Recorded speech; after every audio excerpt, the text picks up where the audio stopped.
Chapter 1. Peaceful Town. Nestled in the northern region of the Yakur continent, Peaceful Town is a vibrant locale, adorned with flourishing trees, lush grasses, and a carpet of blooming flowers. On this summer afternoon, the sun blazes mercilessly in the sky, scorching the air into shimmering waves. To welcome the imminent arrival of Baron Heijiwei, an assembly of 500 to 600 young women and ladies, clad in resplendent attire, congregates at the entrance of the town, creating an impenetrable barrier against the sweltering heat.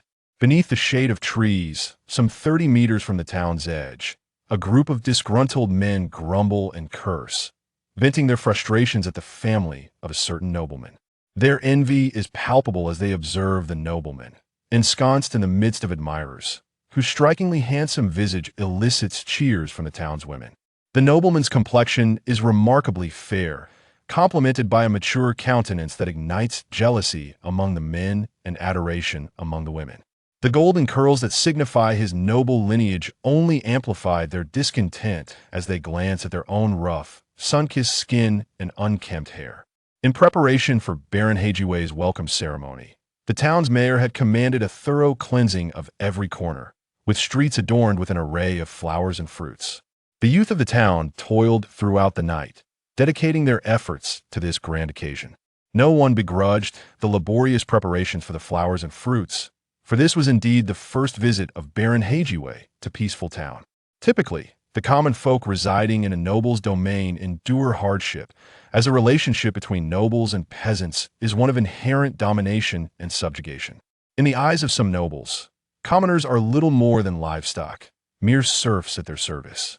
However, Peaceful Town stands in stark contrast to this norm. Its inhabitants hold Baron Heijiwei in high regard, not solely for his enviable looks, but, more importantly, for his decree exempting them from taxes for 3 years. Calculating the savings, an adult would typically pay at least 10 copper coins annually, amounting to a total of 30 coins over 3 years, sufficient to sustain a family of 3 for over a month. With a population of 5,000 to 6,000, the cumulative tax relief over 3 years becomes an unfathomable figure, one the townsfolk dare not even contemplate, as they have never encountered such a wealth of copper coins in their lifetimes. Thus, even as their wives and daughters fervently cheer for the nobleman, what more can they say? After all, they too are residents of Peaceful Town, beneficiaries of Baron Heijiwei's generosity. Naturally, they have never questioned why they are obliged to pay taxes to the nobility. The feudal system has endured for over a millennium on this continent. Their fathers and ancestors paid taxes throughout their lives, ingraining this annual obligation into their very blood. Consequently, upon learning of Baron Heijiwei's tax exemption, their hearts swell with gratitude, viewing him as the most benevolent noble in the entire realm. As the sun begins its descent, Baron Heijiwei's procession finally makes its way into the throng. The air is filled with jubilant cheers, as the unmarried young women toss flowers towards the nobleman and hurl fruits at the stewards and servants guiding the carriage. They cast flirtatious glances and exuberantly cheer, paying no mind to the fact that Baron Heijiwei is a man in his 40s. In the eyes of these soon-to adults, a well-groomed man with a neat beard possesses an allure all his own. Meanwhile, the chants of the middle-aged women escalate from welcome, Lord Heijiwei, to declarations of I love you, Lord Heijiwei. Some even call out, Baron, let's meet at our usual spot. All are aware of the playful undertone in such flirtations, yet the spirit of competition among women is a universal truth, leading to someone crying out, Lord Heijiwei, our children miss you, please return home soon. Many lose their shoes in the frenzy, while others sustain bruises. The fervor of their enthusiasm nearly reaches the point of offering their virtueno. They're already fervently wishing to bestow it.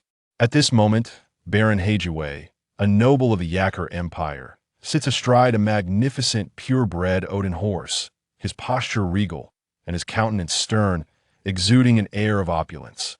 Clad in his finest garment and wearing a classic black felt hat, a gnarled wooden cane rests before him, and a golden medal, the emblem of his noble lineage, adorns his chest, undoubtedly crafted from gold. With an impassive expression, the Baron's gaze does not linger on the adoring young women. A closer inspection reveals a faint furrow in his brow beneath his black felt hat. What nonsense are these vulgar women uttering? Baron Heijiwei instinctively turns to glance at the carriage behind him, shielded by heavy curtains, seemingly isolated from the outside world. The procession meanders through the throng, slowly advancing into Peaceful Town. What's that statue over there? The Baron spots a statue resembling him from a distance, and soon realizes it must be the work of the obsequious mayor, who has gone to great lengths to flatter him. Judging by the quality of the statue, it appears to be crafted from copper. Accustomed to appraising everything in terms of value, Baron Heijiwei silently estimates the worth of the copper statue at 2,000 copper coins. To him, 2,000 copper coins are as inconsequential as a strand of hair, even the total taxes from the town over 3 years, amounting to approximately 100,000 copper coins equivalent to 10,000 silver coins or 1,000 gold coins pales in comparison to the wealth amassed by a hereditary noble over centuries. Before arriving in town, Baron Heijiwei harbored no particular sentiments, treating the visit as a simple excursion with his beloved daughter. However, as he approaches and observes the exquisite statue up close, a flicker of satisfaction ignites within him. This welcome ceremony appears far more refined than he initially anticipated, as the craftsmanship of the copper statue is indeed remarkable, suitable for display as a piece of art in his home. Being cherished by the populace is a gratifying experience. Yet, the Baron does not deem today's welcome ceremony to be entirely appropriate in the eyes of a noble. Grace and elegance represent the highest form of decorum. The raucousness of the women is entirely excessively vulgar, boorish spectacle that would surely provoke laughter from other nobles. The fervent cheers reach a crescendo as the Baron dismounts, his soft, tan leather boots meeting the solid earth amidst the adoring crowd. He offers a polite smile to the jubilant throng, then receives the mayor's gesture of respect. The mayor signals for silence, preparing to publicly read the letter of gratitude he has meticulously composed overnight.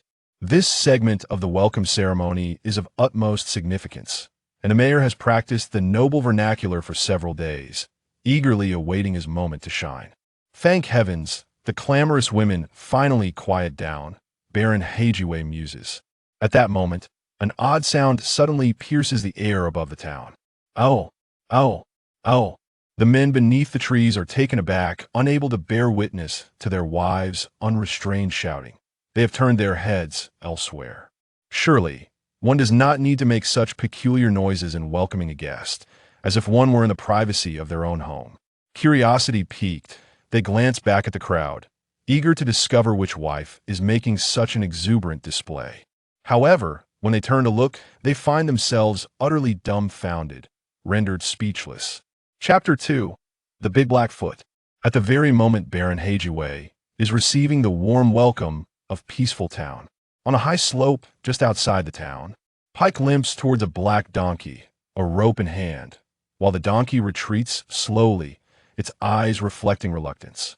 Pike is a 20-year-old man of unremarkable appearance, though not particularly handsome. He is not unattractive either. His eyes are strikingly unique, possessing a rare hue of deep blue, reminiscent of a tranquil shallow pool, clear and exquisite upon closer inspection. His tousle brown curls are topped with a faded light blue vintage hat, while he dons a burlap short-sleeved shirt and shorts, his feet encased in worn and tattered cloth shoes. His foot, injured during an experiment the previous week, still aches subtly at the ankle, yet he remains undeterred, for today he has perfected his new cart. Once the cart passes its test, he will be able to transport timber from the mountain more swiftly next week. Big Blackfoot, I assure you, there will be no mistakes this time, exclaimed Pick as he kicked the cart beside him, demonstrating the robustness of his creation. With a swift flick of his wrist, he looped the hemp rope around the black donkey's head, deftly tying several knots. One end of the rope was secured to the donkey's head, while the other was fastened to the cart. A surge of exhilaration coursed through Pick as he envisioned his cart galloping across the open fields. He could not help but break into a song of his own composition.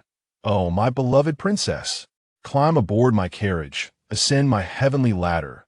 Let us return home together and open a carpentry shop, where we shall have a chubby baby." Ah, Big Black Foot, do you not appreciate my love song? Then allow me to improvise a tune just for you. Big Blackfoot, Big Blackfoot, do not be angry. See these feet, so large and dark, behold this face, long and wide. Do not hastily dismiss yourself, you possess your own realm. The black donkey wore a look of utter despondency. It was not fond of the name Pick had bestowed upon it, Big Blackfoot, a truly unappealing moniker. Resigned to its fate, it lowered its head in sorrow, gnawing at a tuft of grass before smacking its lips. Its mind drifted back to the previous week, a day of utter calamity. In that mental replay, the detestable Pick had attempted to ensnare its head with that cursed rope. Initially, the donkey had suspected that Pick was contemplating a rather unappetizing idea involving donkey meat. Despite its valiant resistance, it was ultimately ensnared. That wretched rope had nearly choked the life out of it. It recalled furiously racing down the hillside, only to lose consciousness, for that accursed rope was attached to a wooden contraption with 2 wheels. Ah, yes, that detestable creation of Pick's was called a cart. Did he not realize it was a donkey he was dealing with? Forcing a donkey to perform the labor of a horse was that a task fit for a human? Moreover, the cart had fallen apart after barely 100 meters. The splintering wheels and jagged wooden planks came to mind, sending a shiver down the donkey's rear, where its injuries had yet to heal properly. After reliving its tragic ordeal, it let out a mournful bray. "Oh, oh!" Pick pretended not to notice the donkey's distress, diligently securing the rope to the back of the cart and inspecting the connection between the wheels and the wooden platform. Bursting with enthusiasm, he declared, "This time it will truly work. Big Blackfoot, you must trust me. Last time, our wheels got stuck on a boulder and flew off, but my design is foolproof this time. Let us charge forth. To the sun. Ha ha ha ha ha ha. Charge, charge, charge, charge." Pick excitedly tugged at the reins several times, only to realize after much shouting that Big Blackfoot remained utterly unmoved. A twinge of embarrassment washed over him, prompting him to leap down from the cart. In his excitement, he forgot all about the previous week's calamity, and his injured ankle twisted painfully again, nearly causing him to tumble into a pile of donkey droppings. "My dear Blackfoot, I know you feel wronged. Last week was my fault, and you suffered for it." He gritted his teeth against the waves of pain radiating from his ankle, gently patting the donkey's belly, and continued to comfort, "Brother Blackfoot, this time you must have faith in me. This cart I have built is sturdier than the high walls of the town mayor's residence. If we succeed in our trial, we can transport timber from the mountain to sell in the town. Once we amass some wealth, we shall open a carpentry shop right next to the mayor's place." "Oh," the black donkey responded to Pick's coaxing with the most anguished cries. "Well, it seems you are unwilling. I shan't press you further," Pick murmured as he stealthily shifted his hand to the donkey's hindquarters, where a bloodied bandage was affixed. Hiss, the sound of the bandage tearing. "Oh, oh, oh!" The donkey's cries echoed across the hillside. Suddenly, a cloud of dust surged down the slope, accompanied by bursts of laughter and the donkey's wails. "Ha ha ha! We did it! Dahei Jiao, did you see that? We succeeded. The cart didn't fall apart this time. Ha ha! There's a ditch ahead. Dahei Jiao, let us turn around it. Splendid work! Dahei Jiao, up ahead is the town. We can stop now. Dahei Jiao, halt! Dahei Jiao, stop! Stop! There are people ahead. So many people." In truth, the donkey also wished to come to a halt, yet the terror instilled by the makeshift cart behind it dominated its actions. For if it were to stop, that cart would surely crash into its rear. Poor Pick, utterly oblivious to the concept of brakes, naively believed that merely attaching a rope would grant him unbridled freedom. "Dahei Jiao, stop! Clear the way! Quick! The donkey is in heat! Ha ha! Move aside! Oh, why are there nuns here? You aren't tea from the town. I'm sorry for inadvertently ruining your skirt. No, no, don't throw fruit at me. Who tossed that egg?" The shrieks of young women intertwined with the curses of older ones as the cart collided with the donkey cart. In an instant, hundreds of people were thrown into chaos on the narrow streets of the town. The noble convoy, which had been neatly aligned, was now thrown into disarray, with exquisite fabrics, costly spices, and precious porcelain scattered in the aftermath. Some quick-witted young women, having spotted the oncoming cloud of dust, had already fled, while those trapped at the front, along with the welcoming convoy, were not spared, tumbling over one another in panic. In that moment, Skirts flew wildly, and countless shoes were lost. The cart behind the donkey had no braking mechanism. After being dragged down the slope, the smooth wooden wheels continued to spin at high speed. Thus, it was no wonder that Dahé Jiao was reluctant to stop, for if it did, Pick and the cart beneath him would collide with its rear and be flung away. Fortunately, the black donkey possessed a modicum of wisdom. It did not charge directly into the throng of people. Had it done so, it would surely have injured several. However, with so many individuals gathered, it had no choice but to crash into other carts. Indeed, the black donkey could be considered the smartest donkey in town. It did not charge straight at the carts, but, as it neared a collision, it forcefully kicked its sturdy hind legs, swiftly altering its trajectory in an attempt to shake off the cart tethered to it. Astonishingly, it sent the crowd into a frenzy, yet it emerged unscathed. Pick, however, was not so fortunate. He realized that Dahé Jiao was exacting revenge upon him. Bang! This was a blatant act of retribution. He was tossed about in the wooden cart, having just overturned a cart brimming with flowers, nearly sending him flying. His hat was long gone, and at that moment, a rose was precariously perched atop his head, without the time to remove the rose. He clutched the hemp rope tied to the donkey's head, nearly regurgitating the black bread he had consumed at noon. No. Dahé Jiao! There are people! In his panic, Pick noticed Dahé Jiao was hurtling toward a cart that was clearly not a transport vehicle. The cart was painted a deep red, with brass fittings on the edges and frame, and a driver dressed in a soft silk shirt looked on in terror as a mad black donkey charged toward him. Leaving him no time to react, behind the driver, the compartment was exquisitely crafted. Pick even spotted a golden emblem that could signify noble status. Moreover, the most striking difference between this cart and the others was that the horse pulling it was pure white, the only thoroughbred in the entire procession. Despite having lived in the countryside with a simple, perhaps crude understanding of the world, Pick was not foolish. He could surmise that the cart likely held someone of high birth. "You fool! Stop, Dahé Jiao! We are about to cause a calamity." But Dahé Jiao would not stop. This simpleton was truly acting as if in heat, charging toward the white horse. Bang! The elegant cart, though seemingly sturdy, was shattered upon collision with Pick's rudimentary wooden cart. Half of it obliterated in an instant, and the driver was flung away. In contrast, Pick's simple wooden cart remained unscathed despite enduring multiple collisions. Only the hemp rope around Dahé Jiao's head snapped. The white horse, startled, neighed and fled with the damaged cart away from the crowd. Finally, Dahé Jiao freed itself from the tether. Panting heavily, it surveyed the scattering crowd, begrudgingly leaving the scene of chaos. Leaving only the wooden cart crafted by Pick lying in the dust. Where did Pick go? Chapter 3. The stop time. The scorching sun had descended to the horizon, reluctantly emitting its last rays of warmth before vanishing beyond the grassland. This was an endless expanse of prairie, teeming with countless flowers, grasses, and insects.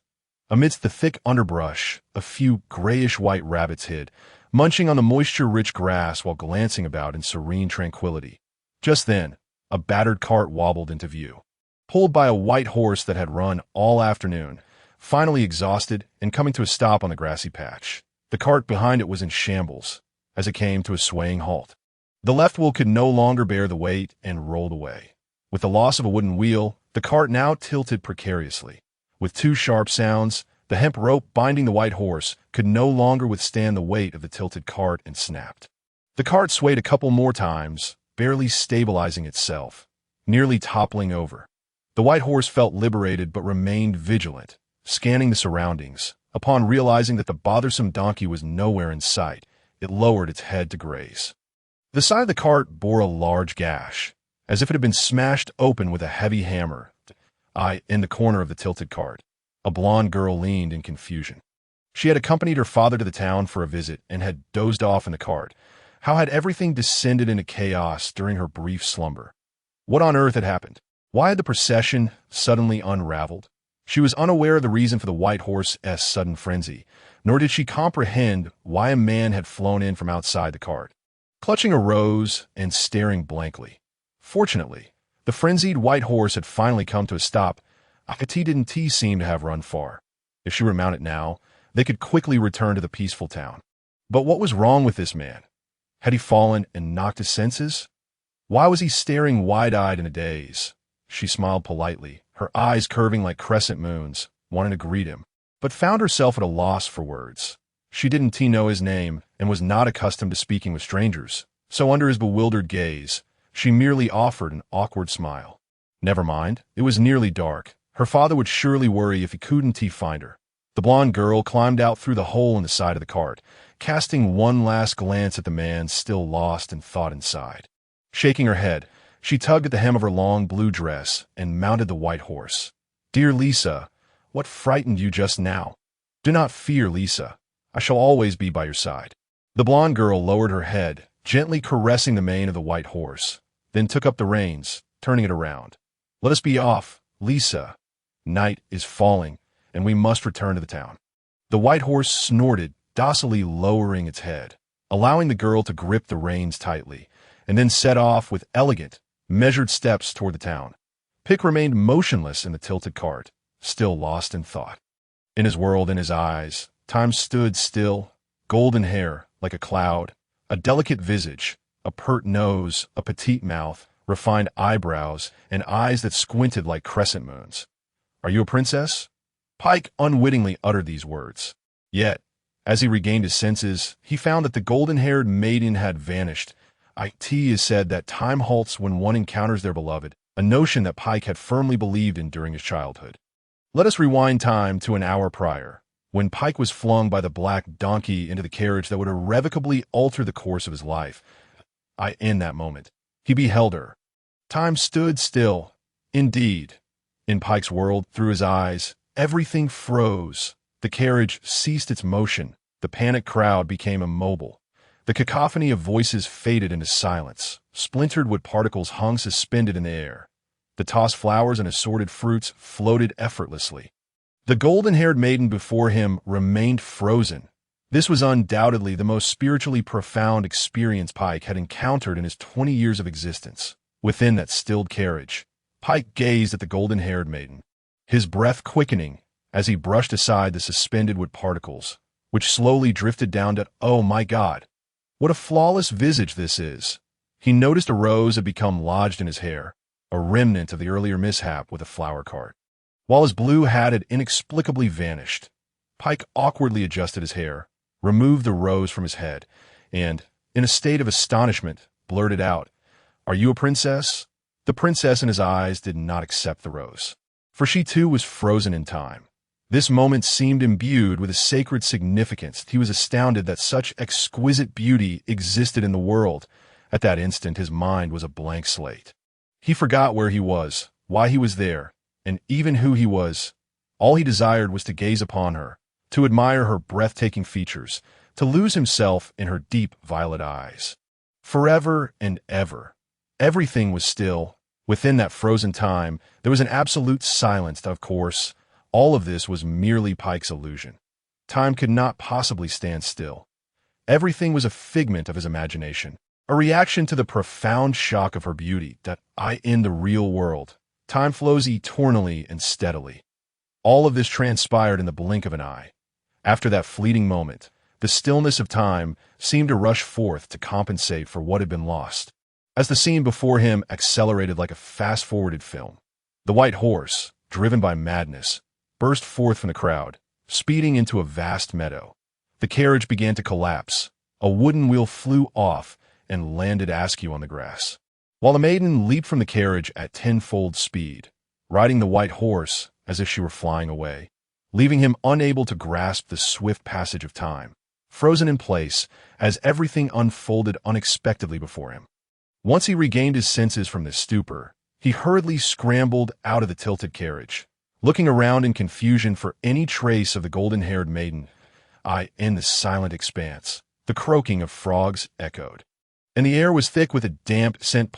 Two grayish-white rabbits cautiously emerged from beneath the carriage, hopping away toward the distance. Everything felt dreamlike. Pike stood atop the carriage, lost in thoughts of the golden-haired maiden, reflecting on the fleeting, frozen moment as an overwhelming emptiness surged within him. The golden-haired maiden had appeared in his world, only to vanish just as abruptly. The clash between the stillness of time and its rapid passage swirled in his mind, leaving him bewildered, It seemed as if everything had slipped away with the swift flow of time. Leaving behind nothing but an unending void, he looked at the rose in his hand and murmured, "Are you a princess?" He struggled to find the words or titles to describe this woman. For in his understanding, only an imperial princess could possess such beauty. She was like a gust of wind, seemingly unrelated to his life in any way. Beautiful moments are always fleeting. Why was that instant so brief?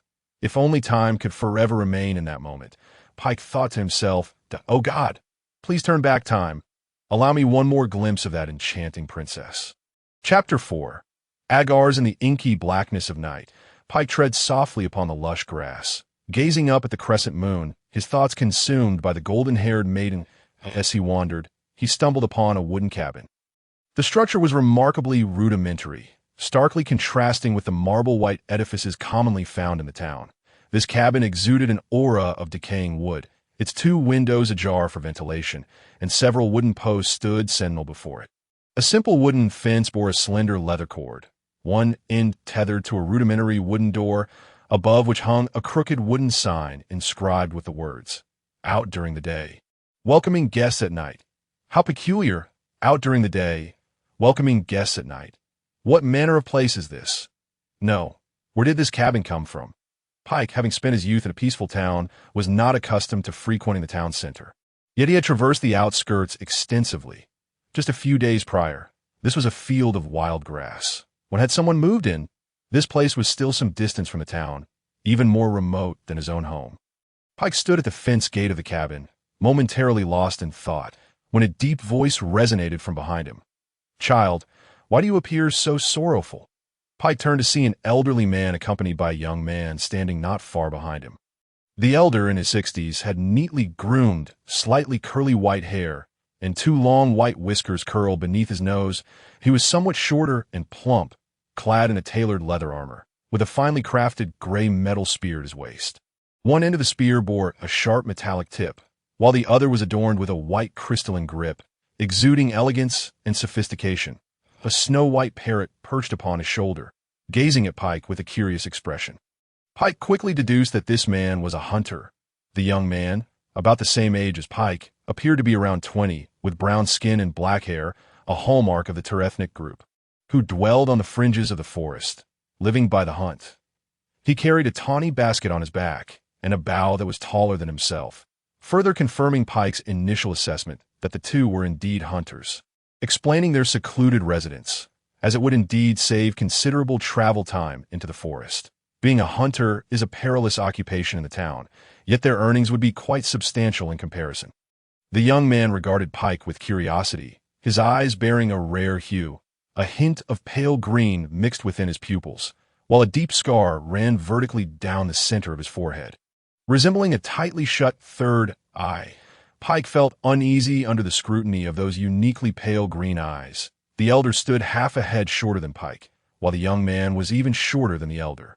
Although Pike was not particularly tall, he still had to lower his head slightly to meet their gaze. Blue eyes, blue eyes. The voice did not belong to the elder, nor to the young man, nor to Pike himself, but rather to the parrot perched upon the elder's shoulder. The parrot squawked hoarsely, reminiscent of an elderly woman with a stuffy nose straining to shout. Blue eyes, blue eyes. The snow-white parrot seemed to have spotted something novel and repeated itself twice more. Indeed, compared to ordinary individuals, Pike's pupils were somewhat distinctive, a shade of ethereal blue, appearing pure and natural, evoking a sense of trustworthiness. However, at that moment, Pike's gaze appeared somewhat vacant, rendering his once pure ethereal blue eyes devoid of spirit. Depressed, the elder inquired, having noticed Pike's unfocused expression. "What troubles you? I have never seen someone so despondent, since a wild boar wreaked havoc in my yard and I had to hang it up after stripping it of its hide." The elder's voice bore a distinctive timbre, and he attempted to mimic a high-pitched tone, making a rather unamusing jest. Pike remained absorbed in thoughts of the golden-haired maiden, his face a mask of melancholy. Yet the elder's joke elicited a chuckle from the young man beside him. "Look, this foolish lad finds humor in wild boar jokes," the elder remarked, glancing at the young man. "Oh, by the way, I forgot to introduce myself. This young man is my assistant. OL is the silliest young man I have ever met. My name is Agars. Pleased to meet you." Agars patted the young man beside him, who politely shook Pike's hand and briefly said, "And honored, I caught a glimpse of the woman I am to marry. I saw her once, and just as I was about to speak to her, I lost her." Noticing the courteous demeanor of the two, Pike finally spoke, sharing his encounter with the strangers. "Oh, how dreadful. Most individuals only lose their wives after marriage." Agals cast a glance at OL and continued speaking to Pick. "You must still be unmarried." Pick looked at the elder with unwavering resolve and said, "Yet I shall devote my entire life to finding her, lest I perish alone." Poor child. Agals mused in silence for a moment before continuing. "Let me guess, she is truly beautiful." As Pick's gaze began to wander, he instinctively nodded. Agals observed him keenly and added, with a blush of golden hair, the texture akin to clouds scorched by the sun. The mere mention of that cloud-like golden mane caused Pick's pupils to dilate and a faint smile to grace his lips. Agals raised his thick white brows, his voice coaxingly inviting, "A blue dress?" The memory of the golden-haired maiden's blue dress surfaced in Pick's mind, and he grinned foolishly, nodding again.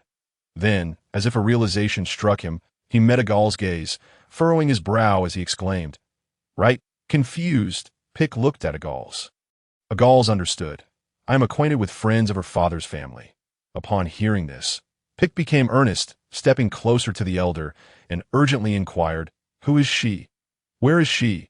"Forget it, child. Do not waste your time. She is not like you." Pick immediately protested. "What? You know nothing about me." "Oh, but I do." Agals waved his hand dismissively, gesturing towards Peacetown. "You may thrive in the village, but in the larger towns, in the realm of reality, you must bow your head." Pick stood dumbfounded, unsure of what to say. Agals poked Pick's chest with his finger. Due to the height difference, he had to look up at Pick and spoke in a rhythmic cadence. "You are but a country lad, the most common carpenter in the village. You possess no plans, no goals, and your home holds nothing but a dilapidated shack like mine." Agals' words resonated deeply with Pick's current state. For a time, Pick was oblivious to how this elder understood him so well. Of course, he did not care, for his heart was consumed by thoughts of the golden-haired maiden. At this moment, he sought only to find reasons to refute Agals. "I have a donkey." Pick pointed behind him, only to realize that his loyal companion, Big Blackfoot, was nowhere to be found. He called out in confusion, "Oh, who has stolen my donkey?" Pick looked around in bewilderment.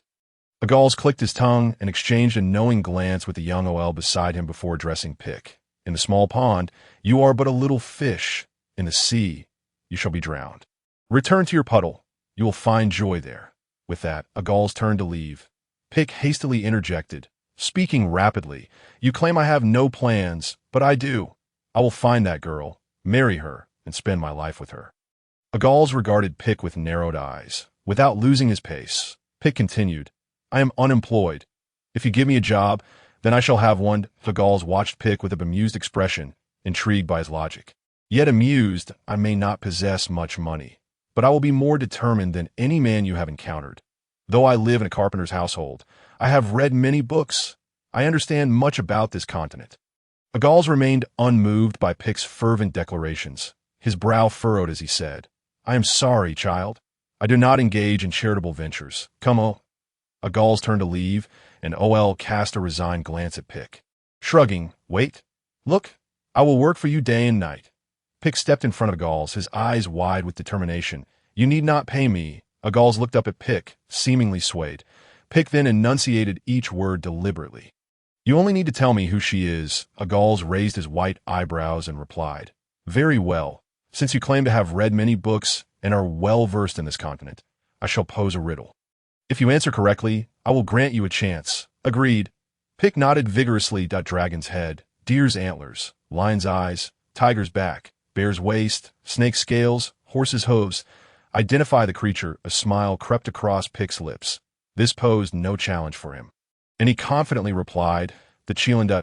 In legend, there exists a divine beast known as the Chelan, possessing the head of a dragon, the antlers of a deer, the eyes of a lion, the back of a tiger, the waist of a bear, the scales of a snake, and the hooves of a horse.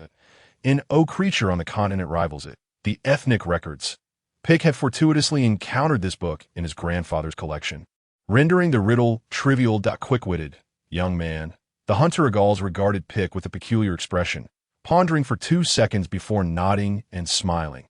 "You shall work for me each month, and at the end of each month, I will reveal one piece of information about her. This is my final offer." Pick exhaled, a smile returning to his face as he extended his right hand.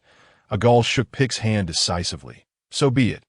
By the gods' witness." Chapter 5. The Python, the golden sun, blazed fiercely, perpetually radiating its scorching energy, rendering the creatures of the continent irritable and restless, in front of a wooden cabin outside Peacetown. Hunter's assistant, OL, often sat on the grass. Lost in thought, he disliked speaking, and even when he did, it was in a stilted manner, one word at a time.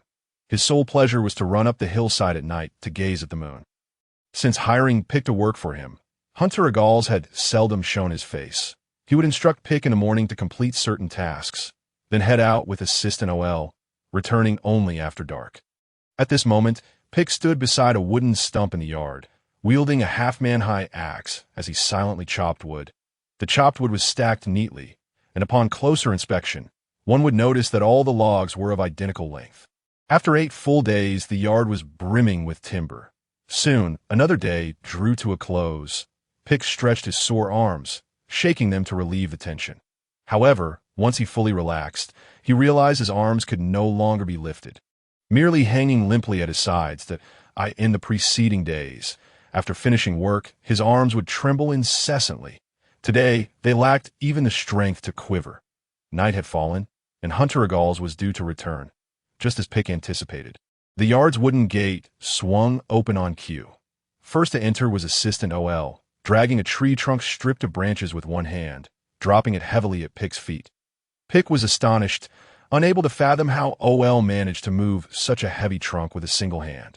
After releasing the trunk, OL glanced at Pick's sweat-soaked burlap shirt, wrinkled his nose, and silently walked toward the cabin. Pick looked down at his sweat-drenched garment, offering an awkward smile. That OL's waist bore a yellow wooden basket, covered with a thick layer of burlap. Obscuring its content from view, he still carried his long bow on his back. And he was also dragging a dead deer with one hand. Seemingly, tomorrow's meal would be improved. Hunter-agals followed behind, empty-handed, clad in a snug leather armor with a metal spear hanging at his waist, a white parrot perched on his shoulder. But he approached Pick, picked up a piece of wood, glanced at it, and said, "Continue chopping." Such ordinary words, yet Pick had been chopping wood for 8 days because of them. Indeed, Pick's current task was to rise early each day and chop wood. Each evening, Hunter-agals would return with OL, inspect the wood, and utter 3 words, "Continue chopping." Pick bore no complaints. In truth, Pick was a carpenter himself. He knew much about trees and often ventured to the mountains to fell timber. Yet, after several days of chopping in Hunter-agals' yard, he had yet to ascertain what type of wood he was actually cutting. At one point, Pick even doubted whether he was felling wood or iron blocks. Can you imagine the sensation of wielding a giant axe, taller than a man, hacking away at a block of wood dozens of times without success? He was unaware of what type of tree could possess such hardness. All he knew was that once the hunter's assistant, AOL, had transported the timber into the yard, he simply needed to chop away. That was the task assigned to him by Hunter-agals. Gradually, Pick began to sense a rhythm. He realized that if he hacked away indiscriminately, even with all his might, he might not leave a mark on the wood. However, if he followed the grain of the timber while cutting, it became noticeably easier. Thus, for 8 consecutive days, Pick repeated the same monotonous task, feeling as if he had entered a cyclical passage of time. 8 days had slipped by swiftly. Inching closer to a month soon, he would finally receive news of her. Pick trudged into the hunter's wooden cabin, adhering to the same routine as always, chopping wood at dawn and retreating to the cabin for rest at night. Inside the cabin, there was a sturdy bed crafted from fragrant camphor wood and a low table coated in a rich, earthy wax, upon which sat a dimly lit oil lamp casting a feeble glow. Quite ordinary, yet if one were to enter during the day, they would behold an enormous mural adorning the wall, which was indeed colossal as it enveloped the entire surface. The background of the mural was dominated by a deep black hue, depicting thousands of individuals kneeling in prayer in a plaza-like space. On the left side of the mural, countless figures were engaged in supplication, while the right side featured a towering edifice, seemingly endless, reaching up into the clouds. Beneath this tower stood an elderly man clad in white robes, brandishing a white staff, as if rallying a fervent call to the heavens as for the accuracy of the mural's depiction of thousands. Pick had indeed counted them upon his arrival, taking a full 5 days to tally them all. A complete 1,000 souls. Upon first setting foot in Hunter Agal's cabin, he had been astounded by the mural. Merely painting 1,000 distinct figures in white attire must have taken an exorbitant amount of time. Pick was deeply captivated, often losing himself in contemplation of the mural. As night fell and the oil lamp's feeble light flickered, he could no longer appreciate the mural's grandeur. As per usual, he greeted the hunter, who was engrossed in a book with a white cover, before preparing to retire for the night. Strangely, a peculiar fragrance wafted through the air. How delightful! This aroma resembled the rich scent of cheese from a nobleman's estate. Yet it carried a refreshing quality, as though honey had been blended into the cheese. Pick had never encountered such a scent before. The cabin was suffused with this alluring fragrance, and in that moment, he felt as if he were immersed in a sea of golden blossoms, gently swaying. "Child," the Hunter Agal spoke from the bed, his deep voice breaking the spell. "It is time to sleep. Tomorrow we continue our work." The sound of Agal's voice jolted Pick back to reality, and after a brief moment of shock, he sensed something was amiss. What was this temperature? It was the sweltering heat of summer. How could the cabin be so cool? Initially entranced by the intoxicating aroma, it was only now that he began to notice the unusual chill in the air. How refreshing! Was this merely an illusion? Though curiosity about the strange scent and odd temperature lingered, Pick's exhaustion rendered him too weary to utter another word. The fatigue of an entire day's labor had left him utterly spent, and all he desired was slumber. The cabin housed only a single wooden cot, and as the assistant, AOL, had no right to sleep in a bed, Pick felt even less deserving. He quietly approached Oil's side, discovering him already asleep on the floor. Pick hastily arranged the burlap beneath him and lay down. Inhaling the lingering fragrance and relishing the coolness, he thought to himself, "Ah, today is particularly pleasant. The burlap seems to have softened. How delightful! How refreshing! How soft!" But then, an agonizing pain struck. What was happening? Just as Pick closed his eyes in preparation for sleep, he was jolted awake by a fierce, stabbing pain in his backside. A serpent, a python thicker than his arm. The moment he opened his eyes, he beheld a golden python, over 3 meters long, coiled beneath him. Where did this python come from? Why was he lying atop a snake? As the golden serpent saw that Pick was not yet fully awake, it swiftly slithered up his waist, coiling around his neck in an instant. Its crimson fangs were poised before him, still glistening with the blood of his prior wound. The shallow golden slit pupils gazed into Pick's eyes, emanating a chilling, bloodthirsty aura. An overwhelming sense of dread surged within him, awakening him from his stupor. He could not even utter a sound. This was no dream. Where had this python come from? With the last vestiges of strength, Pick struggled against the constricting grip, but it was futile. At that moment, the fear that had lain dormant within him erupted, and he kicked his legs desperately, producing a sound laden with despair. Ugh! Even so, he did not lose his final shred of reason. He thought to rouse AOL or make a noise to alert Hunter Agals. Surely he could be saved. He turned his gaze toward AOL and Hunter Agals, who lay on the opposite side of the cabin, seeking their assistance. But to his astonishment, AOL and Agals had vanished. Chapter 6. The black eyes AOL and Hunter Agals had disappeared. What was happening?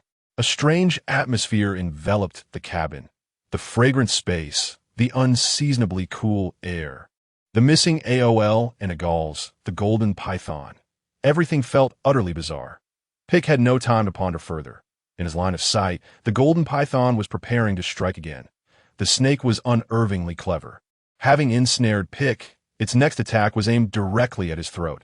It seemed to know the vulnerability of its prey. On the brink of death, humans often summon forth strength beyond their own imagination. Perhaps as the python lunged, the pressure of its coils had lessened momentarily.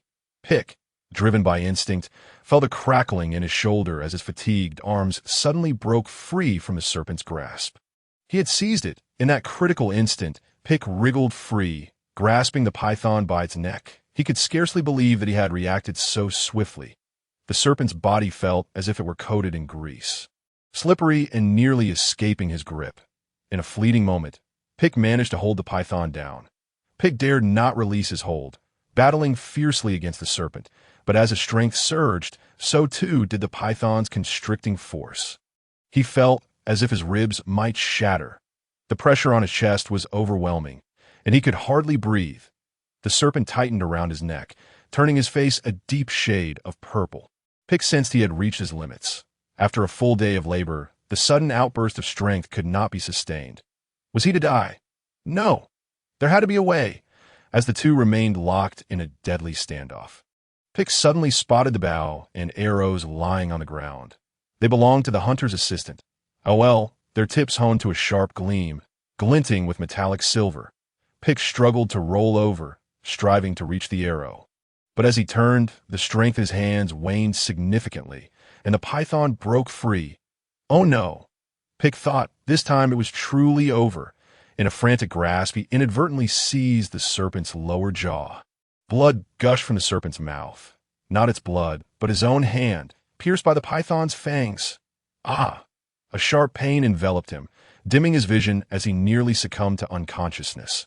Though his palm was wounded by the serpent's bite, it had thwarted its lethal strike, granting him a brief respite. Amidst violent tremors, Pick managed to endure the pain and grasp the arrow standing in the corner. There was still a chance with a fierce swing. He drew back the arrow, his left hand leaving a trail of blood, while his right aimed to pierce the serpent's eye. But in that very moment, Pick hesitated. He was not out of strength. Rather, amidst the intense pain, he felt a tremor of energy coursing through him, ready to erupt and drive the arrow into the serpent's eye. This was his final opportunity. Pick raised his hand once more, preparing to deliver a fatal blow to the python. But just then he faltered. What was happening? Why could he not strike? If he did not kill it, he would surely die. The golden serpent's head was coiling back, preparing to launch another attack. At that moment, Pick's inner turmoil reached a fever pitch. In this critical juncture, he hesitated. Death loomed near, and Pick appeared to waver. He had never killed a chicken, nor a duck, let alone a snake. He had never taken the life of any creature. He possessed no experience in such matters. To take a life now was an insurmountable task. He was merely a humble carpenter. And since the demise of his father, he had seldom tasted meat. Each day, his labor consisted of traversing the hills of the small town to fell a linden tree, which he would then drag back to sell. In winter, he would craft simple tables and chairs from surplus, would earn a few copper coins to survive the cold months.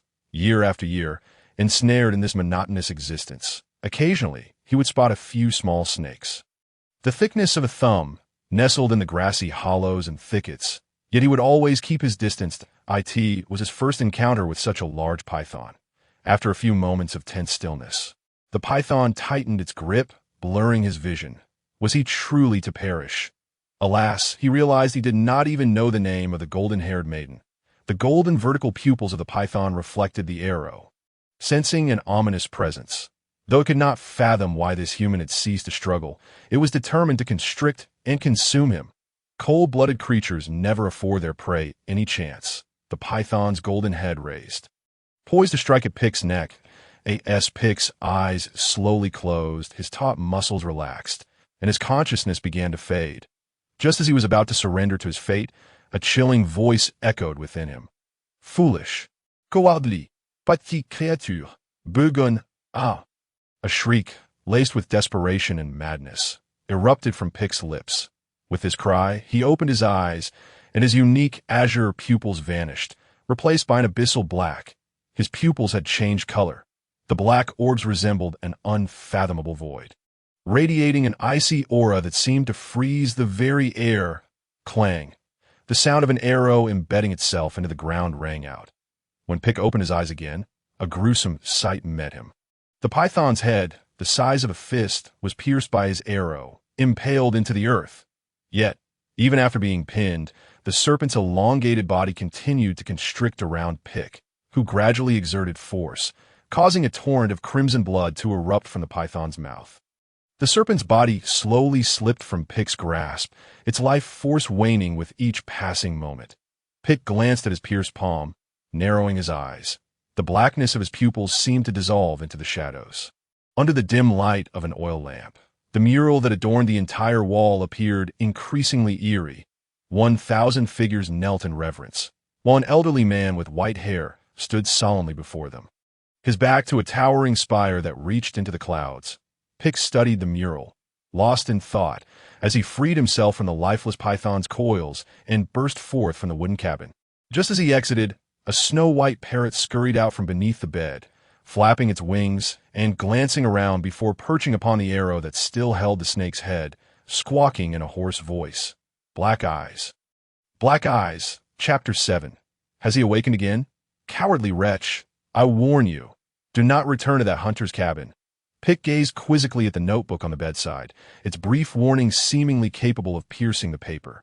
A testament to the intense emotions of its writer. Do not return to that hunter's cabin? What could this mean? Pick surveyed his surroundings. Simple tables and chairs, a basic wooden bed, and a modest iron stove. Nothing more remained. He confirmed once more that this was indeed his home, where he had resided for nearly 20 years. What was happening? How had he returned here? Shouldn't he have been working at the hunters? Pick's azure eyes were clouded, and as he touched his forehead, he realized it was warm, a sign of fever perhaps. Pain coursed through him. He set down the notebook and inspected his left hand, which was heavily bandaged, blood seeping through the fabric, congealing into a dark purple hue. How had he sustained such an injury? A sensation of disconnection from reality washed over him as he tightly shut his eyes, striving to recall the events that had transpired. The snake. Yes, a golden python had bitten his hand. But what had followed? Slowly, a scene emerged in his mind. He had raised an arrow, yet he had not been able to bring himself to strike. Then, Pick, come out at once. A series of violent knocks on the door, accompanied by shouts, interrupted Pick's reverie. He recognized the voice of his dear friend, Ryder. Ryder had been his companion since childhood, a friend for over a decade, and the only one he had in the peaceful town at that moment. Ryder was outside, furious. Pick, you must come out. You owe me an explanation. With a resounding crash, the door splintered under Ryder's forceful assault, sunlight flooding into the dim room. The space was small, and Ryder stormed in, closing the distance to Pick in just a few strides, seizing his collar and yanking him from the bed. You foolish boy. Tell me why. Pick, accustomed to climbing the hills to gather firewood and robust in stature, was dwarfed by Ryder, who towered over him, his physique capable of encompassing two of P. I can't that moment. Ryder's bear-like hands clutched Pick's collar with an unyielding grip, nearly rendering Pick unconscious. Don't play the fool with me. Explain yourself. A large face loomed closer, accompanied by a roar reminiscent of bear, making Pick feel as though his very scalp might be shaken loose. Why? Calm down, Ryder. My head is pounding. I know not what has transpired. You still feign ignorance. Come out now. Ryder yanked Pick, lifting him as if he were a mere chick in the grasp of a giant. Ryder huffed and puffed, pulling Pick into the yard. The yard was expansive, with various types of timber stacked in the corners, indicating that its owner was indeed a carpenter. Pick's dwelling was situated in the corner of the yard, occupying merely 1/10 of its area. A simple wooden cabin that appeared hastily assembled. The donkey grazed in the yard, enjoying the summer grass, rich in moisture, just as it closed its eyes in delight. A gust of wind swept over its head, prompting it to look around in confusion. Yet finding nothing amiss, it resumed its meal. Ryder dragged Pick several steps into the yard, then hurried into another building. This room was far superior to Pick's. Tall bookshelves lined the walls, filled with an array of books, while exquisitely crafted tables and chairs adorned the space that on a table, polished with fragrant sandalwood lacquer, lay an assortment of tea utensils. Beyond the bookshelves and furniture, a staircase led to the second floor, where another room awaited, an attic. Before long, Ryder had pulled Pick up to the attic. The air was thick with the scent of tobacco. And in the center, a large bed of rosewood cradled an elderly man, while past 70, his grizzled beard and faded yellow hair betrayed his frailty, and one of his eyes was bruised, while his mouth twisted in agony as he lamented. It hurts. It hurts. I'm dying of pain. Grandfather, did not the town-ass healer apply medicine? Why do you still suffer? You simpleton, do you think that was holy water from a priest? Oh, you clumsy oaf, You're crushing my hand. I am so sorry, grandfather. Forgive me.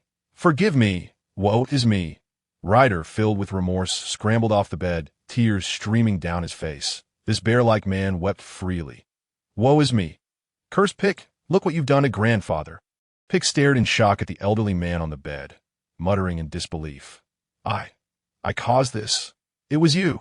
The old man shrieked as if he had seen a sworn enemy, his voice resembling that of a cat whose tail had been stepped on. It was you. After a few more cries, the pain overwhelmed him, and he lamented, Truly, I am in agony. I have cared for you all these years, and this is how you repay me. If your father were alive to see you now, he would surely break your legs. When I took in your father, you were but a thought. I raised him for over 20 years and cared for you for more than a decade. You ungrateful wretch, is this how you repay me? Are you a demon? So meek in appearance, yet it was all a fade. You must have thought me old and easy to bully. I shall not live. I shall not live. The old man, feeling deeply wronged, continued to curse. Go. Leave me. I never wish to see you again. Begone. This heartfelt lament left Pick bewildered. Indeed, the elder spoke nothing but the truth. He was an adopted child, and so was his father. This meant that the elder was in essence Pick's adoptive grandfather, a title which may sound peculiar. Pick had always referred to the elder as grandfather alongside Raid.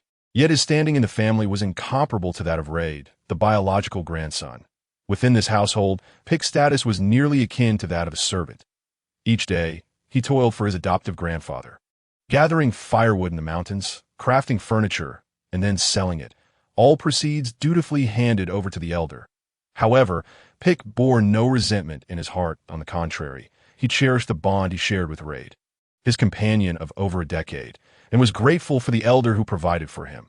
Observing the elder's wounds, a flicker of understanding seemed to dawn upon Pick after a brief moment of distraction. He approached the bedside and knelt resolutely. Grandfather, I am so sorry. I've lost my senses. As he spoke these words filled with regret, Pick slapped his own face with a fervor in an instant. The right side of his face swelled, the force of his strike causing his lip to split. Overcome with sorrow, he delivered 2 more slaps to himself. Grandfather, forgive me. I shall never repeat this. I will seek out the priest at the church and procure holy water for you. For a moment, the elder lay quietly upon the bed. Ceasing his lamentations, he watched as blood trickled from the corner of Pick's mouth, and an unsettling thought crossed his mind. This was a stark contrast to the Pick of the previous night. He recalled how Pick had kicked open the courtyard gate, stormed out, cursed a few times, and then received several blows before losing consciousness. Yet here he was, the very next day, kneeling and apologizing. The elder began to question whether the one who had struck him was truly Pick. Indeed, though Pick was somewhat dim-witted, he had always been diligent in his work, far more industrious than his adoptive father, possessing a skill for crafting furniture that could earn them money. The elder had always held a measure of satisfaction towards Pick. Raid, forgive me. I am wretched. Strike me as you did when we were children.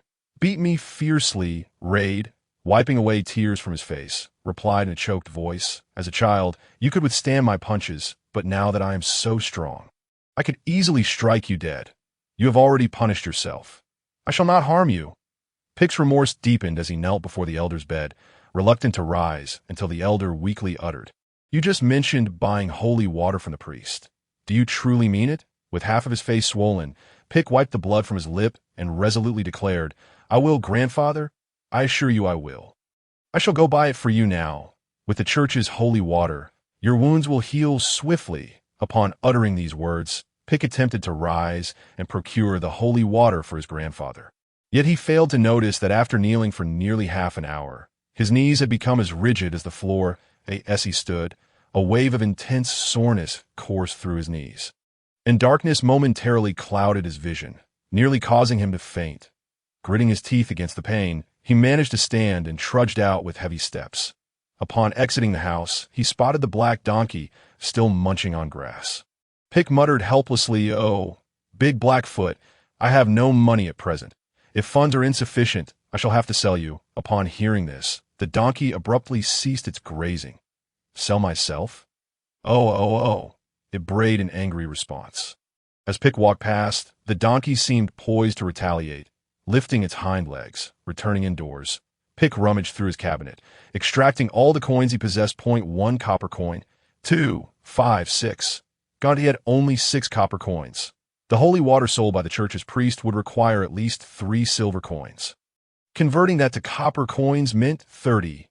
No, he distinctly remembered saving over 20 copper coins. Otherwise, he wouldn't have promised his grandfather to buy the holy water. Oh dear. Suddenly, he recalled that he had spent over 20 copper coins on materials while experimenting with a wooden cart a few days prior. What to do? I know, that's not you. Picked at a voice suddenly called from outside. It was Raid. The tall figure ducked under the low doorframe and entered. The sorrow and anger that had once graced Raid's face had vanished. Replaced by concern, he spoke to Pick in a subdued tone. Has he awakened again? Chapter 8. The Journal. Raid. Do you believe in me? If I did not believe in you, do you think you'd still be alive? He has awakened again, hasn't he? Pick forced a bitter smile, remaining silent as he handed the journal to Raid, saying, this time, his awakening lasted too long. During this period, I nearly forgot the terrifying events that transpired. Yesterday, he struck grandfather, and I completely lost consciousness that it took a long while for me to recall fragments of what happened. Sometimes, I am utterly unable to control him. Pick's words tumbled out in a rush, laden with guilt and regret. Raid, if he emerges again, just knock me unconscious. Or, I know what to do. Raid took the journal from Pick's hands and opened the first page. Hello, Pick. Although your childhood lacked a mother, you remained optimistic and lived joyfully. I envy you. Second page, Pick. You are now 8 years old and have begun to recognize my existence. There are matters we need to discuss, and I am attempting to find ways to communicate with you. So do not discard this journal or deliberately ignore it. Third page, I can control your body. This fact is unchangeable that I have granted you the majority of my time. So accept it. It took me a long time to come to terms with existing within another's body. Fourth page, Pick. I killed that COW. It has been far too long since I savored the taste of beef. There is still plenty of beef left in the cupboard. You must taste it. You will come to love its flavor. Fifth page, I apologize. Pick. I did not know your adoptive father would beat you mercilessly over a cow, nor that you would mourn the death of that cow through the night without sleep. But if you allow that fool Raid to bind me again, I shall not be gentle with him. Sixth page, Pick. Are you attempting to control me? Do you think I wish to survive within your body? I have granted you the majority of my time. You should be grateful. Seventh page, Pick. I regret the death of your adoptive father. By the time I awakened, he had already passed away, did I assure you. I did my utmost to save him. After all, he was a man worthy of respect. If you wish to avoid facing this reality, simply relinquish your body to me. Eighth page, Pick. You are now 15 years old. You need to leave the small place. You intend to chop wood for that old man for the rest of your life? Is exploiting you. He pays you a mere copper coin per week. This is blatant exploitation. Well, you fool, you probably do not even know what exploitation means. Ninth page, kid, do not attempt to provoke me. I have explained to you before that I am powerless regarding your father's death. If you insist on blaming me for this and refuse to allow me to awaken, then let us contend for your body. Know this. I do not wish to harm you. 10th page, cowardly fool. I warn you not to return to that hunter's cabin. Raid closed the journal after reading all 10 pages, each filled with brief statements. He had known about Pick's secret for quite some time and had read this journal several times. Yet upon rereading, a chill still crept up his spine. Yes, Pick harbored a monumental secret. Another soul resided within his body. Only Raid was privy to this secret, and having grown up with Pick, he could discern the signs of that soul's awakening merely by observing Pick's pupils. If they turned black, it signified that he had emerged. Raid remembered the times from their childhood when he and Pick would bind that soul during its awakenings, only to later find themselves at its mercy. He had witnessed the emergence of the other soul within Pick's body on numerous occasions. After reading the journal, Raid no longer felt inclined to blame Pick. Instead, a surge of compassion welled up within him. I recall he wrote many such notes, detailing his name, the place he once lived, and I discarded those few books. Pick spoke solemnly. Thus, he has grown increasingly furious. Raid glanced at the blood seeping through the bandage on Pick's hand. Expressing concern, you have encountered danger again, which is why he awakened, isn't it? He had not awakened for quite some time. By the way, what have you been up to these past few days? What does the hunter's cabin signify? Subsequently, Pick recounted to Raid his encounter with the blonde maiden and the hunter Agareth. Raid pondered for a moment and replied, "That hunter's cabin does indeed sound rather peculiar. We have lived in this small town for 20 years. Yet we have never seen a proper hunter here. Are you suggesting that Agareth and Oel are not from our town? To my knowledge, there are no professional hunters in our town. Only a few butchers or wealthy youths occasionally venture into the mountains in search of fortune. By the way, what is the story behind that golden python you mentioned?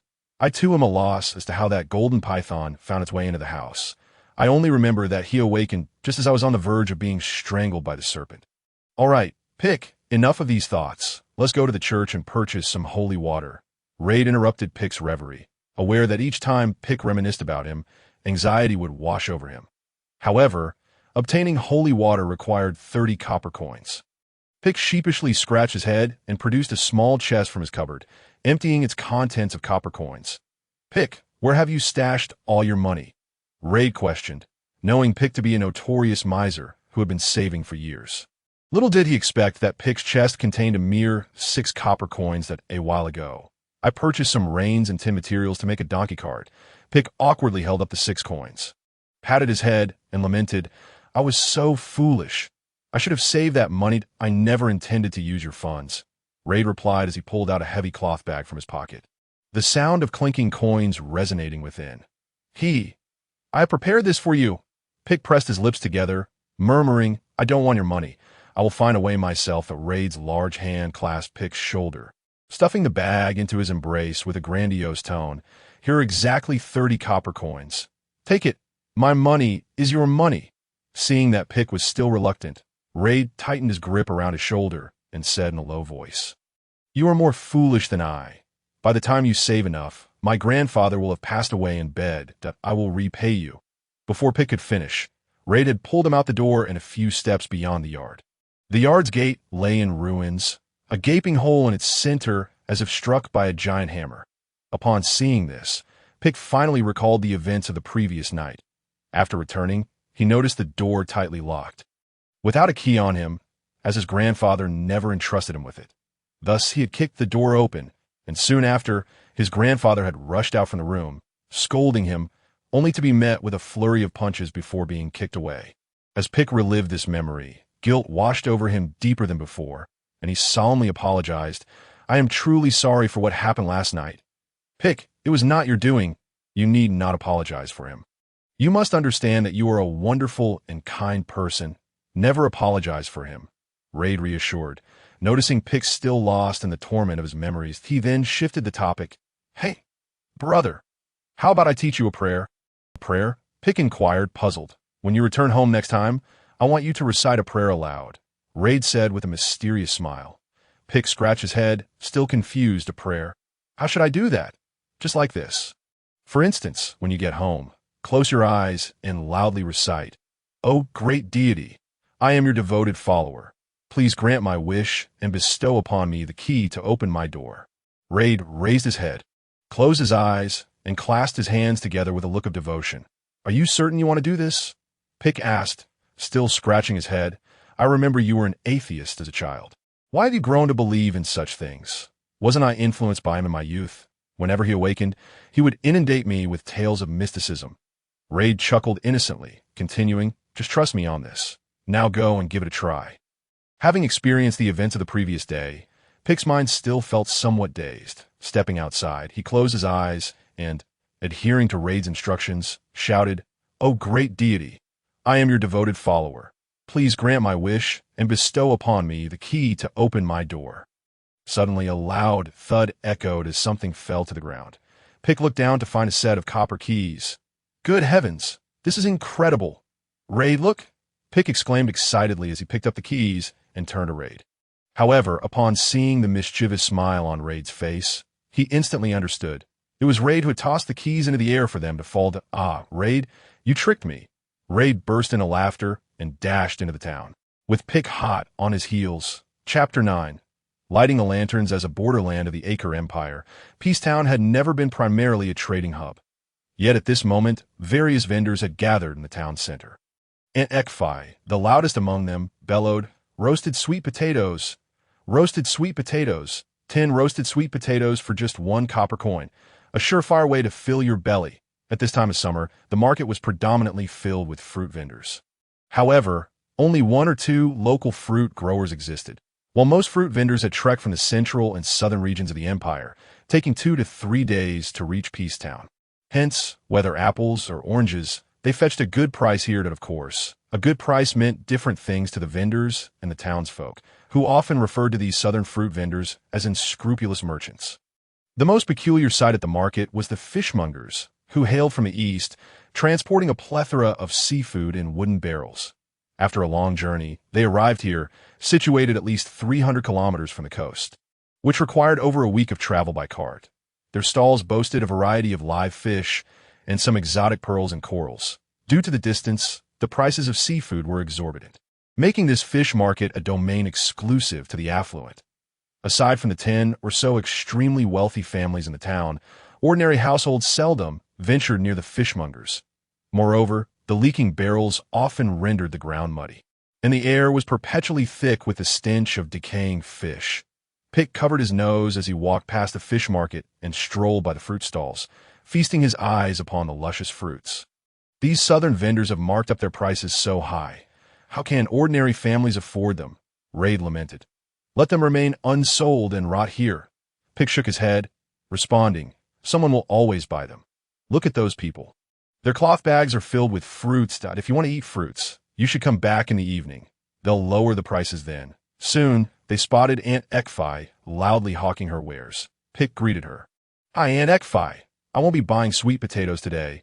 I need to visit the church Pick, look over there. Hearing Raid's exclamation, Pick followed his gaze and remarked in surprise him. That donkey looks familiar. It resembles our Dahui Jao. Then, realization struck him. Wait, it is Dahui Jao. What is he doing? He saw Dahui Jao tethered to a wooden post by biting the rope around his neck. Our door hasn't been repaired yet. He must have seized the chance to escape. Raid then questioned, but I recall him being tied to our wooden post. How did he manage to untie himself? You'll see for yourself, Pick replied, knowing that Dahui Jao could easily untie a rope. When he was home, Pick always tied him with a secure knot, but during Pick's absence, Dahui Jao could easily gnaw through the knot Raid had tied. Moreover, Pick had a strong suspicion about Dahui Jao's next move. Not far away, Dahui Jao circled around the post a few times, securing the rope around his neck to the post. However, Pick understood that, while it appeared that Dahui Jao was tied to the post held little significance for him. After securing himself, Dahui Jao glanced around and quietly approached the fruit stall to Pick's astonishment. Dahui Jao snatched an apple from the stall without so much as a nibble, tilted his head back, and swallowed it whole before stealthily returning to the wooden post. The astonishing part was that the fruit vendor remained oblivious to a donkey stealing an apple right under their nose. The series of actions unfolded with such dexterity that Reed could hardly believe his eyes. Goodness! Has this donkey become a spirit? Pick shook his head, sighed, and replied, It's not over yet. Just keep watching. After pilfering an apple, the donkey, dubbed Big Black Hoof, did not consume it immediately but held it in its mouth, only beginning to chew once it returned to the vicinity of the wooden post. The apple, roughly the size of a fist, was swallowed after just 4 or 5 chews, and it scouted the area before slowly making its way behind the fruit stall. 9. Pick, has it really only been 5 minutes? Are you certain Big Black Hoof won't be discovered? It should be fine. Given Big Black Hoof's appetite, it won't be satisfied, and besides, it seems to harbor a grudge against that fruit vendor.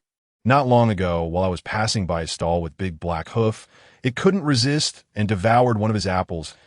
No amount of apologies from me sufficed. He even whipped Big Black Hoof on the backside. Eventually, I had to pay him a copper coin to buy a whole basket of apples just to settle things down. Just watch, Big Black Hoof is vengeful. After consuming over 10 apples, the fruit vendor from the south finally noticed the significant decrease in his stock. With a thick southern accent, he bellowed, Which despicable thief has stolen my apples? As he cursed, he scanned the surroundings, but apart from a tightly tethered black donkey, there was nothing else in sight. Doubts began to creep in regarding whether he had miscounted his apples. Observing the customers who had fled in fear of his fierce demeanor, he plastered on a false smile and shouted, Apples and oranges, cheap today. A basket of apples for 1 copper coin. A basket of oranges for 2. While speaking, he retrieved several large apples from beneath the stall and set them out. 5 minutes later, without any warning, the market erupted into another round of furious shouts. Base, despicable, foolish, shameful thief, who has stolen my apples? Ha ha ha! Reed was doubled over with laughter, unable to comprehend that a donkey was the culprit.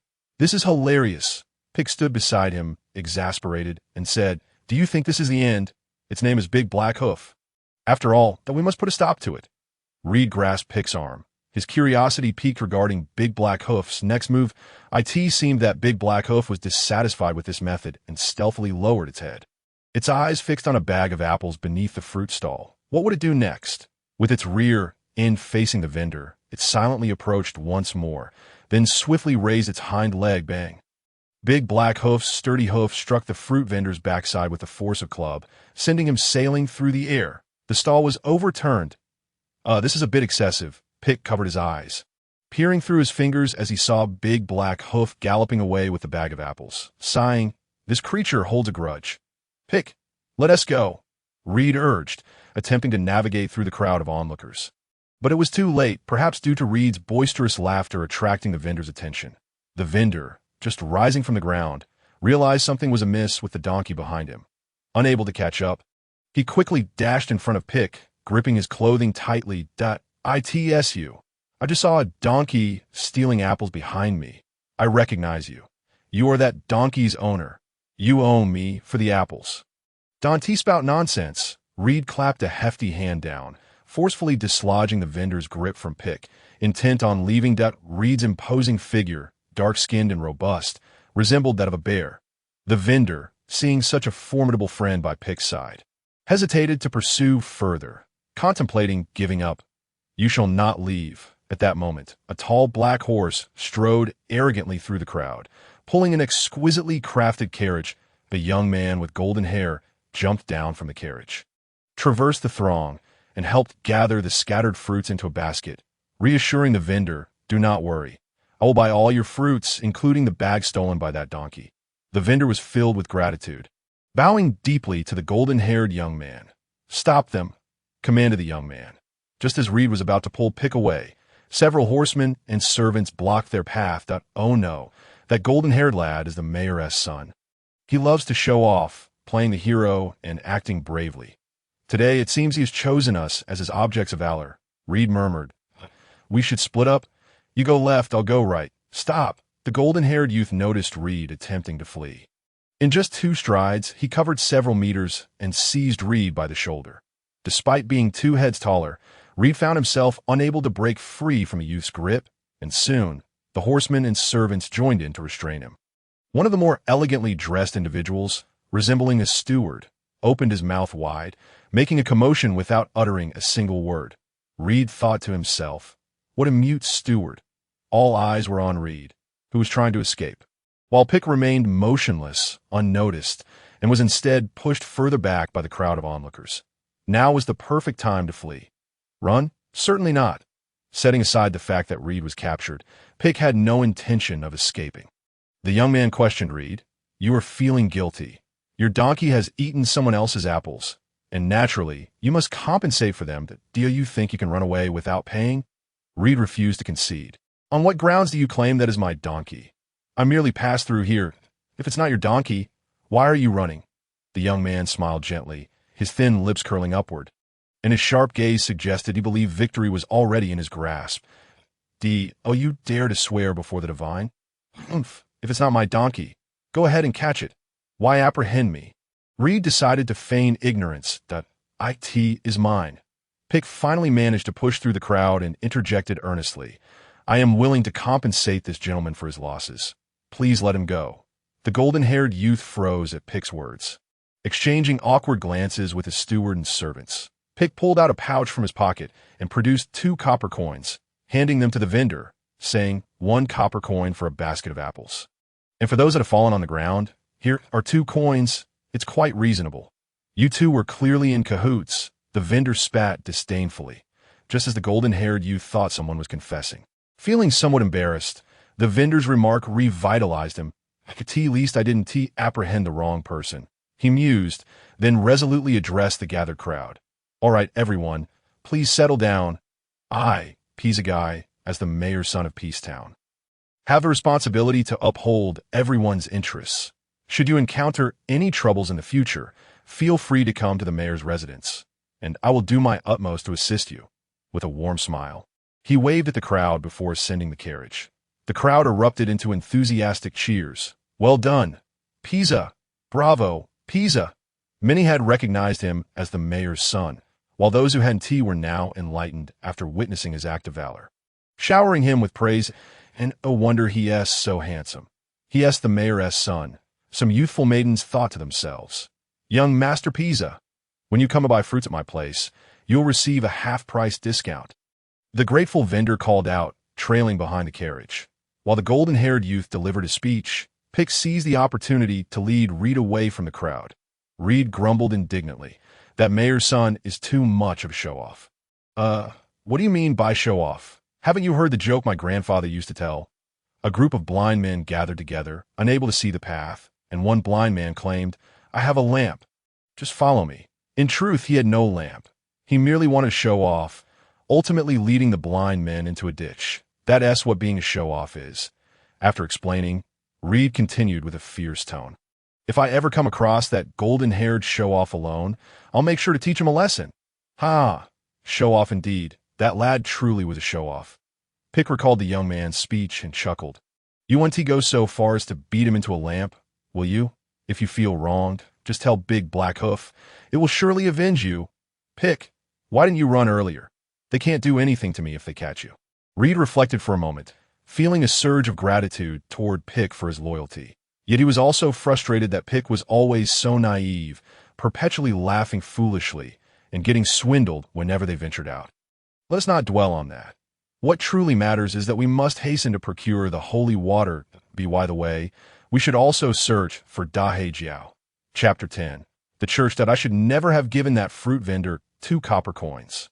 The more Ryder pondered, the angrier he became, as he and Pick traversed the bustling marketplace and gradually approached the town's central square. Beyond the square, they beheld a vast courtyard, within which stood a towering white edifice. Constructed entirely from immense white jade stones exceeding a meter in height.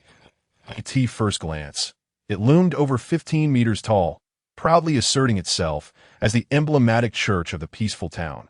Before the church, a statue of a white figure, approximately a zhang in height, stood tall, brandishing a long spear while mounted upon a grand stone steed, exuding an air of gallantry and lifelike vitality. Those 2 copper coins were merely a means to enhance that simpleton's diet. I haven't been home for several days, and you don't like to take it out. It must be quite restless, Pick remarked to Ryder. The town was not large, and they quickly arrived near the church. Upon seeing the entrance, Ryder chuckled. This creature is truly elusive. It can be found anywhere at the church entrance. A black donkey was munching on an apple. Was it not Dahe Jiao? Pick, do you know who that white statue represents? Ryder inquired, gesturing towards the statue at the church's entrance. That I truly do not know. I remember seeing this statue here since childhood. My father once mentioned that he was the greatest paladin in human history. Herolix. His name is Herolix, the continent's foremost paladin, the youngest among them. He was a remarkable figure from 1,000 years ago. Legend has it he became a grand knight at the age of 20, commanding tens of thousands of paladins. Tens of thousands. Pick. Our small town has barely 5,000 inhabitants combined. As Pick and Ryder conversed, they approached the church entrance at 8 that moment. They noticed the area around the white statue was strewn with apple cores. Upon closer inspection, Pick discovered not only apple remnants, but also some orange peels and similar yellow fruit skins, rendering the once pristine white jade slabs akin to a fruit stall. That foolish creature. Ryder erupted into laughter. Not only did it steal apples, but also oranges and bananas. What a windfall. Seeing this creature suddenly lightens my heart. Whose donkey is this? Suddenly, a boisterous voice echoed from the church entrance, belonging to a middle-aged man clad in a white top who glared fiercely at Dahe Jiao. The white-clad man was robust, his tall stature and muscular arms rivaling even Ryder's. It is my donkey. Pick promptly rushed to the church's entrance, patting Dahe Jiao's head twice. The donkey cast a sideways glance at Pick and resumed its apple feast. Immediately lead this donkey away. No livestock is permitted to linger at the church entrance. Did you not know? And by noon, you must clean this area thoroughly. The middle-aged man shot a disdainful glance at the black donkey, berating Pick in an irritable tone before walking into the church with his hands clasped behind his back. What a pompous individual! Ryder observed the robust figure of the man as he approached, frowning. Even the priest inside the church does not possess such arrogance. What right does the gatekeeper have to act so grand? It is part of his duty, is it not? Pick replied, leading Dahe Jiao to the shade of a tree while gathering the fruit peels and cores in a rough cloth. He stroked Dahe Jiao's black coat, remarking that the donkey seemed increasingly sentient, as if it had sensed their intention to procure holy water and had come to await their arrival. Humph, just a foolish donkey, Ryder scoffed, only to notice Dahe Jiao turning its rear towards him. Prompting memories of the fruit vendor's sudden flight half an hour prior, he quickly pulled Pick away. Ha! Pick chuckled heartily. Fear not, though Dahe Jiao has black feet, it is yet to reach the point of kicking indiscriminately. Who knows when this mad donkey may go wild? The two continued their banter as they crossed the church courtyard and entered the building. The church's exterior resembled a dome akin to a pot lid. Upon entering, they discovered an open ceiling, allowing sunlight to stream through the architectural gaps, casting intricate patterns on the floor. The design resembled a hexagram, albeit more complex. Inside, the church was vast, akin to a grand plaza. At its center stood a massive cylindrical pillar, approximately 3 to 4 meters in radius and soaring over 10 meters high, reaching the church's apex. The pillar was adorned with lifelike depictions of figures, likely great individuals from the Church of the Light, though Pick did not recognize any of them. Several candles of varying thickness hung from the pillar. The priest could gauge the passage of time by the candles' burn levels. Generally, when the 2 thickest candles burned out, it signified the end of the day, while the consumption of 2 thinner candles indicated sunset, marking the time for the priests to conclude their duties and close the church. Surrounding the pillar sat 4 priests, whose primary responsibility was to attend to the health of the town's residents. Although they often engaged in various side ventures, each church had a bishop, primarily tasked with collecting various taxes from the local lord, such as public safety tax, regulatory tax, and publicity tax. Occasionally, the bishop would receive individuals of special status who sought to ascertain their future, essentially seeking divination that in reality, commoners rarely encountered a bishop, but could approach the church's priest for similar services, naturally requiring a fee. Being from the common folk, Pick had little understanding of who a bishop was. He only knew to come here to buy holy water and seek out a priest. Both he and Ryder were visiting the church for the first time and were deeply awed by the classical grandeur of the interior layout. Moments later, they spotted the prominent pillar within the spacious church, along with the 4 priests beneath it, and made their way over. Young men, here to seek a prophecy? The priest at the center of the pillar spoke first, before Pick and Ryder could respond. The white-robed priest to the left began, Young man, you have come to the right place. I have foreseen your destinies. Before they could react, another voice emerged from the right side of the pillar. As the youngest priest of the Church of Peaceful Town, I recommend that these 2 handsome young men visit me. Surely, you seek insight into your futures and romantic fortunes apologies, but we are not here for matters of romance. Pick and Ryder exchanged incredulous glances, both sensing disbelief in each other's eyes, in their understanding. The priests within the church were supposed to be dignified and benevolent, not competing for clientele. Moreover, the younger priest on the right, with a jolly face and broad smile, reminded Ryder of Aunt Ekfi from the market selling sweet potatoes. This was certainly not what they had anticipated. Pick hesitated, feeling the weight of the coin pouch in his pocket, contemplating whether to purchase the fabled holy water. You must be here to buy holy water, correct? A deep, aged voice emanated from behind the pillar. If one did not listen closely, it would be challenging to catch such a faint sound, which seemed to drift from a distant place. Pick and Ryder circled around the pillar, discovering an elderly man with white hair seated behind it. His face was a tapestry of wrinkles, and the hair on his cheeks blended seamlessly with the white beard that hung down, making it difficult to discern where the hair ended and the beard began. This elderly figure appeared to embody the essence of a true priest, prompting Pick and Ryder to form this conclusion in their minds. Respected priest, "We have indeed come to purchase holy water," Pick declared, retrieving a pouch filled with copper coins from his pocket and reverently placing it on the table before the priest. The old priest opened his eyes, glancing at the bandage on Pick's hand, then at the plainly dressed rider, but he then extended a trembling, aged hand, grasping the pouch, weighing it before stating, 30 copper coins equate to 3 silver coins, none less. "Here, take this, is the holy water you seek." After a brief pause, the old priest added, "I am seen. In the future, you may come directly to me when visiting the church." Pick nodded in acknowledgement and carefully accepted a thumb-sized brown vial from the old priest's other hand, tucking it away safely. Finally, he respectfully performed a gesture of reverence towards the priest, pulling Ryder along as they exited the church. Just as they were about to leave, they heard the old voice call out, "3 young men, we shall meet again." "Wow, this is truly extraordinary." As Lyda exited the church, he excitedly exclaimed to Pai Ku, "That elderly pastor astonishingly knew we were here to purchase holy water." And with just a mere gesture, he discerned that the bag contained 30 copper coins. Truly remarkable. I've heard that pastors and churches possess prophetic abilities, foreseeing many events. While Pai Ku appeared outwardly calm, an inner turmoil brewed within him. Later, the old pastor uttered, "We shall meet again, young men." "Did you hear that?" "When did he say that?" Lyda shook his head dismissively. "Perhaps I misheard." Upon hearing those words, Pai Ku felt a chill run down his spine.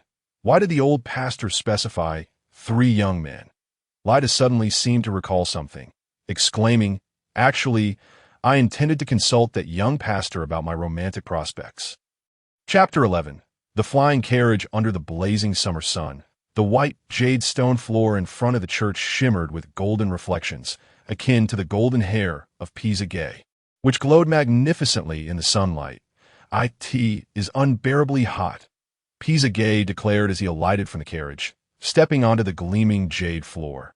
Casting a glance at his accompanying coachman and servant, he instructed, "Come inside with me. Basking in the sun here could lead to heat stroke." "Thank you, young master." "Thank you, young master." Seeing the most senior pastor in the church, had served for over 30 years, his hair and beard now completely white. The other 3 pastors held him in great esteem, and consequently, the task of selling holy water, an endeavor both common and lucrative, naturally fell to him. In truth, the work of a pastor in a remote town was far from easy. The population was limited, and few were willing to pay exorbitant prices for holy water or divination. Today, however, had shown promise, with substantial profit from the sale of holy water, a primary source of income for the church. Scene felt elated, believing it would be a prosperous day.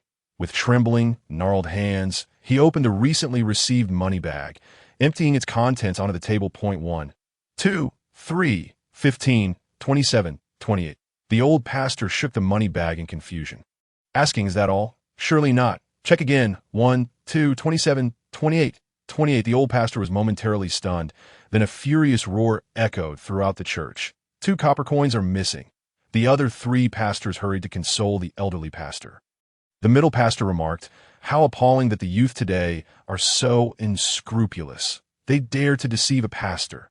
The one on the left added, "Indeed, such behavior is unacceptable. Next time they come, we shall have the doorman throw them out." The pastor on the right suggested, "Perhaps it was unintentional. They may return it shortly." The old pastor, regretful, smacked his forehead, lamenting his vanity for not counting the coins more carefully. With a resigned sigh, he placed the coins back in the bag and tucked it away in the drawer. More individuals are entering. From a reflection in the copper mirror, Pastor Scene noticed that the young leader had golden hair, and he quietly deduced, an Odin. The Odins originated from the Odin Plains, with the most powerful being the Yaker family. Approximately 2 centuries ago, the Yaker family unified half the continent by harnessing the unique Odin warhorses, establishing the mightiest empire on the continent, the Yaker Empire. After decades of conquest, several neighboring kingdoms swiftly submitted to the iron steeds of the Yaker Empire, leading to the renaming of the continent as the Yaker Continent. Subsequently, the Odin status ascended above all other races, with golden hair being their most distinctive trait. "Young man, here to seek divination." The middle pastor was the first to speak. "Young man, you should come here. I have foreseen your destiny, said the pastor to the left of the pillar. As the youngest pastor in the Peaceful Towns Church, I suggest this handsome young man come to me. You must be here to learn about your future and romantic prospects, offered the portly pastor on the right. Pisa Gay stood momentarily dazed, then respectfully saluted the three pastors before, under their disappointed gazes, he led his coachman and servant around the back of the pillar. Looking at the aged visage, he spoke, "Respected Pastor Scene. You surely remember me." "Oh, I recall you. You were the lad from the Tuffy family." "No, the elder family. No, wait, that would be Ball." Pisa Gay awkwardly smiled and performed another salute, softly reminding, "I am Pisa Gay, son of Mayor Grace Gay." "Ah, so your name is Sabby." The old pastor beamed kindly. "Little Sabby, have you come to purchase holy water?" "Actually, I go by Pisa, not Sabby." Kate On's emotions were complex, yet he dared not reveal them, maintaining his respectful demeanor as he stated, "Respected Pastor Scene, I am here to purchase holy water. Here is 30 silver coins. I require 10 bottles, 10 bottles of holy water." A hefty white money bag was placed upon Pastor Scene's table. The old pastor weighed the bag, affirming, "Ah, perfect, 30 silver coins." Just as the old pastor finished speaking, as if suddenly recalling something, he said, "Wait, hold on. 1, 2, 3, 29, 30. The old pastor meticulously arranged the silver coins, double-checking, then nodded. However, hesitating, he began to rearrange the coins anew. 1, 2, 3. Pisa Gay. Outside the church, Pai Ku and Lido approached the large black horse, untying the ropes and preparing to lead it home. They could see that moment. An angry shout rang out. "Whose carriage is this?" Pai Ku and Lida turned to see an exquisite carriage parked at the church entrance. Lida immediately recognized it, exclaiming, "What a coincidence! ISNT that the carriage belonging to the mayor's son. What is that lamp-carrying fellow doing here?" "Forget about him," Pai Ku chuckled. "Let us hurry home." The thought of that golden-haired fellow flaunting his lamp ignited his anger. He made us look foolish in front of so many people. And you still find it amusing. How about this? Pai Ku, noticing the look of indignation on Lida's face, leaned in to whisper a few words into his ear. "Ha ha! Brilliant! Pai Ku!" Lida laughed heartily. "I knew you would have the best ideas." With a grin on his face, Lida approached the church doorman with a swagger, only to wipe the smirk off his face as he bellowed, "What's all this ruckus about?" The doorman, eyeing the burly Lida, showed no fear. "Is this your carriage? Have you seen this foolish horse making a mess? It has severely desecrated the sanctity of the church. You worry about the horse's droppings. Mind your own door. You foolish boy, do you realize you are blaspheming the divine?" The doorman angrily pointed at Lida, shouting, "This is sacrilege. What horse dung, pig dung, I can't comprehend." "You." The doorman's face reddened with rage as he turned to the church's entrance sculpture, fervently praying, finally declaring, "Respected Heracles, allow me to punish this scoundrel in your stead." The furious doorman glared at Lida. "Warning, I shall give you one last warning. Move the carriage, clean up the manure, and then go to Pastor Scene to repent for your transgressions." Lida remained silent, his nostrils flaring, ignoring the middle-aged man. "Fine, just you wait." Suddenly, the middle-aged man rolled up his sleeves, revealing muscular arms. Lida took a step back. "What do you intend to do?" "Nothing much." The middle-aged man bent down, placing both arms beneath the carriage wheels. And with a mighty heave, the expensive carriage abruptly lifted off the ground. Indeed, the carriage soared into the air, ascending at least 3 or 4 meters high. The unfortunate black horse, tethered to the front, had yet to comprehend the situation when it felt an immense force from behind and was propelled skyward along with the soaring carriage. Bang! The carriage crashed to the ground, the horse tumbling along, its forehooves flailing in the air. Chapter 12. O Great Deity! The blazing sun traced a parabolic arc across the sky, slowly descending back into the west. As the relentless heat wave of summer gradually dissipated, the sky grew increasingly overcast. A few crows, seemingly appearing from nowhere, alighted upon the gnarled branches of a desolate tree on the outskirts of Peaceful Town, cawing loudly as if beckoning something forth. The further one ventured from the town, the more abundant the wild grasses became. Their vitality was remarkably resilient. Even when trampled by countless feet, they managed to extract the last vestiges of life. Thriving defiantly, the dirt road was riddled with shallow depressions, as if a giant had carelessly stomped upon it with heavy feet. "Ha! What a delightful experience," laughed Ryder, playfully draping an arm around Pick's shoulder. "Coming up with such a ludicrous idea is hardly in your character, Pick. It strikes me as being more akin to his nature." Pick remained silent, trailing behind with a large black donkey, lost in contemplation. Noticing Pick's reaction, Ryder realized he had misspoken. Every mention of him sent Pick's spirits plummeting. Ryder couldn't help but reflect on how joyful Pick had once been in his youth, since the passing of his adoptive father. Pick's awakenings had become increasingly frequent, and it seemed his demeanor was slowly shifting. This thought caused Ryder immense heartache. Typically, when Pick was hurt, he would strive to present a facade of cheerfulness. Yet, Ryder could not help but feel a pang of sadness. For he deeply understood the fear that resided within Pick. Fear of one day being overtaken by that soul, descending into an eternal slumber. After the death of his adoptive father, Pick began to resist him, wishing for Ryder to forget his name. Yes, he had a name. It was recorded in his notes. However, Ryder had truly forgotten it, as mentioning it in Pick's presence was the gravest of taboos. It seemed he must be more cautious with his words. Avoiding any mention of him around Pick. "I'm fine," Pick murmured. "I was just thinking about that poor horse. The cart was overturned by the church's gatekeeper, and that horse must have been seriously injured." His expression was tinged with compassion. Ryder shook his head and replied, "You have something else on your mind. Pick, speak up." Pick blinked, understanding what Ryder was implying, and said, "All right, it's nothing. I've thought it over. I must accept him from now on, or I will continue to suffer within." Observing Pick's willingness to broach the subject, Ryder interjected, "Actually, I've spent some time with him and found that he isn't entirely malevolent, though he does have a penchant for mischievous ideas, like the one we just encountered. It truly reflects his style." Yes, Ryder spoke. He suddenly felt he had overstepped, casting an awkward glance at Pick, who appeared somewhat subdued. "Well, if I think hard enough, I can recall what I did after awakening."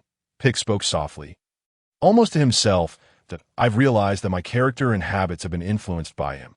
If this reality cannot be altered, I have no choice but to accept it."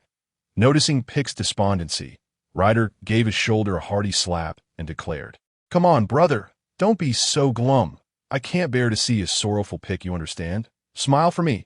Ah! Laugh like I do." Pick, witnessing Ryder's carefree demeanor, found himself swept up in the moment, breaking into laughter whenever he was with Ryder. Joy seemed to find its way back to him, even in the face of unpleasant events out of course. Pick had forgotten how blissfully happy he once was, and how he had once shared that joy with Ryder during their childhood. The echoes of childhood laughter seemed to linger in the air. "Yes, that's the spirit. Keep laughing." Ryder cheered. "This is the Pick I know, my forever good brother." Pick gazed at Ryder with warmth, while Ryder looked back at him with affection. And at last, both erupted into hearty laughter. As their merriment continued, they soon found themselves nearing home. "Ryder, you should take the holy water to grandfather." "I must return now." Pick hesitated as they reached the doorstep. "Return where?" "Pick, this is your home," Ryder exclaimed, a hint of frustration in his voice. "Ryder, my dear brother, I have truly encountered the one destined for me. I have found my sanctuary. I must marry her." "What do you mean?" "Brother, what's sanctuary? How sentimental." Ryder scoffed. "When do you plan to come back?" Pick sheepishly scratched his head, pondering for a moment before responding. "I can't say for certain, but I suspect it may be a long time, perhaps a month. 2 months, or even half a year." Ryder sighed, understanding Pick's character. Once he set his mind on something, he pursued it with utmost seriousness. Knowing that reasoning with him would be futile, he still wished to dissuade him. "You know, during the week you were gone, grandfather often mentioned you." Pick rubbed his head, feeling conflicted as he thought about how he hadn't been home for days and how upon returning, he would likely unleash a torrent of frustration on grandfather. This thought filled him with guilt. Seeing Pick's distress, Ryder wrapped his arms around him, patting his back reassuringly. "Go on, Pick. I'll take good care of grandfather. Go find what you seek." At that moment, Pick felt a swell of emotion, nearly brought to tears by the understanding of his dear brother's reluctance to part ways. "Come, Pick, let's play one last game." "Play what?" "Ryder, you're over 20 now. How can you still act like a child?" "Oh, come on, just one more game. Remember the prayer I taught you this morning? Do you still recall it?" "All right, fine. Pick closed his eyes, placing his hands over his heart, his expression earnest, and shouted at the top of his lungs, "Great deity, I am your loyal follower. Please grant me my wish and bestow upon me the key to my home." With a loud clap, Pick opened his eyes, only to find not a key but a light blue cap, the very one he had lost amidst the chaotic crowd during the donkey cart trial. When he looked up, Ryder had vanished, that moment. From the wooden loft of the house, Ryder's voice boomed, "The deity has heard your prayer. However, the deity is currently displeased. Your wish will be granted when you return home next time. Take your worn-out cap and be gone." Pick picked up the cap from the ground, brushing off the dust, his heart a whirlwind of emotions as he shouted towards the house, "Ryder, I will return. I swear." The loft fell silent, and Pick gazed at the door for a long while, quietly donning the blue cap, an heirloom from his adoptive father, which he had always treasured. Suddenly, Pick removed the cap again, retrieving a small pouch from within and carefully opening it. Inside was a powdery green herbal remedy. Pick brought it to his nose and recognized the scents of healing herbs, yin chow and huatong, both excellent for treating wounds that a warmth spread through him. He had never expected that rugged man to be so thoughtful, still considering his injuries at that moment. The large black donkey let out a loud bray behind him. Ah, oh. The braying was so sudden and loud that it nearly startled Pick into jumping. He had almost forgotten about the donkey's presence. Turning around, he playfully patted the donkey's head, saying, "What are you braying about? Are you bidding Ryder farewell too? Ah, oh, no way, you can't go. Ah, oh, did you hear that? Don't follow me. Go home. Ah, oh, you silly creature, why kick me?" As the sun cast its last rays, finally sinking below the western horizon, Pick stepped beyond the confines of the town, heading toward the open fields, with the cheerful black donkey braying merrily behind him. Chapter 13. Golden Fragrance, Great Deity, I am your loyal follower. Please grant me my wish and provide me with a dinner. On the dirt road outside Peaceful Town, Pick earnestly offered his prayer, but when he opened his eyes, he found no pies falling from the sky. He stared blankly for 2 seconds before slapping his forehead in realization. How foolish of me to harbor such a notion. As 2 brays echoed behind him, Pick discerned a hint of mockery in their tone.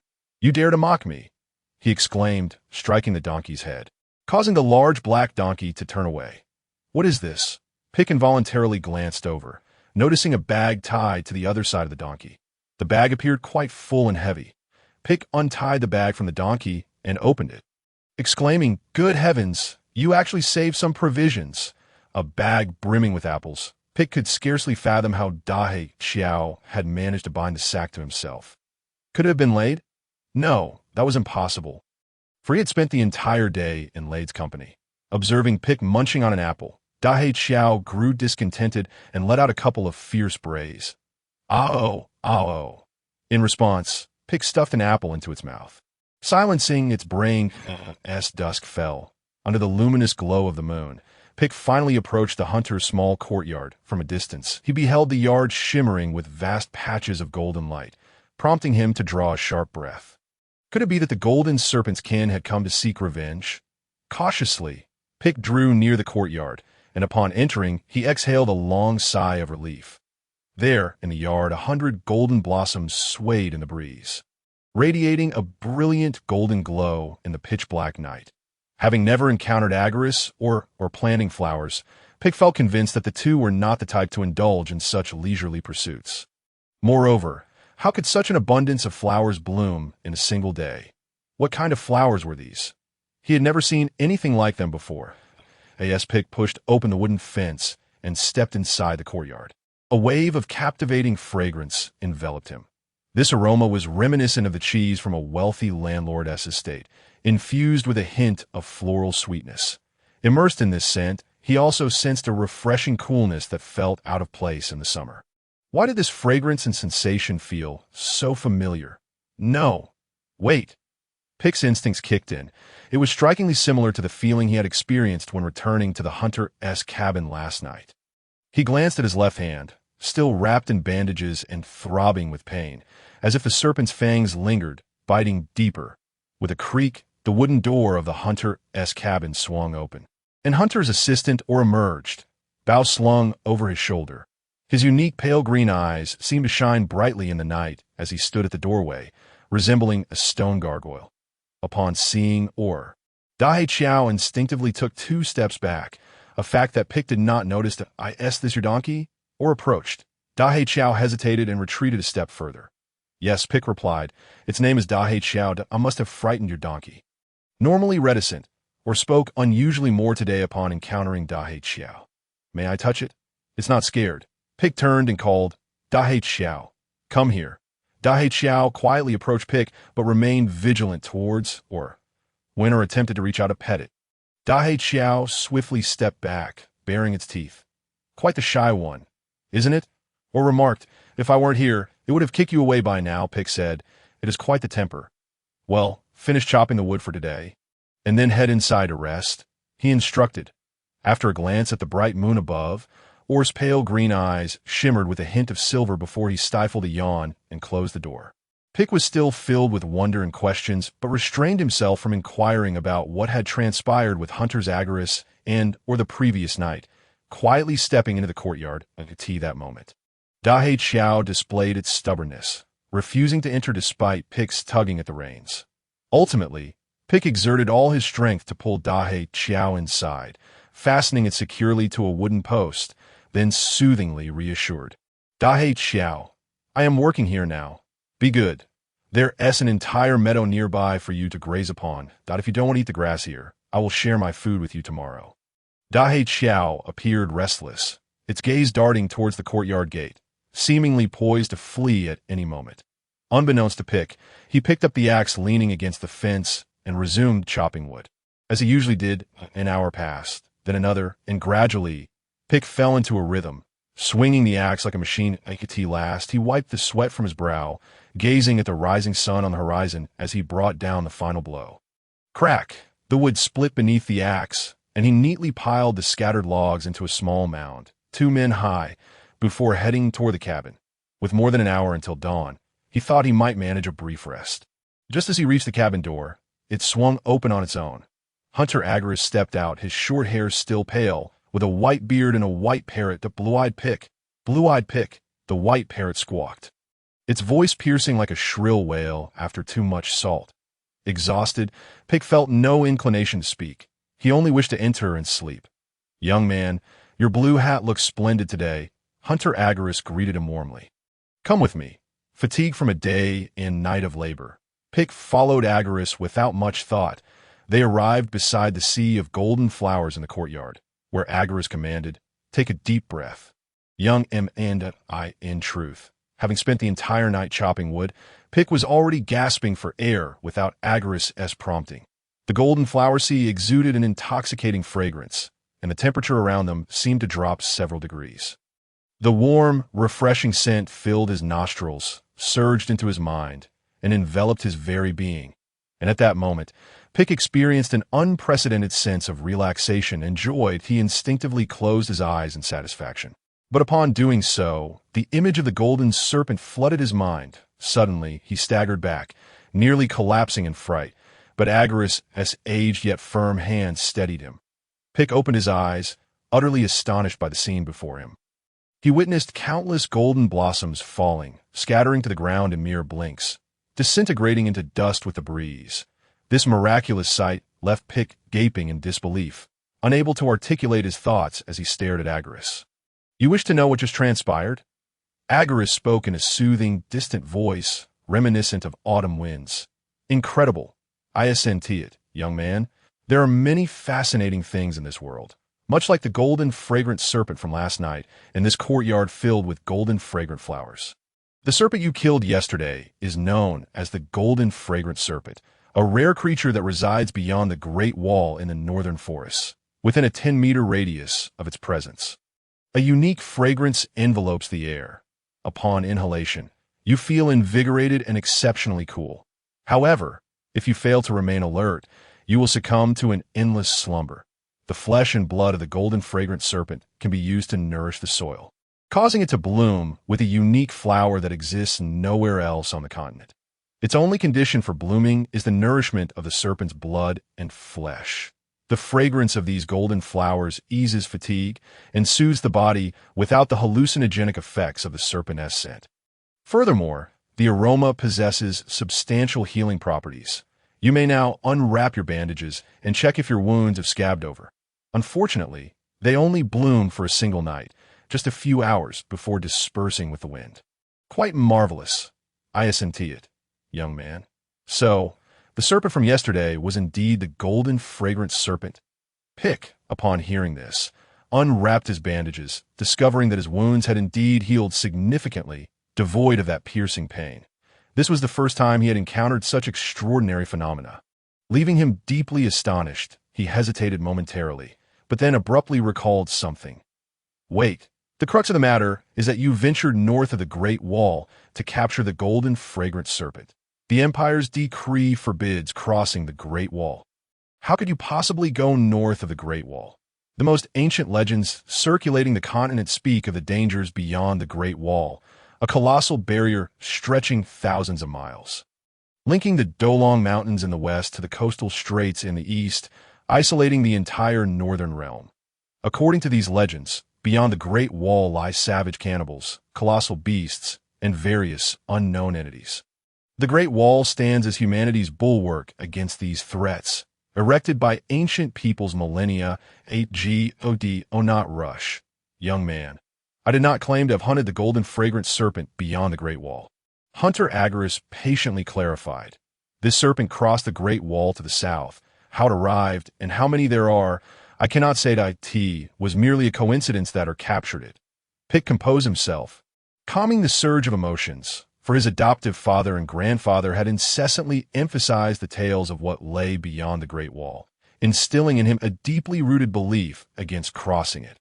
However, we will ultimately need to venture there. Pike had just managed to calm himself when Hunter Agorist's words sent his breath racing once more. Chapter 14. Hezekiah. Crossing the Great Wall is forbidden. It is an imperial decree known even to a 3-year-old child, Pike declared. If you wish to chop wood or hunt, simply go to the forest north of the town, but do not venture further north. So, you intend to abandon your pursuit, young man? Agorist said with a smirk. It is merely an imperial prohibition. Over the centuries, countless adventurers have scaled the Great Wall and glimpsed the northern landscapes. They have not acted against the interests of the Empire. They merely risked their lives for adventure. Furthermore, this decree was established to safeguard the lives of the citizens. Defying it incurs no substantial punishment. The sentinels on the wall have dwindled, and many adventurers have ventured into that new world, paying with their lives to witness the wonders beyond. Of course, should you decide to take such a risk, you must be accountable for your own life. His words plunged Pike into a momentary silence.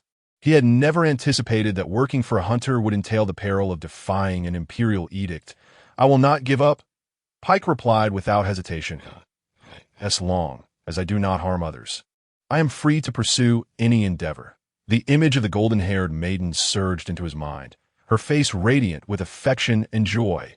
Hunter Agorist smiled, pondering the profound truth that the greatest force in the world indeed springs from love.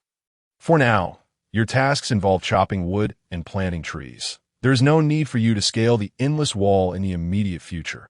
Agorist handed him a gourd-shaped seed, roughly the size of half a thumb. Plant this seed, and within a month, it will grow into a towering tree. Those seeds will yield more trees, and in 2 months, you will possess a forest, eliminating the need to laboriously transport timber from the north. A tree in a month. What manner of seed is this? Pike inquired if sensing his curiosity. Hunter Agorist responded, it symbolizes strength and resilience. It is a sand tree. Under any conditions, as long as there is soil. The sand tree will thrive. It was a name Pike had never heard before. He accepted the gourd-like seed and asked, can I plant it in the backyard? Certainly. Once his emotions settled, Pike found himself invigorated, marveling at the miraculous effects of the golden flower while yearning to see the golden-haired maiden once more. Chopping would prove monotonous, yet day after day, Pike diligently repeated this tedious task, feeling a wealth of fulfillment within. He understood that with sufficient effort, he would one day reunite with the golden-haired maiden. Today marked the 10th day. Hunter Agaris had promised to share a tidbit about the maiden every month. In 20 days, time would swiftly pass. With this thought, Pike grasped his axe and resumed his work. Time flowed steadily by, and Pike mechanically swung his axe to him. Time became an ephemeral entity. The sun rose swiftly and set just as quickly, leaving no room for more timber in the hunter's yard. During this period, Pike endured 2 bouts of fatigue. The first occurred on the 8th day, when it became increasingly difficult to lift his axe. But after inhaling the fragrant aroma of the golden flower, he quickly regained his vigor. The second bout struck on the 15th day, when Pike collapsed in the yard, unconscious for an entire day and night. Presently, he found himself in the midst of a third wave of exhaustion. A month had elapsed, and the yard was filled with timber, both inside and out. He sat weakly on the ground, awaiting Hunter Agaris's return. As punctual as ever, Agaris entered the dimly lit room at dusk.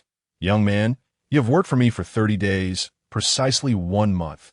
Come, step inside." Pike followed Hunter Agaris in the house, his heart brimming with anticipation as he gazed at the hunter. Agaris regarded him with a smile and slowly uttered 3 words. "Hezekiah.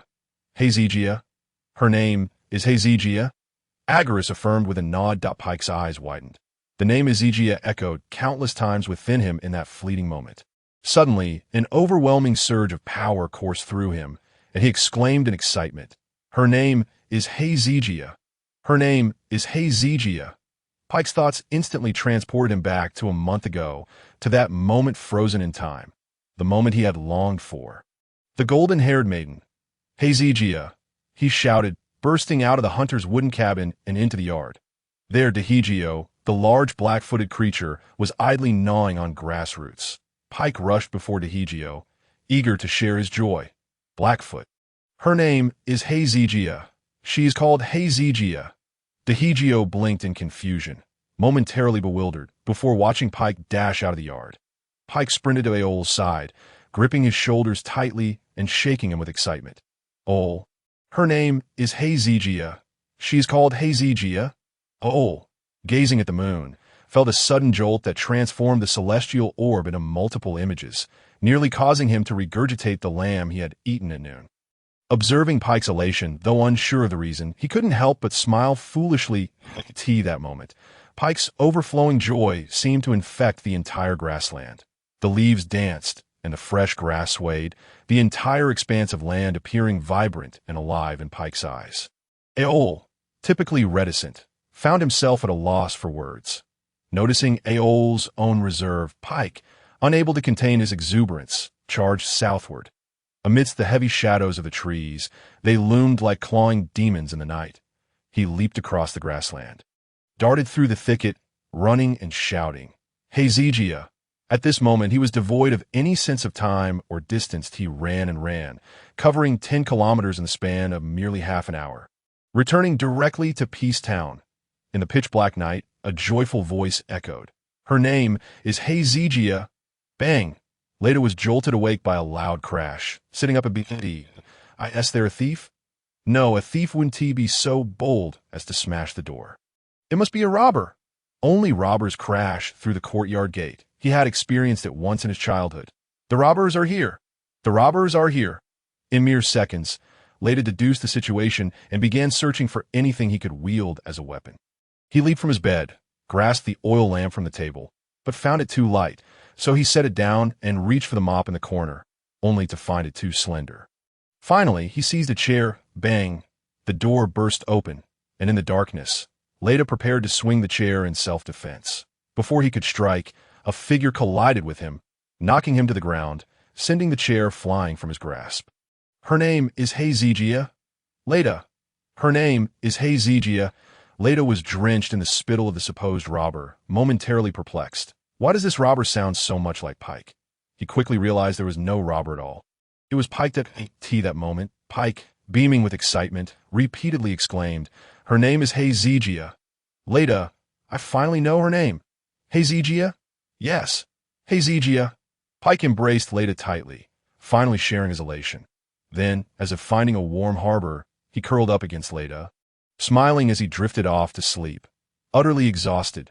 Chapter 15. The night of light, he awoke before dawn, the world shrouded in a gray fog. occasionally pierced by the chirping of birds, as if startled from a beautiful dream. He murmured upon waking, Hezekiah. Soon, he realized it was merely a dream. The image of the golden-haired maiden in her blue skirt gradually faded from his mind as he sat up, discovering himself lying on a comfortable bed. Beside the bed, Ryder was slumped in a chair, his head resting on the table in deep slumber, a large pool of drool saturating the wooden surface, suggesting he too was lost in a beautiful dream. Peake gently shook him awake from his reverie, and Ryder, still drowsy, stumbled as Peake assisted him back onto the bed. Peake was well aware of his habits. He knew that unless he forcefully shook him or shouted loudly, Ryder would not rouse from his slumber. He stealthily opened the door and stepped into the courtyard, where he discovered Dahe waiting for him. The sky was darkening, and Dahe's jet-black fur served as natural camouflage. Had it not been for its gleaming white teeth, Peake might have overlooked it. "Let us depart." Peake mounted Dahe, grasping the cool reins as they headed northward. He chuckled softly, murmuring something that was carried away by the summer breeze. Leaving no one to discern his words, the donkey bore him out of the small town, into a thicket of low trees, soon emerging into a lush green expanse that by this time he had traveled several miles north. Still a distance away from the hunter's cabin, that it was only when Peake and Dahe ascended a gentle hill that they beheld the dawn's first light. The sight before him left him utterly astounded. Dahe, too, instinctively took a step back at the scene. Before them was a procession of soldiers, a formidable sight woven from strands of gold and silver, glimmering like a starry river under the early morning light. Their numbers were around 500, all clad in black iron armor, advancing silently, while their silver armor shone brilliantly. The banner, a striking blend of black and red, billowed in the wind, embroidered with a golden and silver depiction of a crown-wielding lion, the royal emblem of the Acre Empire. In the center of this procession, a grand golden chariot glided forward, drawn by 4 horses trotting in unison. Draped curtains surrounded the carriage, and on either side stood 10 armored knights, their lances towering 3 meters high, pointing skyward like spears of silver. Peake, born in a small northern town and raised in a carpenter's household, had ventured as far as the primal forest to the north. After 20 years, his life had revolved around chopping wood at home or riding a donkey into the woods. He had never encountered such a spectacle. Among those mounted on magnificent steeds, there might be shining knights, as legend spoke of knights blessed by the bishops of the church for their noble deeds, receiving the favor of the deity of light. Once dubbed Knights of Light, they pledged allegiance to the church, upholding the principles of bravery, kindness, sacrifice, and loyalty throughout their lives until death. The tales of knights were many, and undoubtedly, Knights of Light were among the most revered professions in the world, their esteem among common folk surpassing even that of royalty. To be under the protection of hundreds of knights meant that a person of great significance must surely be seated within that central chariot. Peake gazed at the snaking line of soldiers with envy, pondering if they were bound for the hunter's cabin, that a voice suddenly whispered in his ear. Or, Peake turned around, teasingly remarking, "I guessed it was you. You walk without making a sound, like a wolf hunting in the woods." Or, typically dazed, blinked his pale green eyes and said, "Come, let's get a closer look." Though Dahe was reluctant, it could not resist Ower's strength as he led the donkey down the slope. At the bottom lay an expansive plain, and as they stepped onto it, Peake felt the icy scrutiny of several gazes upon him. He mused inwardly, realizing it was likely a form of inspection. Indeed, what threat could 2 men and a donkey pose to them? "If you wish, we can approach a bit closer," Ower suggested. "Are you certain?" Peake pondered, yet his curiosity got the better of him, and he drew nearer to the procession. As he approached, he discerned that every individual within the ranks bore hair of a brilliant golden hue, each adorned with a silver light knight medal upon their chests. Could it be that these were hundreds of Knights of Light? The gleaming silver medals bore the emblem of the Sword of Light from the Church of the Deity of Light, a symbol Peake had seen in the chapel of Peacetown. What did it mean to have hundreds of Light Knights? The standing of a single knight was not lesser than that of a middle-ranking noble in the Empire. Peake could hardly fathom the significance of the person seated within that golden chariot. At 10 meters distance, Dahe appeared increasingly uneasy. The warhorses seemed to intimidate it, given their iron-clad, helm-adorned forms appeared so cold-blooded, As they continued their approach, Peak witnessed the procession indeed come to a halt before the hunter's cabin. The immense chariot wove its way through the ranks of knights, the four powerful steeds pulling the colossal vehicle that resembled a moving house, coming to rest just outside the hunter's courtyard. Two attendants, dressed as servants, parted the curtains of the chariot, and an elderly man clad in resplendent golden attire emerged, squinting at the wooden cabin ahead. After a moment's pause, as if recollecting something, he murmured, "I suppose we shall have to wait for a day." "Excuse me," a young voice called from behind. The elderly man turned, saying, "Let them come forward." The few knight-like figures responded in unison, "Yes." Peak and Ower navigated past 7 or 8 knights. Reaching the door, Peak glanced at the elderly gentleman, noting the pronounced age etched into his features. Strands of golden hair peeked from under his ornate hat, looking somewhat withered, while the deep creases at the corners of his eyes intertwined with it. The golden lion mark embroidered on his chest roared fiercely, lifelike, with a crown perched atop its head, reminiscent of an ancient lion king. Peak met the elderly man's gaze, saying, "Elderly sir, silence," before Peak could finish. A guard beside the elder abruptly unsheathed a steel dagger. Unbeknownst to Peak, that dagger was forged from Valerinuous steel, the hardest steel on the continent, mined from the Odin Plains. With a mere flick, his head could be severed. He remained oblivious to the misstep he had taken to provoke such a reaction from the guard. At that moment, an invisible pressure enveloped Peak, making it difficult for him to breathe. Dahe, behind him, swayed nervously, as if preparing to act. The elderly man squinted, raising a hand gently behind his back, speaking in a voice barely above a whisper, "Stand down." Peak felt an intangible force emanating from the elder, who in that moment seemed to transform into the golden lion embroidered on the black and red banner. The guard, recognizing the shift, hastily sheathed his dagger and stepped back. Peak longed to speak. Yet the peculiar behavior of the noble and the guard stilled his tongue. He silently opened the wooden gate, entering alongside Ower, and as the gate closed behind them, the elderly man made no further indication, merely gesturing to the attendant beside him to assist him back into the chariot. Peak began splitting wood in the courtyard, sweat mingling with his exertion as he pondered how those people could stand motionless outside all day. Did they not feel the heat? The summer sun beating down on their silver armor must surely make it unbearably hot. They were truly a curious bunch. Thus, this peculiar procession lingered before the hunter's cabin for an entire day. As the sun dipped below the horizon, night fell. Agals pushed open the door punctually, but he did not emerge from the outside. Rather, he stepped out from within the wooden cabin. Today seemed to herald an event. Peak scratched his head, glancing at Ower, who had idled all day. He mused. Today marked the only time they had not ventured out to hunt.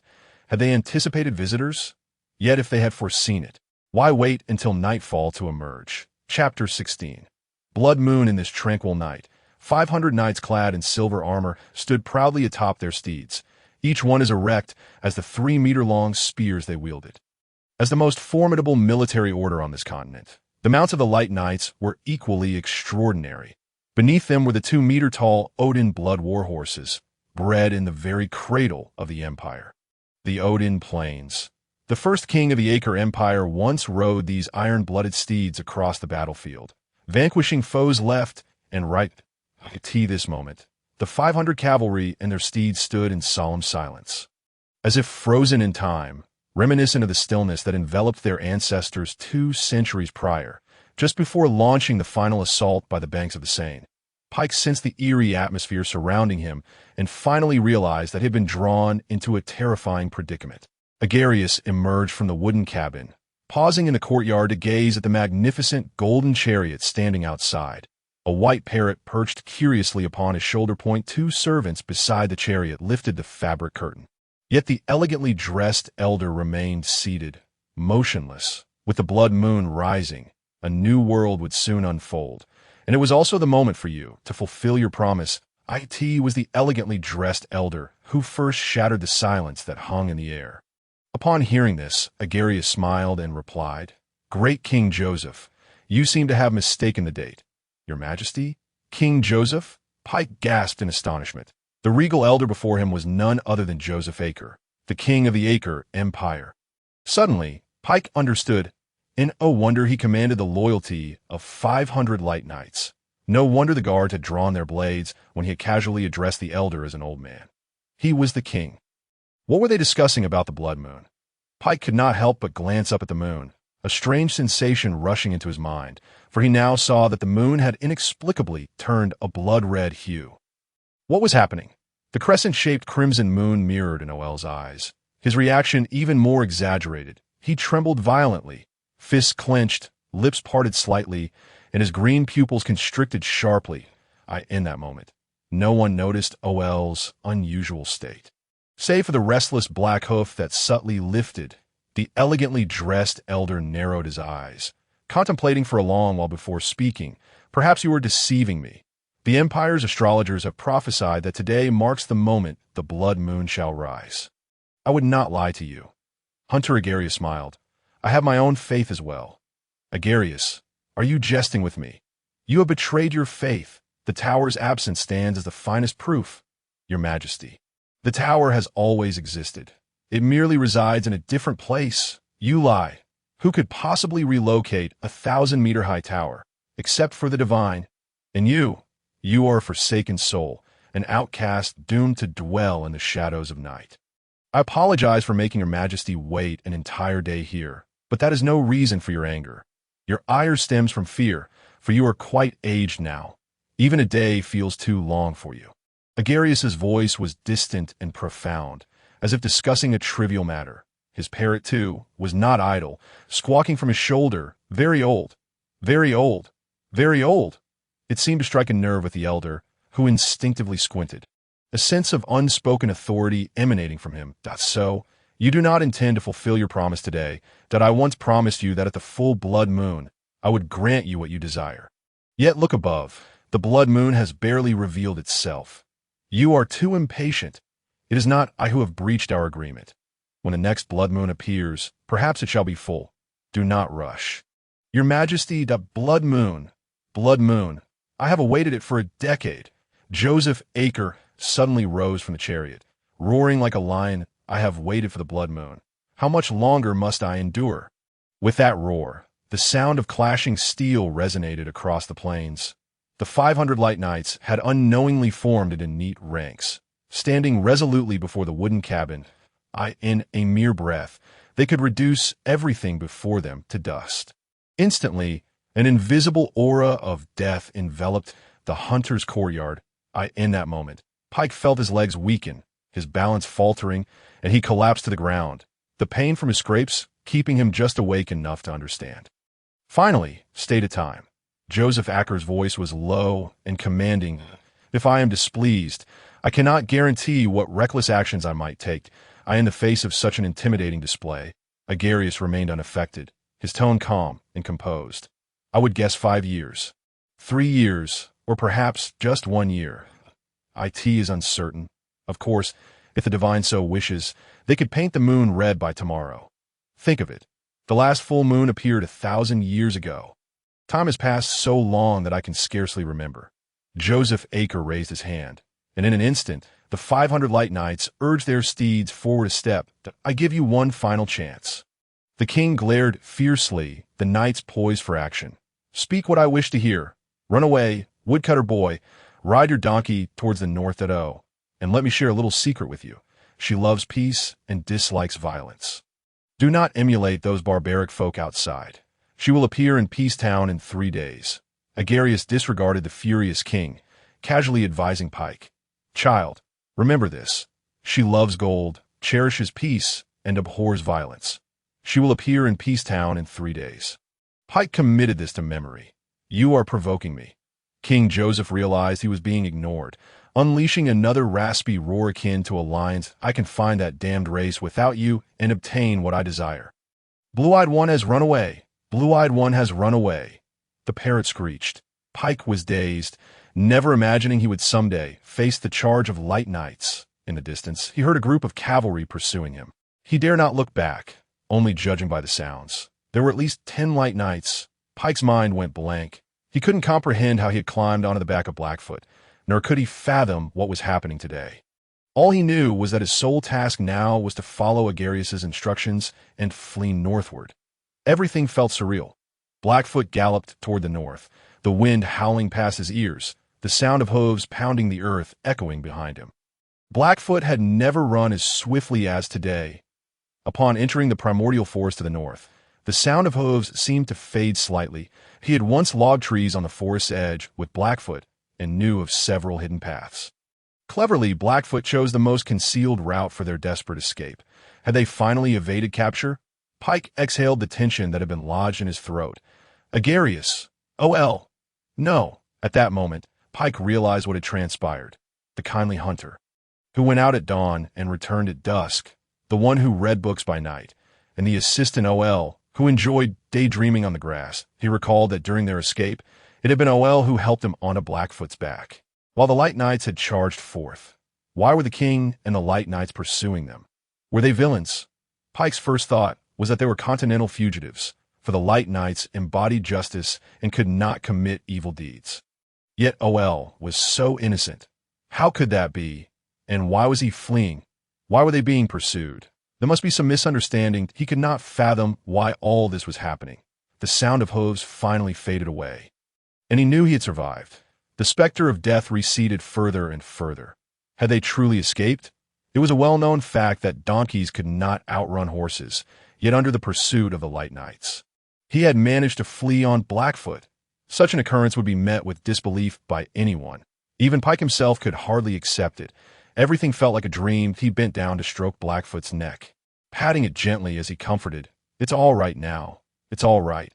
After a period of relentless running, the mouth of the great Blackfoot was frothing with white foam. Hecate last.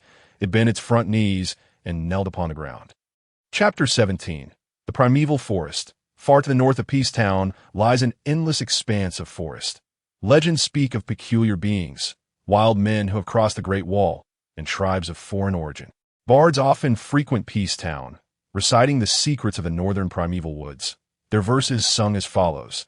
I have perused countless ancient tomes, lingering amidst myths and legends. Achilles and his treasures, the genius of Heracles. The freedom of the divine, along with the roars of demons. Clearly, these have vanished within the vastness of the forest. You say you wish to depart, to seek adventure. Then venture forth into the northern endless forest. The blessings of fairy tales reside within the endless forest. The lost treasures lie within the endless forest. The mysterious races exist within the endless forest. The brave adventurers dwell within the endless forest. To the south of the endless forest stands a magnificent barrier crafted by humanity, the Great Wall. South of the Great Wall, there lies a particularly lush, primeval forest. Unlike the endless forest, this primeval wood is devoid of legends and lacks any terrifying presence. However, today is markedly different from days past, as a band of uninvited guests has arrived in the primeval forest. The wind serves as the songster here, as various trees and plants sway their limbs in a frenzied dance accompanying its melody. In the early morning, countless creatures awaken, parading, weaving, hunting, evading, mating, and fleeing through the grass. With the arrival of dawn, the nocturnal beings and solitary creatures retreat from the stage. From this moment onward, it is the domain of social creatures. A night of flight left Pick in a restless state. Visions of the radiant knight pursuing him on horseback flashing through his mind. He recalled how those steeds trampled fences and raised their lances, causing his body to tremble uncontrollably. Today was destined to be a sleepless night, yet he was utterly fatigued. As dawn broke, he finally succumbed to slumber. His stiff body found respite, and his tense features relaxed. Pick had never felt such exhaustion.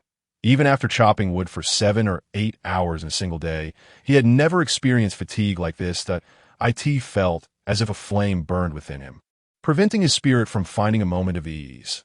The fire blazed ever stronger, spreading through his very being, leaving him parched and anxious. His mind endured a tremendous shock.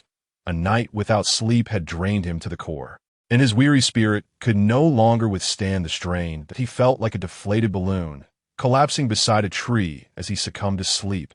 The sound of the wind intruded upon his dreams, causing his ears to ache, yet the songs of unknown birds lulled him into a hypnotic state. His dreams were warm, filled with the gentle sunlight of autumn, the streams where he once played and fished as a child. echoing with melodies and laughter. In his slumber, he returned to his youth, his small body seemingly free of worries. His father lifted him from behind, strong arms gently enveloping him. He buried his head in his father's chest, murmuring, "Father, let us go home. I am so tired." His father's voice, hearty and jovial, replied, "All right, dear little Pick, I shall take you home." Soon his father carried him back to their abode.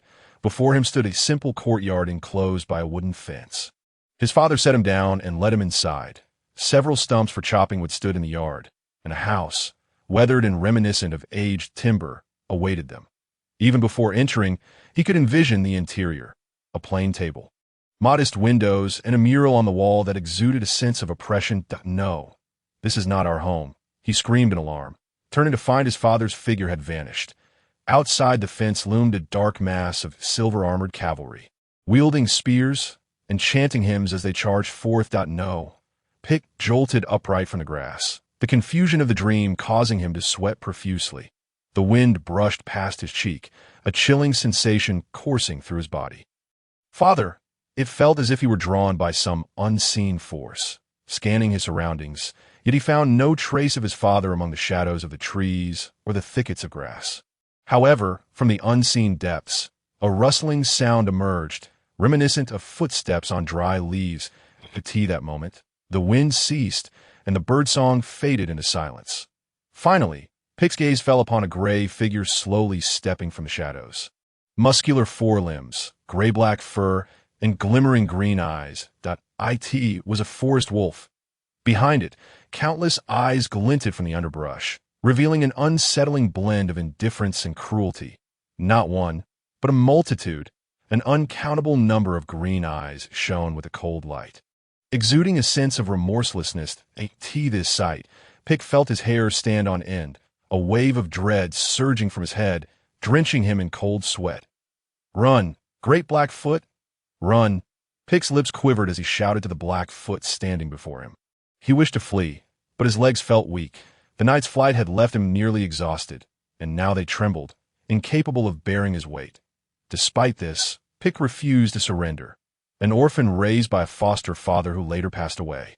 He had lived his life in shadows. He had experienced solitude, fear, and insecurity countless times, and in moments of profound sadness or terror, another soul would seize control of his body, a reality that had once plunged him into deep despair. The days of darkness had persisted. So many dark days had passed that he now found value in life, treating everyone around him with heartfelt gratitude. Except for his good friend, Lade, no one knew the depths of his experiences. After encountering the golden-haired maiden, he resolved to change. He did not wish to die, nor to awaken that other presence within him again. Thus, he must confront it, even as his body trembled with fear. The sensation of terror proved overwhelmingly difficult to resist, yet he had to strive against it. He wished to survive. He understood that if he desired a future with the golden-haired maiden, he must ultimately confront and vanquish the other soul residing within him. The mere thought of that other soul awakening after he had forged a life with her sent waves of dread through him. Such a scenario was unacceptable. Amidst the fear, he felt his consciousness slowly fading. He quickly bit his lip to rouse himself. He fought against the terror within his heart. "Run, Blackfoot!" In this perilous moment, he realized the other soul within him was on the verge of awakening. However, Pick was determined to prevent its emergence, forever, even if it meant facing death. During the struggle for control of his body, he often found himself unable to move, let alone flee to suppress the awakening. His body had gone rigid. "Coward! Give me back my body! You will die!" Pick's pupils darkened in an instant as he shouted defiantly, "No!" Pick resolutely shut his eyes once more, and when he opened them again, he was met with a brilliant blue. "You shall not." Ultimately, it was Pick who regained control over his body. Crawling upon the ground, he grasped a dry branch, not for defense against the pack of wolves, but to strike the great Blackfoot upon its rear, exclaiming, "You fool! Why are you standing there like an idiot? Do not mind me. You have no strength left." The great Blackfoot had miraculously evaded the pursuit of the Radiant Knights throughout the night. However, attempting to have the Blackfoot carry him away would be futile against the relentless chase of the forest wolves. The best outcome would be for him to remain here, serving as prey to the wolves, thereby slowing their advance. The great Blackfoot clearly did not wish to abandon him. Typically indifferent, it chose to protect him at this critical moment. Feeling confident of victory, the lead wolf approached leisurely. Inching closer to the great Blackfoot, the great Blackfoot took 2 steps back, retreating until it stood before Pick, and then halted. "Why aren't you running?" "Hurry!" Pick screamed hoarsely, striking the Blackfoot's hind leg. Yet it remained motionless. "You fool! Do you wish to die alongside me?"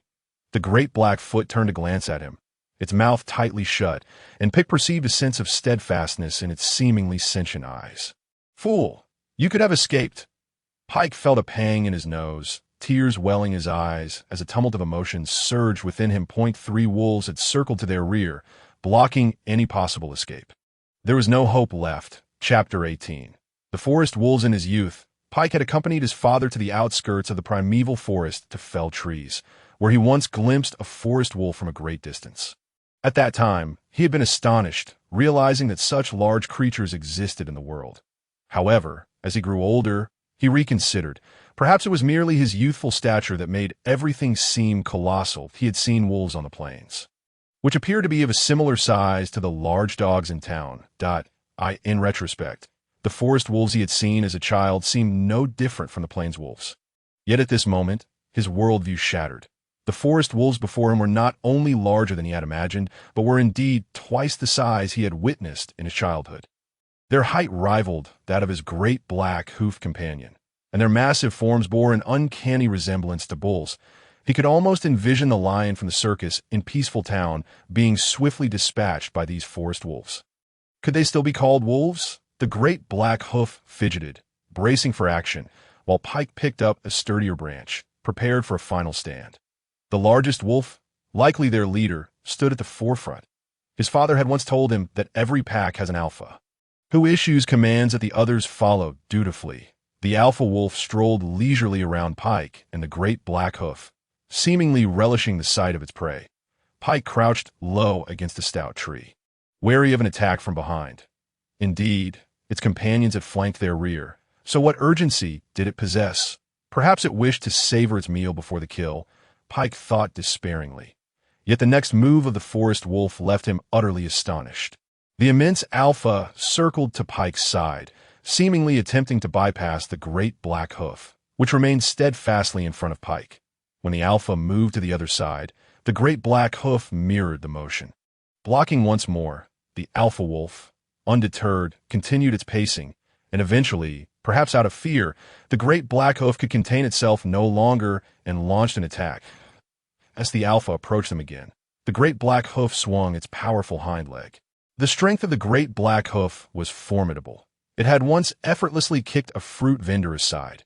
Now, if it struck true, it could inflict some pain upon the forest wolf. However, contrary to expectations, the great black hoof's well-prepared strike missed entirely. The alpha wolf nimbly evaded.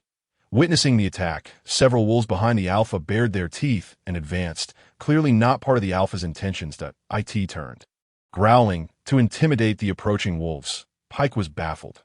What did this mean? Was the alpha asserting its right to the prey? Well, avoiding being torn apart by a pack of wolves was the best outcome he could hope for at that moment. The alpha meandered back and forth without attacking, and even when provoked by the great black hoof, it remained unfazed. Observing this, Pike felt both confusion and despair, while simultaneously marveling at the creature's intelligence. All beings possess a spirit. This was a phrase his father often told him during his lifetime, and it was also a sentiment he imparted when gifting Pike the great black hoof. From an early age, Pike had never mistreated the great black hoof, which now remained loyal in this dire situation. The alphas circling before them undoubtedly served a purpose to validate his thoughts and seize a final opportunity. He attempted to speak. "What do you want?" Upon uttering those words, Pike chastised himself inwardly for his foolishness. How absurd to think he could converse with forest wolves, just as he was berating himself. The forest wolf bent its front legs. Was it finally going to attack? Pike readied himself behind the great black hoof, poised to assist at a moment's notice against the forest wolf's lethal strike. Thus, The human, the wolves, and the donkeys stood frozen in place. Not a minute passed, then two. Pike's top muscles could no longer endure the tension. He felt his heart racing 500 or 600 beats within that time. And he found himself wishing for the wolf to attack swiftly to grant them a quick end. Could this also be a tactic? First, they encircled their prey, then sought to mentally dismantle their will to fight. If this were the case, Pike felt an immense respect for his adversary. Even in the face of imminent death, it would not be in vain. Are you trying to convey something to me? After 3 minutes of silence, Pike could no longer suppress his curiosity and voiced his question again. Having spent over a decade with the great black hoof and nurtured by his father's teachings, he understood the innate spirit of these creatures. Upon speaking, he realized the wolf could comprehend him, just as the great black hoof understood most of his words. This forest wolf could as well. For he saw the alpha nodding its head. Pike's eyes widened as he watched the alpha grasp a branch in its jaws, rhythmically moving its head as it drew several lines in the soil. Simple strokes, yet they left Pike in profound astonishment. From this moment onward, he felt a deep respect for the forest. It depicted a figure of a person. One stroke for the head, another for the body, two for the arms and legs, resembling a large character. However, upon closer inspection, he discerned the intermittent traces of the strokes. It was undeniably a person, Pike concluded. After sketching the figure, the alpha drew a long line, one end pointing at the figure and the other toward the direction from which they had come. Pike struggled to contain his astonishment, earnestly interpreting the alpha's meaning, for this was their only chance at survival. Are you suggesting I follow you? The alpha set down the branch and blinked its deep green eyes, seemingly affirming his query. Pike stepped away from the sturdy tree, cautiously advancing a step forward. Observing this, the alpha began to turn back, followed by the other forest wolves that he had guessed correctly. Yet where were these wolves taking him? Surely not back to their den to feast upon him. That would be too cumbersome. Perhaps they had a weak mother wolf, unable to venture out to give birth? Or did they wish to consume the fruits of the trees, unable to gather them themselves? Intending to bring him back to fetch them? In a moment, 100 speculations collided in Pike's mind. Great black hoof, it seems you may not be eaten after all. If the situation permits, you should escape. And so, a pack of wolves, accompanied by a lone human and a donkey, traversed the forest. Chapter 19. The endless great wall in the distance, the great black hoof lingered behind the wolf pack, which seemed solely interested in Pike, leaving it to the sidelines. Naturally, it was also curious. Where was Pike heading with those fearsome beings? Was there something delectable awaiting them? Would there be apples? Suppressing its inner voice of resistance. It found itself trailing behind the group of wolves. Perhaps it had never heard the age-old fable on the continent warning that curiosity kills the donkey. In the tale, a foolish donkey that had never encountered flames, upon seeing a bonfire, was consumed by curiosity and foolishly ran into it, quickly becoming a fiery donkey.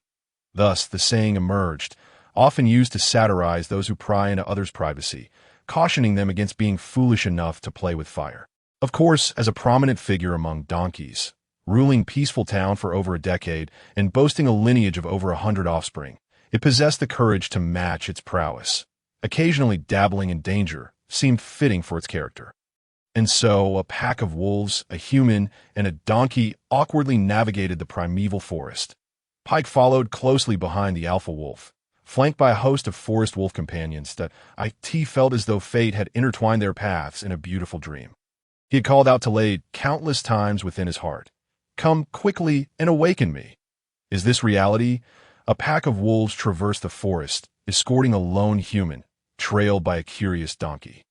The lead wolf, seemingly assured of Pick's ability to keep pace, gradually quickened its stride until Pick found himself running just to maintain a semblance of proximity.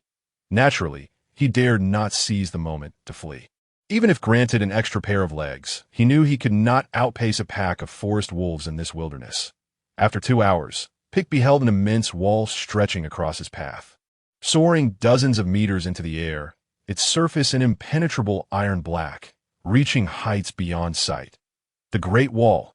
It is said that humanity constructed this formidable barrier to isolate the northern beasts and wild men from the civilized world, extending endlessly in an unknown length.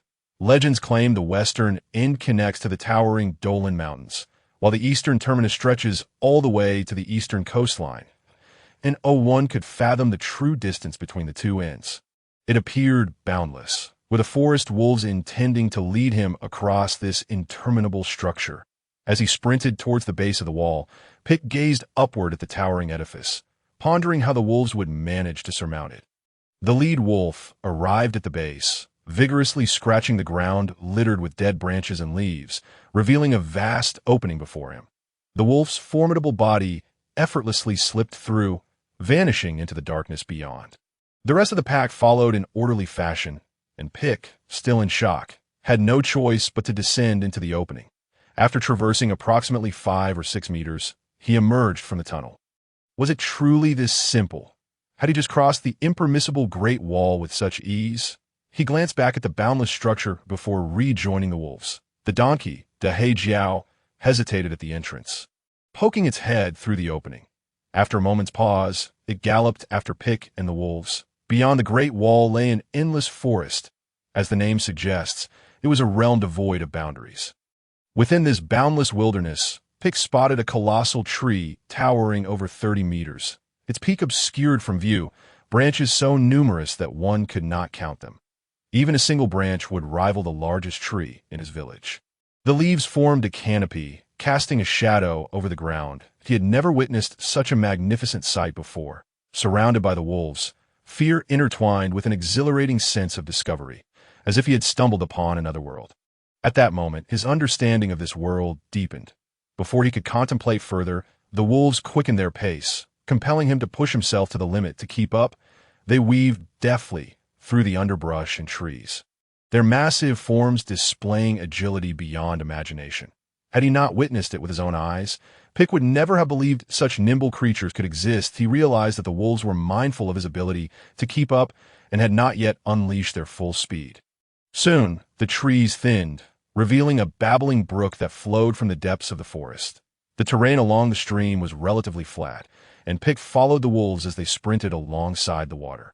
Eventually, they reached a canyon, where Pick gasped for breath, surveying his surroundings. 2 rocky hills loomed in the forest, rising 40 to 50 meters high, towering over the tallest trees by a significant margin.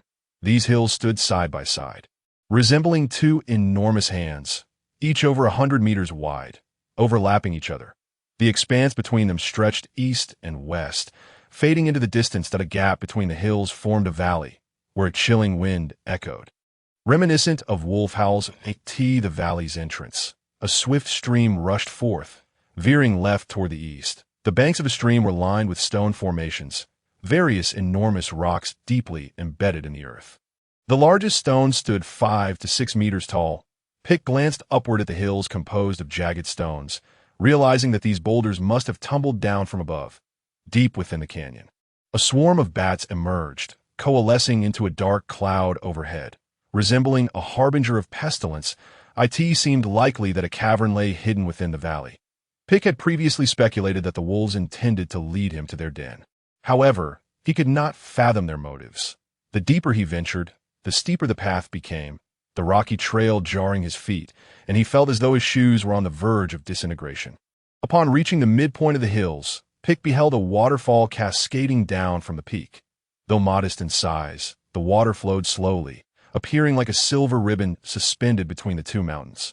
Soon, Pick finally laid eyes on the anticipated cave, but he was utterly unprepared for its vastness.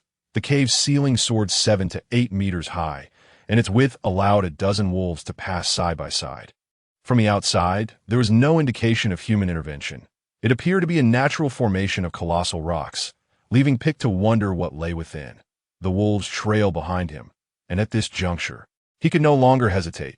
Before entering the cave, Pick cast a glance back, noticing Dahe Jiao still following at a distance. Understanding the donkey's stubborn nature, he knew reprimands would be futile, so he shouted, "Dahe Jiao, wait for me outside. If I don't return by nightfall, make your way home." Dahe Jiao, of course, could not respond. The canyon's chilling wind howled, and he doubted his voice could carry far enough for the donkey to hear. Inside the cave, irregular stone steps spiraled upward into the darkness, the sound of dripping water echoing above.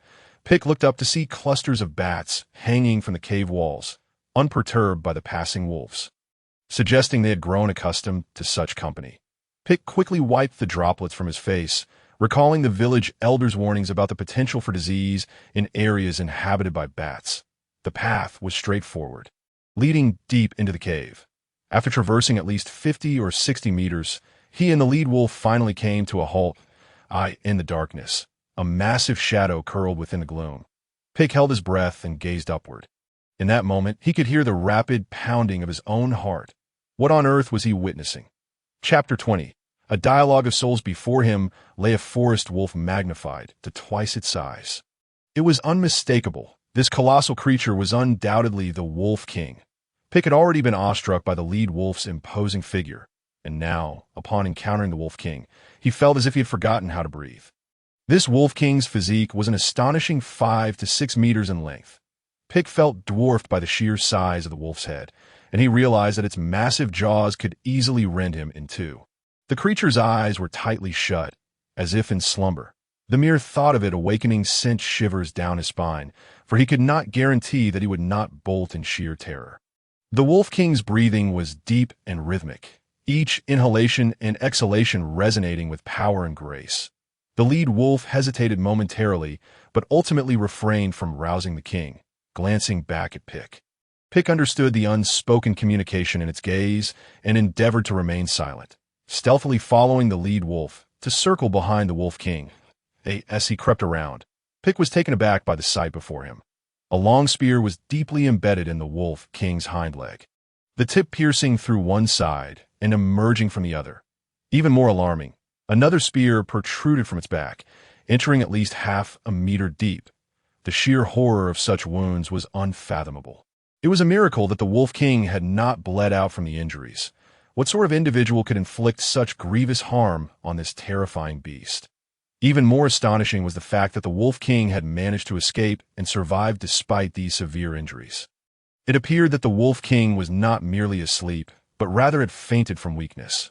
Otherwise, given the alertness characteristic of forest wolves, it would have awakened instantaneously at Pick's approach, due to the Wolf King's immense size. The spears seemed diminutive. However, upon closer inspection, Pick realized that they were absurdly long, measuring at least 3 meters. 3 meters. Wasn't that the length of the lances wielded by the Knights of Light? Approaching even closer, Pick noticed silver engravings on the spears, depicting the prayers of the church. This revelation led Pick to recall the Golden Chariot and the 500 Knights of Light. Could it be that the Wolf King had encountered the Knights of Light? No wonder they ceased their pursuit into the primordial forest.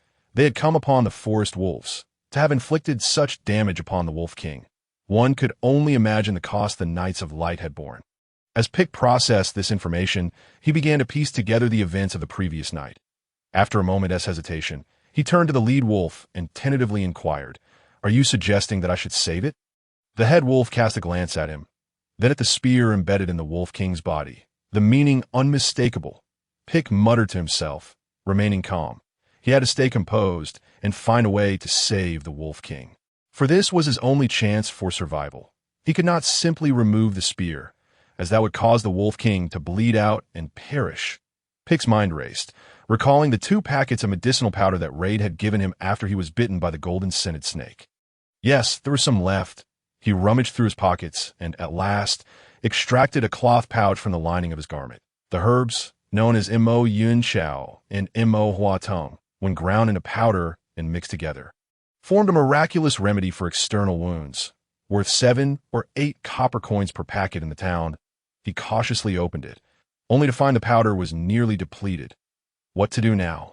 He had used most of it for treating his hand, and with his scant amount, there was hardly enough to tend to the Wolf King's 2 grievous wounds, let alone remedy a mere scrape. Moreover, such topical medicine needed to be replaced daily.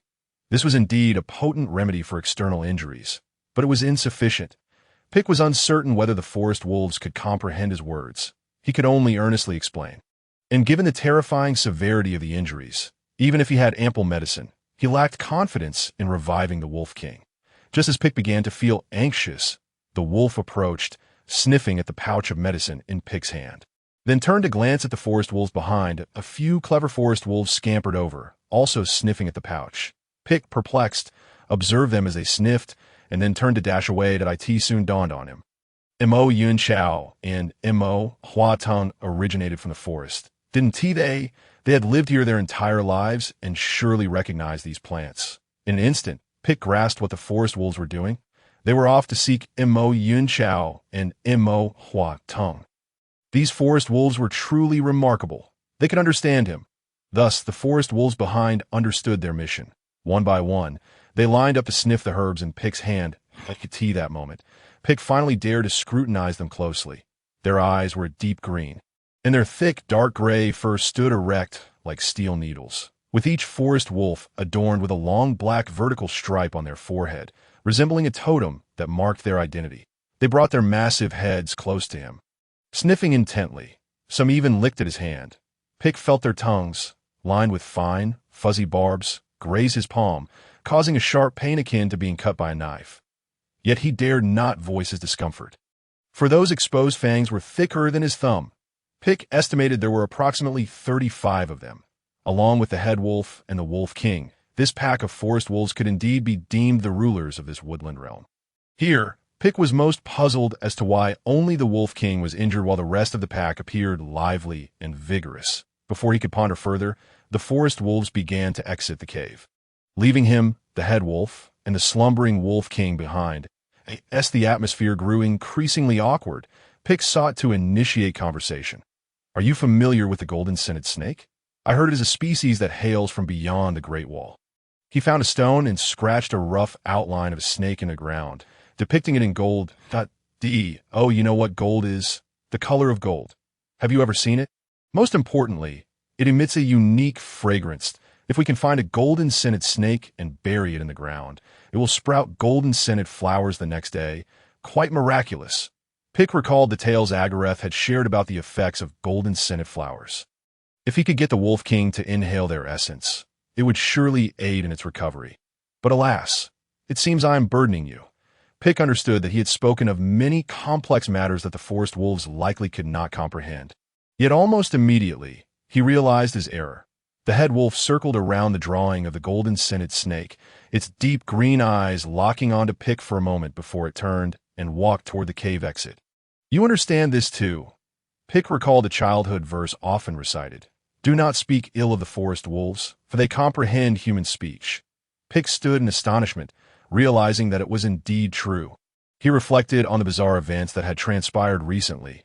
Taking a deep breath as he glanced back at the imposing Wolf King, he silently prayed that the Wolf King would not awaken at this moment. For its kin were absent. Should it rouse, even in its weakened state, his chance to explain would vanish. Run. Just as Pick was lost in thought, he heard a single word. Was it a hallucination? Who was speaking to him? Pick anxiously surveyed his surroundings. Apart from the unconscious Wolf King, there was no one else. Run. That word echoed again, and Pick finally understood. It resonated within his mind. "You're awake?" Pick thought to himself. "Why aren't you seizing control of the body? It has only been 2 weeks since our last exchange. If I forcibly contend for control now, you will suffer a mental breakdown and risk becoming a fool. So you finally wish to converse with me? Foolish creature, what are you waiting for if not to flee? Did you truly believe you could save this wolf?" He recalled their last conversation from his childhood, but since his father's passing, Pick had been reluctant to engage. Eventually, the voice within him had grown quiet, nearly forgotten. The naive Pick overlooked a crucial reality.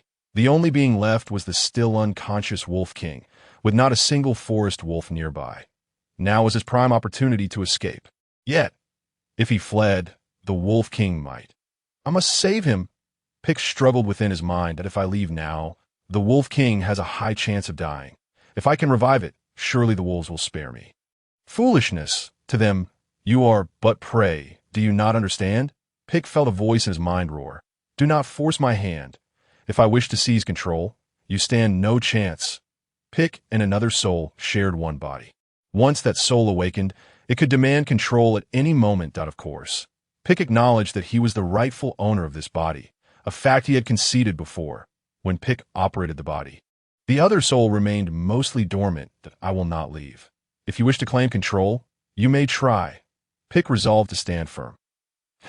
"You shall pay dearly for your foolish compassion."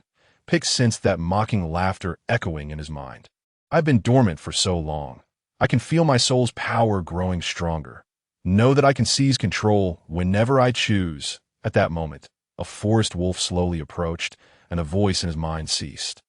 The wolf's green eyes fixed on Pick, appearing oddly perceptive. At that instant, Pick felt as though the truth of his dual souls had been laid bare. Fortunately, it showed no intent to attack. Instead, it carried a sizable bundle of red and green plants in its mouth. Placing it before Pick on the ground. Chapter 21. Attempting communication. Forest wolves had long existed only in legend, and most people did not believe in such a species. After all, the ballads sung by wandering bards were often preposterous. They sang, "The king of the forest wolf, eyes like lanterns, body like a house, eating deer and bears, the forest wolf. Hunters surrender upon sight of them. In packs, the forest wolf, dominating north of the Great Wall. Should you provoke the forest wolf, your village shall face annihilation." The verses were catchy and widely circulated, yet only children would take them to heart. Wolves were not a rarity. One could often spot them near the village, and a mere gathering of 3 or 5 people could easily scare them away. The idea of a wolf wiping out an entire village was utterly implausible. Humans were the most formidable species in this world. Such was the understanding an adult should possess in the eyes of some sages. The bard songs merely served to amplify fear, warning humanity to steer clear of the forest. The conclusion of the ballad about forest wolves bore an even more absurd warning. Do not speak ill of the forest wolves, for they understand human speech. Mo Yun Chao, Mo Huatum. Within just an hour, Pick's surroundings were filled with these 2 plants. There were at least hundreds of them. The 30-odd forest wolves were arranged in several neat rows, resembling primary school students attentively listening in class, each one gazing eagerly at Pick. After marveling at the efficiency of the wolves, he swiftly gathered the plants together, then picked up a fist-sized stone and struck down with great force. A pale green juice flowed from a vine, and the accompanying herb was pulverized into a fine mash. Bang!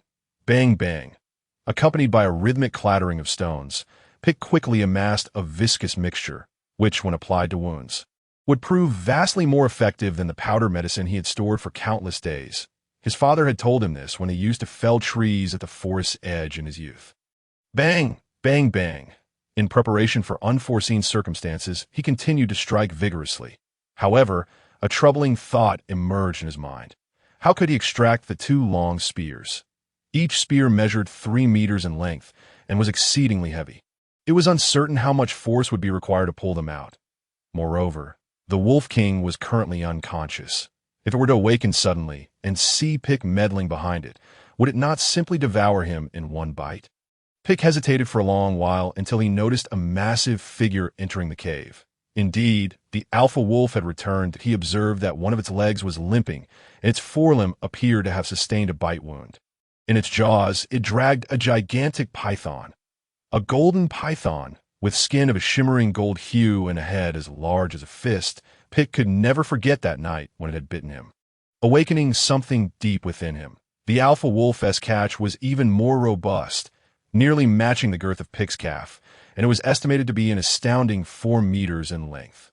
Had Pick encountered such a formidable golden python that night, even 10 lives would not suffice. The lengthy body was stained with blood, marked with massive bite wounds, and dragged by the alpha wolf, leaving a trail of crimson in its wake. The subordinate wolves silently parted to make way, displaying a demeanor of nonchalance.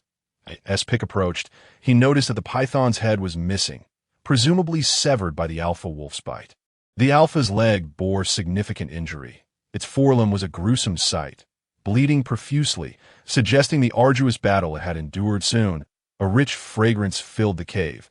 The existence of such creatures as forest wolves transcended mere description. Numerous vines have ascended the walls, resembling climbing tigers, clustered and bunched together, with one bloom layered atop another.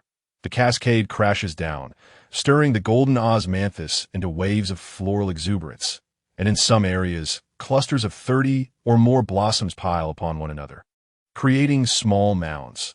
The world is a tapestry woven entirely of gold. Pick, having gone a day without sustenance and suffering from restless nights, is on the brink of succumbing to hunger and fatigue. Yet, Upon catching a whiff of that familiar fragrance, the accumulated pain within him dissipates entirely. The wonders of nature are beyond imagination. As he approaches, the scent of the golden osmanthus grows more intense, and the pack of forest wolves trailing behind him are equally astonished by the spectacle and aroma. They follow Pick, their deep green eyes softening, their once fierce demeanor diminishing, just as Pick reaches the shallows.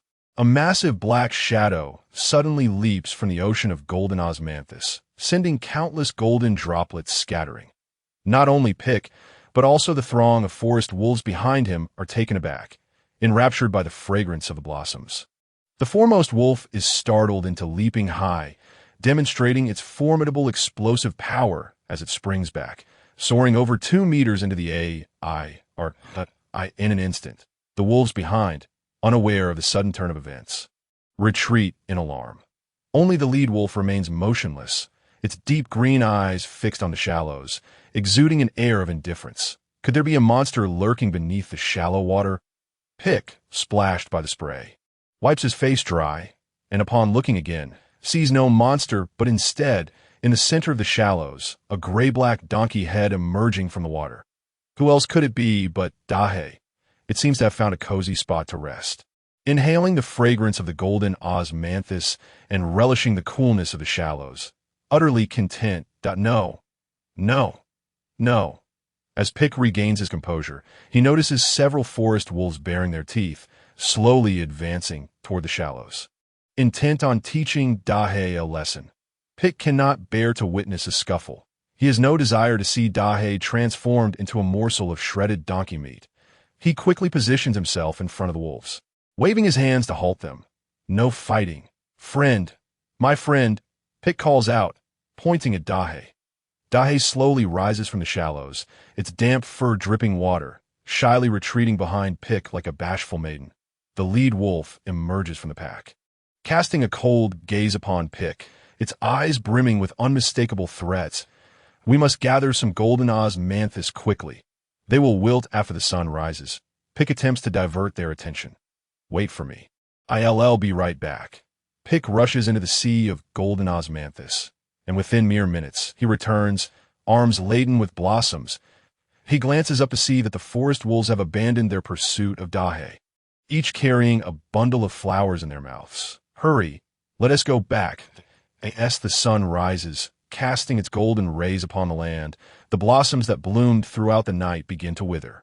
Disintegrating into dust with the wind, a long-eared donkey, undisturbed, frolics joyfully in the center of the shallows. In the cave, the wolf king remains in slumber, the air thick with the stench of blood. Pick sneaks around to its rear.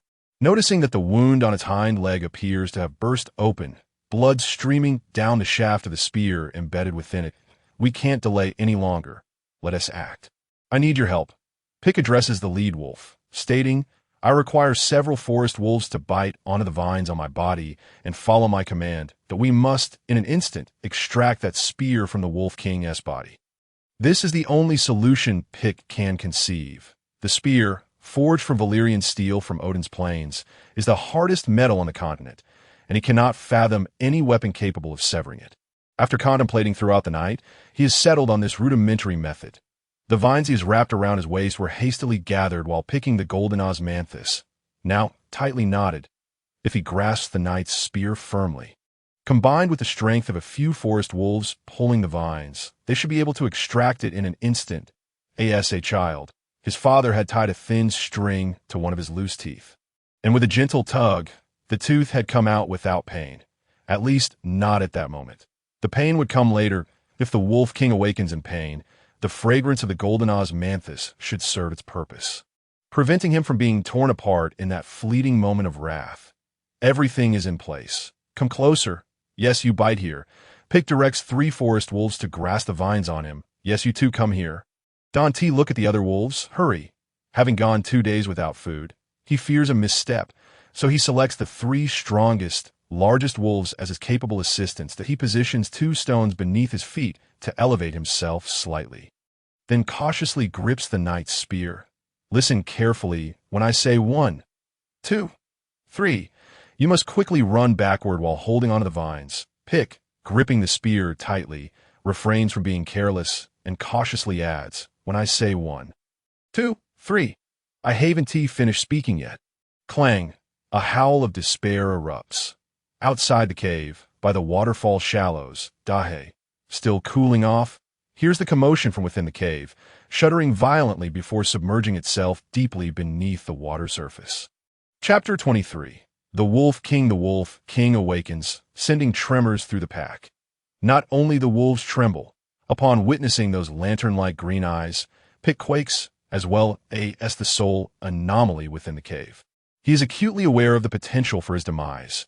Observing the massive figure advancing step by step, Pick feels the very air around him solidify. The wolf's hind leg bleeds profusely, yet it does not impede its stride. The wolf's ferocity is unmistakable. The spear protruding from its back sways with its movements, glinting with a metallic sheen. As the Wolf King advances, the other forest wolves retreat to a distance of 3 meters. The Wolf King surveys the surroundings, and the forest wolves dare not meet its gaze, ultimately fixing its attention back upon Pick, approaching him. "Wait. That." Pick glances at the former lead wolf, urgently stating, "Perhaps you should explain."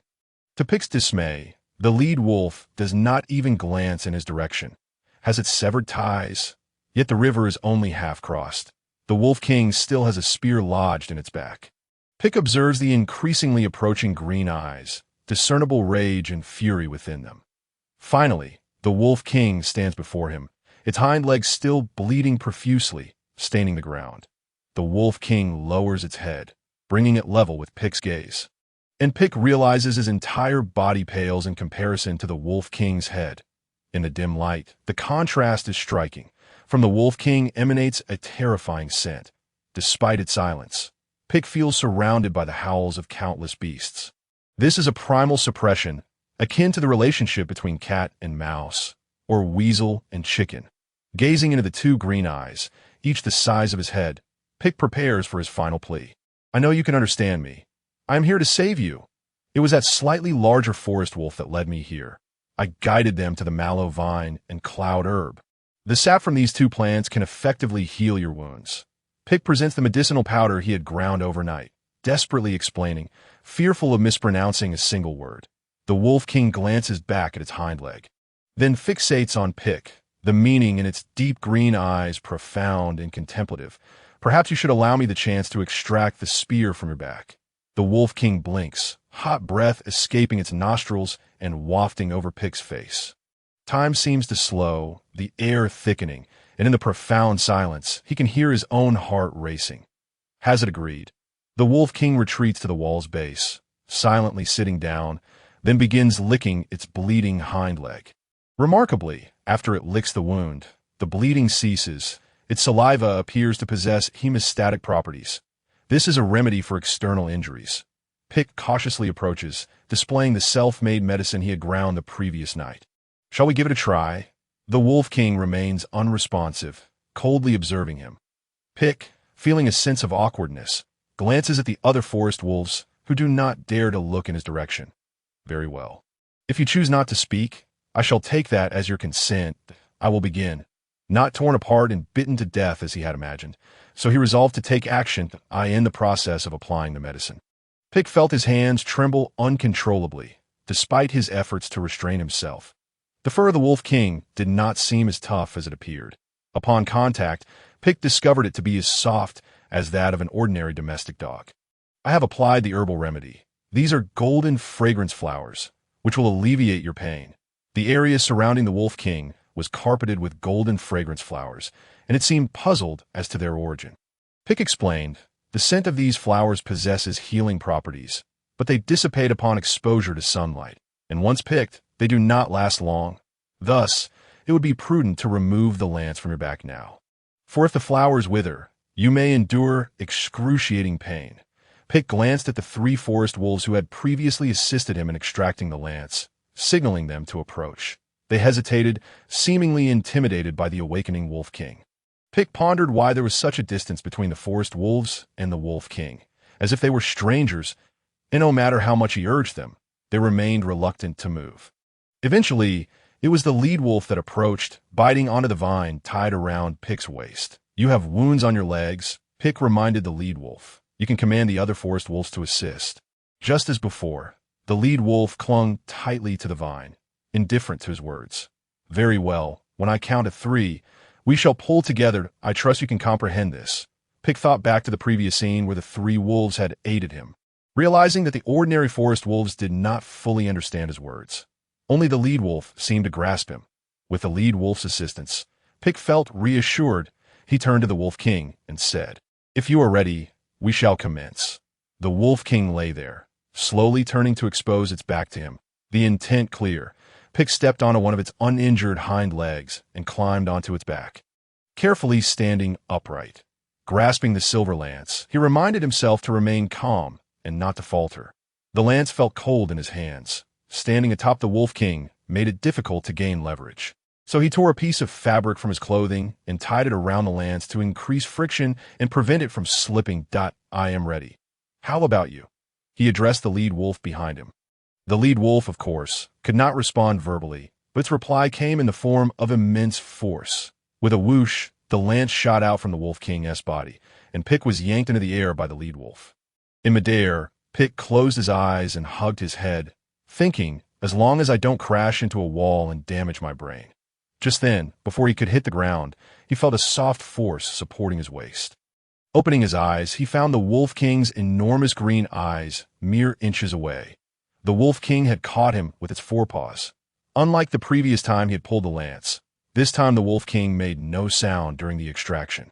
It remained unclear whether this was due to the effect of the golden fragrance flowers or the Wolf King's sheer willpower to endure the intense pain.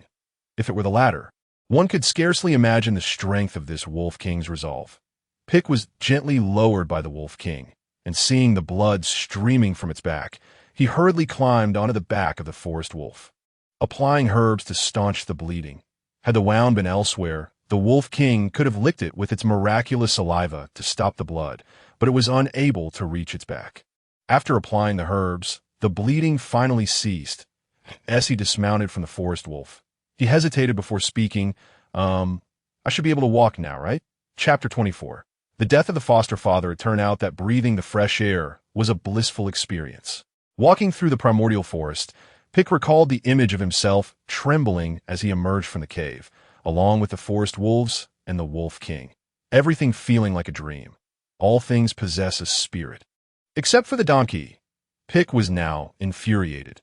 After emerging from the cave, he sought out Dahuijao, intending to return to Peace Town, but on the way, he rarely spotted a few apricot trees. Exhausted, he took a branch to knock down some apricots and, after successfully bringing them to the ground, prepared to gather them for a snack. To his dismay, Dahuijao left him with none. For every apricot Pick knocked down, Dahuijao consumed one. Pick knew that Dahuijao had waited outside the cave for a day and a night, which was no small feat, and initially neglected him, but he could not possibly leave him with nothing. After toiling for half an hour to gather apricots, was it fair that he ate them all? Pick looked at the ground littered with apricot pits, on the verge of tears. Following the stream southward, he encountered no dangers along the way. Even after consuming a substantial amount of apricots, Dahuijao still appeared unsated. Not wishing to ride him, Pick relied on his own legs to walk for several hours until he finally arrived beneath the endless Great Wall. After some searching, he found the cave, and soon they passed through it. Returning to the southern side of the Great Wall, beneath the endless Great Wall, they were but two entities as insignificant as ants. Previously, they had raced alongside the forest wolves for half a day, and if they were to walk back to Peace Town, it would surely be dark by the time they arrived. Thus, they needed to find something to fill their stomachs first. Pick searched his person and discovered a piece of golden fragrant snaketail. Intending to sell it upon returning to Peace Town, assuming the townsfolk could recognize its value, it is worth noting that he also brought back the knight's lance he had extracted from the Wolf King, which was now tied to Dahuijao. These two knights' lances were genuinely valuable items, yet he wondered if selling them would attract the attention of the church. Nevertheless, it seemed wise to bring them home for safekeeping. In addition to the golden fragrance, snake tail, and knight's lance, he carried a pouch of herbal remedy made from cloud grass and flower vines, reserved for emergencies. Although it was inedible, that he searched his entire being, only to find that he had no provisions left, and was now so hungry that his vision was beginning to blur, teetering on the brink of hallucination after returning to the southern side of the Great Wall. He was so famished that he could hardly maintain his balance, beginning to sway. Pick recognized that his body was nearing exhaustion and that he needed rest. He wearily leaned against the wall. And in a daze, he heard a voice. "If you are tired, just surrender your body to me." Suddenly, Pick opened his weary eyes, his pupils a deep blue. "You shall not." Pick snapped back to full awareness. No matter what, he would never surrender his body to it. "Finally, you can hear me. This is how it should be. These years have been torturous for me. Since you can hear me, it means I can once again vie for control of your body. All right, I admit, your recent decision was correct. Fleeing from the cave at that moment was indeed not the right choice." The voice echoed in Pick's mind, but it continued. "You must understand, without me, you would not have survived to this point. Just as I saved you from that golden fragrant snake a few days ago, or that time at the cliff's edge, those were life-threatening situations. How dare you bring up the incident at the cliff? I could have saved my father then. If you hadn't taken control of my body, I could have rescued him. Pick, you were too young back then. You were utterly terrified and fainted. If you had stayed, you too would have perished. It was not just a simple accident. Your foster father did not die from falling off the slope. It was premeditated. What are you saying? All right, you are now an adult, and I shall not conceal anything from you. You know what I sensed upon awakening. You were far too young at the time, and in your despair, you would not have noticed something crucial." Pick recalled the scene from 10 years ago, a golden afternoon, the sunset's glow illuminating the hills, as his father called out his name in the twilight. "Pick, Pick, come here." That was the last time he saw his father, and every time he thought back to that moment, his eyes would well up with tears. "Are you reminiscing about your foster father?" The voice interrupted Pick's reflections. "Do not call him my foster father. He is my father." Pick roared internally. "What exactly are you trying to say? What is it that I failed to notice?" He fell silent for a moment and spoke within the confines of Pick's mind. "I never intended to disclose this to you. Yet our relationship has become increasingly strained that I hope that through this matter you might truly accept me, rather than persistently resist my existence. There is something you ought to comprehend. If I wish to seize control of your body, there would be times when you would find it exceedingly difficult to withstand. For instance, after a day of laboriously chopping wood, when night falls and your energy wanes, I could effortlessly take over your body. However, I have never done so. Not once. The last time I forcibly assumed control was during a moment when your life was in jeopardy. I share all this to convey that I harbor no ill intentions. As for why my soul resides within your body, I have been oblivious from the very beginning. Occupying your body was never my desire. I need to know what transpired regarding my father after I lost consciousness that day when you took over." Pick realized that what he was about to say was of great significance, and his tone softened slightly. "You must recall the mountain your father frequently took you to, if I am not mistaken. It is called Dolong Mountain. You mean the one on the opposite bank of the river west of Peacetown?" "Yes, precisely. At the foot of Dolong Mountain, there exists a grove that, a decade ago, was not private property." Pick remembered how his father often took him there to fell trees, and sometimes they would venture up the mountain behind the grove to play. "What happened there?" "My father met his demise there.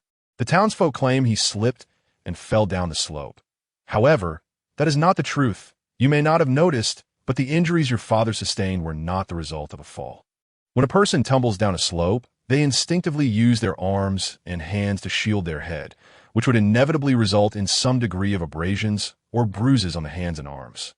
Yet, your father bore no such marks, not even a scratch. Therefore, I deduce that he did not die from a fall. The most direct evidence lies in the strangulation marks upon his neck. I have observed the vicinity, and there are no vines or ropes to be found, indicating that the marks on your father's neck were inflicted by human hands. When you discovered him, you were so terrified that you fainted, and I awakened to perform half an hour of artificial respiration and CPR on your father. While you may not grasp the concepts of artificial respiration and CPR, but I wish to convey that I truly did my utmost to save him. Alas, it was in vain. He had been dead for quite some time. That moment, your father lay amidst a pool of blood, and the grove was often frequented by predatory wolves. Thus, I had no choice but to return home in search of assistance.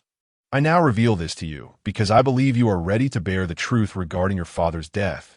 I sincerely hope you can understand that I have never harmed your father, so that I may assist you unreservedly. Is what you say truly the case? Pick, while engulfed in sorrow, found it hard to believe. Then why did you not tell me sooner? You were only 10 years old. What good would it have done to tell you? What could you have done? Seek vengeance. Your death would serve no benefit to me. Besides, I had previously explained that I exerted every effort to save your father. Yet you were incapable of comprehending it. Why? Why did this happen? Pick could not fathom why someone would wish harm upon his father. It felt as though a flame ignited within him. What else do you know? After your father's death, that mountain was swiftly transformed into private property, and a manor was constructed upon it, with the owner being none other than the mayor of Peacetown. Chapter 25. Zhu Tian, the mayor of the town? Mayor Grace? What? Are you afraid?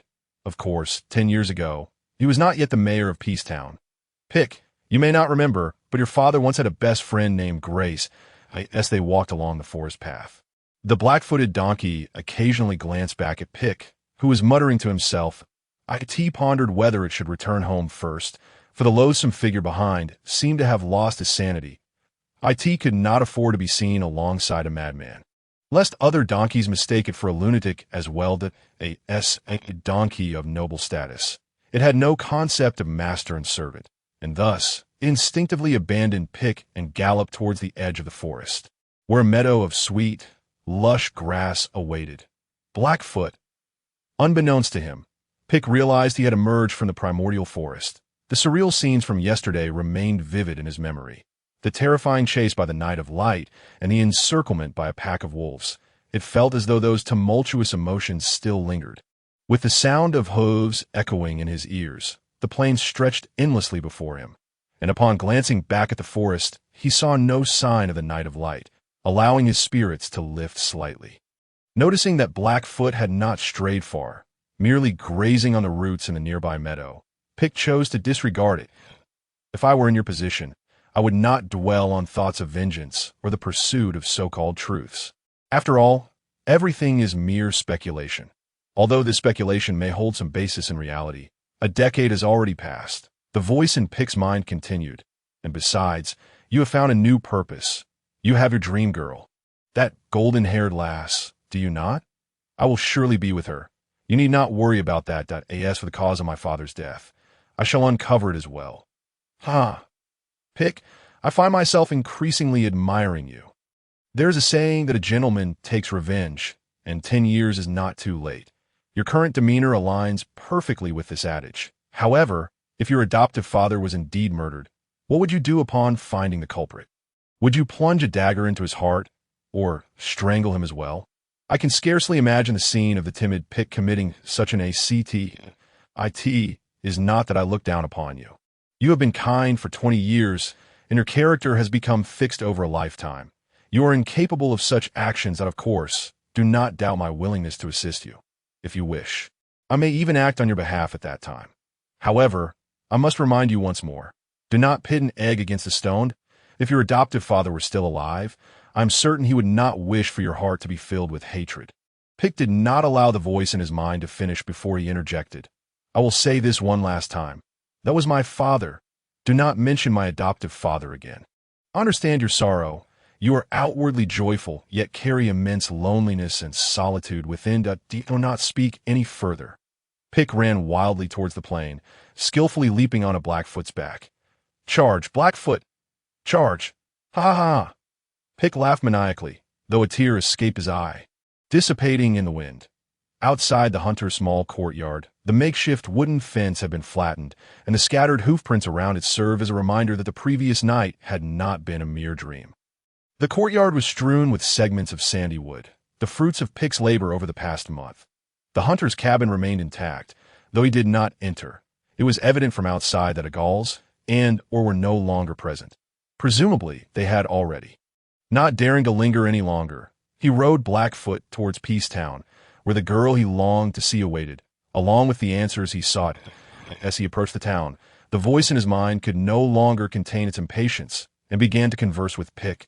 Pick, you are a good person, Through your perspective, I've been profoundly influenced. You have also impacted me greatly. Pick recalled the foolish idea he had suggested to Ryder, using the church's caretaker to take revenge on the lamp boy. And he felt a sense of sympathy for the black horse that had flown out of the wagon alongside him. He wondered if that lamp boy would retaliate against the caretaker. This world differs vastly from the one I previously inhabited. It remains in an absolute state of primitivity that if you wish to survive well in this world, you cannot do without my assistance. Pick fell silent, offering no response that if he agreed, it would signify his tacit acceptance of the possibility of the voice awakening and seizing control of his body at any time. Pick had not conversed with him internally for many years, and had it not been for the mention of his father, he might never have acknowledged him, continually suppressing his awakening. Pick, do you know, I once held you in disdain. Your character, if one were to describe it positively, was kind and simple, but if negatively, it was cowardly and ignorant. However, from your demeanor in facing those forest wolves yesterday, I can see that you possess some wisdom and courage. The moment you emerged from that cave was when I truly began to regard you with new eyes. Therefore, Pick, I have started to accept you from the depths of my heart, and I hope you can embrace my goodwill. I have 3 conditions. Speak them. Pick. First, henceforth, without my permission, you shall not seize control of the body. Second, you are not permitted to harm those around me, especially my grandfather and Ryder. Third, when I am living with Haishia, you must never awaken. Remember, it is forever. Pick, from where do you derive such confidence? Could it be that this too is a result of my influence? That golden-haired lass, you've only laid eyes on her once, for goodness sake. At that moment, you were lost in thought for a whole hour. Appearing nothing short of a fool, I am speaking to you with utmost seriousness. Pick has already reached his doorstep, and the dark-footed figure observes him in a daze at the entrance, choosing not to disturb him. Instead, joining him in his stupor. The voice in Pick's mind fell silent for a moment before resuming. Very well. I respect your affection, though it appears utterly ridiculous. However, I have a condition. Pick disregarded the scornful tone, resolutely thinking to himself, I admit I require your assistance, but do not overreach. Pick, you are utterly unappealing this way. Have you not considered that this body originally belonged to me, while you, an alien soul, have intruded upon it? Nonsense. All right.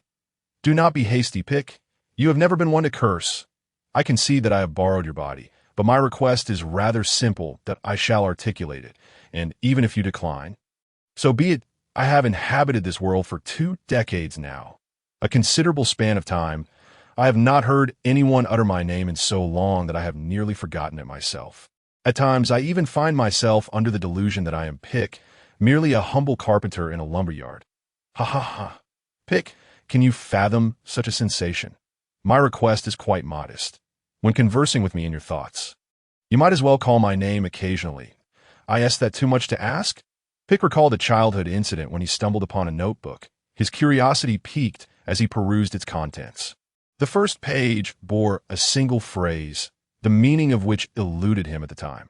However, upon grasping the gravity of his situation later, he had fearfully discarded the notebook into the depths of the forest. Yet from that moment on, he could never forget the words inscribed on that first page. Hello, Pick. I reside within your body. That I am Zhu Tian. Chapter 26. Nightmare. The name Zhu Tian had lain dormant in Pick's heart for over a decade. Every time he recalled it, a wave of panic surged within him. For this Zhu Tian existed within his very being, in his mind, capable of seizing control of his body at any moment, plunging him into a state akin to slumber. Each time he awakened, he could remember the actions Zhu Tian had taken with his own body. Nevertheless, the constant threat of losing control lingered, prompting him to repeatedly admonish himself to forget, to erase that name from his memory. The more he tried to suppress it, the more he suffered. Yet now, he felt he had been gravely mistaken, for there was no reason to fear him. He was the rightful owner of this body. As you wish, I shall remember to address you as Zhu Tian, Pick uttered slowly, feeling that he must confront this reality, finally arriving at his doorstep. Pick raised his voice in a fervent plea. Great deity, I am your devoted follower. Please grant me my wish and bestow upon me the key to open my door. After a brief moment, A copper key clattered to the ground. Pick inserted it into the lock, opening the door to find Reed standing on the second-floor landing, waving before succumbing to unconsciousness. He was utterly exhausted, in a daze.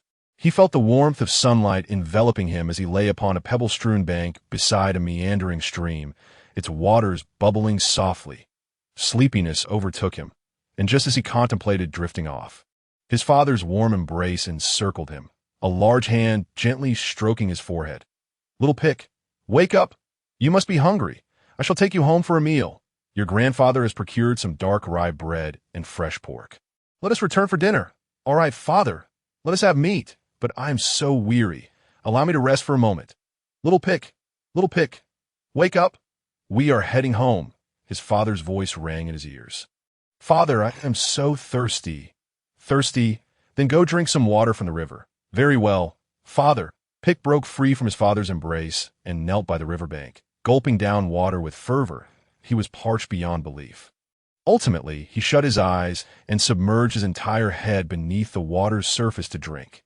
Yet, when he attempted to resurface, it felt as if his neck were being constricted, rendering him unable to rise. In the water, he thrashed violently, then suddenly opened his eyes to behold his father's corpse. At the depths of the deep blue water, a wound marred his father's head, blood streaming. I witnessed Pick recounting the bizarre experiences of the past couple of days to Ryder. The voices of the two gradually faded into the distance. Chapter 27. The Noble Cane. Forest wolves? Have you encountered forest wolves? Ryder was stunned for quite some time after hearing what Pick had said. Can forest wolves really understand your speech? Pick, you aren't dreaming, are you? Is the Wolf King truly as large as a house? I wish it were merely a dream, Pick lamented. Everything I have said is true. If Blackfoot could speak, he could vouch for me. Ryder inquired. So, those two long spears on Blackfoot's back are the spears of the Light Knights. Indeed, I extracted them from the Wolf King. Where have you placed them? Yesterday, Grandfather mentioned that they were the spears of the Church Knights. He even thought you had stolen them. Fearing trouble, we decided to bury the two spears underground, but later Grandfather regretted it. He said they were made of Vale Run steel, which is reputed to be the finest and most durable steel on the continent. Even if we can't sell them, we could melt them down at home and forge steel ingots that would fetch a handsome price. In the end, Grandfather stored them back in the storeroom. Well, we certainly cannot let the Church's people find out. Those Light Knights are not what we previously imagined. Pick felt a shiver down his spine as he reflected on it. The forest wolves you speak of are truly remarkable. I must seize the opportunity to venture north of the endless Great Wall. As they conversed while walking, they soon arrived at the central street of Peacetown. Pick, are you aware that a noble cane has become quite fashionable? A noble cane. What purpose does it serve? Pick asked, puzzled. It serves no practical purpose. It's merely a decorative item. Do you understand? It symbolizes status and identity. Look at Uncle Bia ahead. He is holding a noble cane. Over a month ago, our town's lord, Baron Hagevy, inspected Peacetown, and he was holding a cane at the time. The townsfolk had never seen a cane before. They simply thought that anyone holding a cane was quite the gentleman. Suddenly, the term noble cane became all the rage. Shortly after Baron Hagevy's visit, a wave of imitations swept through the town. Men not only had suits custom-made at the tailor's to match the Baroness style, but they also commissioned canes at the carpenter's shop to mirror the Baron's cane out of course. Everything made in our town is merely imitation. The quality certainly doesn't meet noble standards, yet they still scrambled to imitate. Reveling in the excitement, this past month has brought immense joy to the local carpenters and tailors, but the cane doesn't appear to be anything special. Pick observed Uncle Bia's cane, noting it to be about a meter long, with a handle polished to a smooth roundness, appearing quite ordinary, resembling a walking stick for the elderly. Living in a carpenter's household, you should know that crafting such a cane poses no technical challenge. I could probably produce about 50 of those canes in a day. Pick contemplated, realizing that in the hunter's yard he chopped wood daily, turning logs into sticks of uniform length, easily managing to cut out several hundred per day. Excluding the time spent on that, if he were to make 50 sticks and then perform some simple processing, he was confident he could create basic noble canes in a short time. Wait, you say you can make 50 in a day? Yes, you know my daily work involves not just chopping wood, but also some furniture making and carving. These tasks are no challenge for me. That's brilliant. Pick, do you know how much a single noble cane sells for? 1 copper coin. Pick guessed out no. 10 copper coins. That amounts to an entire silver coin. Pick was astonished. Could a single wooden stick fetch such a high price? Pick, we must open a carpentry shop right in the town's center. You possess the skill, and I have the intellect. We will surely make a fortune. This has always been your dream since childhood. Hasn't it? Your dream was to establish a carpentry shop in the town center. Open a carpentry shop, but we lack the capital. We need to rent a place and purchase materials, Pick said gloomily. He had saved some money, but he had previously invested all his copper coins into making a donkey cart to improve the efficiency of hauling timber from the mountains. Ryder smirked mischievously and said, "We lack the capital, but grandfather has it. That old fellow has saved money all his life. No, you can't steal from grandfather." The two continued their argument as they walked, quickly arriving at the center of the town. Pick, you are truly antiquated. How can you call it stealing from grandfather? We are merely borrowing. Once our carpentry shop is up and running, we will repay him. Ryder, exasperated by Pick's stubbornness, gestured for him to cease the argument and pointed to a carpenter's shop in the town. Look at what is written on the door of Duisseau's carpenter's shop. Duisseau was a renowned carpenter in the town, known for crafting exquisite furniture, and after more than a decade of building a solid reputation. His shop had become the most influential in the town, with nearly half of the townsfolk purchasing furniture from him. Following Ryder's gaze, Pick saw the carpenter's shop, a 2-story building constructed of massive stones, exuding a grand, gray vintage style. The shop's door was made from fine forest wood, which could be preserved in its natural state for decades without the need for paint at that moment. A large dark red wooden sign hung on the door, bearing an inscription, "No entry for brown-haired individuals and brown-haired dogs." This is utterly outrageous. Pick's blood began to boil as he read the sign. Isn't Uncle Duisseau an Odin? Why has he adopted the practices of the Odins? The continent is primarily divided among 3 races, with the most evident distinction being hair color. The first race is the Odins, who predominantly have golden hair and belong to the noble class, enjoying most of the privileges on the continent. Next are the Chia, who share a bloodline with the Odins and mostly have fiery red hair, originating from the Chia Mountains, which lie beneath the Odin Plains. The Chia have a natural blood relationship with the Odins. Following the Odin conquest of the continent, the Chia status has also risen significantly. The third race is the Yodelmen, characterized by brown or black hair. As the most populous race on this continent, the Yodelmen once ruled and established the great Yodelmen kingdom. But after several centuries, they were overthrown by the Odins and fell from the noble class to that of the commoners. Pick, this is blatant discrimination. While it's true that the Odins are the noble class, it irks me that the Chia have gotten carried away with it. You see, the townsfolk are mostly Yodelmen. Over half of them belong to that class, yet they don't demolish this shop, but instead seek middlemen to buy from it. It's utterly incomprehensible. Pick was lost in thought for a moment, then said, "We too shall have the opportunity to open a shop as grand as this one. For now, we need to save some money. Let us go inside and take a look." Ryder, but the sign says we are not allowed to enter. If he doesn't let you in, then don't go in. You're more stubborn than the donkey at home. Ryder tugged Pick along, pulling him into the carpenter's shop. Upon entering, a massive beam stretched across the ceiling, intricately carved with the words "Carpenter's Shop." Moving further inside, they beheld an array of exquisite wooden furniture and wooden ornaments displayed behind glass partitions on either side. They walked across the wooden floor, traversing a narrow passage, and entered a grand hall. This hall was approximately 100 square meters, bustling with a dozen or more individuals purchasing goods and conversing, temporarily oblivious to Pick and Ryder's presence. Indeed, the patrons were all Odins and Chia. "Pick, look over there. Those are the noble canes." Ryder pointed to a counter. There, an assortment of canes was displayed, and Pick noticed at least 3 different styles, all exquisitely crafted. The various patterns and carvings on the handles appeared exceedingly refined, with one particular cane evidently in high demand, surrounded by 5 or 6 individuals engaged in discussion. A.S. Pick was captivated by the sight. Ryder snatched Pick's blue hat and placed it on his own head, saying, "Pick, let me borrow your hat for a moment. I'll return it once we're outside." Pick, with his disheveled hair, was still trying to gather himself when a burly man approached. The man, clad in cotton and linen attire, bore the demeanor of a loyal servant, placing a hand on Pick's shoulder and stating, Did you not see the words on the door? No entry for brown-haired individuals and brown-haired dogs. The burly man's voice resonated deeply, drawing the attention of the patrons within the establishment. It was at that moment that Pick comprehended the intent behind Ryder snatching his hat. Casting a glance at Ryder, he noticed that Ryder feigned ignorance and made a face at him. Resigned, he turned to the burly man and remarked, "You two are a brown-haired individual. We are all of Yordleman kin."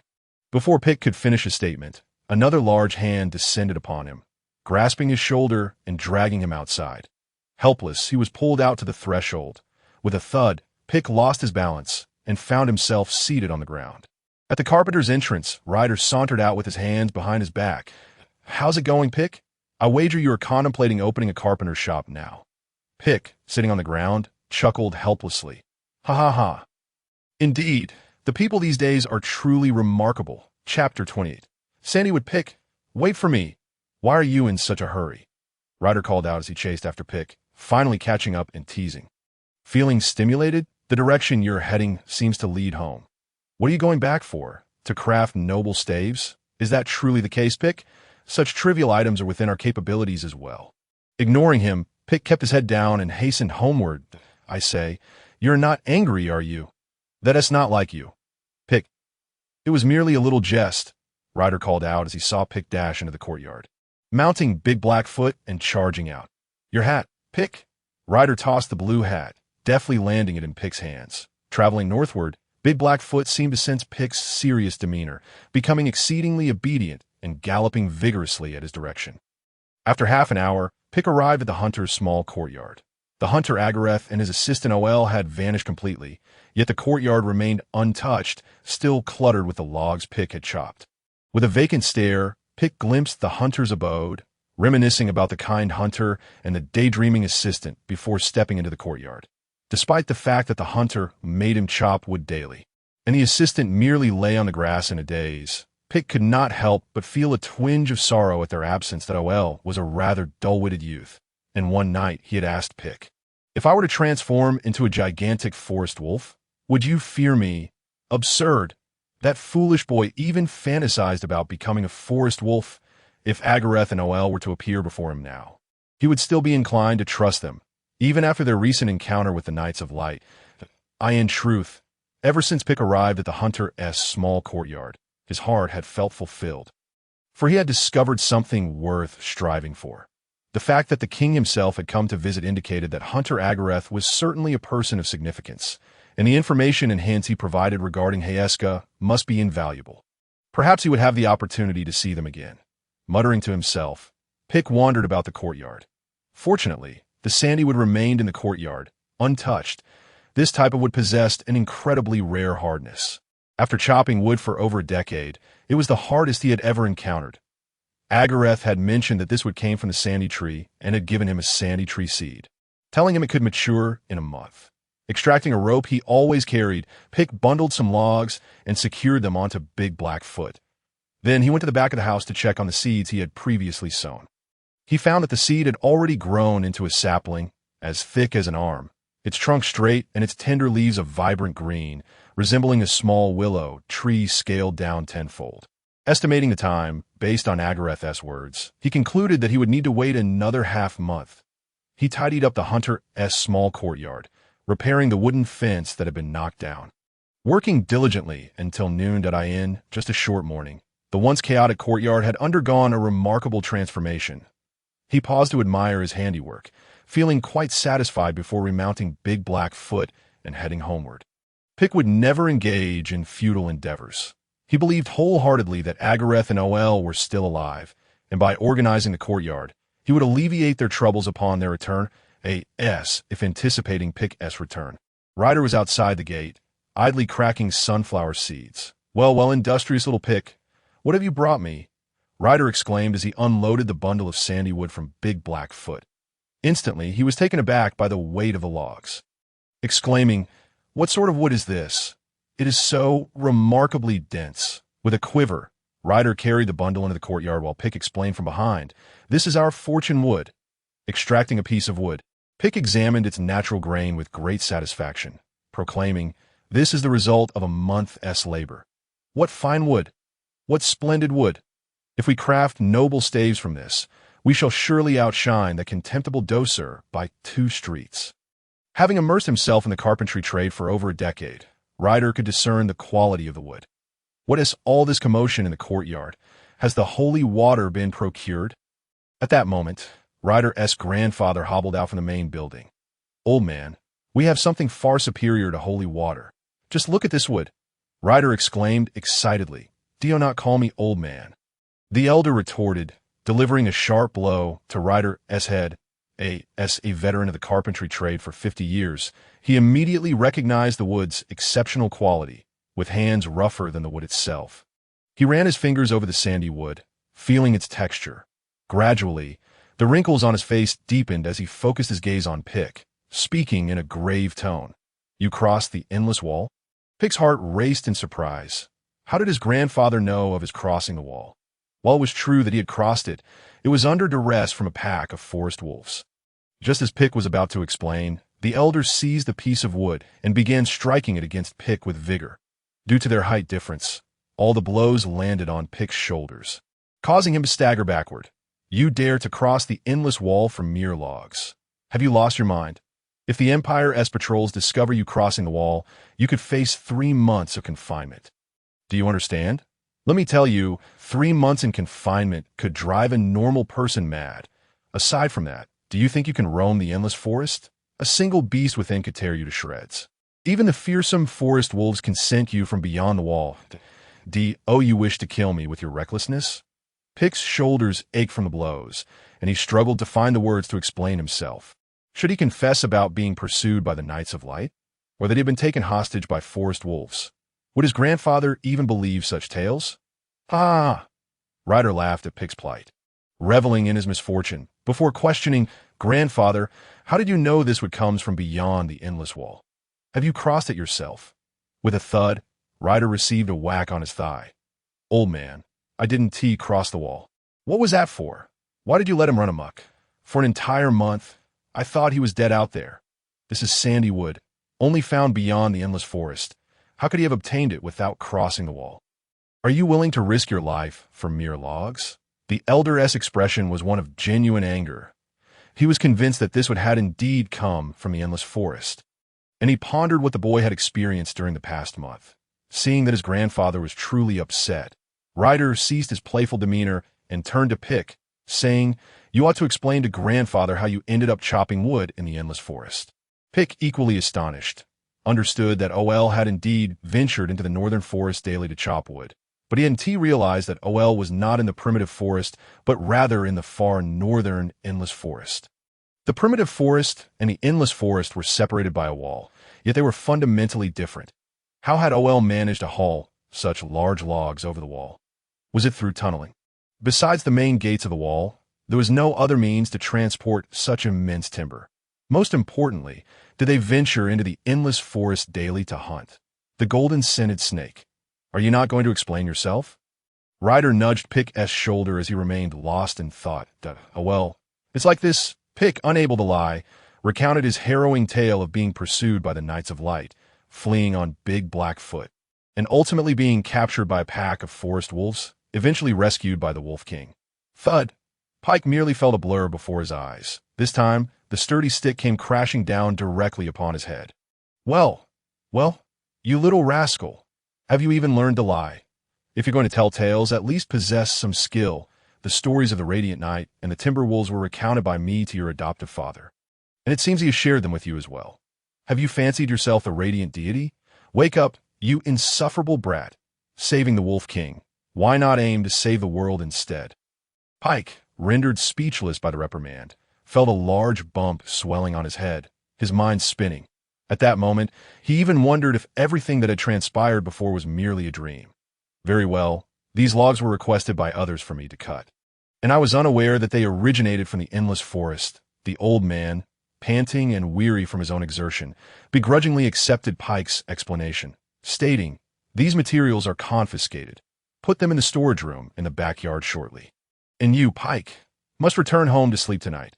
Ryder, you shall supervise him. Upon finishing, the old man rubbed his aching arm and retreated to the main building. Well, the noble staff plan has been thwarted. Pike's shoulder ached from the blow, and the swelling on his head continued to grow. Are you foolish? He said to confiscate it. So hand it over. Why are you so obedient? How about we craft one piece of wood into a trial staff? One piece should suffice to create a noble staff. Even if we sell it for merely 3 copper coins, we could still make a significant profit. Create one. All right, let's attempt to make one. We could gift it to grandfather or return the money from its sale to him. Ryder covered his face with his large hand and lamented, "Oh God, please save this child." Chapter 29. The Mute Steward. Pike, what have you made? Ryder held up a stick-like object, inspecting it from all angles but failing to comprehend its purpose. There's a slot here. Try removing the wooden block above it, Pike suggested. Following Pike's instructions, Ryder removed the block, and in an instant, as if a switch had been activated, 3 small wooden branches sprang forth from one end of the stick like the blossoming of leaves.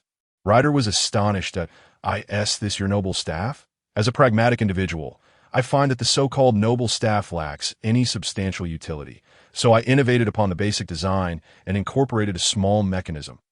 Look, once the wooden block is removed, 3 branches spring out, allowing the staff to stand firmly on the ground, enabling us to sit on its handle. The materials we used are sufficiently sturdy, so we need not worry about the staff breaking under pressure. Ryder was at a loss for words, contemplating, however, don't you think sitting on a wooden stick feels rather odd? This I had not considered. The inspiration came from my childhood when my father took me to the northern forest to gather firewood. When we grew weary, I wished for a wooden bench to rest upon, far more comfortable than sitting on the ground. You see, as long as we fold the 3 small branches together and secure them in the slot with wood, it transforms into a staff. I am truly pleased with this design. Very well. Ryder scratched his head and remarked, let's take advantage of the daylight and head to the town to see if we can sell this staff. Thus, the 2 set off, filled with dreams of future wealth, toward the town.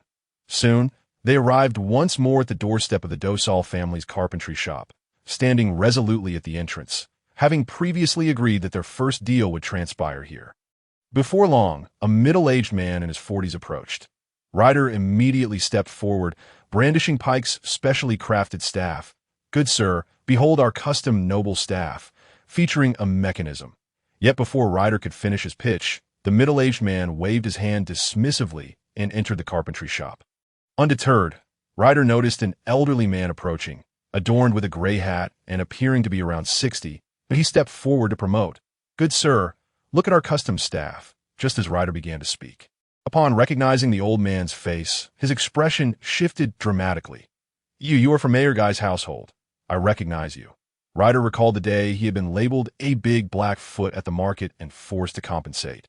Realizing that this elderly man was one of those who had apprehended him that day, Ryder remembered that the old man was mute, only able to babble incoherently, and he suspected this elderly figure was the steward of the Guy household. That day, Ryder had overheard a lamp maker refer to him as Steward Hode. Although he noticed the old man's apparent senility, he chose not to confront him, yet he had no desire to sell Pike's specially crafted staff to him. The old man, with clouded eyes, failed to recognize Ryder, muttering a few nonsensical phrases before shuffling into the carpentry shop. This pattern continued as Ryder attempted to pitch to several more individuals. Some customers were amiable, inquiring about the price, which Ryder stated was merely 3 copper coins.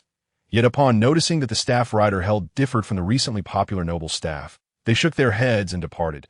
Some even accused them of being fraudsters, unleashing a torrent of insults before Ryder could utter a word. Ultimately, Ryder spotted a small boy and suppressed the urge to approach him with a sales pitch, feeling disheartened. Unexpectedly, the boy approached and said, I really like your staff. If you can't sell it, could you please gift it to me? Ryder clearly did not wish to engage with him. However, Pike appeared delighted and replied, even if this staff is sold, I will gladly craft another one for you at no charge. The little boy walked away, beaming with joy. Later, both Pike and Ryder observed customers flocking into the carpentry shop, emerging with high-quality imitation noble staffs, leaving them feeling rather discontented. It seems my creation does not align with public taste, Pike pondered, concluding, then we shall make one exactly like theirs. Pike had come to realize his misstep. The reason people revered the so-called noble staff was purely due to vanity. They cared only for whether their staff resembled that of Baron Hageway, entirely disregarding its practicality. Pike, do not be disheartened. At the very least, I truly like this staff, Ryder consoled. Come, we need to go back in and examine the details of their staffs. Pike and Ryder re-entered the carpentry shop. Their previous visit had been shortly after opening, when more than 10 customers had already visited. Now, in the afternoon, having just finished their meals, the shop was bustling with people. And no one seemed to care about Pike and Ryder's brown hair. As the shop had become overwhelmingly crowded, as they squeezed in, they heard a shop assistant shout, "Last noble staff? Last noble staff. Whoever bids the highest will claim it. I repeat, whoever bids the highest will secure it. Please cease the shouting. Bidding begins now." Instantly, dozens of individuals surged forward, vying for the final staff. Truly, the competition is fierce. Despite their hard work in sales, they could not compete with a mere shout from the shop. Do not push. Do not push. The highest bidder wins, the assistant called, raising the staff high, announcing, starting bid is 10 copper coins. Is there anyone willing to bid higher? 11 copper coins, 12 copper coins, 17 copper coins. As the price soared, the atmosphere in the carpentry shop grew tense. Most people were willing to pay 10 copper coins for a staff to enhance their status. But asking them to part with more coins was another matter entirely.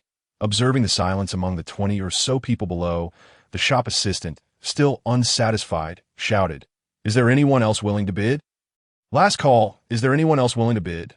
Tomorrow, there may not be stock. Pike, do you see that staff clearly?" Ryder, feeling anxious, thought today might be a wasted trip. "Do you have confidence in replicating an identical one?" "It's too far. I can't see well. I've never even touched it. How can I replicate it?"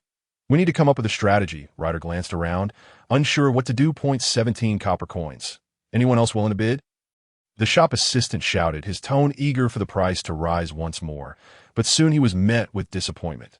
The room fell into silence, and finally, the assistant declared, "All right, 17 copper coins sold." Suddenly, a cacophony of raucous shouting interrupted the assistant.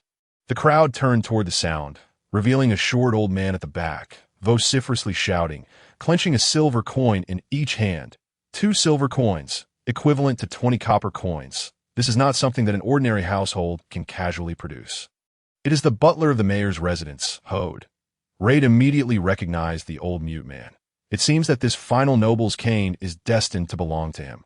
Pick quickly grasped Raid's shoulder and whispered excitedly in his ear, "How splendid! Pick, truly splendid!" Raid joyfully rubbed his hands together. The old man, clutching 2 silver coins, was babbling away, and no one understood his words. 2 silver coins! 2 silver coins! Raid squeezed through the crowd to stand before the elderly gentleman and called out to the shop assistant, "I shall purchase it for 2 silver coins." After making his statement, Raid softly addressed the old man. "Good sir, allow me to fetch that cane for you. Just hand me the 2 silver coins." The old man, his vision clouded with age, looked at Raid's brown-haired head and mistakenly believed him to be a shop assistant, handing over the silver coins. Raid took the coins, acquired the cane, and then maneuvered back through the throng to present it to the old man before pulling Pick out of the carpenter's shop. The old man, having received the cane, joyfully examined it, only to suddenly notice a piece of wood had fallen off. Then, with a sharp crack, 3 wooden rods sprang forth from the cane's base. Chapter 30. The engagement as the sun dipped below the horizon. The heat of the day receded. It was that liminal moment between day and night when the sky hovered in a state of twilight. In the central square of the small town, pedestrians gradually thinned, vendors began to pack up and head home, and various shops shuttered for the evening. No merchant would choose to remain open late, as the townsfolk adhered to the tradition of retiring at sunset. This not only significantly reduced the workload of the town's guards in enforcing curfews, but also diminished the crime rate. Only at the edge of the town, a struggling tavern persisted in its operations. The town was deemed peaceful for numerous reasons. "Haha, Pick, you truly have a plethora of clever ideas. It is a pity to give that specially crafted cane to the old man," Raid remarked, toying with the noble's cane with a hint of disdain. "This so-called noble's cane holds nothing particularly special, aside from its exterior lacquer that appears somewhat refined." Pick took the cane, scrutinizing it closely, and replied, "The patterns on the handle require some effort as well. Other than that, there is indeed Nothing extraordinary. By the way, Pick, did you not mention this morning that the blonde girl wouldn't be in town today? Where shall we search for her? Pick shook his head and said, that information came from the hunter, Agals, but he did not disclose a specific location, so I have no idea where to look for her. However, I have a feeling we will encounter her again. We simply need to let things unfold naturally, So you were unaware. Perhaps you ought to pray to the divine. Raid jested, boredom evident in his tone. O great deity, I am your faithful follower. I beseech you to grant my wish and let me behold that golden-haired maiden. Pick, you seem to be in a trance, Raid scoffed, but soon found himself at a loss for words that moment. A white horse and a black horse trotted side by side. Upon the black horse sat a golden-haired youth, while the white horse bore a golden-haired maiden. The young man stood tall, with bright eyes, a strong nose, and thin lips, his expression serious and upright. He wore a fitted white short-sleeved formal outfit, a slender silver sword at his waist. Resembling a true knight, the maiden donned a black dress, the long hem trailing on the white horse's back, a gilded belt cinched at her waist, and a black bow adorning her chest. Her cascading golden hair resembled a cloud illuminated by the sun, while her finely arched eyebrows shimmered with hints of gold. Her eyes seemed perpetually imbued with mirth, and her dainty, fair lips occasionally curled into a smile, radiating her inner joy and inviting others to share in her happiness. The juxtaposition of the young man in black and the maiden in white rendered them an exquisite pair. Raid gazed at the golden-haired girl, captivated, contemplating that only a princess of the kingdom could possess such beauty. As Pick finished his prayer and opened his eyes, he beheld her riding gracefully on the white horse. In that instant, the world around him brightened. His fervent heart began to race. The divine had heard his plea. This time, Tom did not stand still. Pick felt as if his life was beginning anew. Pick, let us move along. Do not block the path, Raid urged. Though unfamiliar with the golden-haired maiden, he recognized the young man as the mayor's son. Pisa Guay, adorned with a gleaming sword. Not wishing to court misfortune, Raid intended to pull Pick away. He tugged at Pick, but found him rooted to the spot, as if nailed to the ground. Greetings, beautiful princess. Pick stood before the white horse, his gaze unwaveringly fixed upon her. She was his princess, and he felt it was his destiny to be with her. In noble etiquette, aside from those involved in a romantic relationship or marriage, no man was permitted to maintain his gaze upon a woman's face for long. Thus, as a standard noble, Haishia had only ever received such a gaze once before, a month ago, and the owner of that gaze was none other than the blue-eyed youth before her now. She did not perceive his lingering gaze as impolite. Rather, she found his sincerity appealing. That gaze conveyed hope and joy. Within those azure depths, it was as if a shallow pool reflected clarity and brilliance. The last time they were in the carriage, he had regarded her with that same gaze for an entire hour. She could not forget it. I am not a princess. Haishia recalled her peculiar encounter upon arriving in Peaceful Town and smiled as she spoke. I believe we met about a month ago. Oh, you may not yet know my name. Pick realized. Feeling his gaze had been somewhat presumptuous, he averted his eyes, his hands nervously rubbing his trousers, and stammered. I am Pick. You may not recognize me, but I love you. With a swift motion, the silver sword was drawn. Pick felt a chill creeping up his neck. The golden-haired youth on the black horse held his sword menacingly. Aimed at Pick, Raid quickly intervened, stepping in front of Pick and shouting, What do you intend to do? Pisa, no. The golden-haired maiden immediately interjected. He did not mean any offense. Haishia, my lady, do you not see that he is behaving indecently? Pisa glared, yet still adhered to the noble etiquette ingrained in him. He sheathed his silver sword and addressed Pick. Before my fiancée, I shall overlook your actions today. Should you dare appear before us again, I will reduce you to a pulp. Though he spoke thus, his mind harbored thoughts of killing this insolent youth at their next encounter. Such sentiments were not to be aired publicly, especially in the presence of a lovely lady. He must not appear overly violent. Fiancé, Pick blinked slowly, feeling as though a weight had suddenly settled in his chest. Rendering his heart unable to beat, he redirected his gaze to her. Her tone carried an air of apology as she said, We are already engaged. She gently raised her left hand, palm open, revealing a dazzling engagement ring upon her middle finger, a brilliant diamond set in a platinum band, exuding opulence. Engaged? In that moment, Pick felt as though the world were spinning. His surroundings blurring, his once bright azure eyes dimmed, as if they might soon turn into a pool of murky water. The blow to Pick's spirit was tremendous, leaving him in a daze, until he finally realized the golden-haired maiden and her companion had moved further away. His heart shattering within him, from a distance, the voice of the golden-haired youth echoed, "Hyshia, a noble lady, such as yourself should not converse with such a person. Did you see that imitation cane he carries? Individuals like him are exceedingly vain, always scheming to climb the social ladder. You must distance yourself from such people. I encountered them in town before, and they even encouraged a donkey to steal from a fruit vendor. Had I not arrived in time, Pick, are you all right?" Raid stood beside Pick, unsure of what comforting words to offer.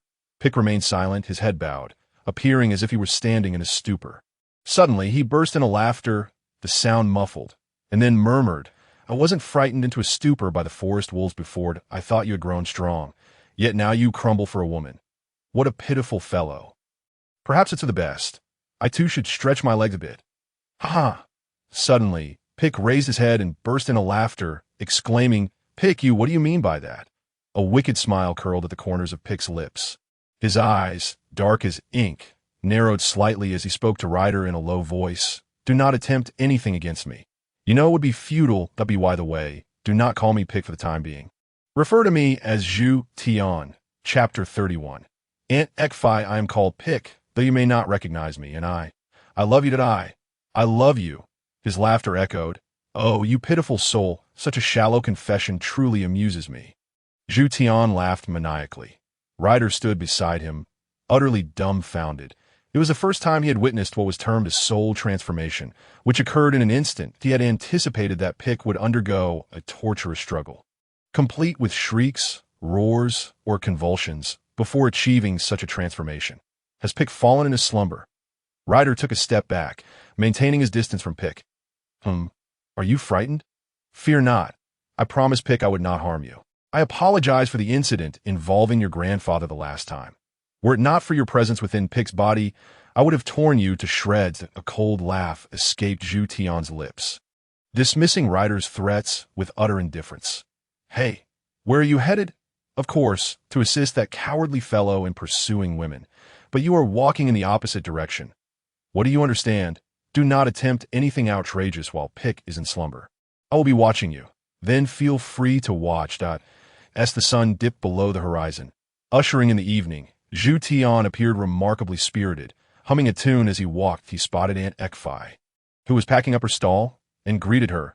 "Aunt Ekfi, the flesh around your waist is about to burst your clothing. If you do not lose some weight, you shall become a giant sweet potato." Aunt Ekfi was a middle-aged woman in her 40s, with short brown hair and a plump figure. Her round face exuded warmth and kindness, though the sun had darkened her skin considerably, making her appear older than her actual age.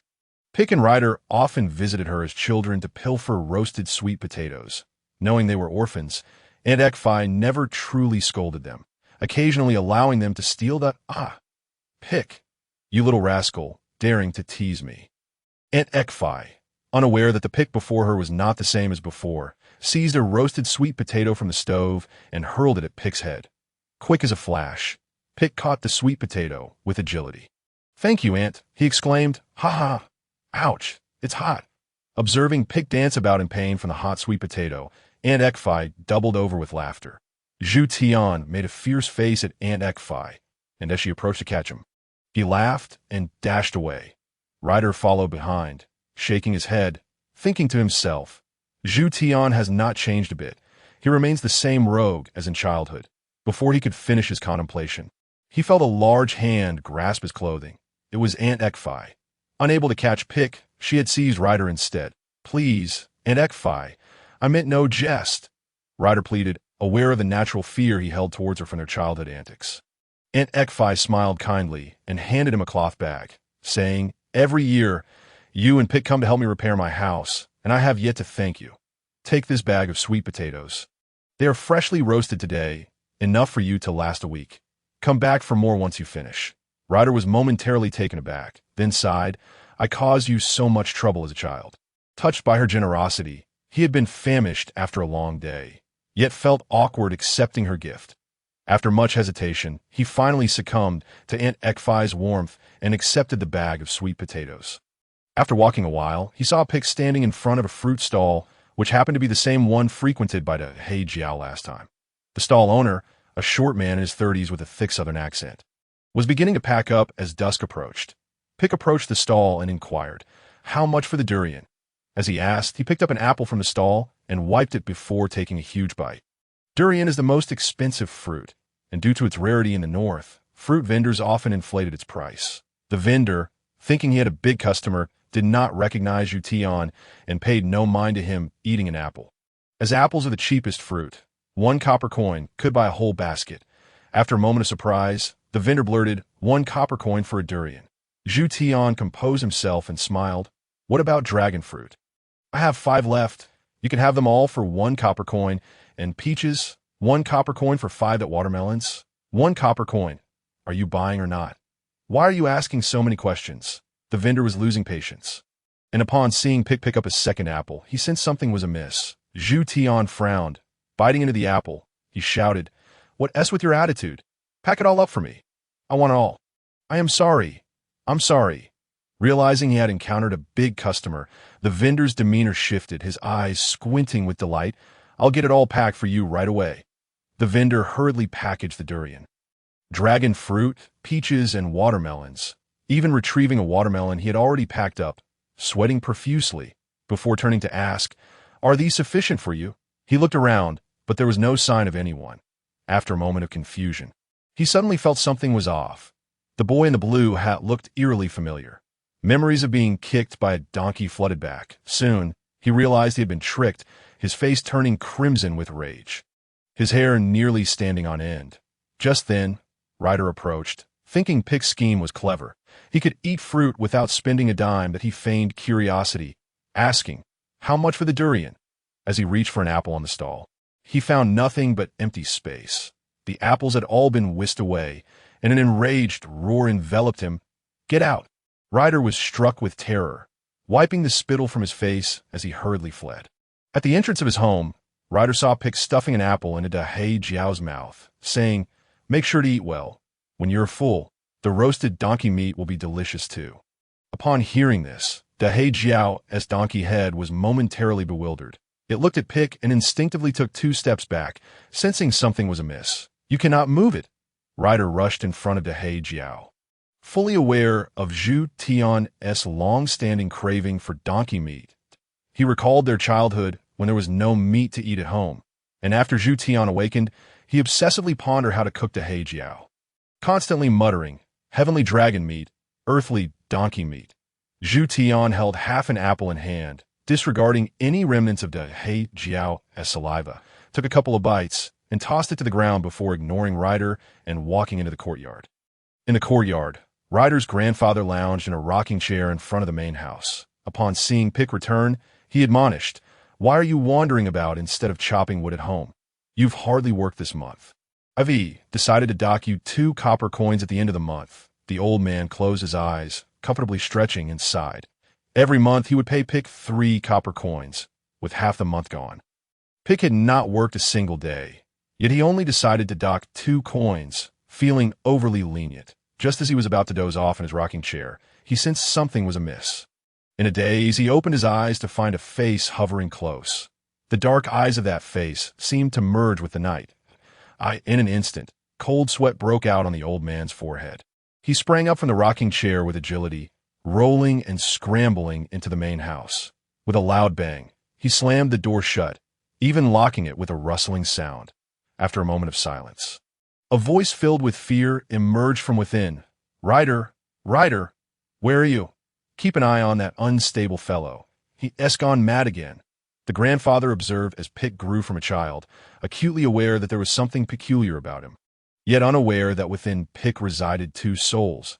If he were to discover this unsettling truth, he would undoubtedly be driven to flee to the church, calling upon others to capture Pick and bind him to a pyre, destined for a fiery demise.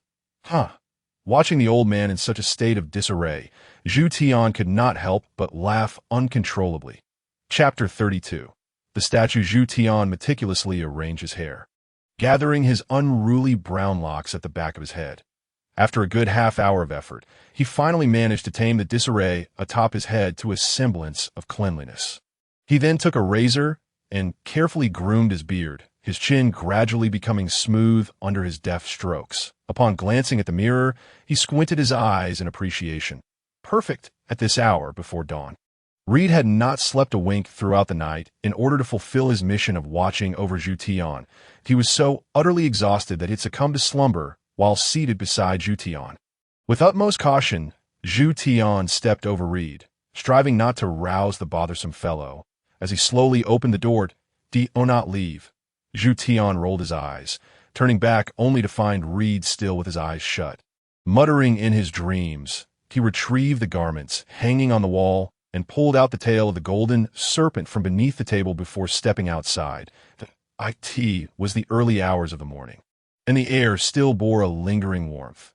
This year's midsummer had uncharacteristically persisted for 3 months, and judging by the current trend, it would likely continue for another month or two before autumn arrived. Despite having spent an entire night awake, Zhu Tian felt invigorated. His previous slumber had been excessively long. He recalled waking up only a month prior after a month-long deep sleep in this small town. There was certainly no one more spirited than he in the darkness. The path was somewhat obscured. He widened his eyes and made his way out of the courtyard. A large black foot stirred within the donkey's shed, rising silently to watch him as he exited the gate. The moon illuminated the earth, and Zhu Tian looked up at the radiant moon, which had lost the blood-red hue of the previous days but still bore faint traces of crimson. Though he could not decipher its significance, it stirred a sense of unease within him. Wending through the alleys of the town, turning left and right, he eventually found himself standing before a grand door. This imposing entrance, resplendent in dark red, was adorned with a mythical Qilin, a creature of legend, carved with a dragon's head, deer antlers, lion's eyes, tiger's back, bear's waist, snake's scales, and horse's hooves, all rendered in exquisite three-dimensional detail. Aside from having glimpsed it in Reed's grandfather's collection of books during his youth, this was Zhu Tian's first encounter with such a wondrous being in the town. Only the mayor's family could boast a home worthy of such a magnificent Qilin door. "What brings you here?" A voice echoed in Zhu Tian's mind. "Oh. Have you awakened? Pick? Is your first order of business not to seize control of the body and plunge me into slumber, given that you have refrained from commandeering the body for quite some time? I shall permit you to take control for a day. Are you here to assist me in uncovering the truth behind my father's death?" "No, I have come for another purpose." "What purpose?" Zhu Tian felt Pick's voice swell with curiosity in his mind. "Wait and you shall see. Do not hasten to claim control. Grant me a little more time." Silently, Zhu Tian pressed his feet against the wall, leaping gracefully over the enclosure. "You maneuver this body more adeptly than I do," Pick remarked, a hint of surprise in his tone. "Your body is splendid, yet has been squandered on chopping wood day in and day out." Inside the courtyard, the first thing to greet his eyes was a long corridor, supported by 6 massive white jade columns. Circling around the corridor, Zhu Tian ventured into an archway resembling a bell tower. Passing through, he entered an expansive square, roughly 50 meters in diameter. "Not good," Zhu Tian exclaimed upon spotting a figure standing in the center of the square. Staring directly at him, panic surged within him as he questioned why anyone would be on guard such an hour. The figure appeared extraordinarily tall, estimated to be nearly 2 meters high. Standing motionless, Zhu Tian quickly averted his gaze, knowing that any sign of panic could draw attention. Keeping his head lowered, he hoped to pass for a mere servant. He cautiously moved toward the white stone buildings on either side, striving to make no sound. "That is a statue," a voice within cautioned him. "A statue." Zhu Tian looked up, his heart settling as he thought, "You nearly scared me to death. In this darkness, how could you identify it as a statue?" "Because I sculpted it," Pick replied. Zhu Tian scrutinized the figure once more, confirming it was indeed a statue, and he felt a wave of relief wash over him. He approached the statue, examining it closely, and thought, "Is this the sculpture you crafted last year?" Indeed, this statue depicts a nobleman, with the inscription below reading Baron Heiji Yeager. He must be the lord of our town, and the commission was entrusted to the mute steward of the mayor's family. At that time, he provided me with a portrait which still resides in my room that I remember spending 3 weeks meticulously sculpting and polishing a massive block of copper into this form. Upon completion, my grandfather rewarded me with 10 copper coins, which is why I recall it so vividly. Fool! This statue would cost several thousand copper coins. Your grandfather must have profited several hundred from it. That old miser exploits you, yet you appear rather pleased, Zhu Tian scoffed. Someone approaches from the left. Pick interrupted his grievances. Beware of the stairs. Zhu Tian turned his gaze leftward to see his servant descending from small second floor. Someone is coming from the right as well. Zhu Tian's eyes darted to the right, with a soft glow of candlelight flickered from the second floor of the white stone building that the servant emerged. Heading towards the stairs, about to descend, it appeared that the second floors of these white stone buildings were quarters for the servants. Standing in the middle of the square, Zhu Tian found himself with no retreat to either side and could only hasten forward. Fortunately, he managed to exit the square before the two individuals descended. How could you sense their approach? Zhu Tian inquired. Have you not experienced such a state yourself? As long as you do not seek to seize control, your consciousness remains relaxed. And in this state, various sensory abilities are heightened that if you were not preoccupied with thoughts of commandeering the body, perhaps you too would have noticed. You truly do not appreciate kindness, aside from when I was under 10 or in peril. When have I ever sought to take control? Zhu Tian retorted with a cold smirk. That is because I have matured, my consciousness has strengthened, and you find yourself unable to overpower me, that I do not wish to argue with you. Once dawn breaks, the body will be returned to you. Having traversed the square, Zhu Tian arrived at what resembled a garden. In the darkness, he could not discern the colors of the flowers, yet their delightful fragrance allowed him to identify at least 5 or 6 varieties. The garden was vast, and it took him a full 2 minutes to walk through it. Before him loomed another high wall, one even taller than the one Zhu Tian had just scaled by a meter or so. The structures within rose over 10 meters high, resembling the town's church, constructed entirely of massive stones. Be more precise, it was a castle, I must inform you. Pick, that our Mayor Grace could not possibly have built such a grand castle without embezzling several thousand copper coins in taxes each year.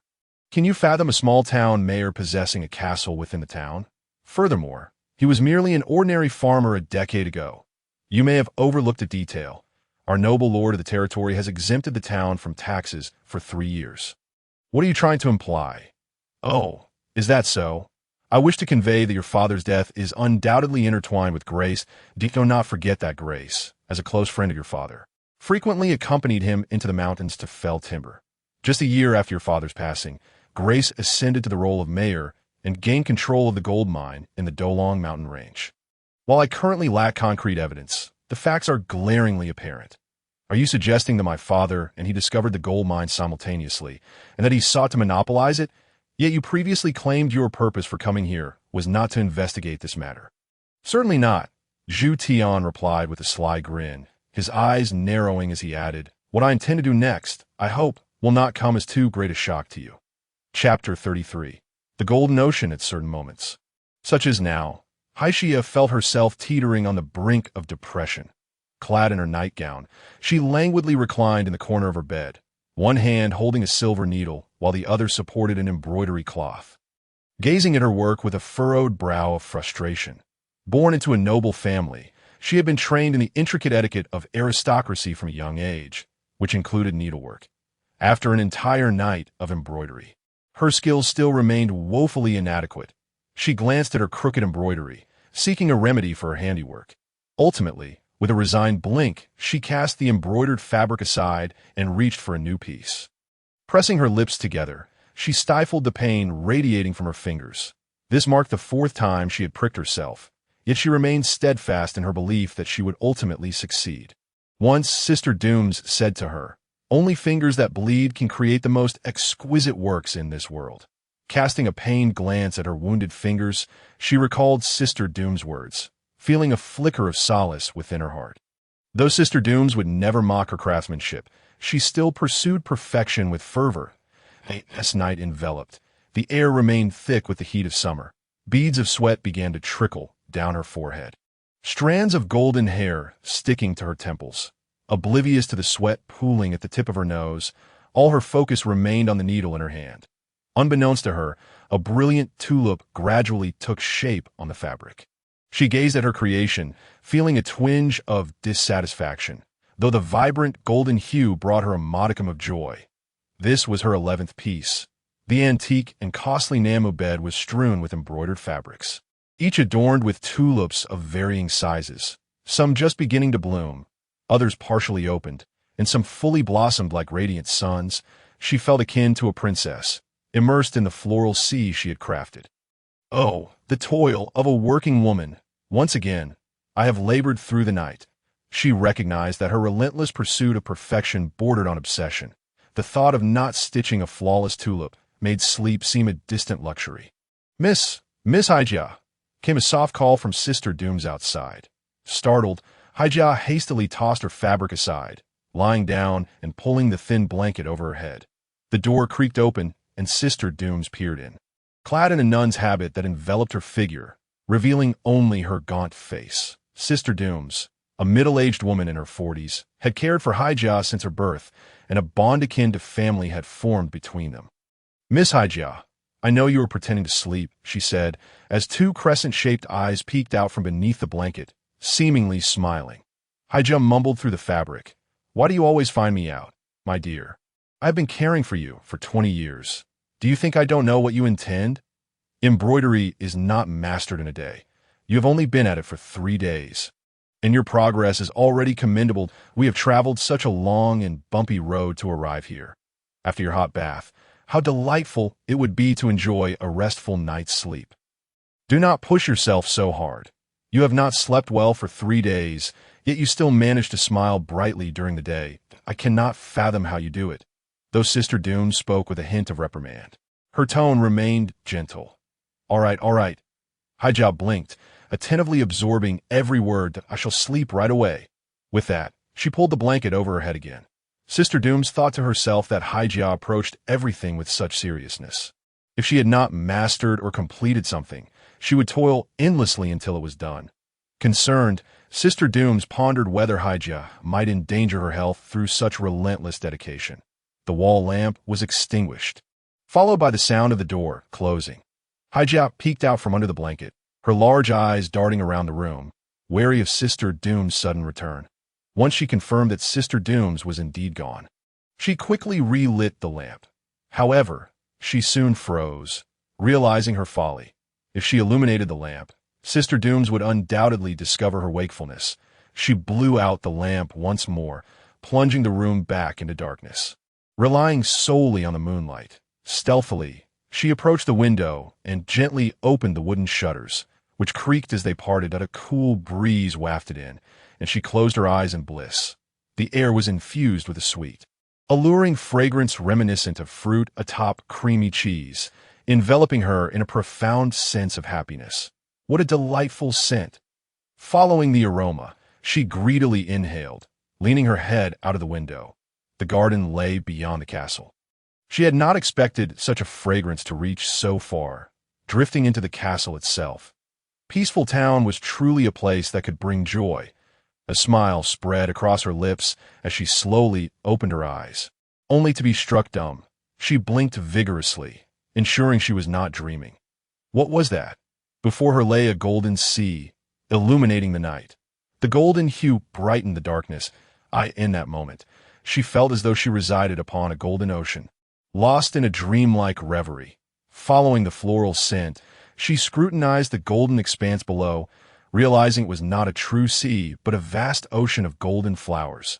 Her assumption had been mistaken. The enchanting fragrance did not emanate from outside the castle, but from the golden floral sea below. How had such a magnificent bloom appeared overnight? The flowers were pure gold, appearing even more exquisite and noble than tulips. She had never encountered such blossoms before. Enraptured by the scent, she stood upon the castle's loft, gazing out, sensing that something momentous was about to unfold. Finally, amidst the golden floral sea, she spotted a small boat. The sea was not genuine, nor was the boat. It was a figure, someone she had encountered only twice. Memories gradually resurfaced in her mind. My name is Peak. You may not know me, but I love you. Though this declaration was simple, even crude, the sincerity in his light blue eyes was unmistakable. She shook her head, dispelling the daydream. She was engaged and ought not to derive such joy from another's affections. Yet, it was undeniably a delightful thought. Her gaze returned to him, and she observed him standing silently amidst the sea of flowers, his hair impeccably styled, and the stubble on his chin seemingly vanished, rendering his face clean and tidied that moment. He stood with his hands clasped behind his back, gazing up at her in the loft. Their eyes met, and in that instant, her heart raced as if it might leap from her chest. Chapter 34. Witnessing the storm beneath the cloak of night, within the castle, amidst the golden floral sea, Zhu Tian closed his eyes, hearing the doubts echoing in his mind. You have never been here. How do you know she resides in that loft? It was fate, or perhaps mere fortune. Well, let us not beat around the bush. You should see that this castle has 2 lofts, both overlooking the entire castle. This indicates that someone of noble status must inhabit one of those lofts that not question it. Common servants do not reside in such places. Look at the curtains of the left loft, adorned in yellow and blue, embellished with flowers and clouds, while the right is purely black, decorated with war horses and swords. Even a fool could discern that the left loft houses a woman. What if she does not open the window before dawn to see you? Pete questioned. Then I shall have to throw stones, Zhu Tian replied with a smirk. You will undoubtedly ruin everything. You have done nothing but cause destruction since childhood. Listen, Peek, I scaled 2 walls and nearly broke my leg, evading countless patrols to sow flowers in this wretched place. You not comprehend how revolting the snake meat of the golden fragrant snake is? I did not endure all this just to hear your reproaches. Indeed, the golden floral sea was the result of Zhu Tian crushing the golden fragrant snake's meat into bits and sewing it meticulously. Peek fell silent for a moment before saying, but she is already engaged. Hearing that sorrowful note in his heart, Zhu Tian felt his body tense, as if affected by the wave of melancholy. An engagement is just that. An engagement, not a marriage, if you truly desire her. I shall assist you in winning her over. Besides, you cannot be unaware of her fiancé's identity. Can you? Are you willing to let her marry the son of Grace? It is fine if you do not wish to confront this now. I will pave the way for you. As Zhu Tian and Peek conversed in their minds, a small door in the side hall of the castle creaked open. Raid watched as the young woman emerged, clad in a pink nightgown adorned with a row of leaping roe deer, while the flesh-toned waist cinched tightly, accentuating her ample bosom. Peek, if you do not come out, I shall advance. Zhu Tian chuckled inwardly. Haisi Jia was profoundly astonished. She had never encountered such a flower before. It bore a resemblance to a daffodil, but possessed a more ethereal quality, akin to a tulip, yet radiating an even more resplendent brilliance. Furthermore, this flower exuded a shimmering golden light, illuminating the inky darkness of the night. Curiosity piqued within her as she wondered how this man managed to create such a spectacle overnight. It was as if meticulously orchestrated. A straight path adorned with golden fragrant flowers lay between him and her. Inhaling the intoxicating aroma, she felt the weariness accumulated from nights of sleeplessness vanish instantaneously, and the fatigue from her travels dissipated. She had never felt so invigorated. With wide eyes, she beheld the scene before her, her body seemingly summoned by some unseen force, compelling her to move closer. As she approached, she beheld his pale blue eyes. How did you accomplish this? Haisi Jia pondered, bewildered. What means could have allowed you to fill the castle with blooms overnight? That is a long story. Paiku resolved within his heart, acknowledging that the moment for a man's struggle had arrived. He spoke earnestly. You may not know me, but I love you, Haisi Jia. What I told you during the day was sincere that I know you. Your name is Paiku, she replied, bewildered. But how do you know mine? Paiku's gaze remained steadfastly fixed upon her, imbued with an unprecedented sincerity. Gradually, he recounted his experiences. I spent a month chopping wood at a hunter's home just to discover who you are. He told me you favor gold and cherish peace. Several times, I nearly collapsed from exhaustion, and I was even bitten by a python, my palm pierced, nearly meeting my demise. Later, due to a misunderstanding, I was pursued by the Knights of Light into the northern wilderness, where I encountered a pack of forest wolves that I crossed over to the other side of the endless wall, where an infinite forest and stone waterfalls awaited. Beneath the stone waterfall, I planted these golden, fragrant flowers, which bloomed abundantly, covering the mountains and even the shallow pools. Unfortunately, these flowers only bloom for a single night.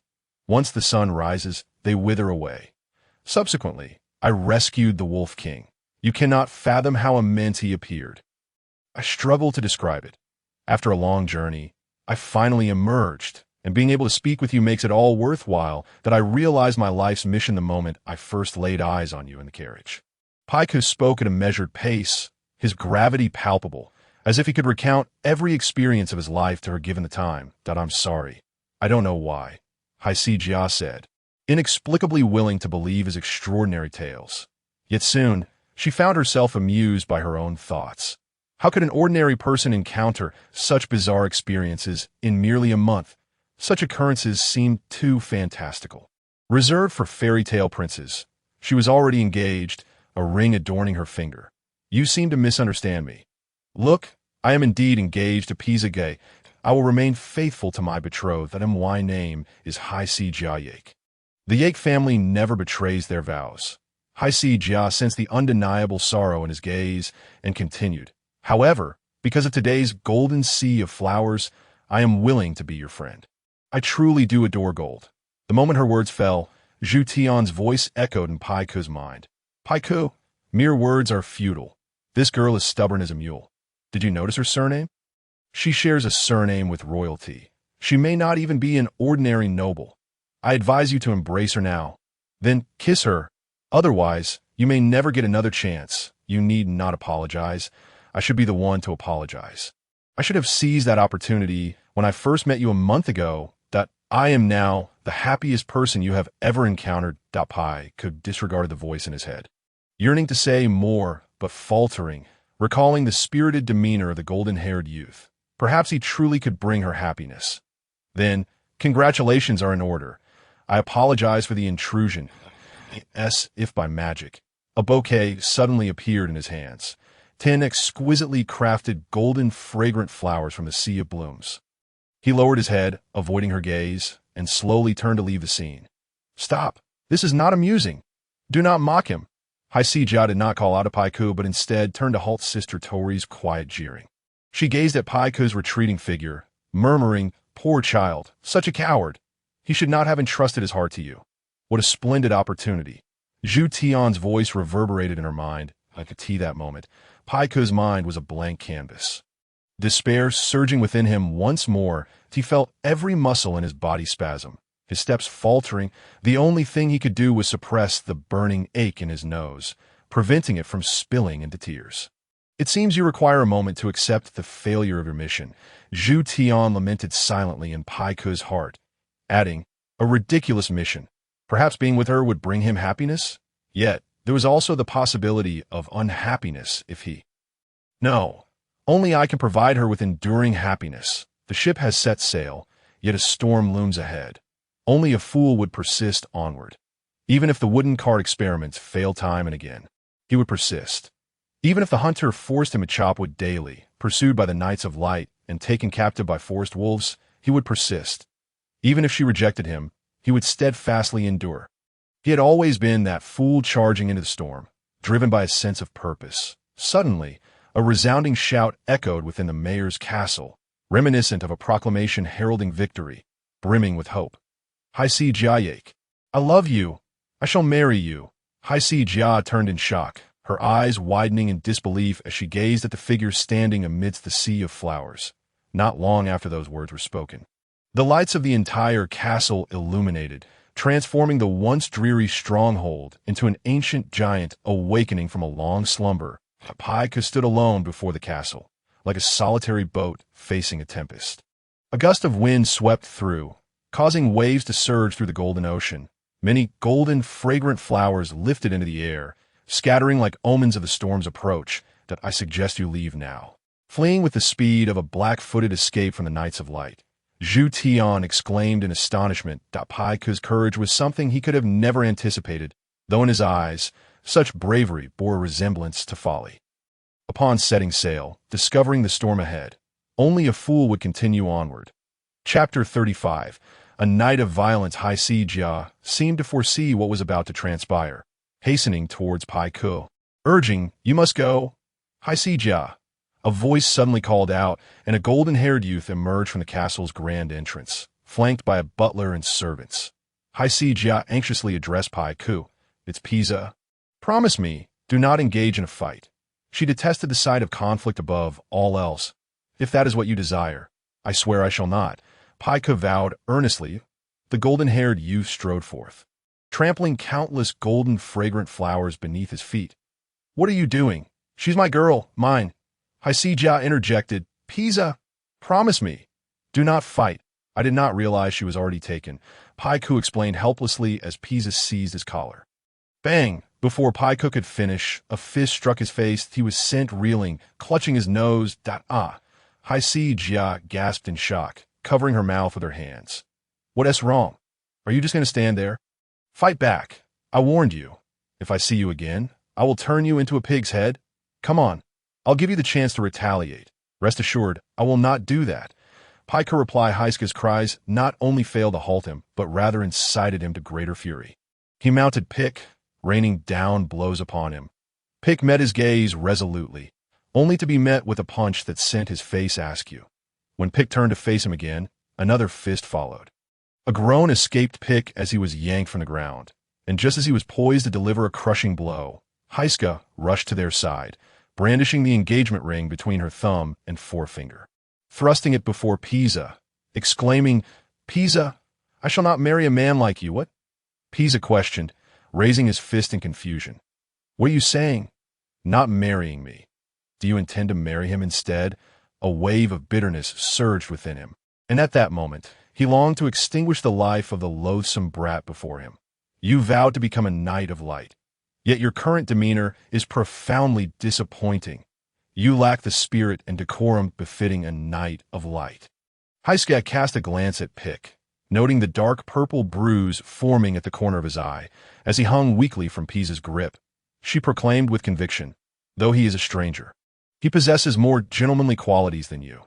At the very least, he would never resort to violence in front of a noble lady." Heiske unleashed her pent-up frustration, still unsatisfied, as she held the engagement ring aloft. Wishing for Pisa to retract his claim that in that moment, Pick felt victorious. He gazed at Heiske, his lips curling into a silent smile. Bang! Another punch landed. Pick was spun around, collapsing into the flower bed. "Take this!" Heiske thrust the ring towards Pisa, her voice heavy with disappointment. "I do not wish to see you now." Pisa, unable to believe the scene, soon grasped that he had indeed lost his composure.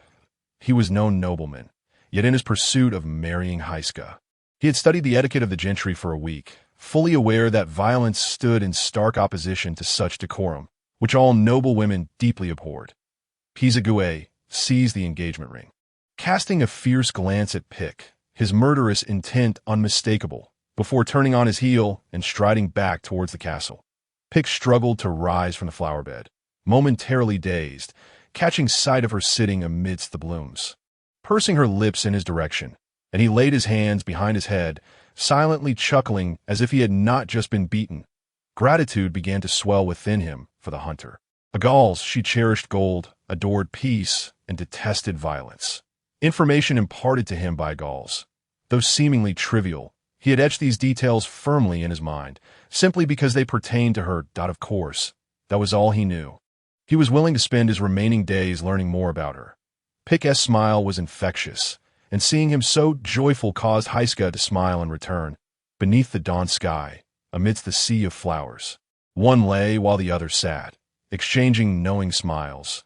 Setting aside the spilled blood and trampled blooms, the scene took on a certain ethereal beauty. Beauty, however, is always fleeting. The ship had set sail, yet a storm loomed ahead. Only a fool would press onward. Should a fool survive the tempest, they would discover that a greater storm awaited them beyond. That a group of burly men, resembling servants, approached, one addressing Heiske.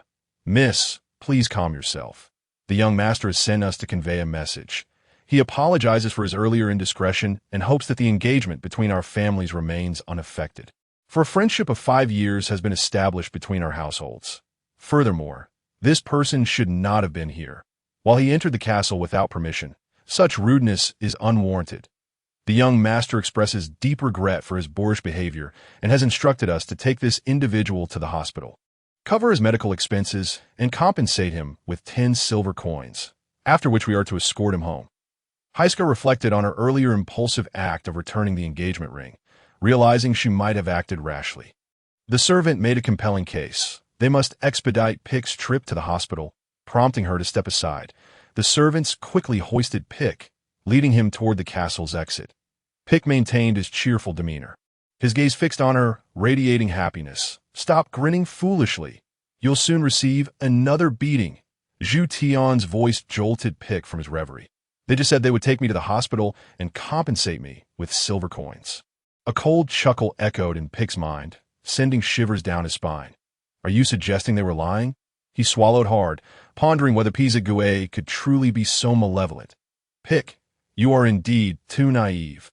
The more charming their words sound, the harsher the beating you will endure." Upon hearing the words beating, Pick finally registered the pain blossoming across his face. "One eye was already swelling shut, the burgeoning bruise soon obscuring his vision. His forehead and the other cheek began to swell as well, and other words could suffice. A simple 2-character phrase, pig head, summed it up entirely. He was carried through the garden, across the square, down the corridor, past the Qilin Gate, and into a narrow alley. Once in the alley, Pick was unceremoniously thrown to the ground. In the dim light, the burly men regarded him with malicious intent. Just as expected, was it about to begin? "Please, no more slapping." Pick felt a fiery sting on his face. One eye was completely obscured by swelling, while the other was smeared with blood. Him. The world had turned a crimson hue. "Pick, I'll one T appear at this moment. But I'll help you remember their faces," Zhu Tian thought with a wicked grin. "I suggest you brace yourself." The Pick's cheeks were once again subjected to merciless blows. He felt several fists raining down, causing his face to swell to new heights. Then, a massive leg swept through, striking his abdomen with such force that he rolled across the ground for 5 or 6 meters before coming to a halt. In that instant, he felt as though his stomach had split open, the pain akin to being sliced by a knife, and hot blood spewed from his mouth. Despite enduring such a severe beating, Pick remained silent, fully aware that uttering a sound would only invite even more brutal punishment. Chapter 36. The footprints before the door. "If only I could lie here forever," Heiska mused. She reclined amidst the sea of flowers, enveloped in their fragrance, feeling as though her spirit soared high above, endlessly gliding. "Heiska, as a noble lady, you cannot simply lie here. It is most unbecoming." A sharp voice yanked her back to reality. A ray of morning light streamed in, and as she opened her eyes, she beheld a plump face that was Sister Toli, who, like Sister Maisie, was responsible for her daily care. However, deep down, Heiska harbored a certain fear of Sister Toli. Sister Toli was rotund, her flesh layered in folds, and as a child, Heiska had often believed that Sister Toli must sneak into the kitchen for cream cakes to have grown so large. Her fear of Sister Toli stemmed not only from the woman's daunting physique, but also from her stern reprimands. In her youth, Heiska would often be reduced to tears by Sister Toli's scoldings. Even worse, Sister Toli would frequently report her mischief to her father. With Sister Toli around, Heiska felt she had no secrets left from her father. At this moment, feeling grown up, Heiska felt entitled to throw a tantrum. Annoyed that Sister Toli had interrupted her, she chose not to respond. Rising from the flower bed, Sister Toli vigorously brushed the dirt from her clothes, and Heiska felt the force of several slaps on her backside, recalling the scenes from her childhood when Sister Toli had playfully spanked her, though never genuinely. Her face flushed with embarrassment. "This is retribution. Be gentler. That hurts." Sister Toli's chubby face contorted as she sternly admonished. "Miss, you have grown up. You are no longer a child. How can you lie about so carelessly? We servants face the burdens of laundry, cooking, and cleaning daily. It is quite taxing. Furthermore, when your father arrives in Peace Town, I shall inform him of today's events. Enough. It is beautiful here. I do not wish to discuss my father. Haisuke trembled at the mention of her father, feeling the morning's delightful mood dissipate entirely. Finally, she took a deep breath of the floral scent, preparing to return indoors. Miss, as you wish, but I must remind you, the decision to marry into the Gue family was announced by your father not long ago, and you cannot unilaterally alter it. Although Sister Toli consistently addressed her with honorifics and respectful language, there was no hint of reverence in her tone. Perhaps it was a habit ingrained from the 20 years of raising Haijia. Could one not deviate from such a path? Must a noble adhere strictly to the dictates of family? Haijia pressed her lips together, for the first time questioning her noble identity. In that moment, she would have preferred to be a commoner, free from the burdens of aristocratic etiquette and the obligation of an arranged marriage. As a noble lady, she could not speak loudly in public, could not laugh heartily, could not walk with abandon, could not indulge in street snacks. Even the sound of her chewing would earn her a reprimand from Sister Toli. These intricate noble customs had accompanied her for 2 decades, and she had always believed she would eventually grow accustomed to them. But she was mistaken. The dreary and tedious rituals only served to stifle her further. She had often fantasized about running carefree across the meadows, devoid of thoughts or purpose, simply reveling in her own freedom, as flowers bloomed in her wake and butterflies danced behind her. In her dreams, her parents transformed into simple farmers, untroubled by the complexities of their estate, focusing solely on tending to their crops. Fantasies are common, but unlike other noble ladies, Haijia frequently envisioned herself as a rustic maiden. As dawn broke and the first rays of sunlight began to descend, the courtyard filled with golden jasmine flowers began to wither. The once vibrant buds dimmed under the sunlight and soon fell away. Haijia noticed this scene. She picked a cluster of golden jasmine, wishing to intervene, yet feeling utterly powerless to do so. She could only watch as they scattered in the wind. Soon, the entire courtyard was devoid of the golden flowers, and their distinctive fragrance vanished without a trace. Why was this happening? A faint melancholy spread from her heart throughout her being. Was it due to the departure of that man? She shifted her gaze towards the direction in which Pick had left. Suddenly, memories of his words flooded her mind. These flowers only bloomed for one night. He had spoken the truth. And then there were his hands. She recalled how he had clutched his nose after being beaten, revealing deep scars on his palms, as he recounted nearly being killed by a python, his hand bitten through. That too was true, along with the tales of the Radiant Night, the Endless Wall, the Forest Wolves, and the Wolf King. Could it be that all he said was indeed genuine? Yet all of this felt like a fleeting dream. No more thoughts. She disregarded Sister Toli's presence and hastily returned to the castle, determined to embroider the once-lost floral sea onto her fabric before the memories faded away with the golden jasmine. In the vast, unfamiliar castle, Haijia found solace only in her bedroom, particularly the heavy wooden door crafted from dark camphor wood, adorned with bronze rings. With a slam of the door and the dropping of the latch, no one could enter, especially not the plump Sister Toli. Once the latch was secured, Haijia finally allowed herself to weep openly.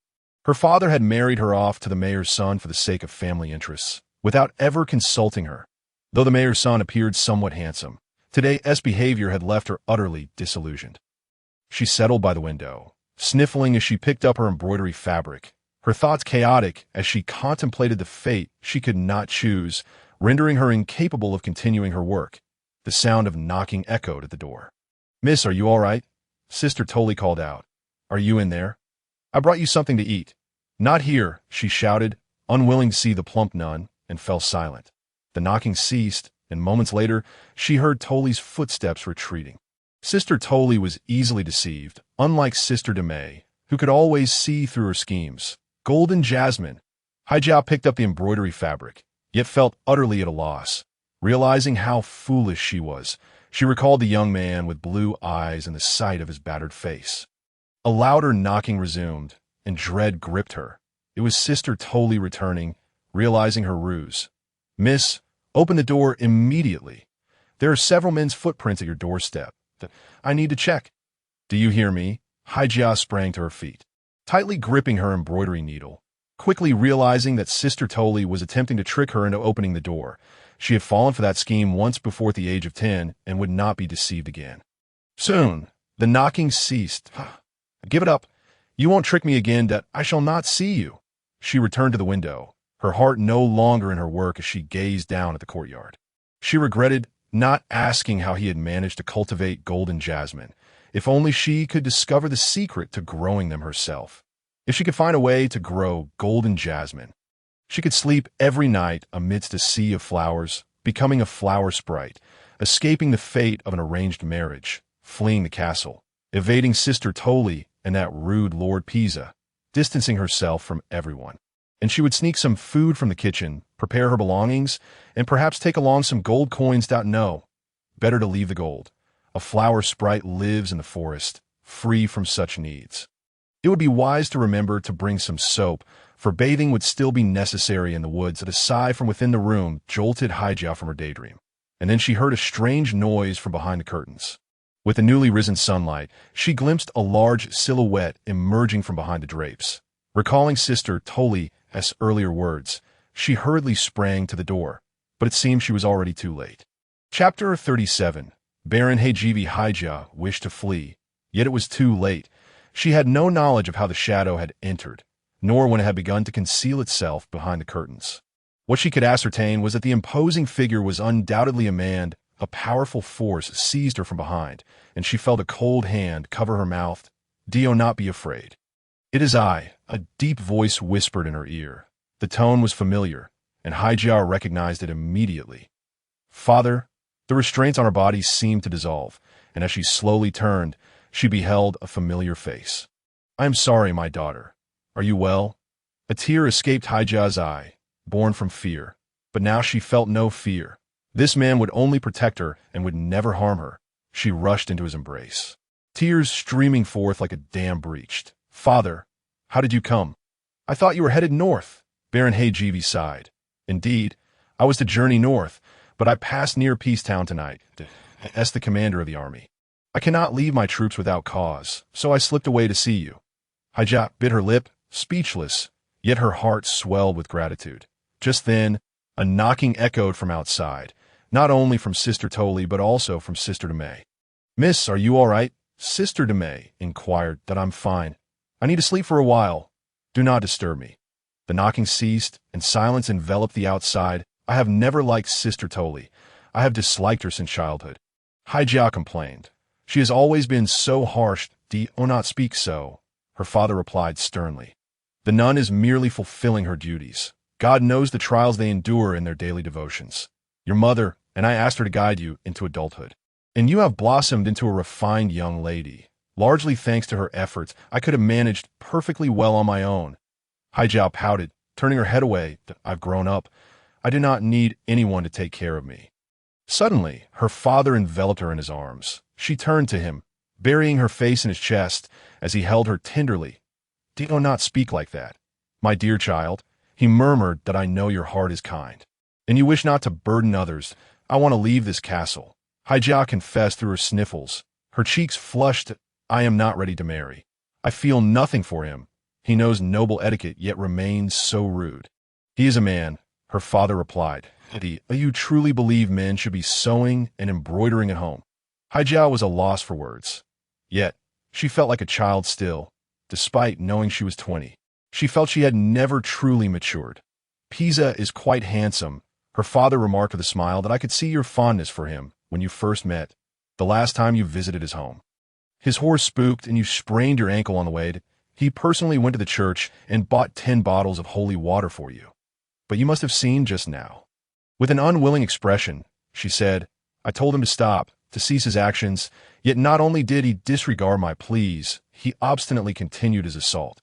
Ultimately, I was compelled to remove my engagement ring. It was indeed an impulsive act driven by anger. The act of having my engagement ring taken away filled me with shame, but was it not the right course of action? Otherwise, Pisa would have beaten him to death." "You did nothing wrong," her father remarked. "Sometimes, women must bravely stand before men." Haijia detected the teasing tone in her father's voice and earnestly explained, "It was I who prevented Pick from acting. Only then did he vow not to fight Pisa." Just moments ago, he had embraced Haijia tightly, but now he rose and paced towards the bedside, Pausing there, his gaze sweeping across the castle as memories of the brown-haired lad flooded his mind. The moment Pick had stealthily entered the castle, he had noticed him, initially suspecting him to be a thief or an assassin. In the shadows of the night, he had silently guarded his daughter, never imagining that the lad had merely spent the night planting flowers below, later confessing his feelings to her. He gazed into the distance, as though envisioning the scene of Pick being beaten in an alleyway, and inquired, "Is his name Pick?" "Yes. I learned his name only yesterday. Though his approach was rather clumsy, I found him to be sincere, much like the foolish hero in a fable who ultimately succeeds.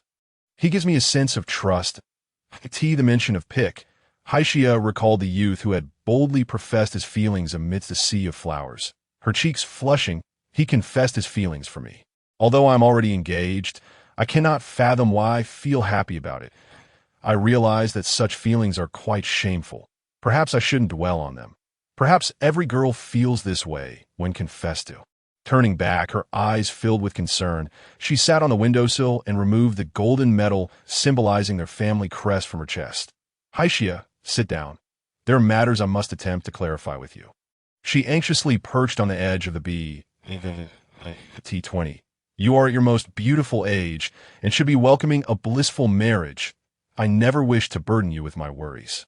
He said solemnly, "But you are a member of the Yeager family. You must understand our clan's creed. Never betray, do not betray friends, do not betray kin, do not betray the family, do not betray oaths." Haishia gently interjected, "But I am not yet married, and I have not made any vows that I wish for you to understand that a harsh and cruel era is upon us." Just days ago, the moon turned blood red. The Empire's astrologers predict turmoil in the north, and our king has taken the initiative to mobilize troops. He commands his warriors to cross the endless Great Wall and eradicate the foreign tribes within the boundless forests. My dear child, you cannot begin to comprehend the horrors of war. The SOU are heading north to join the war." Haishia exclaimed, "I do not want you to go. The king has summoned the nobility of the realm. I must lead all private armies northward. Our noble titles are granted by the king, our lands bestowed by him. Though we happen to share the same surname as the royal family, we are not true royalty. They may reside in the beautiful palace, while we must pledge our loyalty." Fear filled Haishia's eyes, as if she envisioned a future steeped in bloodshed. "My dear child, do not fear. Your mother will join you in Peacetown in a few days. I need you to look at me now." His gaze softened with love and tenderness. "If it were possible, I would never wish to part from you and your mother, but given the circumstances, I need you to comprehend what I am about to say." Haishia instinctively curled up, leaning against him, gripped by trepidation. "The king's orders have been issued. I must lead all private armies away from our lands, including the guards who accompany you and your mother. You cannot fathom the depths of my concern. This is our family crest, the heart of our lineage," he said, stroking the golden medal, "that I wish for you to understand the sincerity behind my choice of Pisa." Haishia blinked her tearful eyes, indicating her willingness to listen. "Over a year ago, I abolished the taxes in Peacetown. Thankfully, the residents do not harbor resentment towards our family. Here, you can enjoy substantial security. As for Pisa Guy, he possesses the bloodline of the Odin Plains and the potential to become a radiant knight. Most importantly, he is not of noble birth." Baron Hageway's eyes glimmered with intensity as he conveyed his thoughts. "Haishia, you must recognize how depraved the nobility has become in this era. Their private armies mirror their moral decay. I can easily envision them being dispatched northward, only to be ruthlessly slain. War is unfathomably brutal.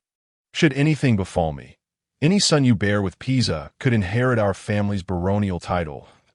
If you were to marry another noble, our lands would be renamed, and the family wealth, accumulated over generations, would be callously seized.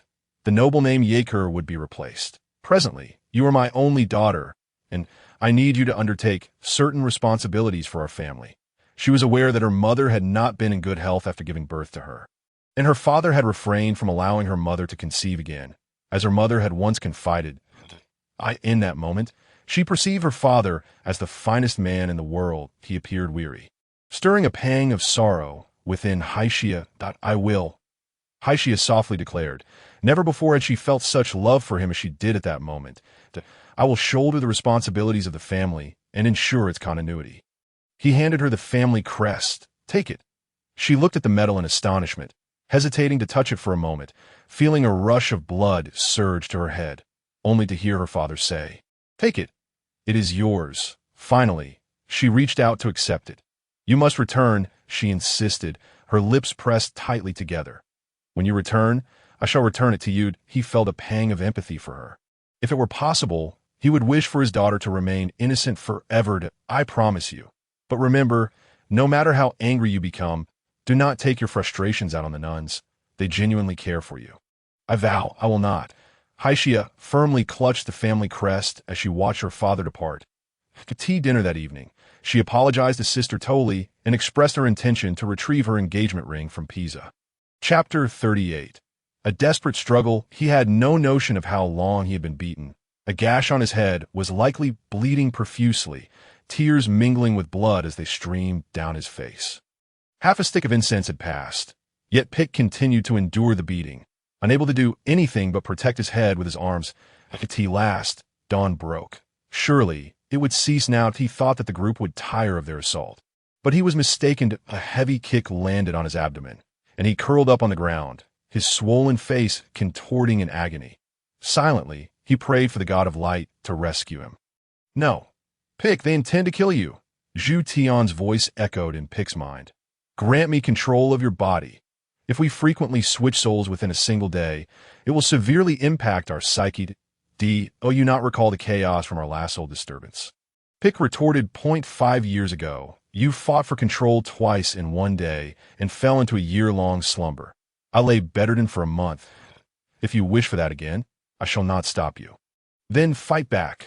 Resist. Otherwise, you will perish, Zhu Tian stated coldly. Pick slowly opened his blood-matted eyes and glanced up, witnessing one of his assailants brandishing a gleaming dagger. The sun had risen. Perhaps they would grant him a swift end. And with the sunlight pouring in, there would be no vengeful spirits. One of the assailants yanked Pick's hair, preparing to deliver a fatal blow. No. Instinctively, Pick gripped the dagger with both hands, desperately pulling it away from his throat. Though his fingertips bled and searing pain coursed through him, he refused to relinquish his grip. He heard the curses of others nearby. One burly man delivered a sweeping kick that struck Pick's abdomen. Pick's veins bulged from the impact, yet he steadfastly clung to the dagger. Another elbow struck his temple. With a cough, blood erupted from his mouth. One of Pick's eyes was entirely blinded by blood, while the other began to flicker with an unsettling hue. Zhu Tian, awaken! It truly hurts. As Zhu Tian seized control of the body, he instantly felt the excruciating pain radiating from his hand, as if the dagger had sliced into the very bone. At that moment, a burly man gripped his hair from behind, dagger poised to slice his throat. Ignoring the pain of his scalp being torn, Zhu Tian forcefully twisted his head and bit down hard on the protruding vein in the man's neck. For over 10 minutes, there was no resistance. Suddenly, the unexpected defiance caught the burly man off guard. He hastily dropped his dagger and forcefully shoved Zhu Tian away. Zhu Tian was thrown back, his hair disheveled. Landing on the ground, still gripping the blade of the dagger tightly in his hand, the burly man leaned against the wall, desperately clutching his neck, feeling as though a chunk of flesh had been bitten away. Glancing at the man he had nearly beaten to death, he saw him sitting on the ground, chewing vigorously, blood frothing at the corners of his mouth. Alarmed, he shouted, "Demon! Quickly! You must kill him!" Another sweeping kick came, and Zhu Tian could only block with his hands, immediately being sent back 2 steps, the dagger flying from his grip. Fortunately, the alley was narrow, preventing simultaneous attacks. Pick swiftly retreated a couple of steps, narrowly avoiding a straight punch.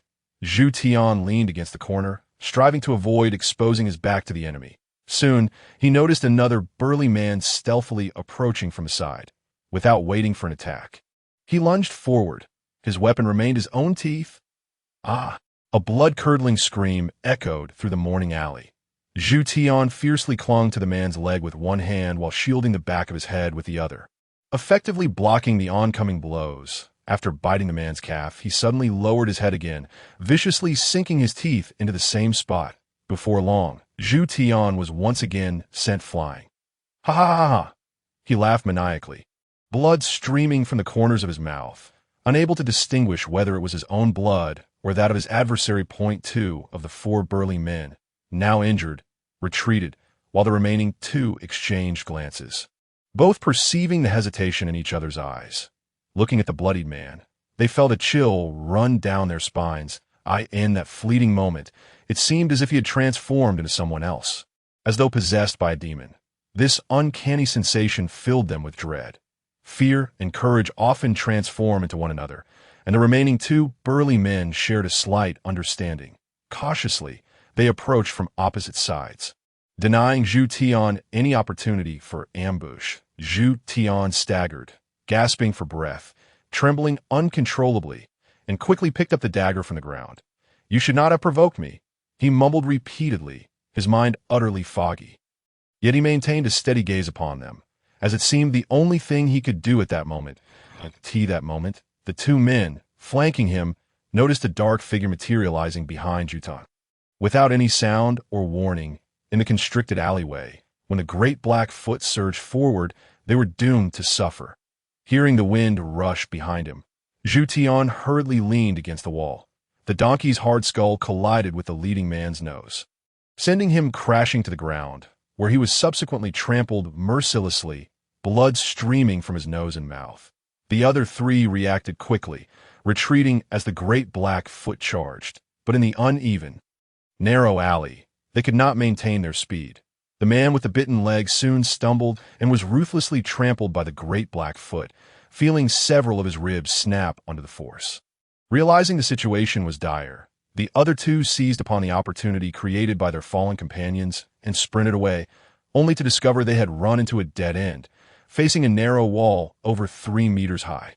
The wall was adorned with graffiti of curses, death, darkness, and various incomprehensible runes, the blood-red dye glaringly bright, seemingly foretelling impending doom. Jump! The two men, agile in their movements, used the wall for leverage to climb up to the top. Once atop the wall, they exhaled deeply, only to realize that the shadow pursuing them was merely a donkey. Looking at the donkey, doubt flickered in their eyes. The creature that had chased them into a panic was just a donkey. As they recognized the donkey's true identity, disdain crept into their expressions. In that fleeting moment, they missed their final chance to escape, though the great black foot could not leap over the wall. It still shattered it. Bang!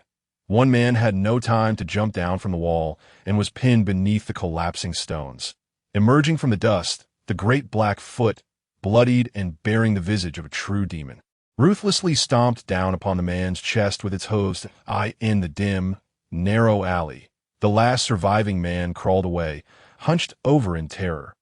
Bang! With a savage charge, the final man was thrust forward, sent flying.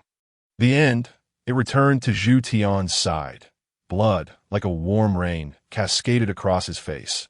Zhu Tian looked up, seeing the donkey, its mouth stained with blood, revealing several broken teeth from the gaping wound on its jaw. The donkey fixated its gaze upon him, its mouth crimson and glistening, its eyes glinting in the shadows of the alley. Zhu Tian suddenly realized it was Pick's donkey. "Thank you," he murmured softly, his voice faint and trembling. He raised his hand, shaking uncontrollably. The great black foot slowly approached, lowering its head so that Zhu Tian's hand could rest upon it. Memories flooded back from years ago when he had awakened, always chasing after it, shouting that he would roast something for it, bursting into hysterical laughter. When Aunt Ekfi had rushed over upon hearing the commotion, she found him in that very state. Last. When the laughter subsided, he finally closed his eyes and drifted into unconsciousness. Aunt Ekfi lifted him onto her back and carried him home. Upon their return, Aunt Ekfi removed his clothing, applying ointment to his wounds, assisting him in washing away the blood and carefully bandaging his hands with soft cloth. The wounds on his hands were deep, exposing bone, and the most severe injury was a gash on his scalp. Bleeding profusely, she meticulously cleaned the wound on his head with antiseptic, attending to every detail with care. Chapter 39. Awakening, he felt as though he had fallen into an endless abyss, plummeting downward, gravity fiercely consuming his heart. In the descent, he oscillated between unconsciousness and awakening. Upon regaining consciousness, he realized he was still falling, desperately struggling. Yet finding no foothold to leverage, he dared not glance below, fearing the shattering of his face upon impact. His father had once admonished him seriously to steer clear of cliffs, for they were synonymous with death. As a child, his father often took him mountain climbing, but on one occasion, Pick stood at the brink of a cliff, curious to see what marvels lay below, when his father had yanked him back, sternly warning him never to stand at the edge of a cliff. Later, after his father had passed away, he found himself alone on the mountain, standing at the cliff's edge, eyes shut tight, yearning for someone to catch him. Was this what falling felt like? Surrounding him was a gray mist, and he dared not look down to gauge the depth. Yet he could feel himself plummeting faster, the howling wind assaulting his eardrums. He feared opening his mouth, concerned the wind would rush in and shatter his insides. During his fall, he spotted it, a white parrot, entirely snow white, reminiscent of something familiar, though he could not recall what he asked. Have you fallen from a cliff too? The white parrot spoke in human language. I can fly. With that, it flapped its wings and soared onto Pick's back. Are you truly a parrot? Pick pleaded. Can you save me? The surrounding darkness spun him into disorientation as he reached out to touch the parrot, feeling its pristine feathers. This is a dream, the parrot exclaimed. A dream? How can I wake up? Pick inquired anxiously, fearing he would plummet to the bottom before the parrot revealed the answer. Turn your head. Face the abyss, the parrot instructed before taking flight. Pick attempted to seize it, but grasped at emptiness. A dream? He closed his eyes, then reopened them, only to find himself still falling. Looking down, it seemed that was the only option. Pick gazed downward, only to see the ground rushing toward him. He clenched his hands tightly, terror gripping him as he shut his eyes, feeling as though his insides would rupture. Da-da! I'm dead. Pick! Pick! My child. Aunt Ekfi embraced Pick's head, soothing him. It was a dream. Child, you are alive. Upon hearing her comforting words, it felt as though his heart had resumed beating. A dream. Yet why could he not open his eyes? The world remained shrouded in fog as he reached out to touch his eyes. That do not fear. Child, your face is swollen, and your eyes are bruised, but you will heal soon. Aunt Ekfi. Pick recognized a familiar voice beside him, filled with emotion. It is I, dear child. She spoke tenderly, wishing to offer him all her warmth. Tears streamed from the corners of Pick's swollen eyes, tears of rebirth. You used to fight with others as a child, but how did you sustain such severe injuries this time? As Pick recalled his childhood, memories of Zhu Tian awakening and causing trouble, often requiring Aunt Ek to tend to his wounds, flooded his mind. He began to fret over Zhu Tian, concerned that the soul swapping that occurred twice in a single day could inflict harm upon both parties involved. Zhu Tian. He called his name internally twice, yet received no response. Whether this was a blessing or a curse remained uncertain, reminiscent of the years prior when their frequent exchanges of souls left Zhu Tian ensnared in a deep slumber. What troubles you, child? Aunt Ekf inquired, noticing Pick lost in thought. That I am well. Aunt Pick replied, I am truly grateful to you.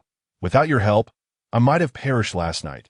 Pick, of course, would not divulge to Aunt Ek the matters concerning Zhu Tian, choosing instead to bear the weight of Zhu Tian's past transgressions alone. My childhood brawls were due to my immaturity, and I always troubled you to bandage my wounds if it weren't for you last night. Oh, poor child. What do you mean by last night? You have been unconscious for 2 days, Aunt Ek exclaimed, embracing Pick with concern. You shall recuperate in my home. Return only when you are well. Ryder visited you yesterday, staying the entire day, guarding the entrance until nightfall.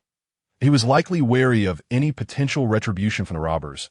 He only returned home late at night, intending to take the He Jiao with him. But that stubborn donkey refused to budge. Remaining at the door, I noticed that the poor creature was not unscathed, so I applied some medicinal powder to its injuries. Those despicable robbers even harmed a donkey.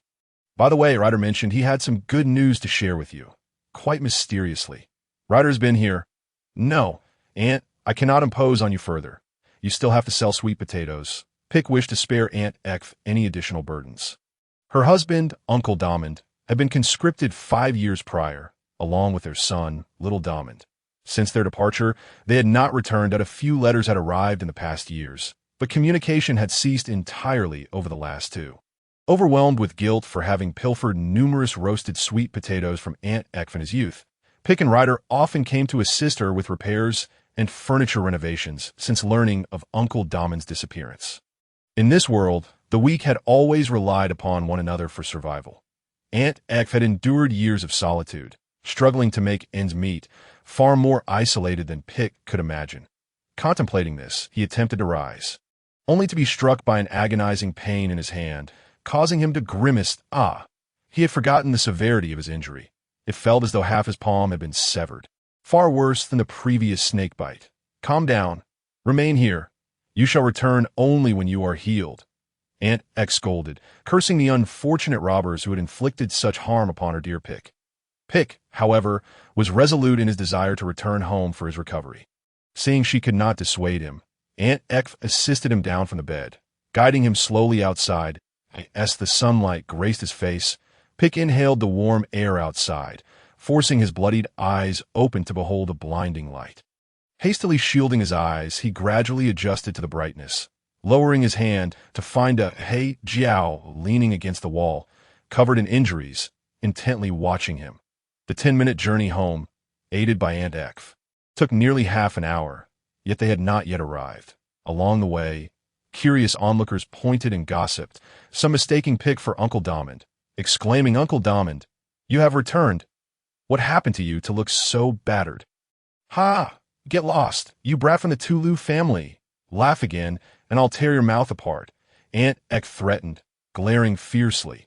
"Furthermore, if you dare to sneak into my yard at night to steal my sweet potatoes and tomatoes again, I shall hang you from a tree for the entire town to mock." At long last, amidst the varied gazes of ridicule and astonishment, Pick returned home. He watched Aunt Ekf walk away, silently resolving to seek out Uncle Damon's whereabouts should the opportunity arise. The gate to the courtyard stood ajar, and he led He Jiao inside. Upon entering, he was taken aback that in the yard, 7 or 8 donkeys were tethered to a single rope, lined up obediently, awaiting their owner's command. Outside the main building, Ryder was engaged in conversation with 4 middle-aged men, their words laced with palpable anger. Pick quietly listened to their exchange. "Ryder, what is the matter? Every year at this time, He Jiao breeds with my donkeys. Why is it not happening this year?" "Indeed, Ryder, He Jiao is in prime condition. I saw it stealing apples just last month. Where have you hidden it?" "Ryder, are you dissatisfied with the payment? 2 copper coins for a single breeding is quite generous. How about I add another coin this year, as a bonus for He Jiao's nutrition? That will not suffice. 2 copper coins is already a substantial amount. If you wish to increase the payment, you may do so, but I will not. Ryder, we have been collaborating for 3 years now. The female donkey is already in your yard, and I've left the payment on your table. You must agree to breed my donkey first." Ryder, overwhelmed by their incessant bickering, finally exclaimed, "Enough! I told you. He Jiao has recently encountered some issues. Why do you refuse to believe me? Can you not see? He Jiao is not even at home. How can it not be at home? That is He Jiao." One of them pointed toward the yard. Ryder thought to himself that these men must truly be out of their minds, for indeed, He Jiao was present, but a glance confirmed it. Pick stood in the yard, leading He Jiao.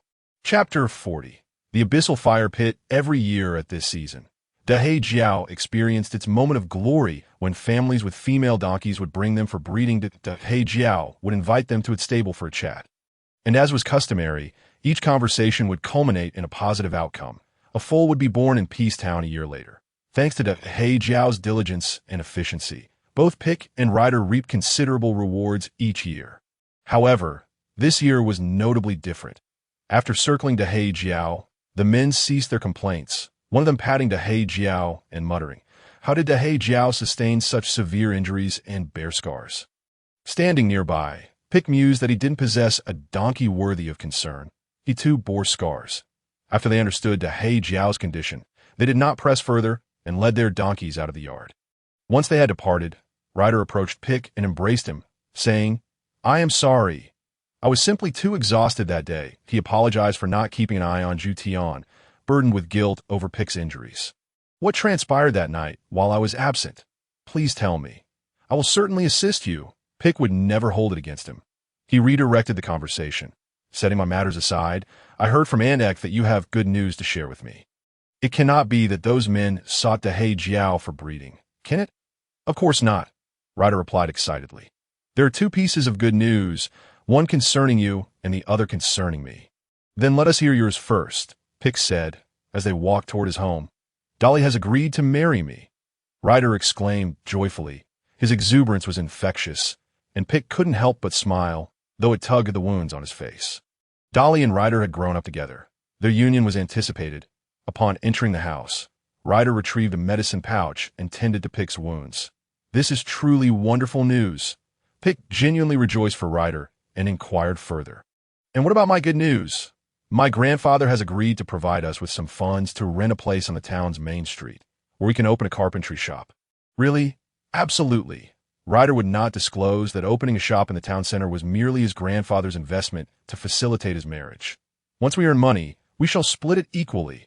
Then we can realize our dreams. The two had shared a childhood dream of establishing a carpentry shop in town, and Pick felt a swell of joy that we must work hard to earn money and honor our grandfather. Ha ha ha! Indeed, they embraced once more. Now, tell me what transpired that night. Ryder inquired seriously after their embrace. Pick hesitated, not wishing to worry him. After a moment of silence, he ultimately relented to Ryder's persistent questioning, recounting the events of that night until dawn. That lamp-lighting scoundrel, a hypocrite, he resembled a eunuch lingering by the king's side, harboring a belly full of malice. Upon hearing this, Ryder, with a face full of indignation, declared, "We shall have our revenge in due time."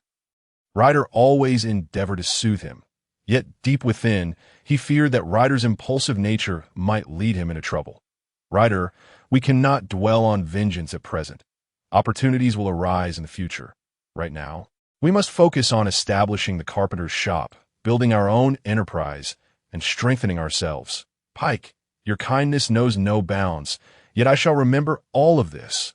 Ryder's eyes had unknowingly reddened as he fell diminutive before the wealthy and powerful mayor. Repeatedly muttering, "I will forever remember all of this." As the afternoon approached, the weather grew somewhat gloomy. Ryder went to his room to fetch his walking stick, handing it to Pike as he said, "Given your severe injuries, you need not exert yourself. Simply guide me, and I shall manage. Oh, I also pilfered a few pieces of sandy wood from my grandfather's storeroom. Once your wound have healed, we will commence our work." 2 days later, Pike still felt sore all over, yet he was able to move about freely. After changing his bandages, he stepped outside. Following the sounds, he entered the workshop, where clutter was strewn across the floor, and sawdust had piled up to the ceiling. "Feeling better, Pike? Now, please guide me," Ryder said, brimming with determination. A.S. the grandson of carpenter. He possessed some rudimentary skills, but it was only when he struck the sandy wood with his axe that he truly grasped the ordeal Pike had endured. Observing the axe firmly embedded in the wood and feeling the immense recoil reverberate through his palm, Ryder winced in pain. "Why is it so hard? Is this iron?" Ryder exclaimed in astonishment. "How did you manage to chop it before?" "Take it slow. I too struggled at first," Pike encouraged him. "Just imagine how popular a walking stick crafted from this wood would be in the market." Initially, everything was arduous. Ryder spent half an hour merely chopping a piece of sandy wood into manageable sizes, followed by another half hour as Pike instructed him on carving the patterns for the stick. The unyielding sandy wood tested Ryder's resolve, and by the end of the afternoon, a rough form of the walking stick began to take shape. Continuous chopping and carving left his arms sore, numb, and aching, with splinters embedding themselves in his hands, causing them to bleed profusely. After nightfall, Ryder finally finished applying the varnish, yet upon comparing his work, he felt a tinge of dissatisfaction. Throughout the night, unwilling to rest, he placed Pike inside the house and returned to the workshop to toil away. The dim lighting made it difficult to carve the stick's patterns, and on several occasions, he nearly severed a finger in the span of his 20 years. That night became the most laborious one he had ever experienced. In the early hours, Pike awoke briefly, noticing the flickering candlelight in the workshop. As dawn broke, Ryder burst forth from the workshop, rushing into Pike's room, presenting his final creation for Pike to behold. In a daze, Pike was roused, and, after examining the walking stick before him, nodded and said, "It already looks splendid." Ryder squeezed on a Pike's bed, and upon hearing Pike's assessment, closed his eyes and gently drifted into slumber. Meanwhile, Pike, lying beside him, was covered in injuries. He had only managed 2 hours of sleep the previous night before waking in pain. Watching Ryder sleep soundly, he too began to feel a semblance of drowsiness. Days turned into nights, and as Pike's wounds began to heal, one night he resolved to labor alongside Ryder the following day. However, that night, as he succumbed to sleep, he found himself once again in the dream of the abyss. This time, there was no parrot, only his descent into the fog-laden darkness. His consciousness remained alert as he recalled the parrot's advice on escaping dreams. He gazed towards the abyss's depths, thinking that by confronting it, he could awaken from the nightmare. Yet he was mistaken. This time, he did not wake. As he peered into the abyss, he felt himself plunge directly to the ground. With a resounding thud, his body shattered upon impact, and he felt as if his brain had cracked open, echoing with terrifying reverberations. Yet, contrary to his expectations, there was no pain. Instead, he was engulfed by a profound fear of the unknown. Was this the bottom of the abyss? Surrounding him were swirling clouds of dust and gray mist as Pike lay on the ground, unable to control his body, reduced to silently observing his surroundings. Then, through the gaps in the black fog, he glimpsed flickering flames. Adjusting to the darkness, he soon discerned the scene beyond the gray mist. A vast pool of molten lava, flames shooting forth, splattering onto the ground, and igniting a myriad of sparks that stirred up the heavy gray fog. Standing not far from the lava pool, Pike felt his muscles scorching and blackening from the heat emanating from it, his skin peeling away, as he sensed his hair igniting and blood boiling away. Yet he felt no pain, only fear. It was only when he saw a dark silhouette emerge from the lava pool that he was jolted awake. Chapter 41. The Black Foot of Excrement. When Pike awoke, he found himself drenched in sweat. Over the past 2 weeks, his wounds had healed to some extent. He sat up and wiped his body with a damp, warm towel. Outside, Ryder's voice rang out. "Pike, how are you?" "I need to step out today." The door swung open, and Ryder bent down as he entered, carrying a bag of herbs, planning to grind them into powder for use later that evening. Enough for Pike's needs for 2 weeks. "Where are you going?" "I want to accompany you to the town center. My grandfather has rented a room there that I need to pay the rent and handle some paperwork, perhaps sign a few documents. If you wish to join, it would be nice to get some sun." He placed the herbs on the table and continued, "Let me see your hand." As the bandages were removed, a festering wound was revealed, with deep stitches still intact. An unsettling sight that made one wonder how Aunt Ekfi had managed to inflict such harm. After applying a light green ointment, Ryder helped Pike put on his shoes, saying, "Your hand is inconvenient, and there is still bruising on your knee. I will bring Blackfoot to your door, and we shall go together. You smell terrible." Pike could no longer contain himself and abruptly asked, covering his nose. Ryder paused, responding with anger. "Who knows what Blackfoot has stolen to eat? Just step outside, and you'll see. The entire yard is filled with his droppings. I've been cleaning all morning." The morning in Peaceful Town remained lively, and each visit to the town center brought a sense of novelty. Fruit vendors had arrived from the south with unknown fruits for sale, while the Kanban people from the east showcased exquisite porcelain and glassware for all to see. Additionally, some masked individuals with long braids were seen leading lions and lion cubs through the market, yet no one dared to approach them. Navigating through the bustling market, they arrived at Central Street. Grandfather actually purchased a shop on Central Street. Pike exclaimed in astonishment. "It's merely a rental. The annual rent is 10 silver coins, and my grandfather has been fretting over it for days." Ryder chuckled. "What do you think? The scale seems decent enough, right?" Standing before a shop, Pike scrutinized the interior decor, secretly marveling at its quality, which rivaled that of the Doser family's carpentry shop. "Let us go inside." Pike tied Blackfoot to a post at the entrance, only for Ryder to interject, "Don't tie him at the entrance. Blackfoot has been having diarrhea these past few days, and he just made a mess right now." This time, he has truly gone too far, showing no regard for the occasion. Blackfoot cast a sidelong glance at him, snorting in discontent. What is going on? Did he eat something bad? Yet, there were no other places to secure him, and Pike feared that if he lost sight of Blackfoot, he might run off to steal someone else's fruit. "Very well, let us tie him here." He will make a mess wherever he goes. We can clean up later. Ryder, holding a noble's staff and dressed in a formal cotton shirt, exuded an air of sophistication. From now on, we shall hang a sign at our shop's entrance. No Odin people or donkeys allowed. Then your carpentry shop will be smashed to pieces on its opening day. They both erupted into laughter as they crossed the partition and entered a space capable of accommodating 50 people, surrounded by shelves for displaying goods, with a counter at the far end backed by a massive antique display. The two of them made their way to the counter, where a young man, not much older than they, lay asleep. "Wake up!" Ryder called to him. "Oh, you've arrived. Just wait for our steward to come, and you can sign the documents together. The deposit of 5 silver coins has already been submitted. Once you sign, you'll need to pay another 5 silver coins, and a year from now. If you wish to renew the lease, you'll need to sign another contract." The young man recited his lines as if from memory, then yearned to resume his slumber. The two, feeling helpless, could only wait for the butler he had mentioned. "Come, Pick, allow me to show you the attic." "There's an attic? Of course, follow me." Ryder led Pick up the spiral staircase behind the counter. Although the attic was not as spacious as the area below, it still boasted around 40 to 50 square meters, nearly double the size of Pick's own room.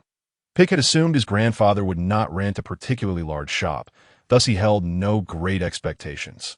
However, upon entering this establishment, he was overwhelmed by a profound sense of astonishment that lingered within him. "I need to arrange the store over the next few days, so I might temporarily reside in this attic," Ryder remarked as they ascended. "I plan to return shortly to fetch a blanket." They reached the window, where they opened it to gaze down at the bustling central street, filled with cars and a cacophony of voices. Standing in the spacious attic, the two young men found themselves immersed in the clamor below. "Here it comes," Pick announced as he observed a carriage pull up outside.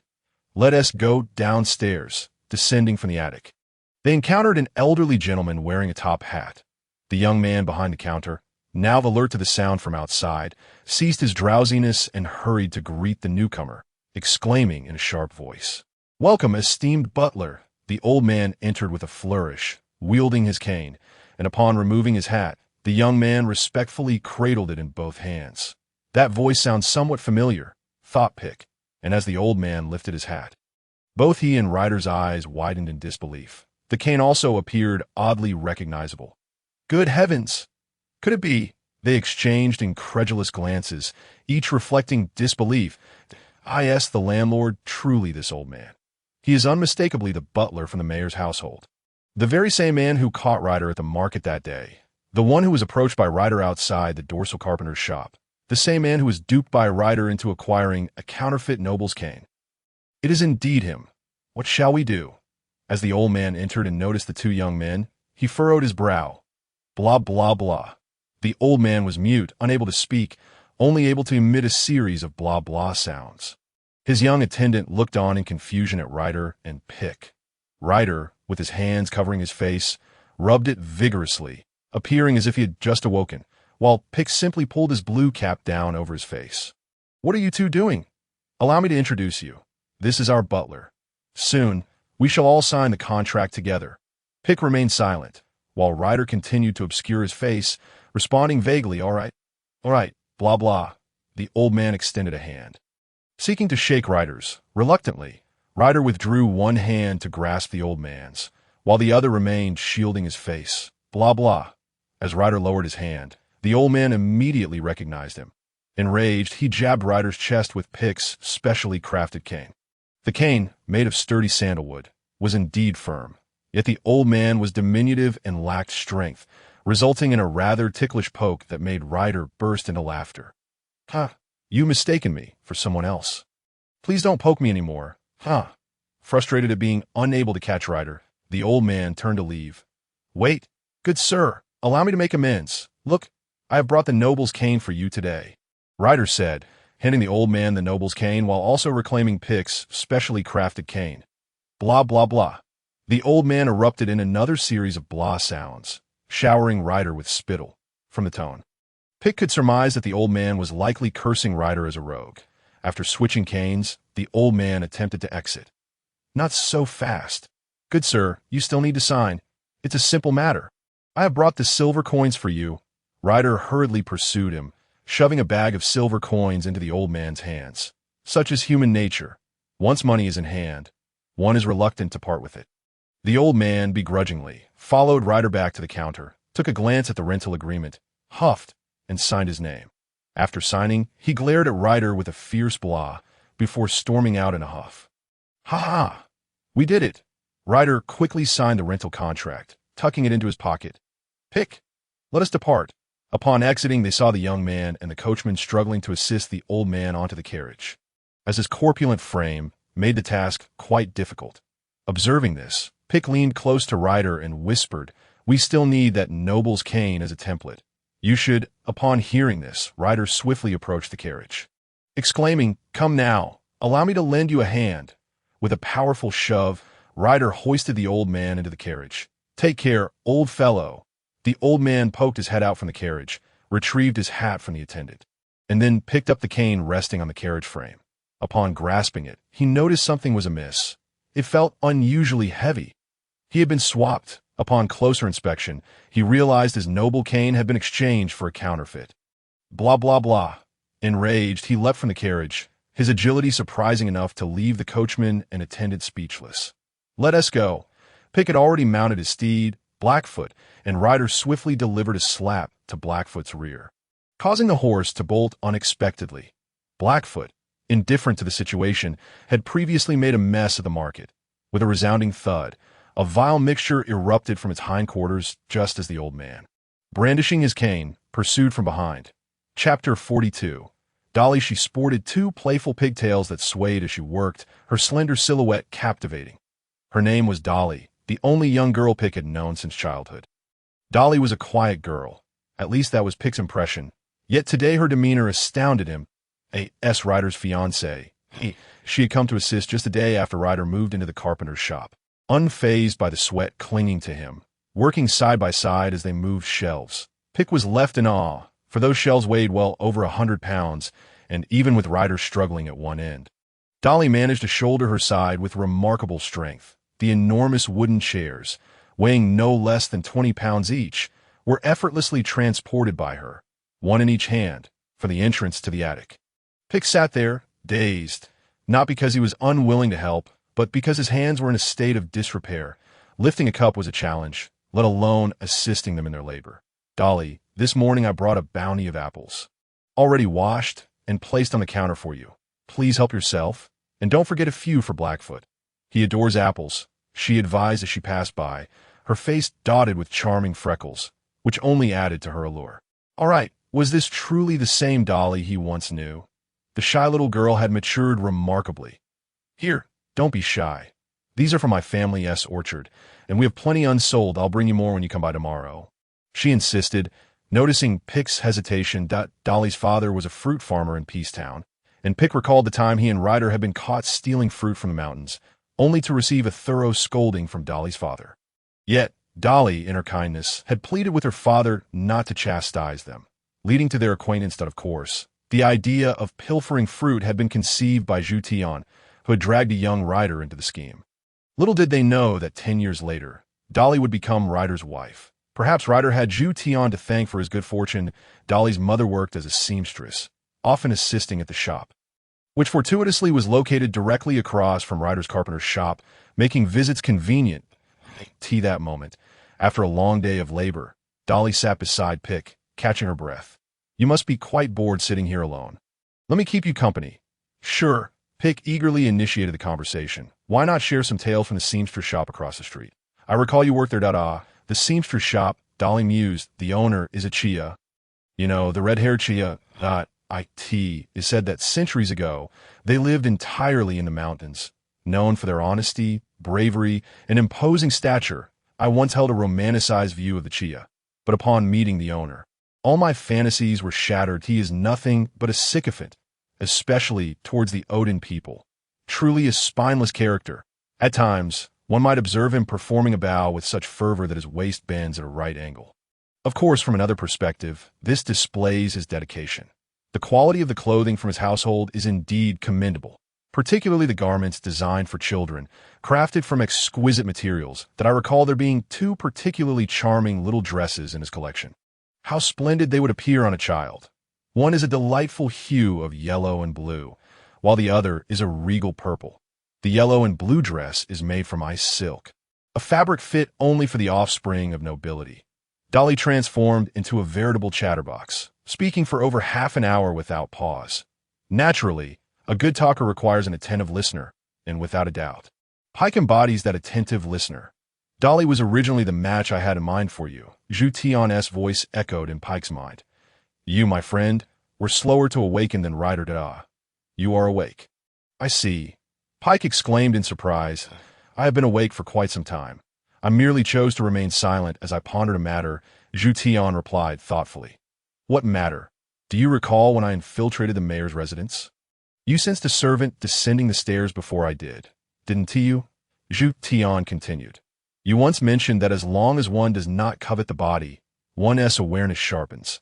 Thus, while you were in control, I endeavored to sense my surroundings. Guess what I perceived? What?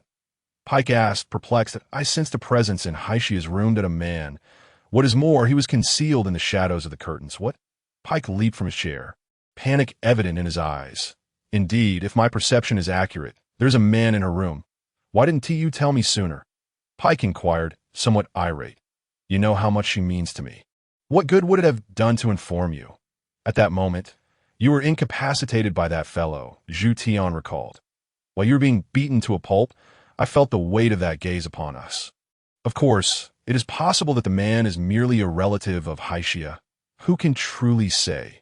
Then why reveal this to me now? You claimed you had been awake for ages, Pike pressed on internally. Do not fret. She is unharmed. How can you be so certain? Because I can sense her again, Zhu Tian replied. What do you mean? You may step outside and see for yourself. Pike hastily exited, spotting a carriage stationed on the central avenue. And there sat the one he had longed for. Upon seeing her, he could not help but smile with joy. I fail to see what is so amusing. Did you not notice that blonde youth holding her hand? Zhu Tian remarked, deflating Pike's enthusiasm. It seems their relationship has progressed. Your ordeal that day was in vain. The blonde youth exuded an air of nobility as he gracefully assisted Haishia down from the carriage. Upon her appearance, Pike's gaze held no room for anyone else. Ryder, I'm stepping out, Pike declared. What do you intend to do? Ryder approached, following Pike's fixed gaze until he too noticed the carriage on the central street. Quickly grasping Pike's intention, that I shall accompany you. Dolly, upon hearing her name, Dolly approached. What is it, Pike? I appreciate your insights regarding the garments from the tailor's shop, Pike replied with a subtle smile. Haishia had already declined Pisa's invitation to leave twice. By the third request, she found it difficult to refuse, especially as she needed to order attire for Odin's children, who were to learn the etiquette of the nobility. Consequently, she agreed to accompany him today. Pisa skillfully led Haishia to the largest tailor's shop in Peacetown. Upon noticing the exquisite carriage outside, the tailor hurried to greet them. Master Pisa, your presence graces our humble establishment. The tailor executed a deep bow, his waist bending at a perfect right angle. The tailor, a man in his 40s with neatly groomed dark red hair, was dressed with great care and propriety. His flattery delighted Pisa, as receiving such respect in front of Haishia was indeed a matter of joy. As they entered the shop, Pisa was suddenly struck by the sight of a familiar figure. Amanda, the chief of security. A wave of dread washed over him.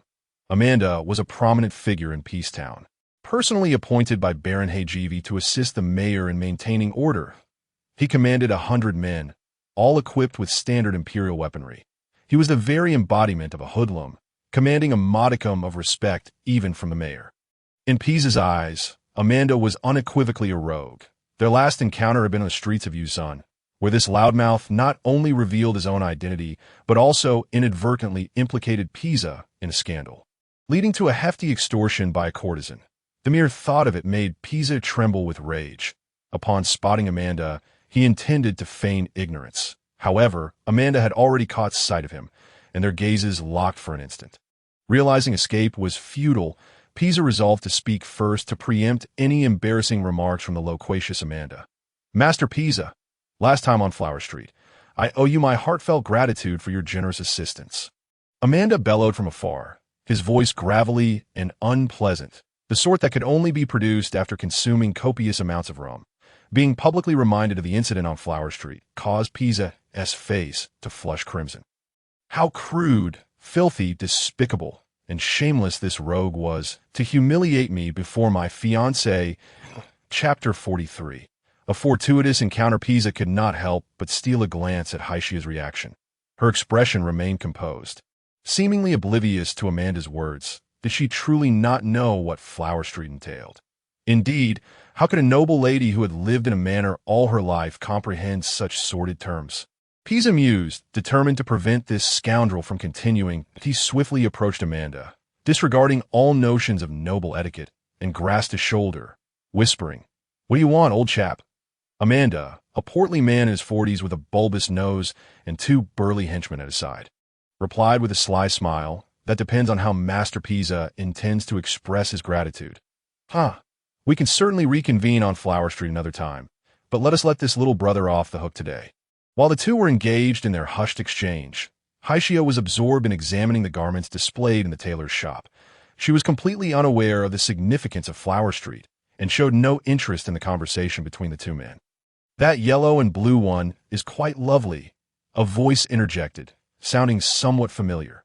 The dress, crafted from silk, was soft and stain-resistant, perfect for children. Turning around, Haishia saw a tall man standing behind her, initially mistaking him for a sales assistant. She smiled and said, "How did you know I was selecting clothes for a child?"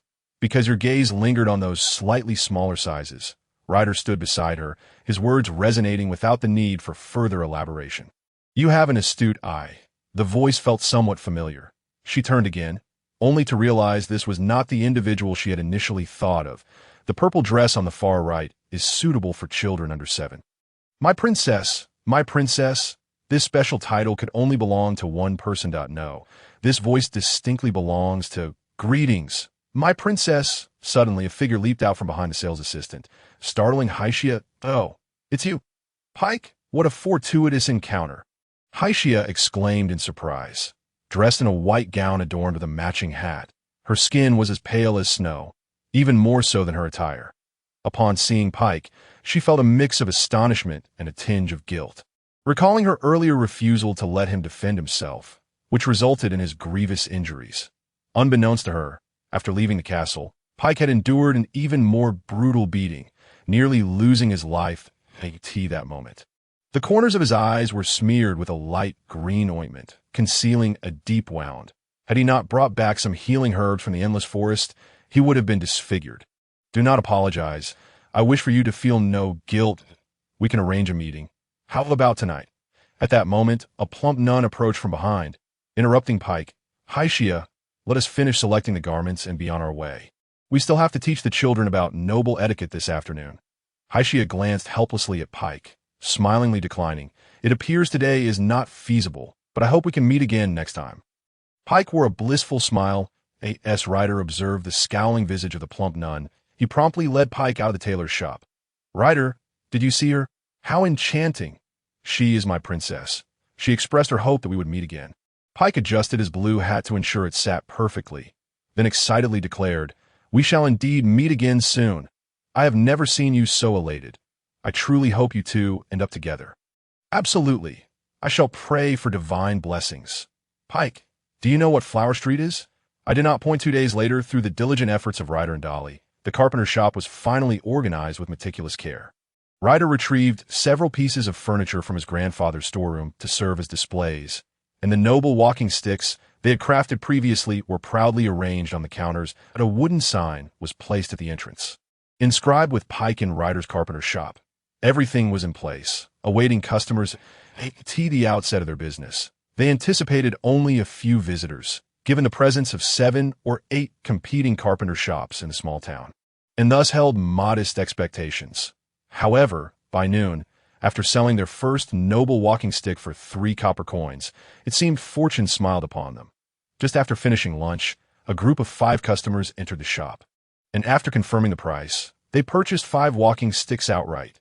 This thrilled Pike and Ryder, prompting them to dance with joy, just as they considered closing early to celebrate with a meat purchase. A throng of customers surged in, akin to bees drawn to nectar. Soon, the carpenter's shop transformed into a bustling marketplace. with many unaware of the commotion, simply joining in for the spectacle. Numerous individuals stood outside the shop, lingering in curiosity. It was not that they wished to remain outside, but rather that they found it impossible to enter the crowded space. Eventually, Ryder, overwhelmed with excitement, stood atop the counter and shouted, "Only one left. Gentlemen, just one remaining. I can no longer discern who entered first, so I shall give away this last one to a lucky customer for free. Yes, you heard correctly. This final one is complimentary, below the counter." 50 to 60 individuals jostled together, pushing and shoving that I was first. "Let me in. Don't push. I'll pay. I'll offer 5 copper coins. Give it to me. I have waited over an hour." Amidst the chaos, Ryder, surveying the sea of heads below, proclaimed, "It truly is free. In a moment, I will ascend to the second-floor loft and drop it down. Whoever catches it can claim it. Now, please gather at the entrance and wait." With a rush, the crowd surged outside, each eager to secure a prime position for the impending grab. Ryder's voice had grown hoarse from shouting, and he exchanged a glance with Pike, both sharing a moment of heartfelt laughter to their astonishment. They sold out of walking sticks in the span of a single meal. The idea of giving away the last stick was proposed by Pike. After all, the crowd was brimming with enthusiasm, and if they left empty-handed, it might lead to disappointment. This method would ensure everyone's spirits remained high. Why not embrace it? However, at that moment, Ryder, standing on the counter, suddenly burst into tears. "Why are you crying? You, a man as robust as a bear, should not weep." Pike understood that Ryder had tirelessly labored day and night to produce the walking sticks, and today they were finally reaping the rewards. Thus, the tears must surely be those of joy. I am reminded of our days at the docile carpenter's shop, peddling walking sticks. Back then, they wouldn't even glance our way, and now look at this. They are clamoring for our creations. Pike patted Ryder on the shoulder and embraced him.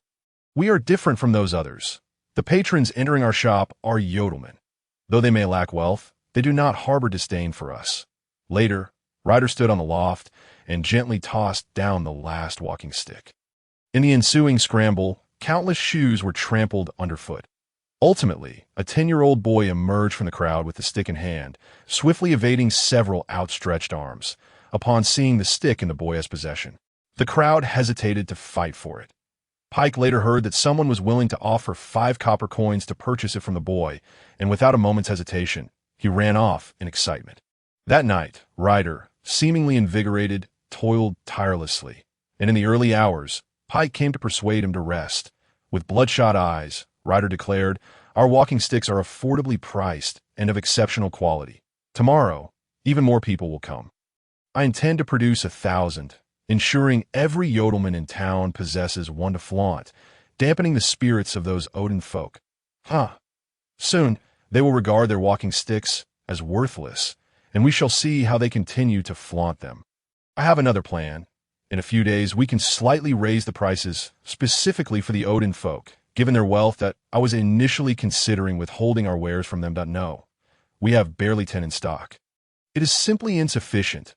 I plan to craft 20 more tonight. If only sandalwood were not so dense to be. By the way, Pike, we need to source more sandalwood. Madness, absolute madness." Pike sighed. Retreating to sleep, it was not until dawn that his grandfather intervened to halt his work, reluctantly leading him away from the workshop. By daybreak, as the carpenter's shop opened, several customers rushed in, and within mere minutes, 3 walking sticks were sold. Shortly after, another group entered, promptly inquiring, "Are you selling noble walking sticks here?" It appeared that another day of sold-out merchandise was on the horizon. Ryder mused that he should have crafted more the previous day.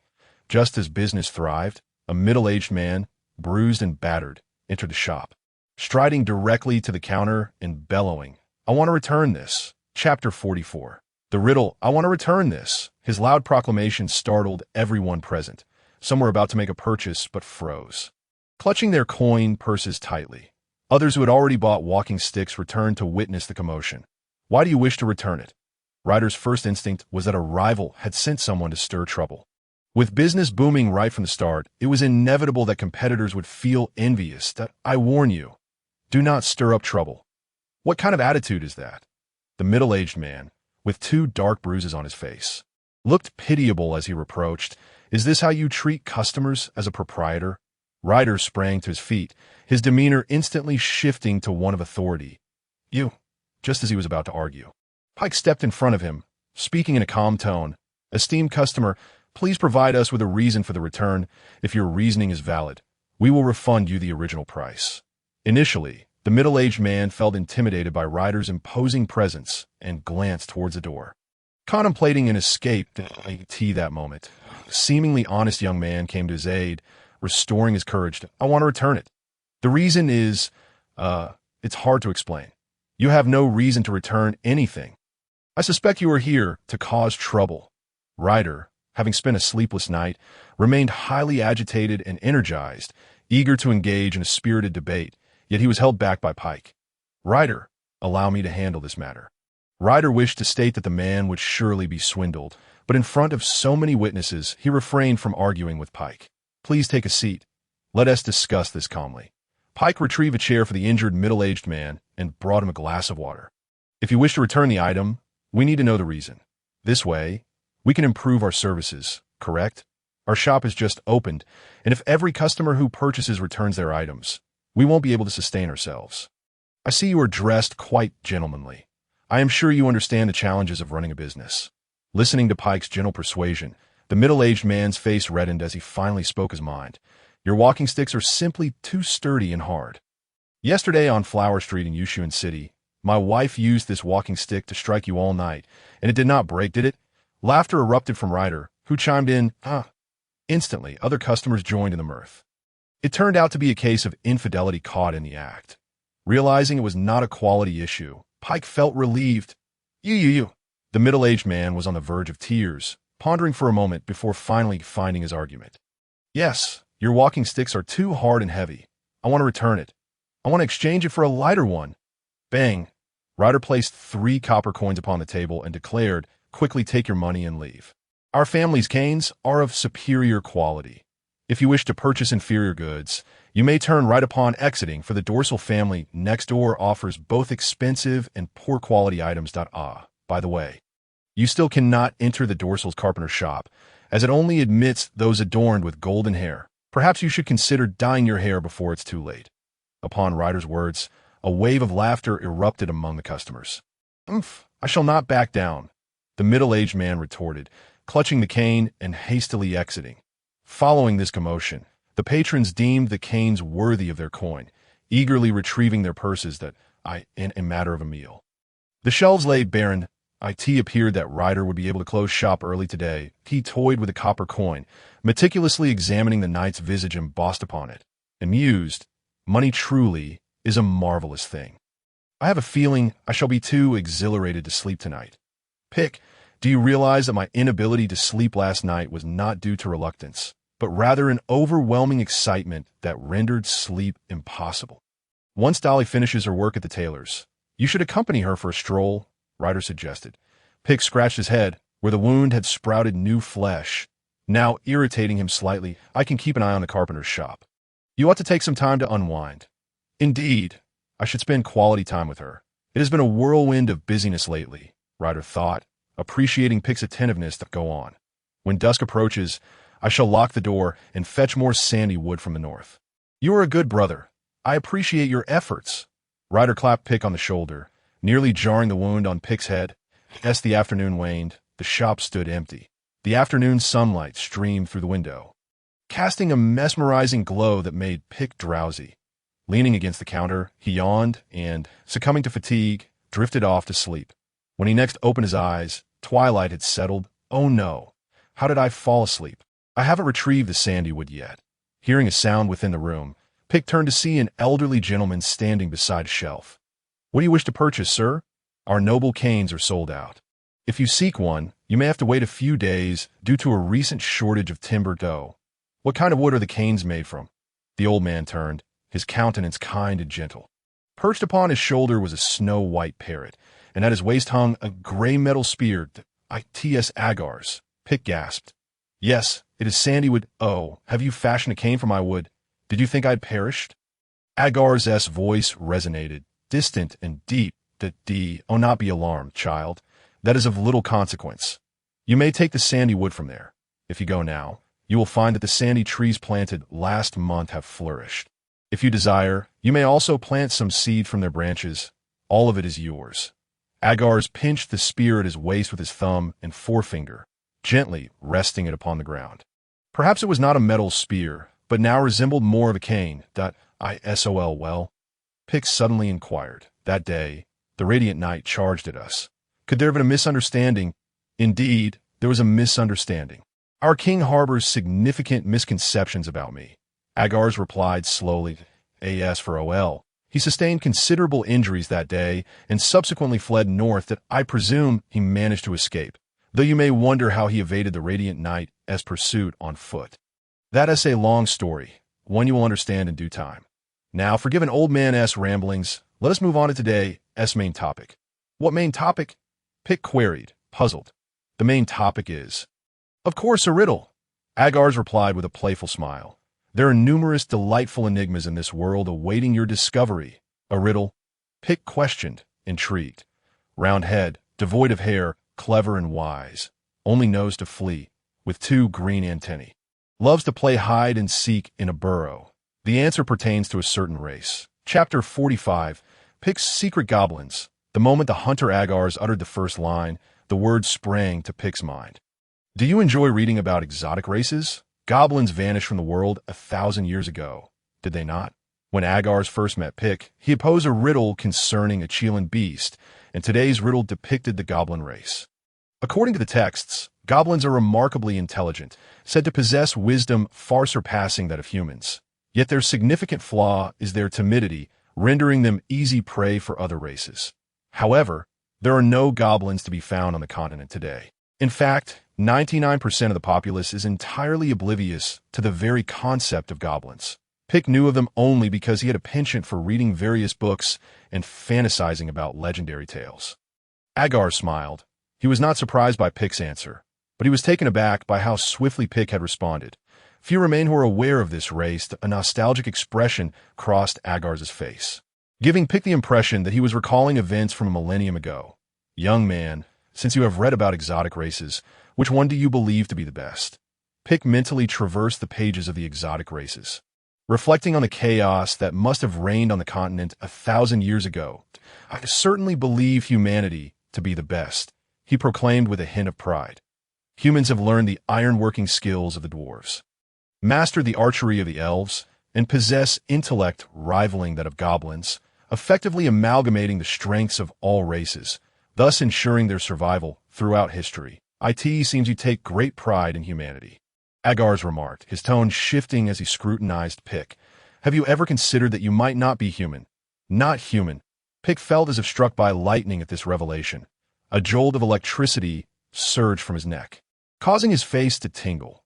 Surely, his cheeks had flushed crimson. He adjusted his blue hat, ensuring it remained atop his head, and whispered, I have indeed contemplated such a notion, regarding the existence of another soul within him. Pick sensed that he harbored an enormous secret. Upon uttering this, he immediately felt regret. If that secret were to be exposed, he could very well find himself captured by the knights of the Radiant Temple and burned alive upon a pyre. Nonetheless, Pick trusted Agars. He had always felt that way times. I truly feel as though I'm not human, Pick murmured softly, almost to himself. Respected Agars, I shall never forget your assistance.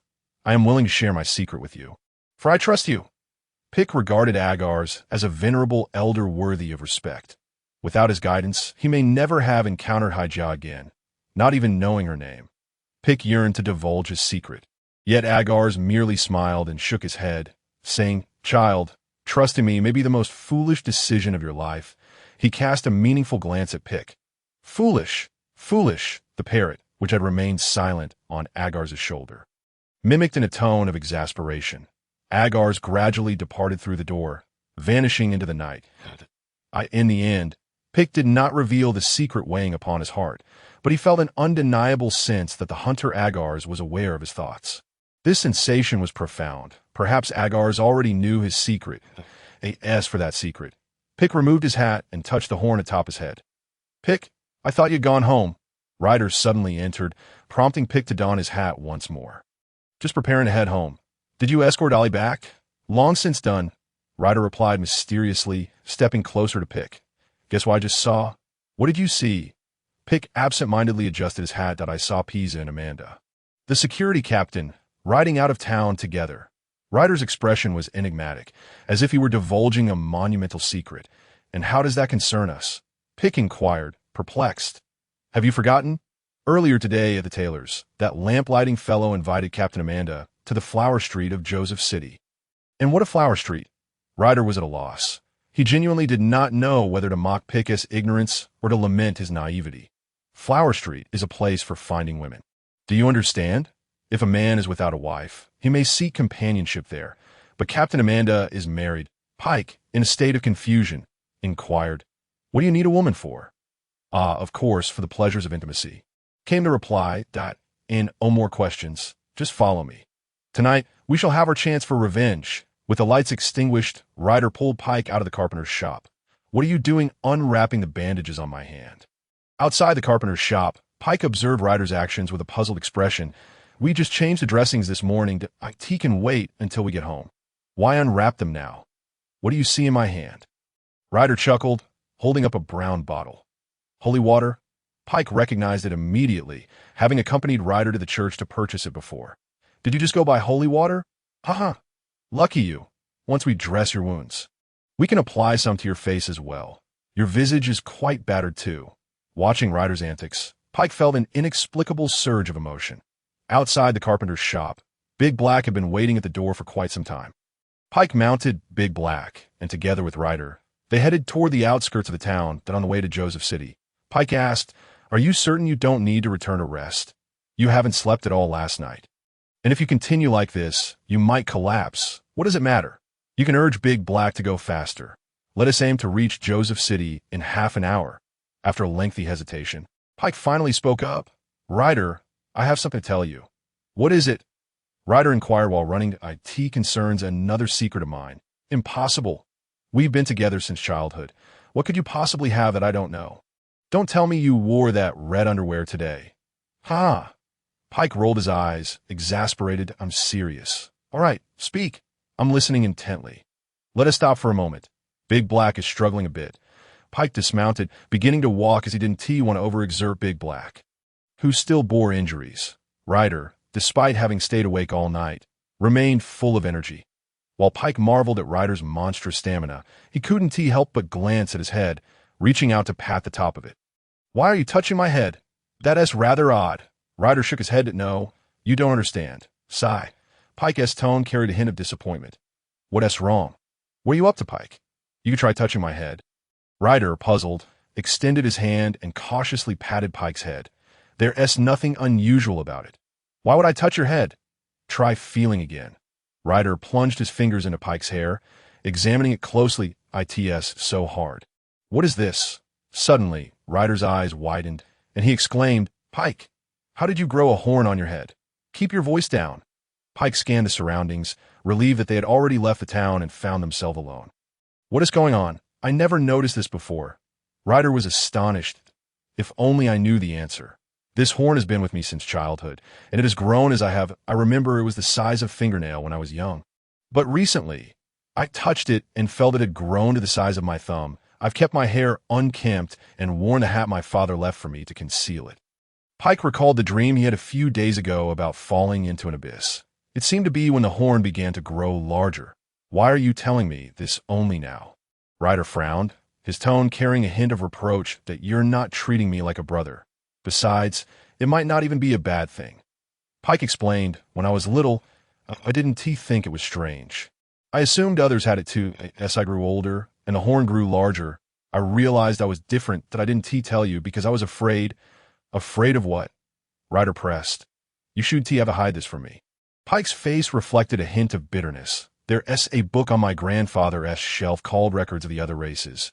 It details various races, most of which vanished 1,000 years ago. Like the dwarves and elves. One race resembles humans, but is distinctly different. They have horns on their heads." "Please continue." Ryder suddenly grasped the seriousness of the situation.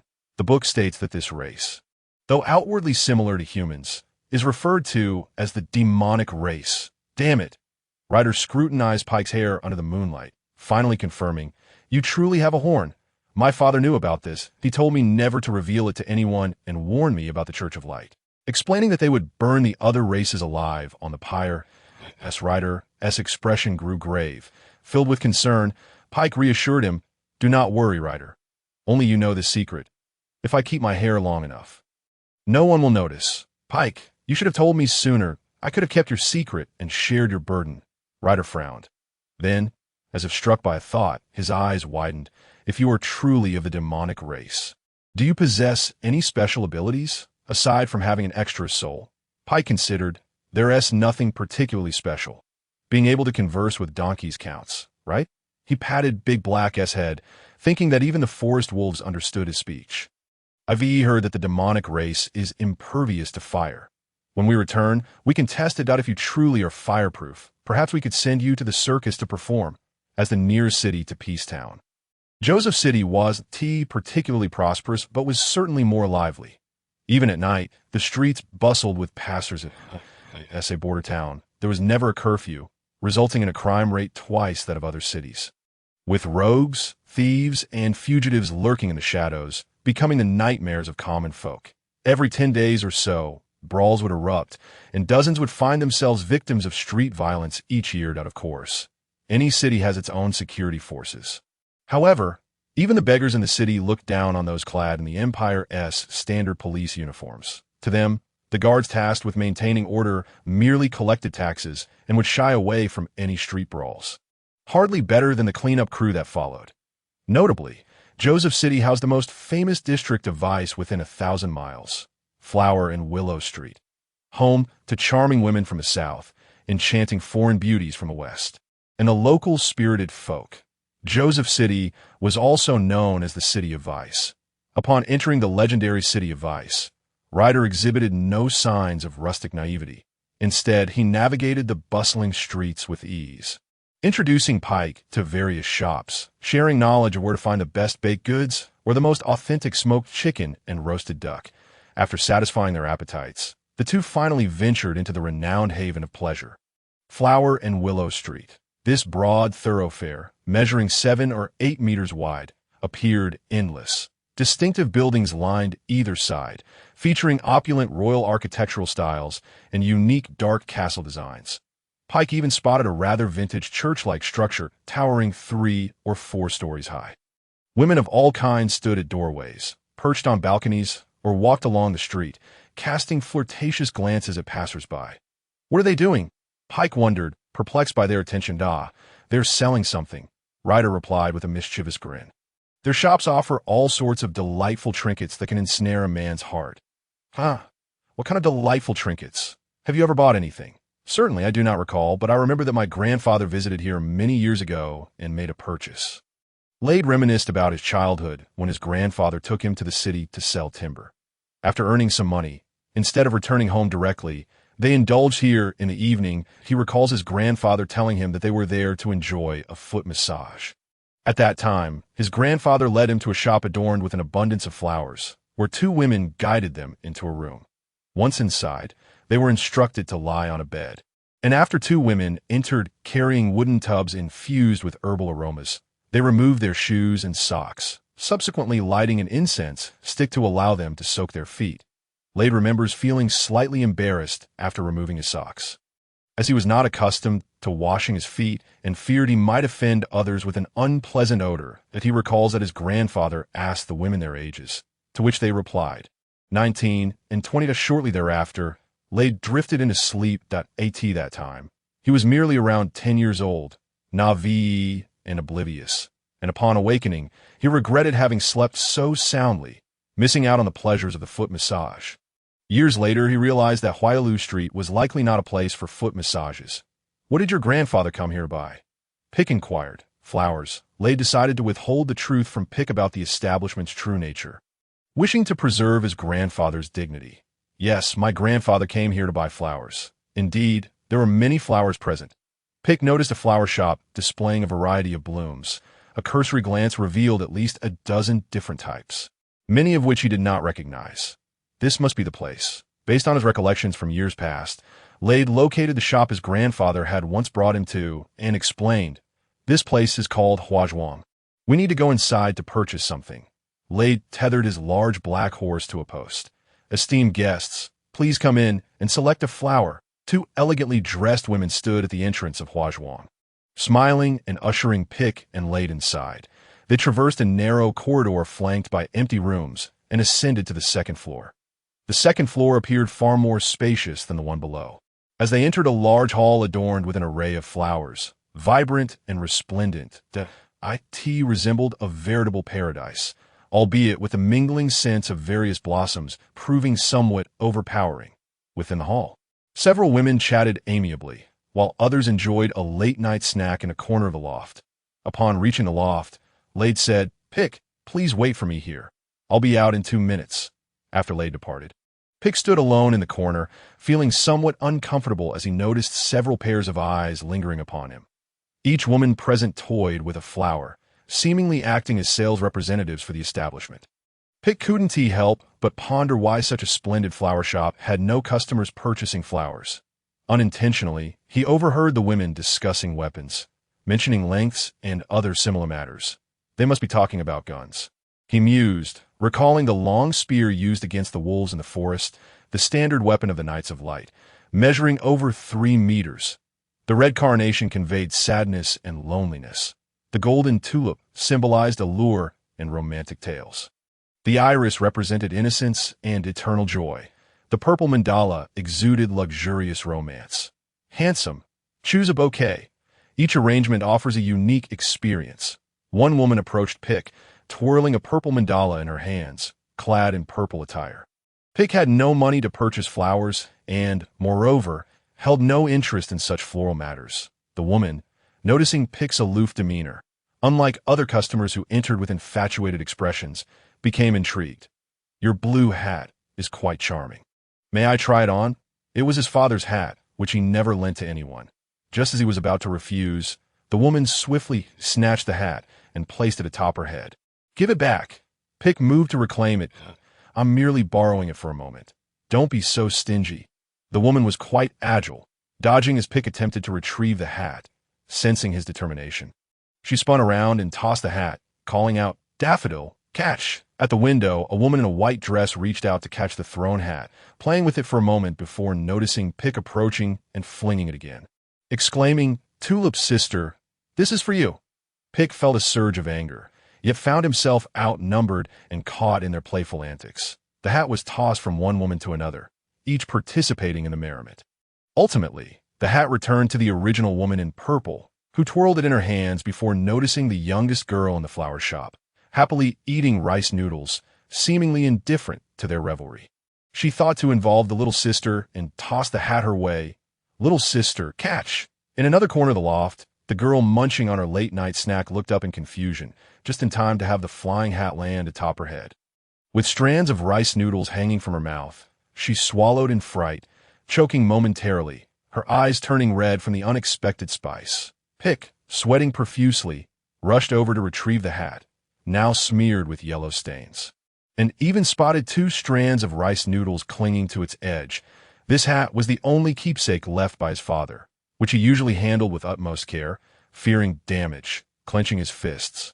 Pick felt an unfamiliar surge of anger coursing through him, causing his body to tremble slightly. He exhaled deeply, closing his eyes. However, when he opened them again, his once azure pupils had turned to black. "Why are you staring at me like that?" the rice noodle girl exclaimed, frightened by his gaze. "It's not like I stole your hat. Your expression is terrifying." Chapter 47. I command you all to rise. Zhu Tian seized control of the body. This is how it should be. Coming to such a place should allow me to emerge. Ha ha ha ha. Sensing the lingering anger within, Zhu Tian smirked. Finding it amusing that the timid fellow relinquished control to a group of women, he lightly flicked the rice noodles off the hat before placing it back on his head. "Little sister, why are you crying?" The young girl before him appeared to be around 17 or 18, perhaps even younger, with baby fat adorning her cheeks, rosy lips, and big, sparkling eyes filled with confusion and wonder. "Who is crying?" At that moment, genuine tears streamed down her cheeks.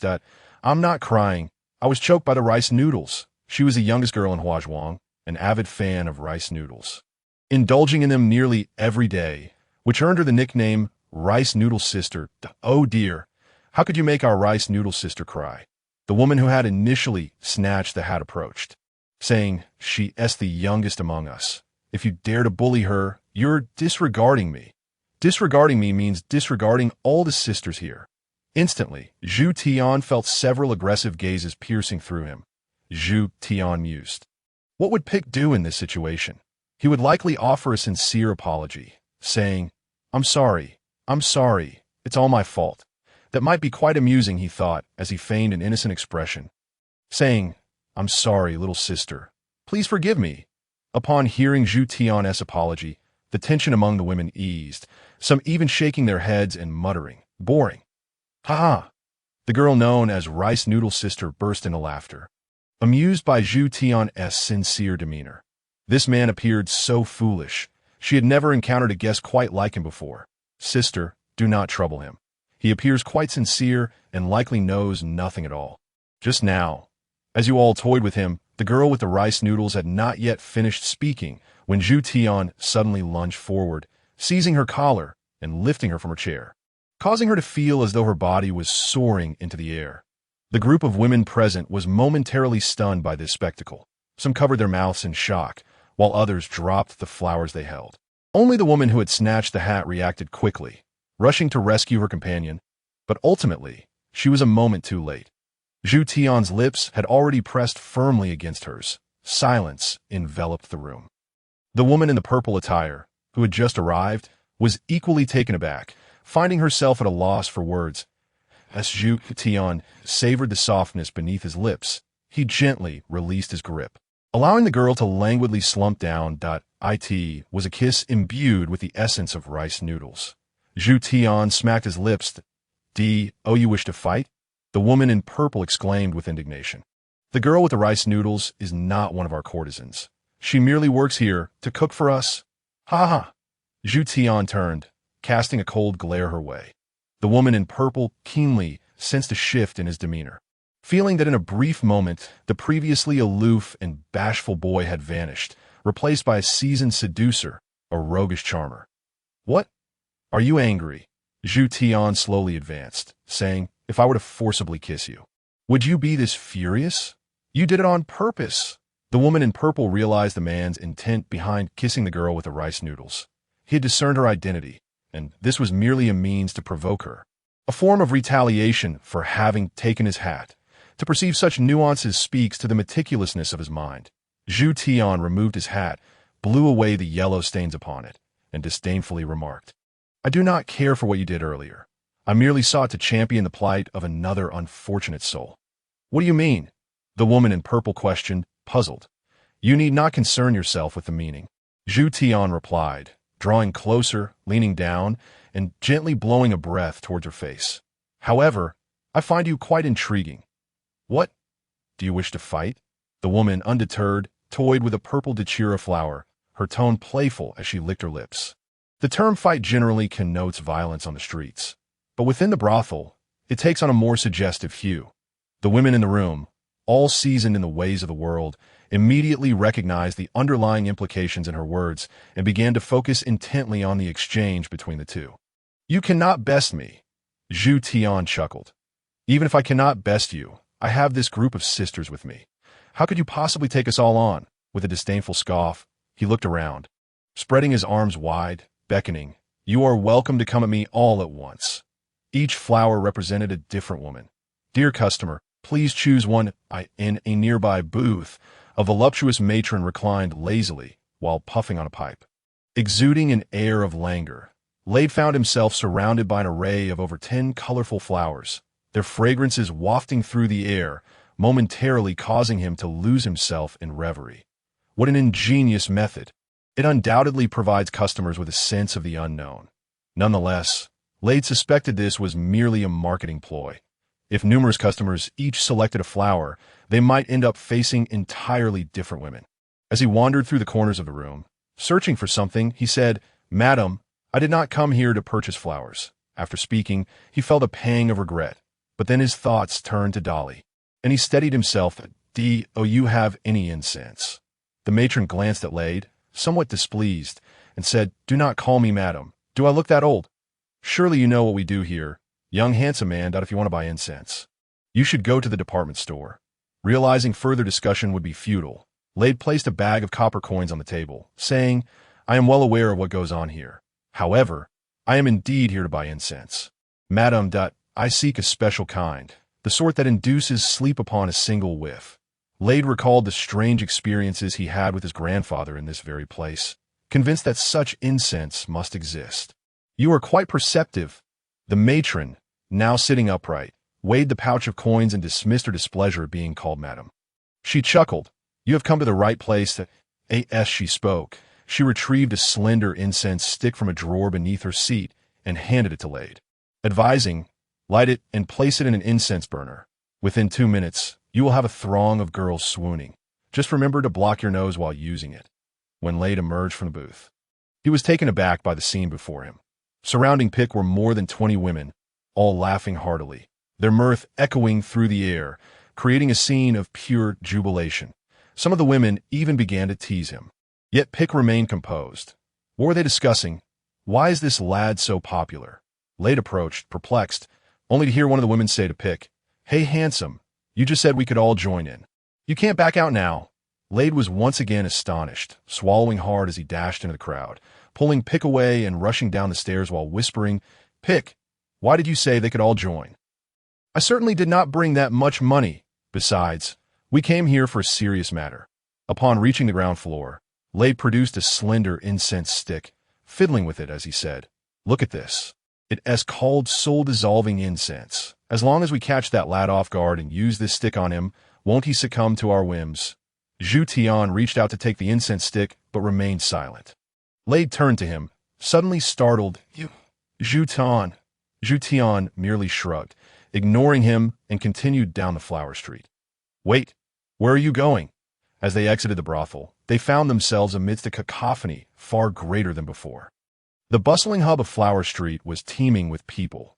7 or 8 dancers performed on a nearby elevated platform, captivating hundreds of onlookers. Zhu Tian paused for a moment, his gaze filled with intrigue, noting, "These must be the snake women from the West. I hear their waists are as supple as cotton. The dancer surrounded by admirers is surely the most coveted prize of the day."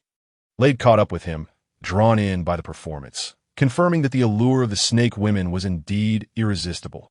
Generally speaking, the Empire has yet to establish laws concerning such matters. Brothels like those on Flower Street exist across the continent. And to Zhu Tian, these places are havens for the wealthy, while the less fortunate can only gaze from afar. Not long ago, the Empire issued a proclamation urging all nobles to reinforce the North. Though it was vague about the enemy, only hinting at a threat from beyond the endless Great Wall. Nobles from all provinces gathered in the north, transforming the city of Joseph into a crucial transit point, which in turn led to a surge in clientele for the sex industry. What appeared to be a peaceful scene during the day concealed countless pickpockets and thieves lurking in the shadows. This was one of the Empire's most impoverished territories, where the law was weakest. Just earlier, a noble who had recently entered the city was robbed of a pouch of gold coins, and 2 others strolling alone had their hats and canes snatched right off the street. As night fell, it became a carnival for thieves and rogues. The nobles learned quickly, venturing out with 7 or 8 bodyguards and TOWs for individuals like Zhu Tian and Lade, who were clearly country bumpkins. The city's thieves would scarcely spare them a second glance.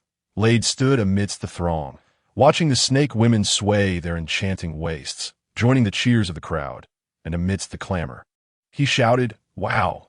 Marvelous! So exhilarating!"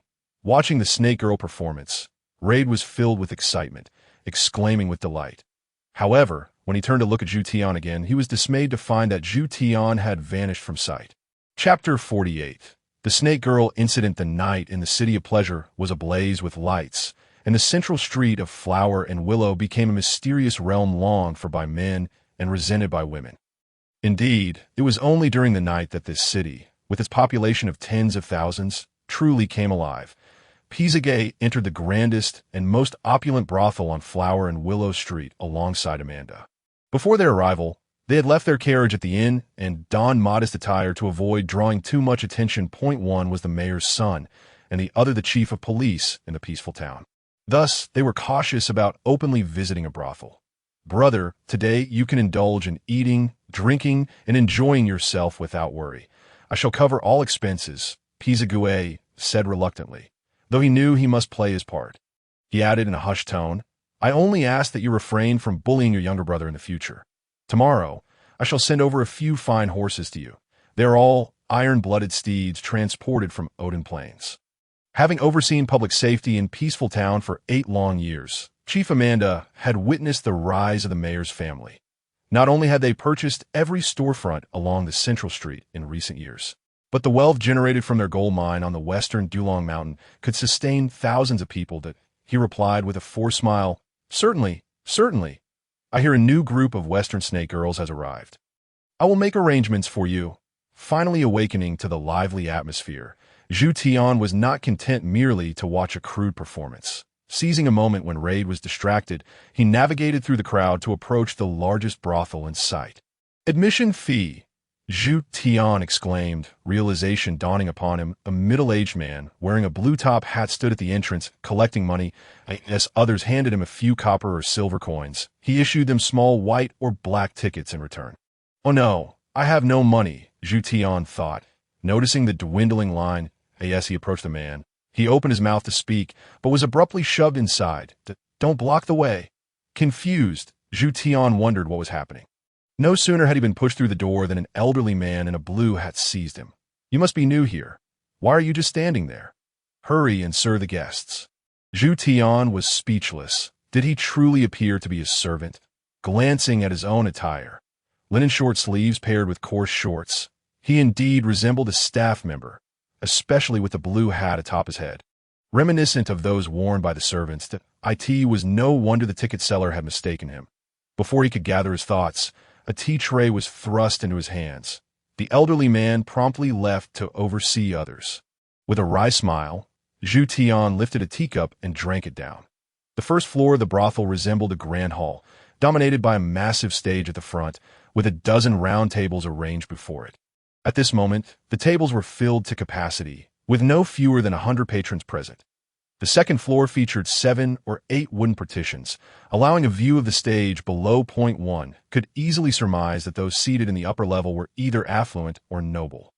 As the largest brothel on Flower and Willow Street, this establishment boasted 7 stories high, with the upper levels designated as guest rooms.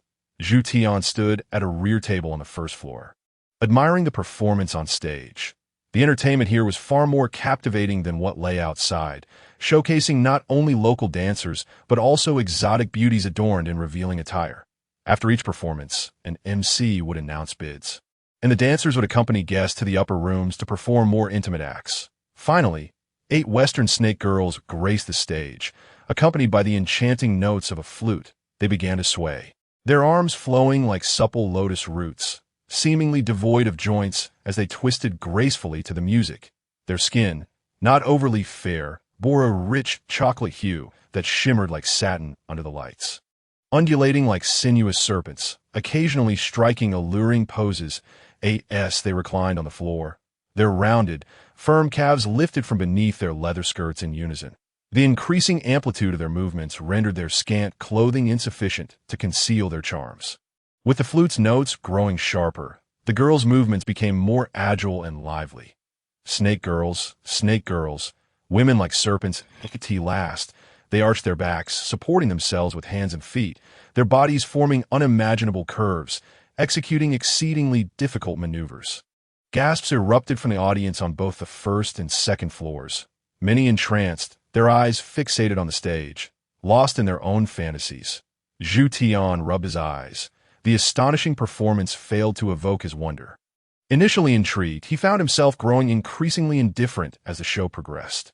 Finally, the bidding segment commenced, with the Snake Girls standing on stage like objects, their expressions blank. Zhu Tian even questioned whether they possessed any thoughts of their own, merely machines that danced to the music.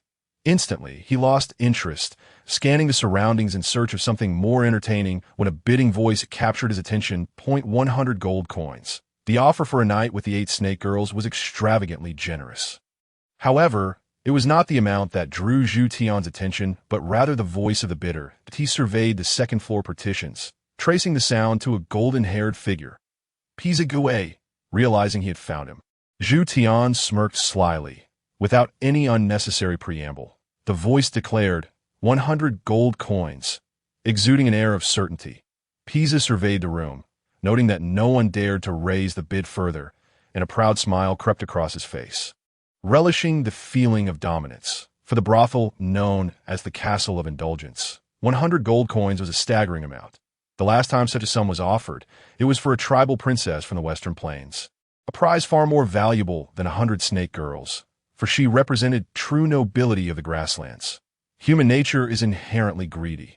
The MC, wishing to stoke the excitement, attempted to entice further bids. Ladies and gentlemen, 8 snake girls for 100 gold coins is a worthy investment. They are about to be whisked away by a distinguished guest on the second floor.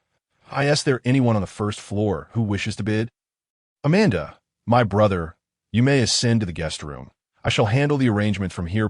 200 gold coins. A voice floated down, interrupting their conversation. Who? Pisa frowned, glancing toward the first floor. There stood a young man in a blue hat. His face obscured, raising his hand weakly. 200 gold coins. The MC felt his blood surge with excitement. It seemed today would witness a record-breaking bid. Surveying the crowd, he spotted Zhu Tian at the back of the hall. His heart racing. That cannot be a servant, can it? In the largest brothel on Flower and Willow Street, they often employed stooges to artificially inflate prices and fleece customers. Even if patrons later realized it, they would have to resign themselves to it. However, 2 conditions existed for using a stooge. First, they must not fleece those seated on the second floor. Second, they should not target guests offering genuinely high bids. As they had come with sincere intentions, the head servant, an elderly man in a blue hat, felt a pang of concern.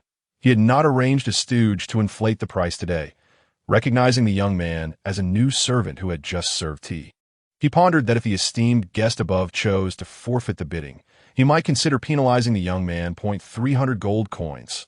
Pisa swiftly raised his bid by another 100. Narrowing his eyes, he felt the pressure mounting. Today he had only brought 300 coins. This was to be his final offer. Should the young man below add even a single coin, he would not dare to raise his bid further. Having only a few silver coins left for later, he fixed his gaze on the young man below, and unexpectedly, the MC, without a moment's hesitation, brought down the gavel. Sold. No other customers have raised their bids. These 8 beautiful snake girls are now the property of our esteemed guest upstairs. The MC spoke rapidly, as if fearing the guest might reconsider. Pisa exhaled in relief. It seemed prudent to have brought sufficient funds today. 300 gold coins had indeed caused him considerable heartache. Suddenly, he realized something was amiss. He cast his gaze downstairs once more and noticed the blue-hatted lad, who had previously engaged in bidding. Picking up a stack of tea trays and beginning to serve tea and water to the customers. Chapter 49. The Smoky Tavern. Zhu Tian was gambling. Indeed, he was wagering. The golden-haired youth, having been raised in affluence, possessed a proud disposition and would never concede defeat at the onset of the bidding. From every conceivable angle, Pisa had ample justification to continue the bidding, and Zhu Tian discerned that he was constrained by the greasy fat man beside him. As for the precise reasons behind this, they were beyond Zhu Tian's comprehension. That a sum of 300 gold coins was indeed a hefty stake. Even the mayor would feel a pang of regret over such a loss. There was little left to discuss. The performance and bidding within the Castle of Indulgence had reached a lull. The hall bustled with service staff weaving between guests, who were engaged in lively toasts. Once the steward completed his immediate tasks, he suddenly recalled the youth who had raised the bid by 100 gold coins, musing that he must locate the boy.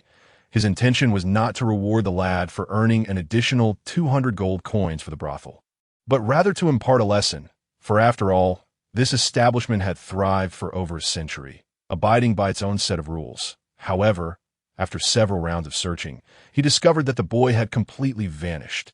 Ascending to the highest level of the brothel, Zhu Tian was surveying the surroundings when a voice emerged from behind him. Tonight, all 8 of the snake maidens are here to attend to you alone. The most luxurious room has been prepared, my friend. From here on, no little brother can assist you. Amanda, the captain of the guards, licked his lips with a flick of his tongue, his eyes gleaming with an unusual light. At that moment, his mind, heavy with indulgence, retained a final shred of clarity, prompting him to say politely, "My dear brother, perhaps I should only share 4 with you. 8 is simply too many. Ha ha ha." 300 gold coins is indeed rather extravagant. Extravagant is an understatement. It is akin to royal treatment. His mention of the 300 gold coins reignited Pisa's memory of the earlier scene where the blue-hatted fellow had raised the stakes, nearly causing him to spit blood in rage. Through previous encounters, Pisa Guy had come to fully understand that this greasy fat man was exceedingly greedy. He did not believe for a moment that the man would willingly share 4 snake maidens with him. "Come now, my brother, you know that every time I visit Flower Street, I only ever go to that one place. Oh, you mean the Smoky Tavern? I never imagined you had such a penchant for it. The Nightingales there are indeed quite remarkable." The term nightingale had become synonymous with the southern maidens on Flower Street, who were willing to offer a night of love to discerning male patrons. "Ha ha ha! You truly understand me, my brother," Pisa Guy flattered. "I dare not lay my hands on those snake maidens. I've heard that the nightingales in the Castle of Indulgence are also quite beautiful. There's no need to venture so far. Such nightingales from those lesser establishments, no matter how appealing, could not compare." Pisa Guy cursed inwardly. "You've squandered my gold.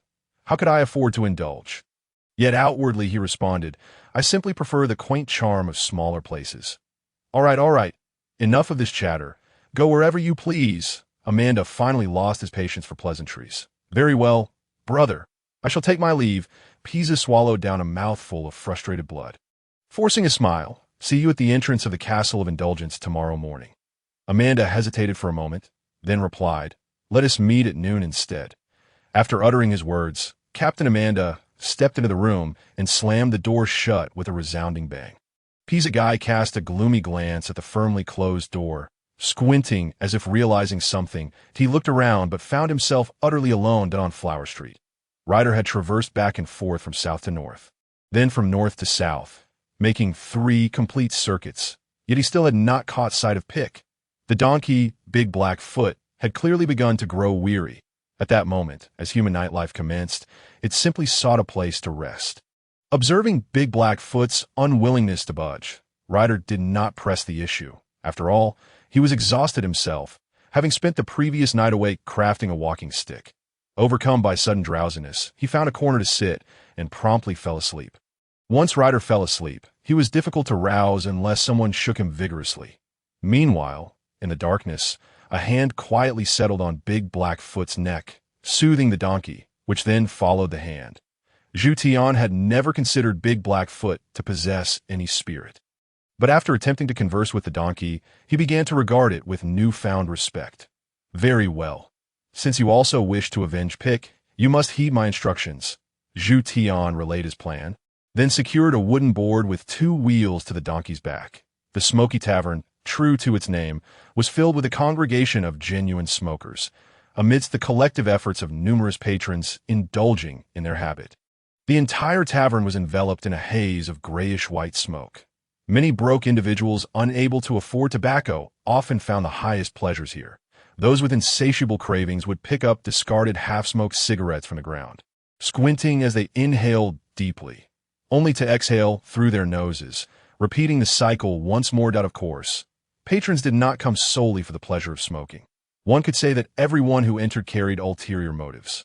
At the center of the tavern, a frail, white-haired old man continuously sucked at a long, slender pipe, white smoke billowing from his mouth, nostrils, eye sockets, and ears, resembling a true specter of smoke. The longer the pipe, the greater the power it conferred. This was an unwavering truth within the Smoky Tavern. The owner of the longest pipe. The old man seldom regarded others directly. More often, he preferred to keep one eye open, as he found it laborious to open both. After all, at his age, even the effort of lifting his eyelids was something to be conserved. Despite this, anyone entering the tavern treated him with utmost respect, for he was the proprietor, the arbiter of all the nightingales within. Guleyes was the only woman in the tavern brave enough to address him by his nickname. "Stinky Octopus, stop the smoking and get me another one." Pronto! Guleyes was a woman with fiery red hair, clad in a tight crimson top complemented by a matching leather skirt. exuding an aura of flame.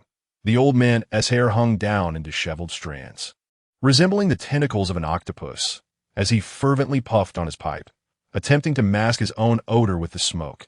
Upon hearing his nickname called by his daughter, the frail old man lazily opened one eye and replied, "Good girl, why are you so idle today? Haven't I arranged a guest for you?" Uninspiring. That fellow is old and ugly, and smells as foul as you. Find me a young and handsome one instead. Oh, have you changed your taste recently? You used to prefer the older ones. The old man stepped out from the smoke, ruffled her hair affectionately, pinching her cheek, then whispered in her ear, "What about that handsome fellow in the corner to the west?" Oh, she turned to look, her eyes brightening instantly, licking her lips as she said, "A gem. It's rare for an Odinian to come to our tavern. For someone like him, I usually don't charge." Pisa Guy had visited the Smoky Tavern twice before. He knew the process was quite simple. All one had to do was purchase a jug of liquor from the frail old man at the center, and based on the price paid, the old man would arrange for a nightingale of equivalent value. He produced the last 5 silver coins he had to buy a bottle of rum, and after half the bottle was consumed, he finally awaited the arrival of the nightingale. She was a red-haired woman, perhaps a member of the Chia tribe. Her appearance was decent. Oh, Pisa suddenly froze, and his face instantly lit up with interest. He hadn't anticipated the woman to be so direct. Without uttering a word, she swiftly straddled his as their eyes met. It seemed they both perceived an unspoken understanding from one another, a mutual comprehension that required no words. This understanding was imbued with passion and desire. The red-haired woman sat gracefully upon his lap, as Pisa effortlessly lifted her into his arms, making his way toward the private room upstairs. The woman relished his directness and dominance, offering no resistance. Instead, she entwined her legs around his waist. The room was cramped and oppressive, dominated by a large bed that occupied half the space, its dark wallpaper adorned with shadows. Pisa, whose mind was clouded from the intoxicating effects of blood and passion, would undoubtedly overlook the several tiny peepholes in the walls, designed for the prying eyes of voyeurs. It was challenging to notice these peepholes unless one were regular at the Smoker's Tavern, which had operated for decades, where countless voyeurs had indulged their perverse desires. That moment, Zhu Tian stood on the other side of the wall, lighting a slender incense stick before inserting it into one of those tiny holes. Chapter 50. The Scandal of Yuesun City after a night of tumultuous indulgence. Amanda, the chief of security, felt as though he had exhausted every ounce of energy he possessed. The 8 serpent women were truly exquisite beings. He resolved that he must return for another encounter. No, he must return 10 times, countless times. Ha! He wished he could turn back the clock and be 20 years younger, to lavish attention upon each of these enchanting creatures. Alas, he felt the weight of age. One must not be greedy. There would always be opportunities in the future. New Amanda was surrounded by an audience, leaving no room for escape. In an instant, his body was kicked into the air, tracing a graceful parabolic arc as he soared over the heads of the crowd. The onlookers on the balcony, initially oblivious to the unfolding chaos, mistook it for a novel performance and began to cheer, with some tossing handfuls of tissues to enhance the atmosphere. In that moment, the entire Huayuli Street transformed into a scene of exuberant festivity. 20 years later, when the most notorious scandal of Yuesun City was recounted, it would invariably evoke hearty laughter. However, the protagonist of this incident, Pisa Guy, was blissfully stretching in the wooden cart, shifting his position to continue his slumber. Chapter 51. The Big Shot. When Pisa Guy finally awakened, he found himself amidst a gathering of over 100 people. Initially, he stared vacantly at the surrounding crowd, utterly bewildered by the situation. The red-haired woman beside him, however, regained her composure much more swiftly.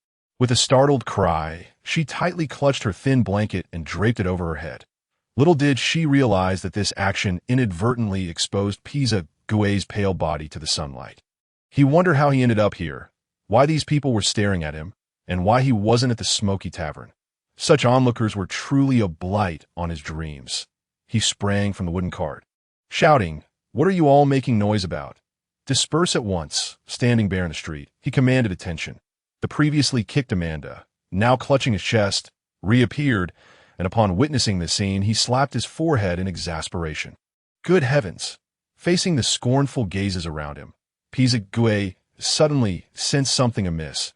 Realizing his lower half felt unusually cool, that a glance down confirmed his fears A scream of unprecedented anguish echoed through Huayuli Street. A tenor who had performed at the renowned opera house for over a decade suddenly felt that there was ample room for improvement in his high notes. The wails continued unabated, as Pisa covered himself, utterly at a loss for what else to do. "Cover your face," a kind-hearted nightingale among the crowd called out. He suddenly found this suggestion quite sensible and promptly covered his face with both hands, dashing away in a frenzy. Thus, the scandal of Urizen City came to a close. In the midst of the crowd, Pike and Ryder exchanged glances, both finding amusement in each other's expressions. Zhu Tian's trick is marvelous.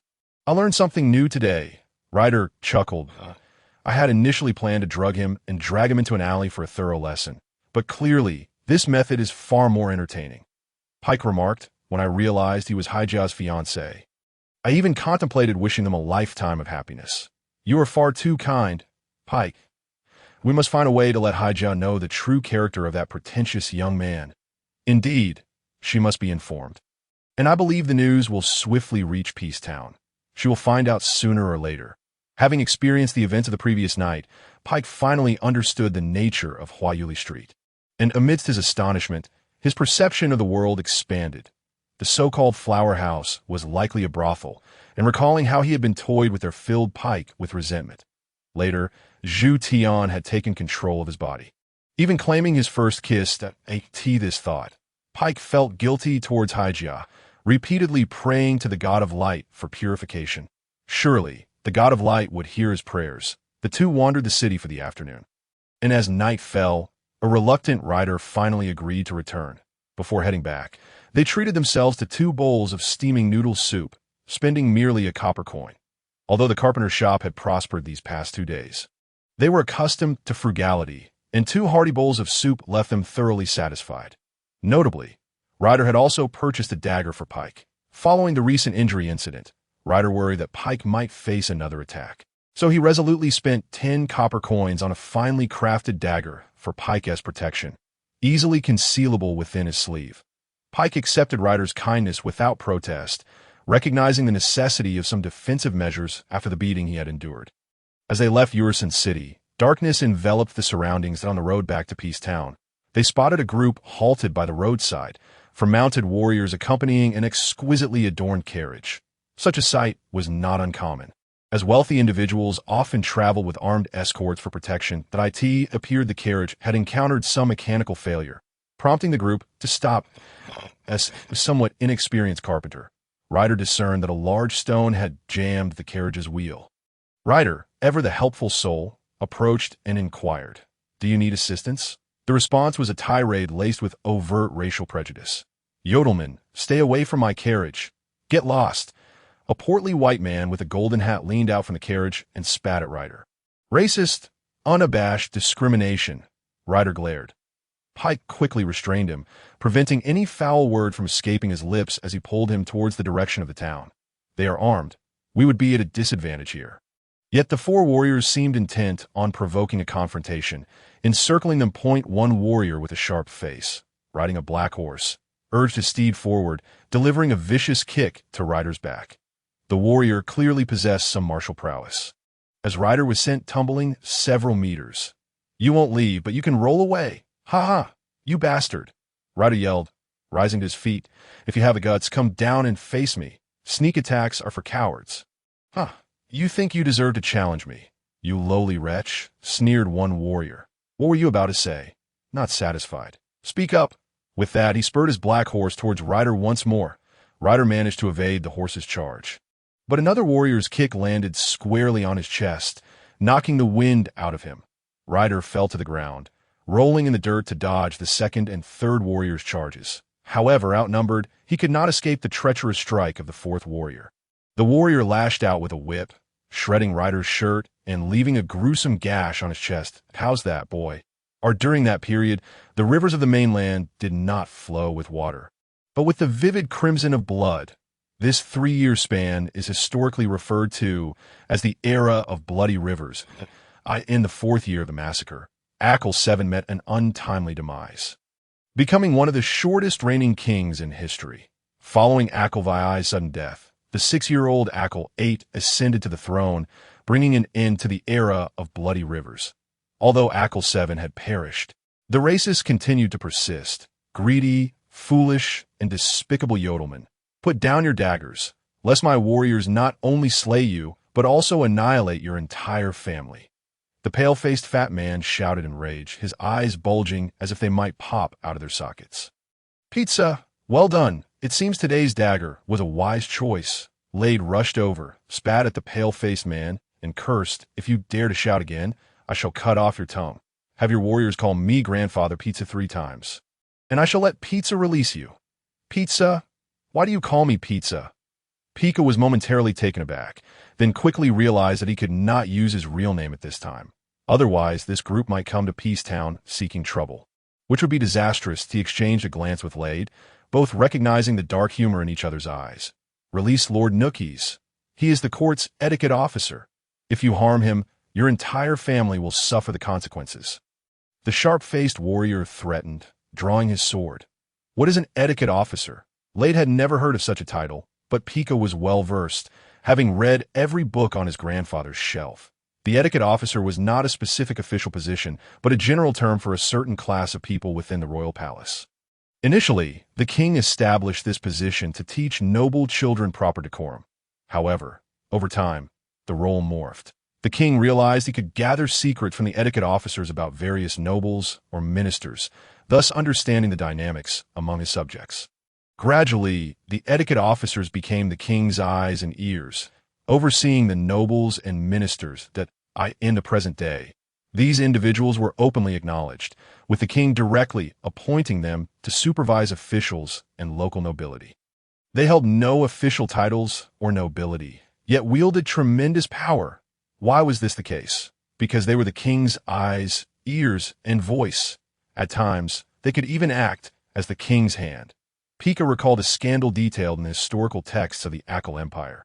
In the year 221 of the Akil calendar, Akil VIII ascended to the throne, and due to his youth, the governance was held by the etiquette officers for 20 years. This underscores the status of etiquette officers within the kingdom.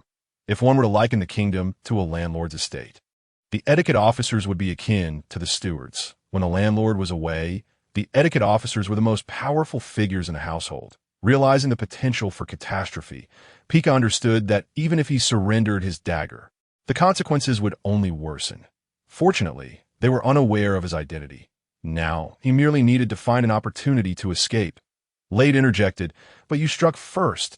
If you dare to shout again, my brother Pizza here will slit the etiquette officer's throat." "Stop! Let's talk this over."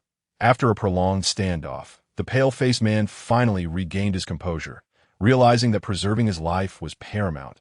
He continued, "Release me, and I shall give you 100 gold coins." 100 gold coins? Lade was astonished. He had scarcely seen gold coins in his lifetime. Even his grandfather's small treasury held only 7 or 8 coins. The pale-faced man was offering 100 coins, which left him incredulous. Lade asserted, "This fat man must be lying. Pizza, he dares to deceive us with such a pathetic lie, clearly underestimating our intelligence, that I suggest we simply slit his throat. I am not lying.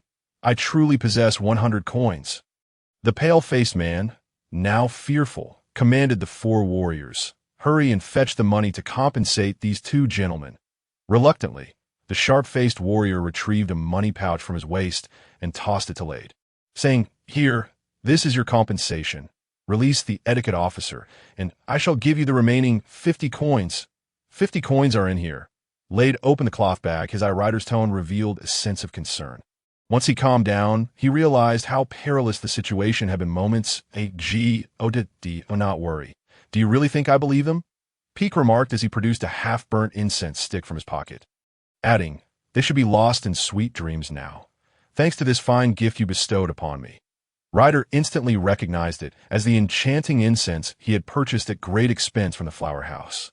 A mere whiff would plunge one into a deep slumber for an entire night. "Marvelous. Peak, you truly are becoming increasingly clever," Ryder mused. Ever since Peak had endured his last severe injury, he seemed to have gained newfound wisdom. It is often said that those who survive great calamities emerge with greater insight. Having just endured a beating himself, Ryder thought perhaps he too would awaken with newfound intelligence come the morrow. Upon returning to Peacetown, both were utterly exhausted. Ryder had fallen asleep on the street the previous night, while Peak had been overtaken by Zhu Tian, remaining sleepless in his quest for vengeance against the golden-haired boy. Once they reached home, they collapsed into bed and succumbed to slumber. The next day, Ryder awoke and ventured into Peak's room, only to find it completely devoid of his presence. That it was a sun-drenched morning. Inside the grand castle of the mayor, 2 or 3 dozen golden-haired children sat orderly in the classroom. The eldest among them was merely 7 or 8 years old, while the majority were around 5. Their teacher, Haixia, stood at the front of the classroom, a blonde young lady clad in a sky-blue skirt.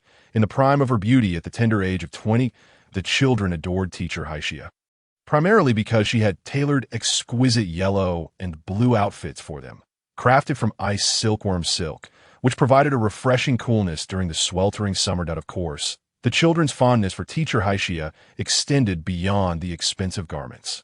Her etiquette lessons were far more engaging than those taught by the previous bearded elder, that moment. Teacher Haixia was instructing them in the most fundamental of noble etiquette in a most entertaining manner.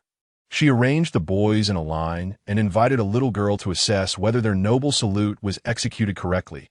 Those boys who received her approval would be rewarded with a honey fruit, rumored to be a delicacy brought back by teacher Haixia from the south, which none of them had ever tasted. The little boys, endearingly clumsy, repeatedly performed the salute, while the chosen girl, adorned with 2 adorable pigtails, walked before them, scrutinizing their movements. Unfortunately, she became so engrossed in observing that she stumbled and fell to the ground. She appeared quite charming, and upon falling, she quickly rose, only to step on her own gown and tumble again. The boys, who had been solemnly practicing their salutes, burst into laughter at her antics, while some, oblivious to the cause of the mirth, joined in with silly giggles. The girl, lying on the ground and aware of the laughter directed at her, felt her eyes well up with tears. That moment, a well-coiffed little boy approached her, the only child not laughing amidst the commotion. He stood before her, performed a respectful salute, and said, "Dear miss, it is my honor to assist you in standing." At this, the other children ceased their laughter, for teacher Haixia rewarded the boy with a honey fruit. "Children, this is how a true noble gentleman ought to behave. You are born into the Odin family, and you will have the opportunity to achieve great things for the kingdom and become esteemed nobles. That I hope that when you attain such status, you will embody the virtues of a gentleman." Just like this young that moment, a little girl in the crowd began to cry, for she too had fallen. "Dear sister, it is my honor to help you up," said a nearby boy, imitating the noble salute. "Wah, you are the one who pushed me down, you wicked brother." "Wicked brother," the girl cried. Teacher Haixia shook her head and approached to assist the little girl, comforting her. "My little princess, do not cry. I shall bring you a honey fruit shortly." To her surprise, this declaration caused the other little girls to burst into tears as well, clamoring for honey fruits. "Teacher, wah, I want some too." "Haixia, wah, I have never tasted a honey fruit." Witnessing the commotion, the boys joined in, echoing their lamentations. In an instant, teacher Haixia felt overwhelmed, her head buzzing with the noise. What is happening? Why all the tears at that moment? The plump sister Tori entered, her nearly 6-foot frame commanding silence as the children ceased their cries and obediently returned to their seats. Observing this, Haixia shook her head, realizing it was not only her childhood that had been marked by a fear of Sister Tori. "Haixia, there is something I must discuss with you," Sister Tori said, having noticed the classroom had quieted down. She pulled Haixia aside and continued, "Are you aware that a ceremonial officer has arrived at the palace?" "A ceremonial officer? They make their rounds each year, don't they? What is the matter?" Haixia queried, perplexed. Indeed, while most ceremonial officers inspect the military or granaries at noble or ministerial estates, this particular officer has specifically requested to inspect our town's noble education and wishes to visit our classroom. "What?" Haixia gasped in fear.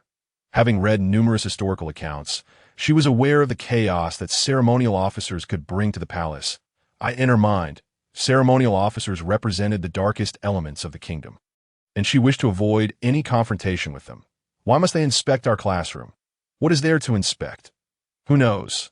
Young Master Pisa has gone to clean the granary, and Mayor Grace is at the Western Mines. I just gathered a few teachers. They should have experience dealing with the ceremonial officers. Yes, they spoke. The door swung open, and fortunately, it was not the ceremonial officer who entered first, but rather a white-bearded elder in his 60s or 70s, the chief vocalist from the town's opera house. Responsible for teaching music to the children, he was followed by a middle-aged woman in her 40s, the Zambian teacher responsible for teaching dance. Just the two of you? Haishia inquired. Where are the painting and equestrian teachers? They both have stomach aches. Thus, with 3 teachers and 30 students, they all sat neatly, awaiting the arrival of the ceremonial officer. Chapter 54. The aroma when Peak, adorned with the golden hat symbolizing the ceremonial officer's identity, entered the classroom, he felt the weight of every gaze fixated upon him. This sensation of being the center of attention was entirely new to him.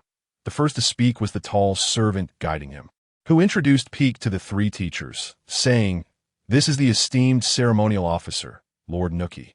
The children, seemingly trained for the occasion, sat upright in their seats, and a profound silence enveloped the classroom. Well done, Peak thought to himself, praising the decorum displayed by the Odin children. Suddenly, an unharmonious sound shattered the silence, a flatulent noise.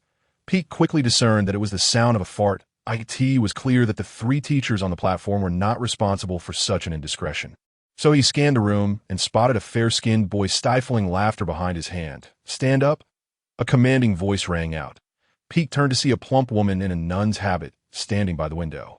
It was she who had issued the command. "Greetings, esteemed ceremonial officer." All the children stood and performed a noble salute before promptly sitting down again.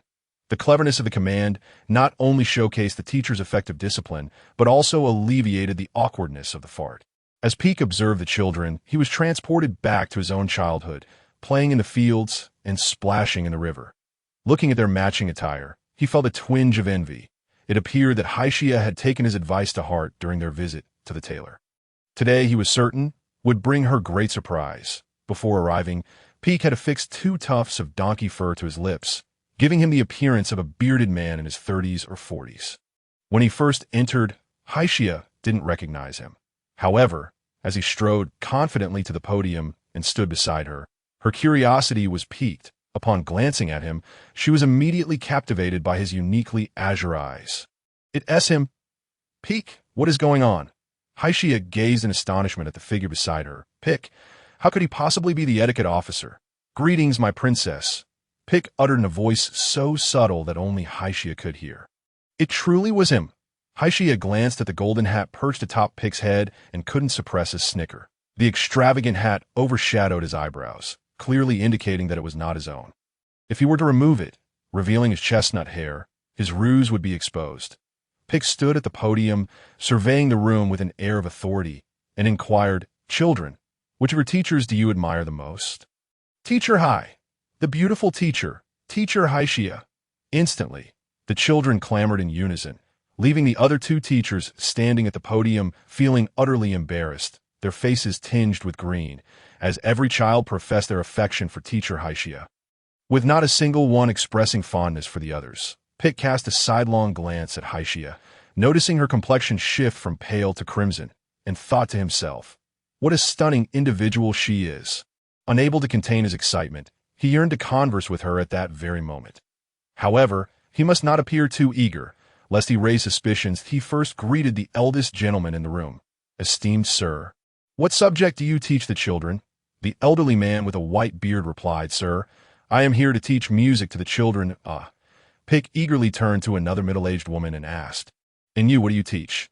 "Sir, I am responsible for teaching the children how to dance." Finally, Pick approached Haishia, but instead of posing a similar question, he asked, "Do you have any plans for the weekend?"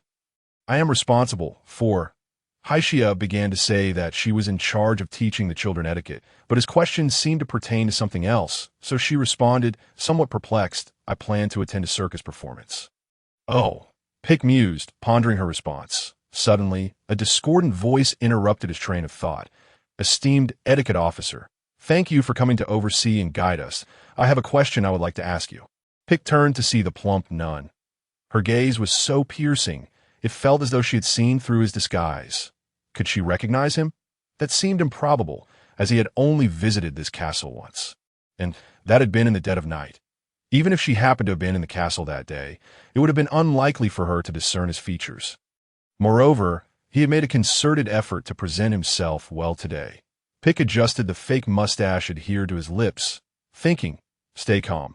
Let us see what this nun has to say, sir. I would like to inquire. Our Odin lineage is supposedly more noble than that of the Yodelmen. Could you please enlighten us on the basis of this claim? Since the children are all present, please share your wisdom." The audacity of this plump woman in asking such a question suggested she had likely pieced together his identity. However, since she did not outright expose him, it indicated that she still held some doubt.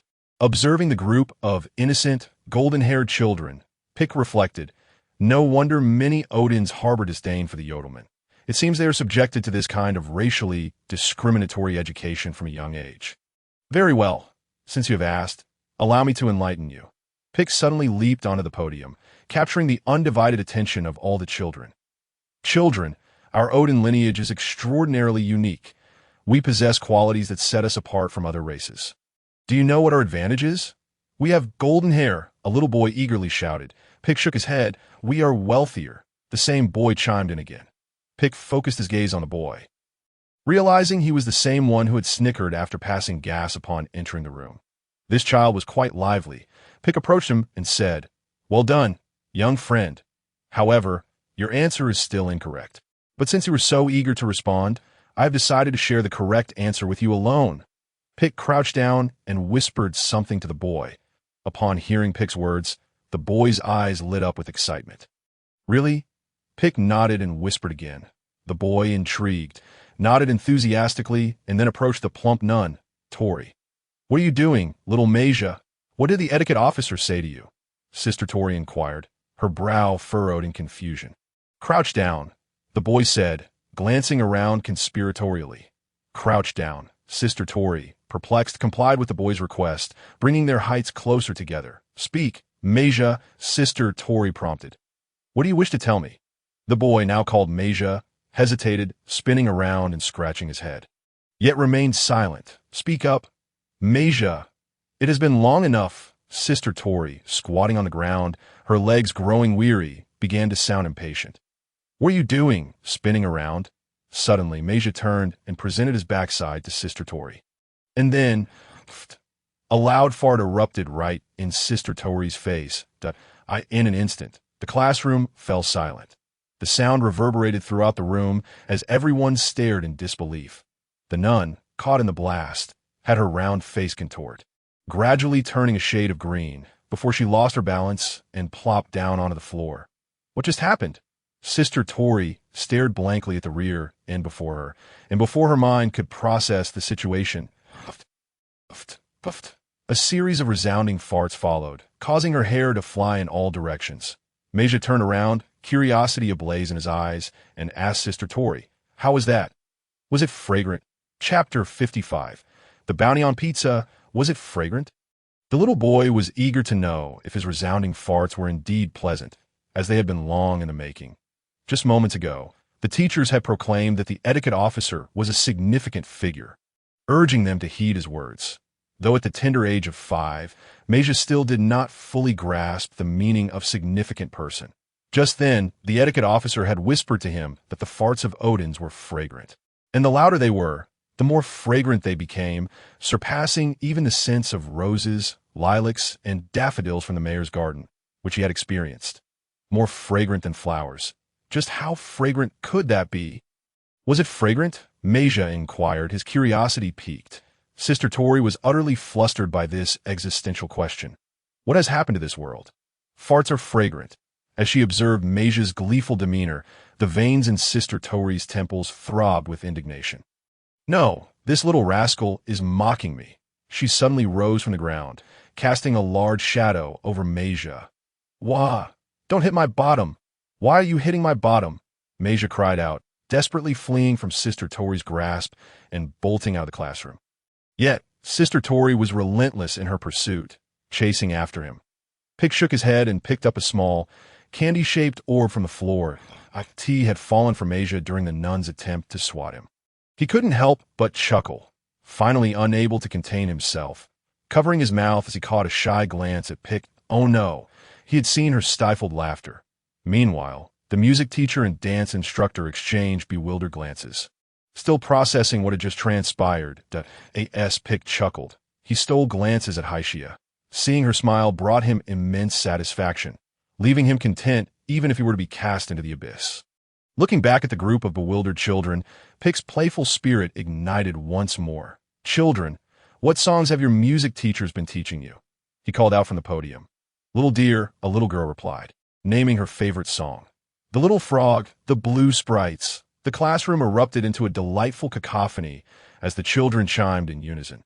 All right, children, today I shall teach you a beautiful song, if you sing it well. I shall reward you with candy. Pig magically produced a small orb he had just found. It's honey fruit. A child in the front row exclaimed, I want honey fruit.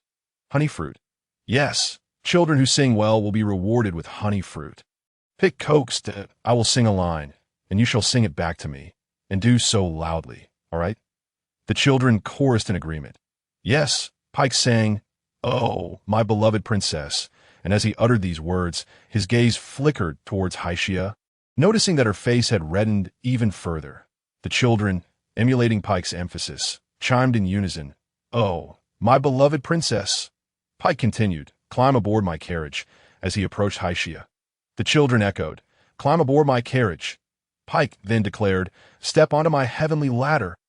To which the children responded, Step onto my heavenly ladder. Pike added, I shall take you home. And the children repeated, I shall take you home. Pike stated, Let us open a carpentry shop together. And the children joyfully echoed, Let us open a carpentry shop together. Pike concluded, Let us have a plump baby. And the children chimed in, Let us have a plump baby. After singing the final line, when Pike turned to look at Haishia again, he found that she no longer shyly averted her gaze, but instead met his eyes directly, in her gaze. Pike perceived emotions he had never encountered before. Vibrant, filled with curiosity, he thought to himself how wonderful it would be if he could keep her in a state of perpetual joy and surprise. Later, a boisterous little boy received a honey fruit for his loud shouting. The classroom erupted into a cacophony of excitement as the ceremonial officer stood atop the table. The children, disregarding any noble etiquette, began to run and jump around the classroom, creating a harmonious and joyous atmosphere. Meanwhile, the music teacher and dance instructor, left in the corner, could only stand in stunned silence, observing the chaos that moment. The true ceremonial officer, Lord Nookie, entered just as the children were merrily singing their newly learned second song, the Big Black Feet song. Big black feet, do not be angry. Look at these feet, so large and dark, and this face, so long and wide, do not hastily dismiss yourself. You possess your own realm. Upon Lord Nookie's entrance, the plump nun, Tori, followed closely behind. Standing behind the pale-faced Lord Nookie, the two bore a striking resemblance. Both in stature and complexion, it's him masquerading as an adult, shrieked the plump nun Tori. As Lord Nookie entered, he immediately spotted his golden hat and recognized Pike standing at the podium. Without regard for the occasion, he barked, Pizza! You filthy, despicable, lowly yodelman. Return my clothes and hat. Pizza! How could he possibly be Master Pizza? The music teacher and dance instructor exchanged bewildered glances, questioning whether they were dreaming. Meanwhile, many children were frightened to tears by the fierce visage of the pale-faced man, with several shouting, The bad man is coming! The bad man is coming! I want to go home to Mama! Mama! Mama! Big black feet! Do not be angry. Look at these feet, so large and dark, and this face so long and wide. Pike comforted the two sobbing girls, continuing to sing a couple of lines. Hey, children, you must learn the Big Black Feet song today, Pike exclaimed as he opened the window and leapt out. Before jumping, he glanced back at Haishia and smiled. Farewell, my princess. Haishia pressed her lips together and cast her eyes down at the floor. Pondering, this fellow is truly extraordinary. Each encounter leaves me astounded. I wonder what form our next meeting will take. As she contemplated this, a rosy hue crept across her cheeks. How could she wish to meet that man? It would be a betrayal to her fiancé. At that moment, she felt both confused and conflicted. Fortunately, being on the second floor, the soft flower bed below made jumping down not too difficult. Pike brushed the dirt off his clothes and began to run. The golden hat, emblematic of his ceremonial status, fell beside the flower bed, but he paid it no mind. Having been here before, he navigated his escape with ease. In the town square of Peacetown, a crowd gathered around a proclamation board, where a wanted notice was prominently displayed. It read, "While en route to Peacetown, the ceremonial officer was attacked by thieves at a reward of 10 copper coins for any information leading to their capture. 100 copper coins for the apprehension of the thieves." Below the announcement were 2 black and white portraits, one of which bore the name Pizza. Instantly, the crowd buzzed with excitement. 100 copper coins for capturing the thieves. That's enough for a family's expenses for a year. Have you seen how fierce the thief looks? Would you dare to catch him? Well, the thief on the left does look quite fearsome, but the one on the right seems rather benign. Yet, why does the portrait on the right say Pizza? ISNT Master Pizza, the mayor's son. What? Master Pizza is wanted? Indeed, it clearly states Pizza, but this portrait doesn't resemble Master Pizza. He doesn't have such long hair. Perhaps it's a case of mistaken identity, or maybe he was in disguise. You all may not know, but I heard Master Pizza was in the red light district yesterday, doing unspeakable things with a little nightingale. Alas, how the morals of society have declined. What? ISNT Master Pizza engaged. How could he go to the red light district? You mustn't speak such nonsense. What if the mayor hears? Pike covered his face and quietly slipped away from the clamorous crowd. He couldn't let anyone see his face. Otherwise, someone might claim that hefty reward. Yes, the 2 portraits depicted him in raid. He even noticed a small inscription beneath his portrait. Physical traits, brown hair, blue eyes. That enormous reward would surely send half the men in town into a frenzy. Fortunately, he was not well known in this town. He never expected that this ceremonial officer wielded such power, issuing a wanted notice so swiftly that he needed to hurry back and inform Raid. It seemed the carpentry shop would have to close for a few days. However, just as the tension mounted, a deep voice suddenly called out from behind him. Pike, Chapter 56. So, it is who? Who is calling me? Pike turned to scan the vast crowd, filled with onlookers, but he saw no familiar faces. As he pondered, the voice called out again, Pike.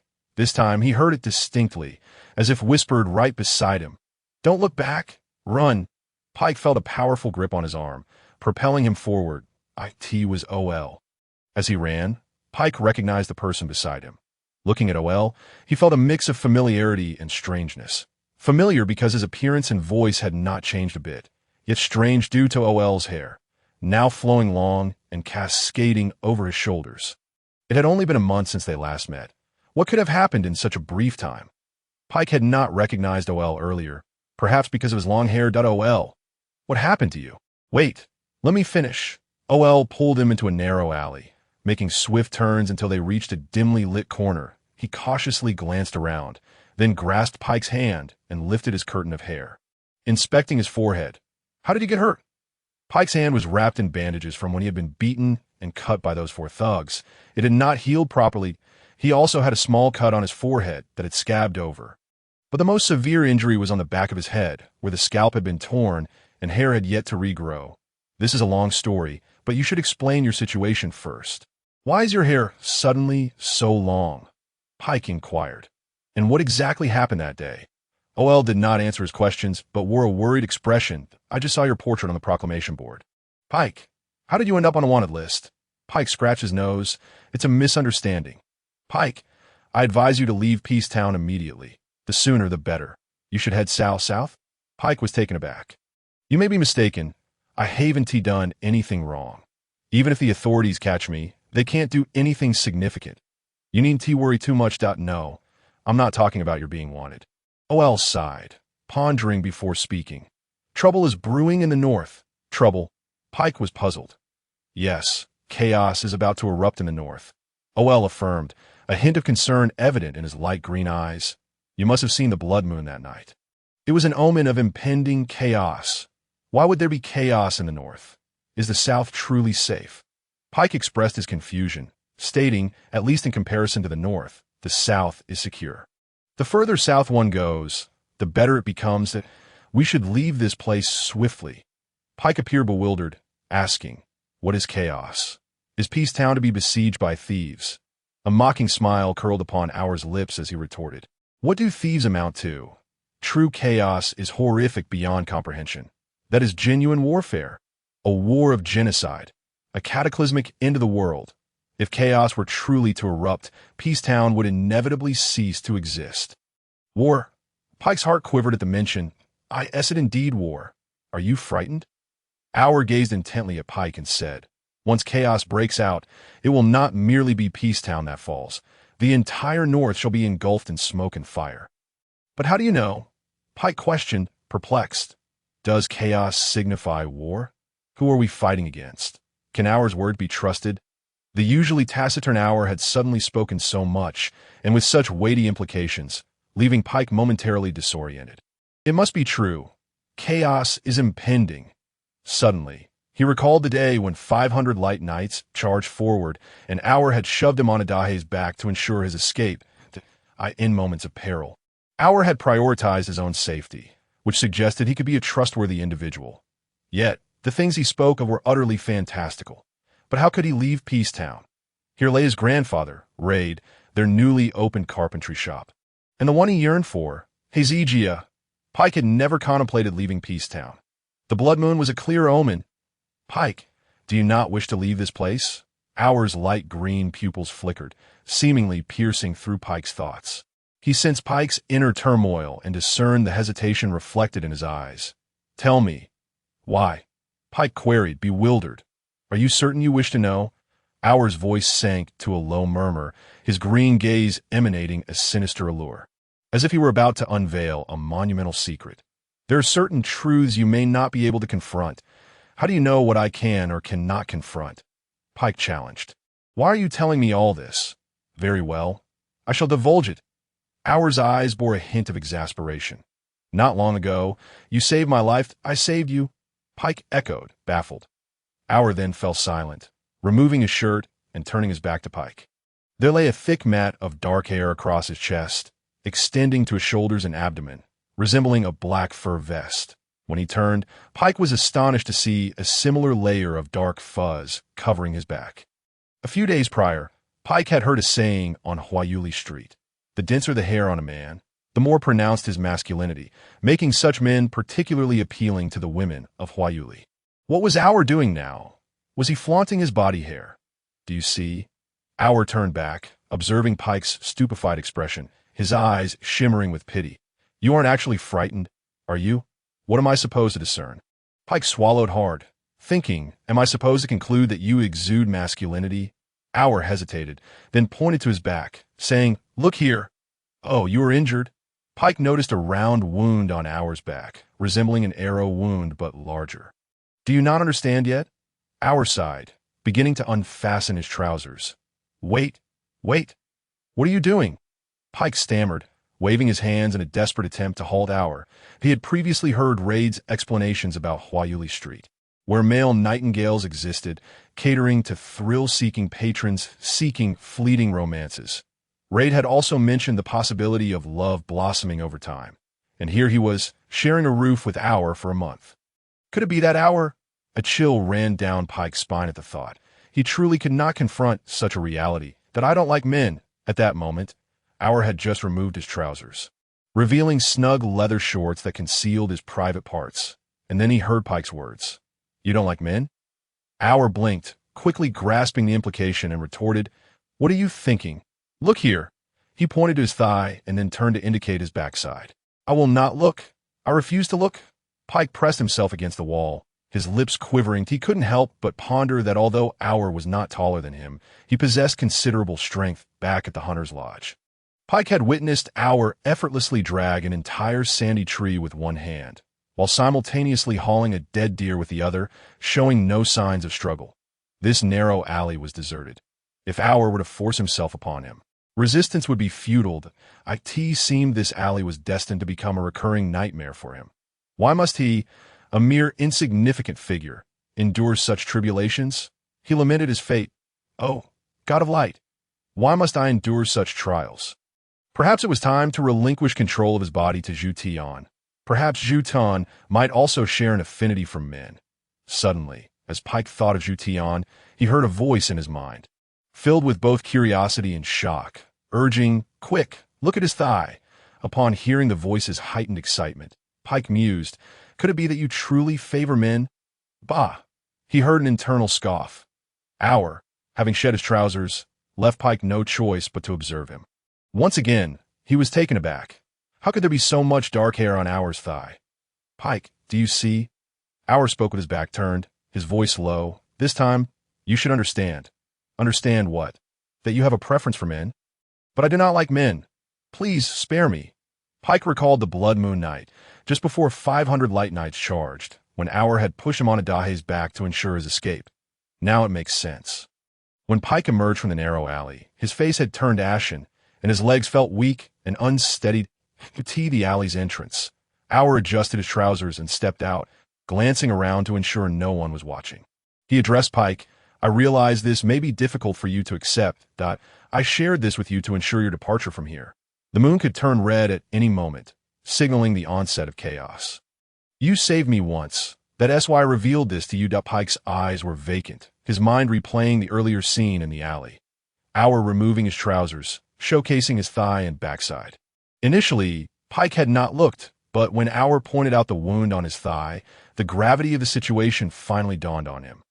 Auer bore a similar injury on his thigh as he did on his back. And when Pike saw the same wound on Auer's backside, it was as if a sudden realization struck him, exclaiming, "This is a penetrating wound. How did this happen? How could Auer have such wounds on his thigh and back?" Pike was suddenly filled with disbelief, staring at Auer in shock, murmuring, "Impossible. It cannot be. How marvelous." Zhu Tian's voice echoed in his mind. "This world is becoming increasingly intriguing. Auer, tell me, how did you acquire those wounds on your back and thigh?" Pike demanded in astonishment. "It is as you surmise. Both are gunshot wounds, 2 long, lengthy bullets embedded in my body," Auer recounted, fastening his trousers while reminiscing. "The one who inflicted those wounds was remarkably skilled. By the way, you humans prefer to call them Light Knights." Auer frowned, seemingly recalling the unpleasant events of that night. "Impossible. How could this be?" Suddenly, Pike felt his legs growing weaker as he regarded Auer with incredulity. Auer's light green eyes appeared sharper, and the vertical line on his forehead resembled a scar. At first glance, Pike thought Auer had grown a third eye, and the dark hair covering his body began to coalesce in his mind with the image of the Wolf King from the cave. "How could this be possible?" "You are," Pike stuttered. "Yes," Auer confirmed with a smile, revealing 2 sharp teeth at the corners of his mouth. "I am the Forest Wolf," observing the incredulous expression on Pike's face. Or reaffirmed, "I am indeed the Forest Wolf you rescued from the cave that day." Pike's mouth fell agape, leaving him speechless for an extended moment. Could or truly be the Forest Wolf? Or perhaps the Colossal Wolf King? Was this the stuff of myth? While legends of werewolves do exist, they remain just that, myths. After a silence lingered, Pike wandered out of the alley, bewildered. "Why are you following me?" He glanced back at Auer, declaring, "I refuse to believe it, unless I transform into a forest wolf right now." Or replied solemnly, "The ability to assume human form is beyond my comprehension as well. I, too, am perplexed by the process." "Are you not curious? To revert to a forest wolf, one must await the blood moon's arrival. My last transformation occurred when the moon unexpectedly turned crimson. That I no longer wish to know," Pike retorted, continuing forward, feeling as though his worldview was crumbling. The only way to stave off this collapse was to close his eyes and block his ears. Yet, Auer was evidently intent on thwarting his desire, continuing to speak at Pike's side. "When I first transformed into a human, I was discovered by the hunter Agareth in the forest. It was indeed a splendid night. Upon his discovery, he caught a deer from the woods and roasted it for me. My first taste of roasted venison. An exquisite flavor. In retrospect, he was a truly remarkable human to that time. I cannot comprehend your language. Yet he took me in and, over the course of several months, taught me to speak. That I recall his insufferable white parrot mocking me throughout my learning process. Eventually, he began to take me hunting across the endless northern forests. Curiously, he only ventured out at night, disappearing by day that I cannot recall how long this journey lasted, until he brought me to Peacetown. That night we encountered you, and the events that followed, you are likely aware of. The Radiant Knights arrived at our doorstep. Pick suddenly halted, perplexed that if you truly are the Forest Wolf, why did you not reveal it to me upon our first meeting? At this juncture, Pick had begun to accept the reality of or being a Forest Wolf. Reveal what? Tell me you are a Forest Wolf. Why should I inform you? Because I was unaware of your true nature. Pick exclaimed in frustration. Would you have believed me if I had? Or replied with a tinge of resignation. Once, in the Endless Forest, I encountered a band of adventurous hunters. I could tea that time. I had just learned your human tongue. And I approached them to greet them. I informed them I was a transformed Forest Wolf. And do you know what they said? Pick inquired. What did they say? Some labeled me a fraud, others a fool. They argued amongst themselves, and ultimately, after I spoke a few words, they unanimously deemed me a fool. And then, Pick mused, when I first met you, I thought you were a fool as well. Naturally, I asked them what a fraud and a fool meant. But they ignored me. As time passed, I finally grasped the meanings of those terms. And then, Pick's curiosity peaked. One day, I encountered that group of adventurous hunters again, and I killed them all. Or shrugged dismissively, as if recounting an inconsequential event. What? Pick's eyes widened in shock, exclaiming, You killed them all. Immediately regretting his outburst, he realized they were in a bustling street, attracting numerous curious gazes. Pick hastily pulled or through several alleys, asking, How many did you kill? 11, or was it 12? I forget the exact number. Or furrowed his brow, stating, I dislike counting. Pick felt his legs weaken further. Here he was beside a veritable murderer. He had been chopping wood with his killer for a month, sharing a bed at night. A chill coursed through him at this realization. That moment, he became acutely aware of a grave question. Did Agareth know of Or's many victims? If Agareth was aware. He recalled the night of the blood moon, when 500 Radiant Knights charged forth. Everything began to fall into place. What do you intend to do next? Pick felt a flutter of panic, thinking, I have never called you a fool. I even saved your life. Or pondered for a moment before replying, I must await the blood moon, for then I can revert to a Forest Wolf. Hunting in a human form is truly inconvenient. Blood moon. You can't be referring to chaos, can you? Pick made a bold conjecture. Chapter 58. Or's other side in Peacetown. The conversation between Pick and Or regarding chaos continued. Or side, chaos is not solely aimed at humans. It targets all creatures on the continent, and we Forest Wolves must also endure the tribulations of the land. Seeing his melancholic demeanor, Pick found himself influenced by Or's emotions and sighed. What brings you to Peacetown? Surely it is not merely to inform me of chaos. Or replied, I have pressing matters to attend to in Peacetown. Our encounter was fortuitous, allowing me to share news of chaos. Pick continued, a few days ago, I encountered the hunter Agareth. That I inquired about that day's events, yet he divulged nothing. What is truly happening? Oh, Agareth is in Peacetown as well. I have not seen him in quite some time. Or mused. After a moment's reflection, he added, he must have some agreement with the king. As for the details, I am not privy to them, and my purpose in Peacetown is to rescue my companion. Your companion?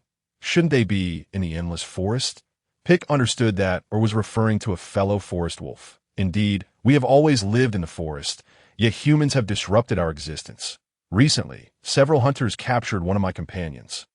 Or's expression shifted to one of rage. My injuries had only just healed when I inadvertently transformed into a human. I do not comprehend why this occurred. It was only after becoming human that those vile hunters seized the opportunity. Otherwise, I would have safeguarded my companion. Captured your companion from the Endless Forest? Pick fretted. How can you be certain it was the people of Peacetown? If your companion cannot be found, Pick recalled Or's earlier words. He now perceived Or as a dangerous individual, capable of killing numerous hunters at a whim. He could scarcely fathom the madness Or might unleash upon learning of his companion's plight. Are you afraid I will kill in Peacetown? Or scoffed, stating, I am quite certain my companion is within Peacetown. I can smell its presence here, but I cannot pinpoint its location. As for the prospect of killing, I have indeed contemplated it. Humans are the cruelest creatures in this world. You strip our pelts to fashion garments, fashion our bones into goblets, and some even gouge out our eyes to steep them in medicinal spirits. Would you not agree that such humans are cruel? Should they not be killed? If I locate my companion, I will slay the human responsible for their capture. Of course, Agareth has mentioned that humans can also possess kindness and compassion. Much like yourself, Pick, you saved my life, so I will never harm you. I will be grateful to you and repay you if ever a villain bullies you. I shall certainly assist you. When Or spoke of killing. Pick was startled by the ferocity emanating from his green eyes. Yet Or's subsequent words stirred a sense of gratitude within Pick. He had never before recognized this vengeful aspect of Or's character. And today he was genuinely taken aback. Provided that killing is not involved, I am willing to assist you in rescuing your companion. Or grinned, saying, I can manage on my own. Your assistance is unnecessary. Pick had formed a judgment in his heart. Should this fellow discover his companion had been harmed, a massacre would undoubtedly ensue within Peace Town. As they conversed, Pick found himself standing at his doorstep. Pausing momentarily, that I truly cannot assist with such matters, but I sincerely hope you refrain from killing. You saved my life, thus I shall heed your counsel. After parting ways with Or, Pick returned home, lying in bed. Quietly contemplating Or's situation, that it must be noted that, for Or, slaughtering humans was not inherently wrong, for humans too would slay his companions. It is as if, for humans, the forest wolf is an alien species. While for the forest wolf, humans are the true outsiders. The forest wolf does not cast blame upon humans for slaughtering cattle and sheep, and humans, in turn, possess no rightful authority to condemn the forest wolf for his predation on humans. In a certain sense, Our embodies an emotionally aware forest wolf, venturing alone into the realm of humanity to rescue his companions, all the while cherishing the debt of gratitude he owes to Pick. It is common knowledge that humans are the most emotionally complex beings in this world, capable of gratitude and vengeance. Yet who would have thought that other foreign creatures also harbor their own sentiments? Contemplating this, he felt a twinge of concern for Our. After witnessing another facet of Our today, he realized he understood this world even less than before. Pick opened the window and beheld Dahe Jiao grazing in the yard. Suddenly recalling the night when Dahe Jiao rushed to his rescue. Pick! Pick! Where have you been? Why are you only just returning? The slightly anxious voice of Raid drifted into the room, and soon Raid burst in, immediately grasping Pick's shoulders and exclaiming, Pick, we are wanted. I was just worried you'd been captured by the ceremonial officer. Pick's thoughts were abruptly interrupted, and he stood there momentarily dazed. Indeed, he was still a wanted man. It would be wise to set aside concerns for others for now. Observing Raid's anxious expression, Pick pondered briefly before whispering, Fortunately, we did not reveal our names that day. Otherwise, we would be in trouble. However, you need not worry excessively. That ceremonial officer will not locate us for the time being. He will be leaving here soon. Yet, I do hope that the ceremonial officer lingers in Peace Town a while longer. I have heard that the officer's duty is to oversee the nobles and officials. If he stays in Peace Town longer, he might uncover the mayor's misdeeds, though I fear they may protect one another. Raid appeared somewhat bewildered, nodding as he instinctively released Pick's shoulders and, with a furrowed brow, lamented, Our carpentry shop cannot open for now. Pick remained silent for a moment, contemplating another matter. Our had mentioned that chaos was imminent, and the northern continent was in a perilous situation. Should he inform Raid of this news? Observing Raid's troubled demeanor, he decided to remain silent today. After a moment of reflection, he spoke slowly, Raid, you have yet to visit the circus. Have you? I recall your childhood dream was to attend a circus. Indeed, Raid replied, suddenly animated at the mention of the circus. Now that we have our own carpentry shop and can earn money, we need not fret over the cost of circus tickets. Ha ha ha ha. Raid had clearly done his homework on the circus as he began to speak enthusiastically. The circus features lions from the southern grasslands, crocodiles from the marshes, pythons that dwell deep within the forests. It truly is a marvelous place. Yet Pick thought to himself, the circus also has Hysigia. Today, disguised as a ceremonial officer, I visited the mayor's residence to investigate any potential corruption, especially since the circumstances surrounding my father's death were so suspicious. Mayor Grace Pisa is undoubtedly involved. Who would have anticipated that the real ceremonial officer would arrive so swiftly? Fortunately, I learned about Hysigia's plans for the weekend while at the mayor's house. So it wasn't a complete waste. Then let us go see the circus performance this weekend. Pick mused, rubbing his nose. Previously, he hesitated to spend a single copper coin on a ticket, but now we can attend every weekend. Can't we? As long as we sell a noble's cane, we can easily earn the ticket fare. And of course, you can invite Dolly along. I recall she has never seen a circus performance either.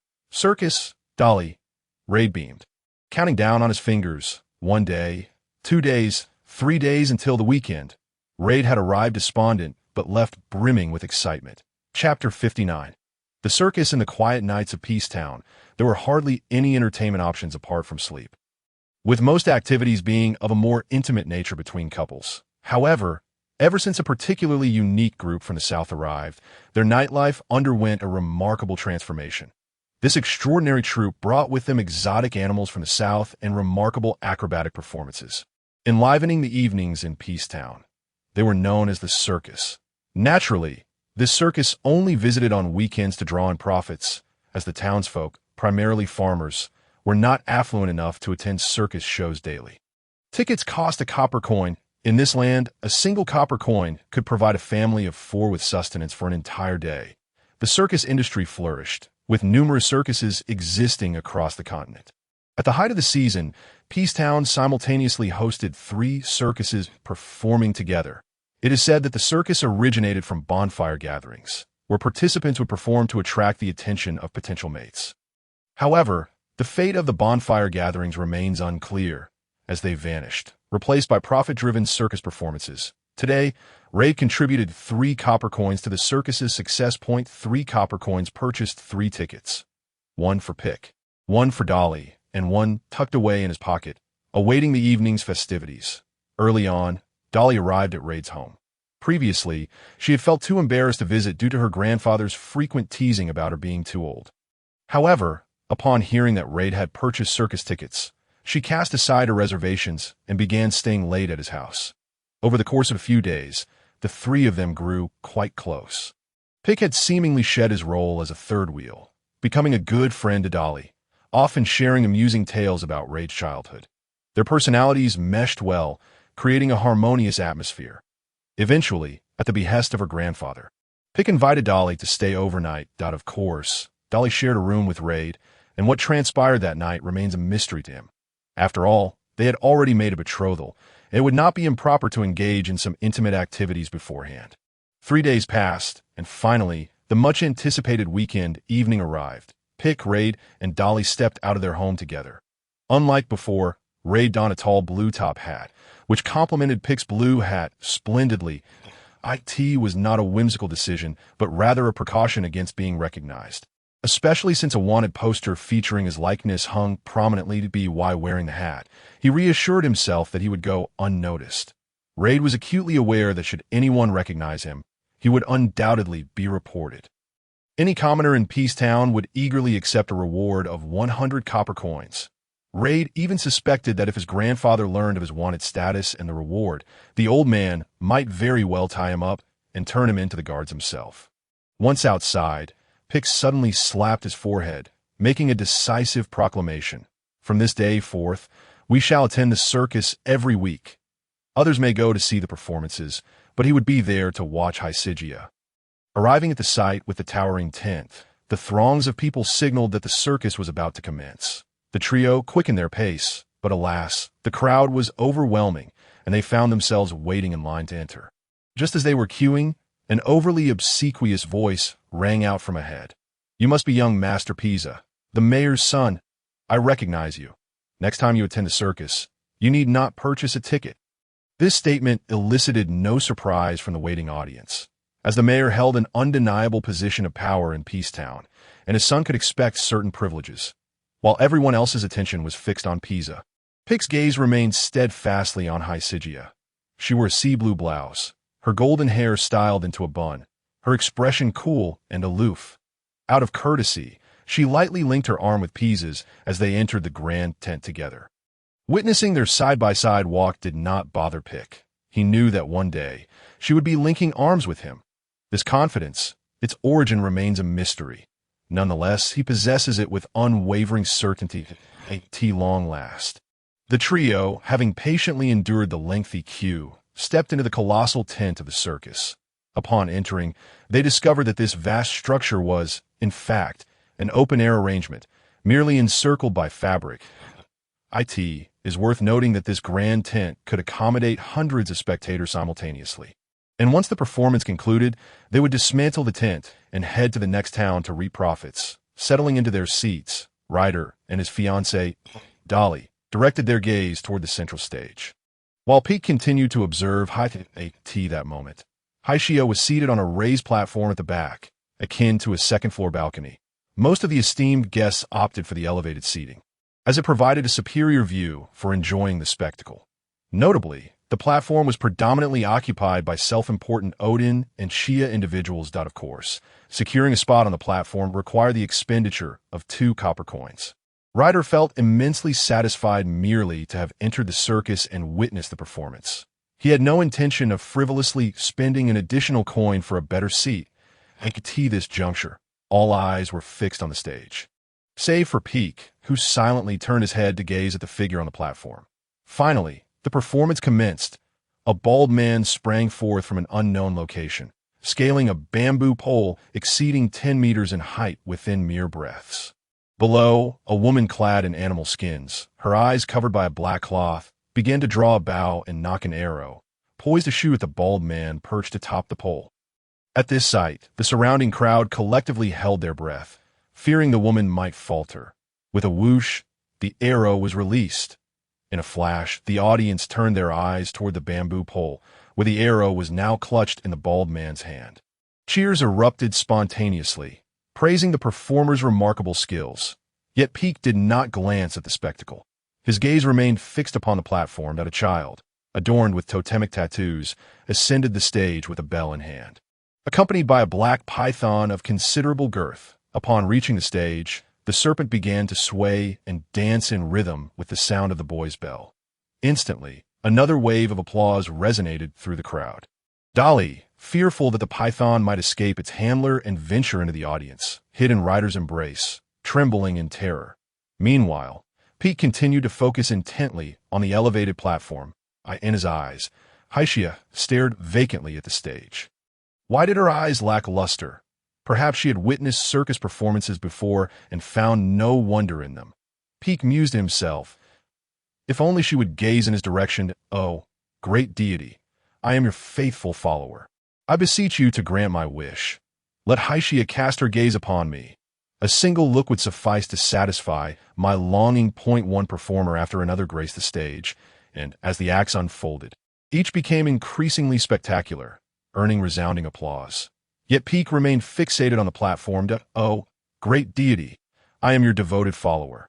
I implore you to fulfill my wish. Let Haishia look at me.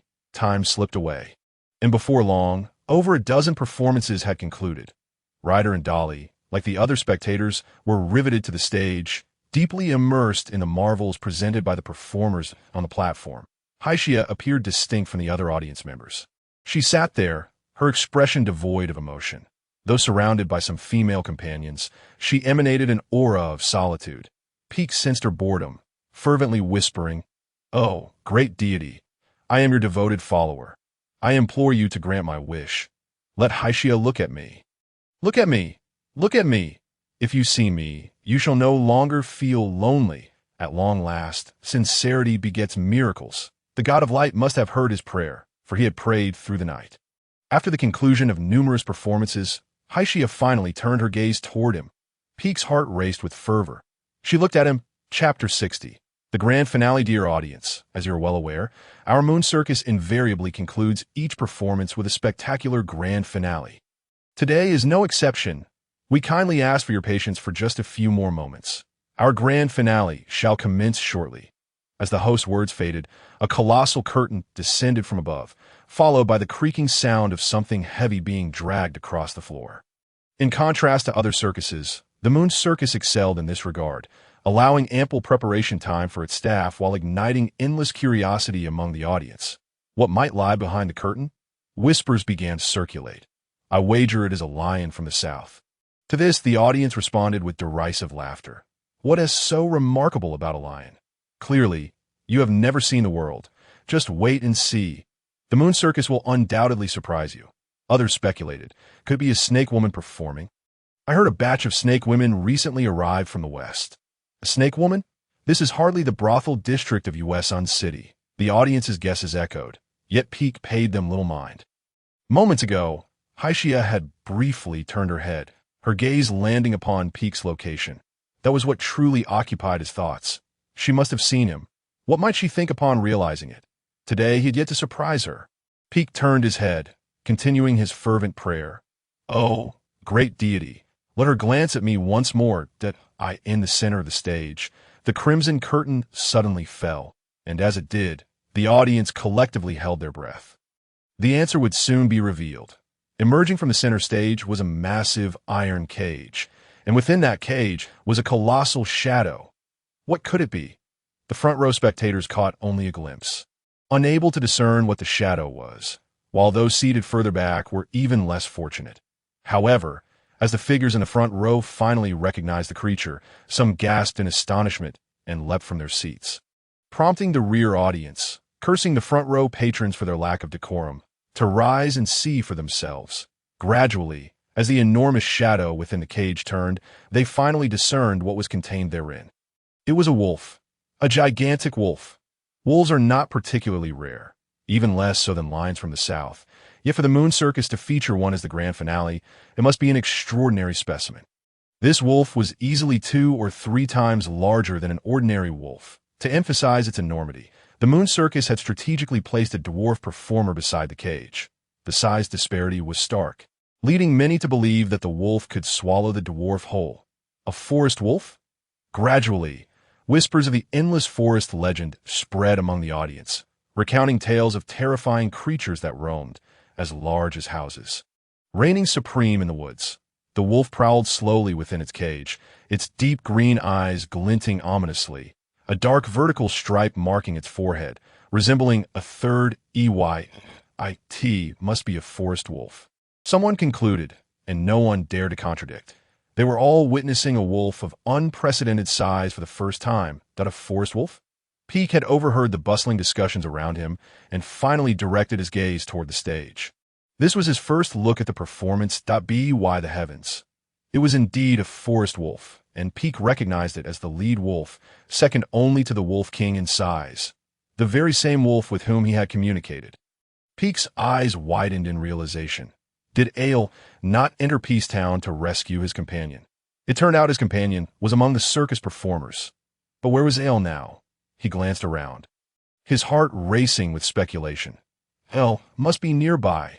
Earlier that day, he had cautioned Elle against taking a life. If he were to witness this, what might transpire? These greedy, ignorant humans, they remained oblivious to the danger they faced.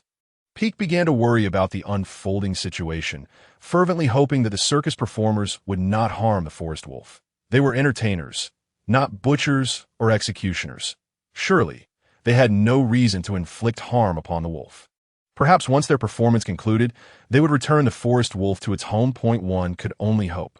Such thoughts were indeed idyllic. Yet reality often diverges from our aspirations. The comically dressed host once again stepped forward, brandishing a megaphone to amplify his voice and passionately address the audience. Ladies and gentlemen, in our pursuit to broaden your horizons, our circus recently dispatched a team of hunters, traversing the endless Great Wall to venture into the infinite forest. The horrors they encountered within that treacherous realm are beyond our wildest imaginations. The infinite forest is fraught with peril. Within lies a treacherous realm, teeming with poisonous barriers, venomous insects, and serpents, as well as a host of terrifying and malevolent ancient beasts. In summary, our valiant warriors have endured countless perils. Not only have they faced the Forest King, the Forest Wolf, in a fierce duel, but they have also captured the leader of the pack. Fortunately, they have returned alive. Now, let us welcome our heroes to the stage. The forthcoming grand performance shall be executed by them. Bravo! Bravo! The audience erupts with cheers and applause, eagerly anticipating the impending spectacle. Meanwhile, Pick is internally cursing. A direct confrontation with the forest wolves? Are they fooling themselves? It is quite possible that they resorted to some vile and despicable tactics to ambush the wolves. Any one of those wolves could easily slay a dozen of them, let alone the entire pack. They probably have no idea that the transformed Wolf King, AOL, is more than twice the size of an ordinary wolf. With just a single finger, he could crush them. Pitt cannot bring himself to believe that they truly battled the wolves head-on. Now, he worries about what these ignorant fools might do. He cannot fathom the wrath of AOL when provoked, even though he has yet to witness AOL in action. Suddenly, from behind the stage, a dozen men clad in animal skins emerge, all dressed in uniform hunter attire, armed with long spears and bows, adorned with feathers. The leader bears intricate blue totems painted upon his body, and his face is covered in a myriad of runic symbols, creating a fearsome visage. A wild beauty emanates from them, prompting even Pick to admire their appearance, which far surpasses that of Agarethus. Women in the audience scream, showering the hunters with kisses from afar. The hunters raise their arms, and the circus crew promptly creates several fiery spectacles to enhance the atmosphere. In an instant, the ambience elevates to a new level. The grand finale begins. Huzzah! The hunters shout in unison, raising their spears, all aimed at the caged forest wolves. Ha! With a resounding cry, the spears lunge forward, forcing the wolves to dart about in their confined space. Huzzah! The hunters lift their spears once more. Ha! This time, the spears strike the top of the cage with a deafening metallic clash, instantly transforming the stage into a genuine battleground. The wolves within the cage are visibly startled by the noise. Retreating abruptly, enraged, one leaps and crashes against the cage, its massive claws striking the iron bars with a tremendous clang. Bravo! Bravo! The audience erupts in applause as they witness the wolves being toyed with. The chains securing the iron cage are as thick as a child's arm, providing the audience with a great sense of security, allowing them to cheer with abandon. And thus, the grand performance is only just beginning. Chapter 61. He has arrived. Gradually, the wolves within the cage fall silent. No matter how the hunters taunt, they remain motionless. It is as if they have fully grasped the intentions of these hunters. The audience begins to grow astonished. In a mere moment, the once volatile wolf has become eerily quiet. In stark contrast to its earlier fury, it now observes everything with a cold gaze, its green eyes sweeping over the audience, leaving many speechless, some instinctively taking a step back. Those who were intimidated exchanged fearful glances, sensing a shared trepidation. What is there to fear? Is it merely a trick of the mind? It is confined within the cage. There is no need to fear it. As the wolf lapses into silence, the atmosphere among the audience begins to wane. The host, realizing the need to maintain momentum, signals for the final act to commence. With his gesture, several burly men from backstage rush onto the stage, carrying large bundles of wood. What is their intention? Are they planning to burn it alive? Each audience member speculates in their mind. Ladies and gentlemen, esteemed guests on the second tier, surely you have witnessed the moon in the night sky transform into a blood-red hue a month ago, but do you know what this portends? The host pauses briefly, savoring the inquisitive gazes from the audience, knowing he has piqued their curiosity, before continuing. According to the astrologers of the royal capital, chaos is brewing in the north. Chaos. What chaos? Is war imminent? Indeed, it is said that large armies are marching towards the north. Just the other day, we saw a troop passing through Peacetown. There is no need for undue concern. We have the Great Wall of Eternity, which the northern tribes cannot breach, and they are unarmed, mere uncivilized savages. Silence, silence. Esteemed guests, allow me to enlighten you. According to credible reports from the royal capital, at some point in the future, there will be an assault on the Great Wall of Eternity. An attack on our city. The host points at the forest wolf, exclaiming, "It is a part of the chaos. It is one of the invaders." The audience gasps in disbelief. The forest wolf is a part of the chaos? The host affirms, "Indeed. According to the astrologers of the royal capital, the blood moon has awakened the invaders beyond the Great Wall of Eternity in the north, and the forest wolf. Naturally, it is an invader among us humans.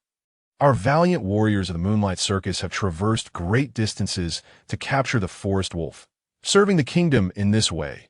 Today, we shall publicly execute this beast." I see now. The majority of the audience displays expressions of understanding. Pick internally hears Zhu Tian's cold laughter, cursing under his breath. These people are shameless. The forest wolf has been living peacefully in the forest. How does that relate to the invaders attacking the city? Are they suggesting that the wolves want to conquer the city and reside within? The most rudimentary logical fallacy escapes their grasp. They are truly foolish. Pick. You must stop them. Stop them. How? Pick is determined to intervene. After learning of OL's identity, he has begun to perceive this world differently. Turns out Zhu Tian also stands on the side of the wolves. Observing the audience's emotions stirred once more. The host moistens his dry lips and continues to incite. Surely, all of you wish to contribute to the prevention of the impending chaos for the kingdom. Therefore, let us burn this forest wolf alive. Each of us shall add fuel to the fire, contributing to the kingdom's victory over chaos. With a whoosh, a piece of wood ignites. The host takes the torch and proclaims, "Who wishes to be the first hero to eradicate this chaos?" "I will," before the audience can hesitate. A voice suddenly resonates throughout the hall from the second tier. The crowd turns to see. Baisa, it is the son of the town mayor. Eradicating chaos is a noble cause. Once he is done, I shall join in to add my flame. The audience's spirits are ignited. Baisa descends from the tier, passes through the audience, and ascends the stage to take the torch from the host. Rather than immediately hurling the torch at the cage, he faces the audience and passionately declares, Baisa Gay, I am willing to shed my last drop of blood for the kingdom when the future chaos arrives. Do not fear, for I shall stand at the forefront to resist the invaders. Instantly, the audience bursts into applause. Below the stage, Reed scoffs. What a show. He is merely posing. He recalls the day when the big-footed thief pilfered fruit. And this pretentious lad had delivered a similarly grandiose speech, leaving him in a state of embarrassment. The situation is strikingly similar. He wishes he could open the cage and toss him inside, to see if this self-righteous lad would remain so noble. Pick, however, is preoccupied with another matter, feeling a sense of foreboding. LOL is coming. He glances back at the second tier, only to find Haijia wearing an equally worried expression. Indeed, how could the peace-loving Haijia be swayed by their rhetoric to witness the forest wolf being burned alive? What if AOL does not arrive? Who will stop this? He is still a wanted man, unable to reveal himself directly. Even if he were to seize the torch on stage, what could he do? Release the forest wolf, with so many eyes upon him, that is clearly unrealistic. Regardless, he must find a way to buy some time. An idea strikes him. He lowers his hat and shouts, Baisa, why were you wandering around Flower Willow Street without clothes that day? What were you doing? Who? As Baisa prepares to throw the torch into the cage, he abruptly turns upon hearing the shout, discovering the crowd in a state of agitation, unable to locate the source of the voice. Who is it? Step forward. Baisa's face flushes with embarrassment as he looks around in confusion. The audience erupts into a new wave of discussion. What? Flower Willow Street. What kind of place is that? As a man, you do not know of the Flower Willow Street in West Sun City. This is a significant event. I have heard that on that fateful day, Lord Pisa was seen in the streets with a nightingale. Have you heard about it? I only discovered it a few days ago. On stage, Pisa surveyed the murmuring crowd, his face flushed to a deep shade of liver. Drawing his silver sword from his waist, he furiously exclaimed, Who dares to conspire against me? After that day, he belatedly realized he had indeed fallen victim to a treacherous plot. Upon returning to Peacetown, he clung to a glimmer of hope, thinking that in time, the townsfolk would remain oblivious to the scandal from Flower Street. However, the very next day, whispers of the incident reached the mayor's castle, causing great embarrassment to Haijia. Despite having spent the entire night watching a circus performance, she wore an expression of discontent, her desire to impress Haijia thwarted by this latest debacle. Moreover, just days prior, the esteemed protocol officer had visited Peacetown, only to encounter an impostor in his own castle. Where could he seek justice for such an affront? Consequently, he prepared a generous offering of gold coins to appease the protocol officer, only to be met with a barrage of insults upon introducing himself as Pisa. Little did he know, the thief had appropriated his name. Fortunately, the pompous protocol officer was not utterly foolish. It was later confirmed that Yodelman had played a trick on the officer.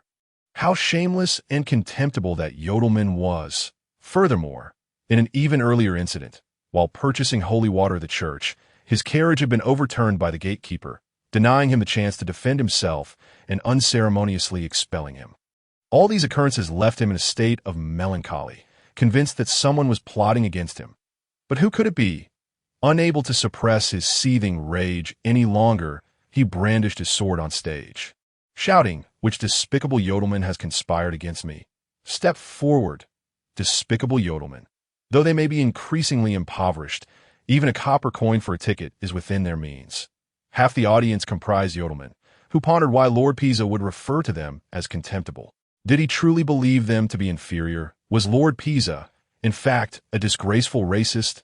Such thoughts sent a chill through the ranks of Yodelmen present on the platform. Hyschia furrowed her brow, unable to bear the farce any longer, and attempted to leave. Just as she descended the platform, she heard someone calling her name. The ringmaster of the circus inexplicably appeared before Pisa, blocking his path, and exclaimed, "Young Master Pisa, as you have just witnessed, this ferocious beast still possesses the strength to resist. It is exceedingly perilous to approach the cage. Stand aside. How could Pisa let such an opportunity for glory slip away?" He thrust his hand forward, pushing the ringmaster aside and advancing to the front of the cage. With his sword pointed at the forest wolf, he shouted, "Wicked creature, come forth to face judgment. I shall eradicate you in the name of Lord Heracles, the foremost knight of light, who perished a millennium ago in the war of races." Naturally, the forest wolf would not foolishly walk into his blade at that moment. It bore the marks of burns from flames on its back and chest, and its front paws were injured from blocking the torches. This foolish human before had unwittingly granted it a moment of respite. Pisa stood defiantly before the cage, confronting the forest wolf, illuminated by the golden glow of the numerous torches surrounding him, appearing remarkably heroic. The onlookers cast reverent gazes in his direction, and as he caught sight of those admiring eyes, his spirit soared. He yearned to open the cage and engage the forest wolf in battle immediately. "Come here," Pisa bellowed fiercely at the iron cage. Yet the forest wolf remained unmoved, ignoring him entirely. A heavy silence enveloped the scene. This was not as he had envisioned. Pisa had anticipated that the wolf would leap at the cage in a desperate attempt to escape upon seeing him approach, allowing him to simply raise his sword in response. However, the forest wolf had strayed from the script he had imagined at that moment. With his sword raised beside the cage, he felt somewhat foolish. Moreover, the wolf regarded him with a cold, disdainful gaze, as if viewing a mere jester. Pisa glanced back at the assembled crowd, feeling a wave of embarrassment wash over him as he reluctantly sheathed his silver sword. Just then, the forest wolf inside the cage lunged forward in a split second. Pisa was completely unaware that a massive shadow was descending upon him. Chapter 63. Pre-scene A. Pisa's sword clattered to the ground as he suddenly felt a searing pain in his back, as though several blades had pierced through it. Unbeknownst to him, he had been seized and lifted by the forest wolf within the cage. Its formidable claws grasped his collar, the sharpest tips penetrating his clothing and embedding deep into his back, pinning him firmly against the edge of the cage. Indeed, the forest wolf had surged forward in a flash, capturing Pisa. The sight was utterly bizarre. A wolf gripping a man with one of its paws. The spectators gasped in shock, instinctively recoiling. Hyschia, who had just entered alongside Captain Amanda, caught sight of this scene and covered her eyes in terror. "Let me go." Pisa flailed helplessly in midair, finally realizing the harsh truth. Before absolute power, he was woefully insignificant. Feeling the raw force behind him, his heart seemed to stutter, and he dared not move, fearing that he would be torn asunder by the terrifying creature behind him. "Save me." In that moment, he sensed the heavy, labored breathing of the forest wolf behind him and grasped that his life hung by a thread, prompting him to scream in despair. No one could save him. At least within a 10-meter radius, no one dared approach the iron cage. Indeed, everyone had retreated beyond 10 meters, save for one long-haired man. Out of nowhere, a man with long hair appeared on the stage, his pale green eyes and shoulder-length locks framing a face as cold as stone. While others quietly stepped back, he advanced step by step. He approached Pisa, standing beside the cage, and one dared to make sound. All held their breath, fixated on the unfolding drama. The long-haired man cast a glance at Pisa, then at the forest wolf within the cage, and coldly remarked, "Very well. You are quite impressive." Pisa stared at the man in terror, bewildered by his words. "What do you mean, very well?" Before he could comprehend, the man's next statement plunged his heart into despair. "You have not brought shame upon our kind, the forest wolves." Suddenly, Oel, the man, erupted into a boisterous laugh, resting both hands on the iron cage. Under Pisa's horrified gaze, he bent the chains of the cage with nothing but his hands. These chains were as thick as a child's arm. What was this strange man doing? Pisa watched, his heart racing with dread. In an instant, the chilling realization struck him. This man intended to release the forest wolf. Not move. Suddenly, chaotic footsteps echoed from the second-tier platform, and soon dozens of archers emerged from the shadows. Everything seemed preordained. Pisa's heart sank as he observed the archers nocking their arrows. Were they abandoning him? "Pisa, my brother," came Captain Amanda's voice from several meters away. Heiska stood beside her, her face a mask of fear. Having seen blood flow from Pisa's back, trailing down his leg and pooling on the ground, that moment, Pisa felt no pain. Rather, an overwhelming sense of dread gripped him. Upon hearing someone call his name, he quickly spotted Amanda's greasy, plump face in the crowd, and he felt a sudden urge to rush over and kiss her. "Amanda, are those archers on the second tier yours? Tell them to be cautious when they shoot." "My dear brother, those are not my men. They are archers from the Royal Church. Outside, there are many church knights. They have surrounded this place. What on earth is happening? Where did this man come from?" Pisa lamented, his face contorted with fear, only to watch in horror as the long-haired man extended his hand, reaching into the cage to stroke the wolf's head. "Wait, I will rescue you soon," Oel reassured, then placed his hand back on the cage, exerting force, and, astonishingly, the chain, thick as a child's arm, snapped. Just like that. Pisa blinked, ensuring he was not hallucinating, and watched as the man bent and broke the chains as if they were mere cotton, his heart shattering piece by piece. Who was this man? How was he able to do this? Why was he doing it? 100 questions raced through Pisa's mind, and he was so unnerved by the spectacle that he wished he could faint on the spot. "Quick, stop this man! Amanda, save me!" Pisa trembled, never before having felt such terror. "Young man, let him go," an elderly voice called out. That Oel turned to see a white-robed old man standing behind him, unnoticed until now. "Priest seen." "Save me!" Pisa cried, feeling an overwhelming sense of familiarity wash over him upon seeing the old man's face, which appeared even more comforting than his father's. "Help me! Help me! Ah, woe is me! Quickly, save me!" He finally burst into tears, sobbing as if he were a bullied child. "Do not cry, child. I remember you. You are called Sabi, are you not?" The old priest comforted. "Sabi, it will all be well soon." In despair, Pisa retorted, "Sabi, my family is Sabi. I am Pisa." The old man seemed to have lost his senses. After a moment's contemplation, the elder addressed the long-haired man. "Young man, let us make a deal. You release the forest wolf, and I shall ensure that the archers and knights outside do not trouble you." Priest Scene spoke with a kind demeanor, as if conversing with an old friend. This arrangement would yield favorable outcomes for both parties. Oel paused in his actions. At that moment, he had already severed 4 chains of the massive iron cage. If he broke 2 more, the wolf would surely be free. However, this elderly figure instilled a sense of caution within him. When had he arrived? "I have promised a friend not to kill today, provided that you do not provoke me," Oel considered, then added, "But now my companion is injured, and I am quite furious, so I can heal him." Priest promptly produced a vial of holy water from within his robes. "This will be quite beneficial for your companion. If it is insufficient, I have plenty more." He produced 2 additional vials. As he spoke, that Oel's nostrils flared. He sensed that the old man's aura bore a resemblance to that of the hunter. "Agareth, very well, since I have promised my friend not to kill him today." Without hesitation, Oel took the 3 vials of holy water and turned to say, "Release him." "Release him?" Who is being addressed? Pisa, filled with confusion, wondered if it was directed at him. Suddenly, a sharp pain pierced through his back, causing him to cry out in agony. The forest wolf indeed released him, but its claws had already sunk deep into the flesh of his back. And as it let go, several jets of blood erupted from the wound. Sean hastily caught Pisa's limp body and poured a vial of holy water onto his back, as if it were of no cost. When he noticed that the holy water did not staunch the flow of blood, he opened another vial. Unbeknownst to the spectators behind him, the other hand supporting Pisa emitted a soft, white glow, which flickered briefly before surging into Pisa's body. At last, the bleeding ceased, and Sean wiped the sweat from his brow. Al stood before him, observing the white light, a flicker of surprise crossing his face.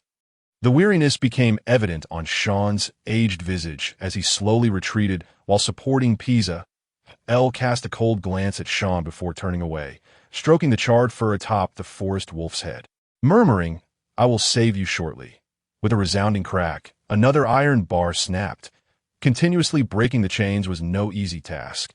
He felt his arms growing weak. As he twisted the final chain, his hands were already covered in blood. Eventually, dark red blood, accompanied by the broken chains, fell to the ground with a sharp clatter, the sound resonating in the hearts of all present, causing their hearts to rise to their throats. Was a forest wolf truly set free like this? Some spectators began to quietly step back. "Come out. We shall return home." After breaking the last chain, a smile finally broke across Al's face, but lingered for only a fleeting moment. Whoosh! An arrow shot forth. It struck him squarely in the back. This was the grand finale of the Moon Circus, and it left the audience in stunned silence. Chapter 64. Deception. By now, it was deep into the night, and darkness enveloped the land. The tranquil and secluded town of Peace remained sharply defined amid the shadows. But unlike any other night, a rare flicker of firelight illuminated the central square, in the Peace Square. A vast outdoor tent had been erected, where hundreds were gathered to witness the circus performance. Beyond this, the rest of the town lay shrouded in darkness. Within that obscurity, numerous black shadows shifted restlessly. Some were stirred awake by the sounds from the darkness, peering out from their windows to see troops of cavalry patrolling the streets, the clattering of hooves echoing sharply, rousing more from their dreams. Tonight was destined to be a sleepless night. Complementing the central square was the mayor's residence located to the north of the town. The castle was ablaze with light, akin to a colossal candle illuminating a vast expanse of sky. The imposing castle, by sheer scale, had become the largest structure in the town. Unlike other noble castles perched on hills or riverbanks, this one was nestled within the town itself, surrounded by low-rise residential buildings. Creating a stark contrast, this castle had only risen within the last decade, yet its granite walls were already adorned with climbing ivy, lending it an air of age and mystery. Inside the castle, the numerous grand steps not only elevated its foundation, but also hinted at the status of its master. The predominance of dark stone walls could evoke a sense of oppression. However, the wall sconces scattered throughout breathed life into the castle. The interior, in stark contrast, was opulent and resplendent, with every decorative piece seemingly narrating tales of the master's wealth. From the grand oil paintings adorning the walls to the woolen rugs underfoot, each corner exuded the essence of gold. The inhabitants of this castle lived in a state of tranquility and comfort. But on this night, an eerie atmosphere began to pervade that a special guest had just arrived at the castle, prompting the mayor himself to come out and welcome. It was due to this guest's arrival that the steward, servants, and nuns had been temporarily sent outside. Like a tea this moment, the scent of blood lingered heavily in the castle's hall. The long sigh eventually shattered the silence. 10 years ago, when you sought my counsel and confession, I warned you sternly to keep both you and your son indoors as much as possible. The voice seemed to murmur, tinged with mockery.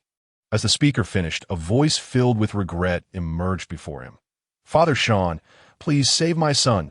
Once you restore him, I will ensure he remains confined at home, never to wander again." With that, the middle-aged man dropped to his knees. "I have committed grave sins, but my sins do not involve my child."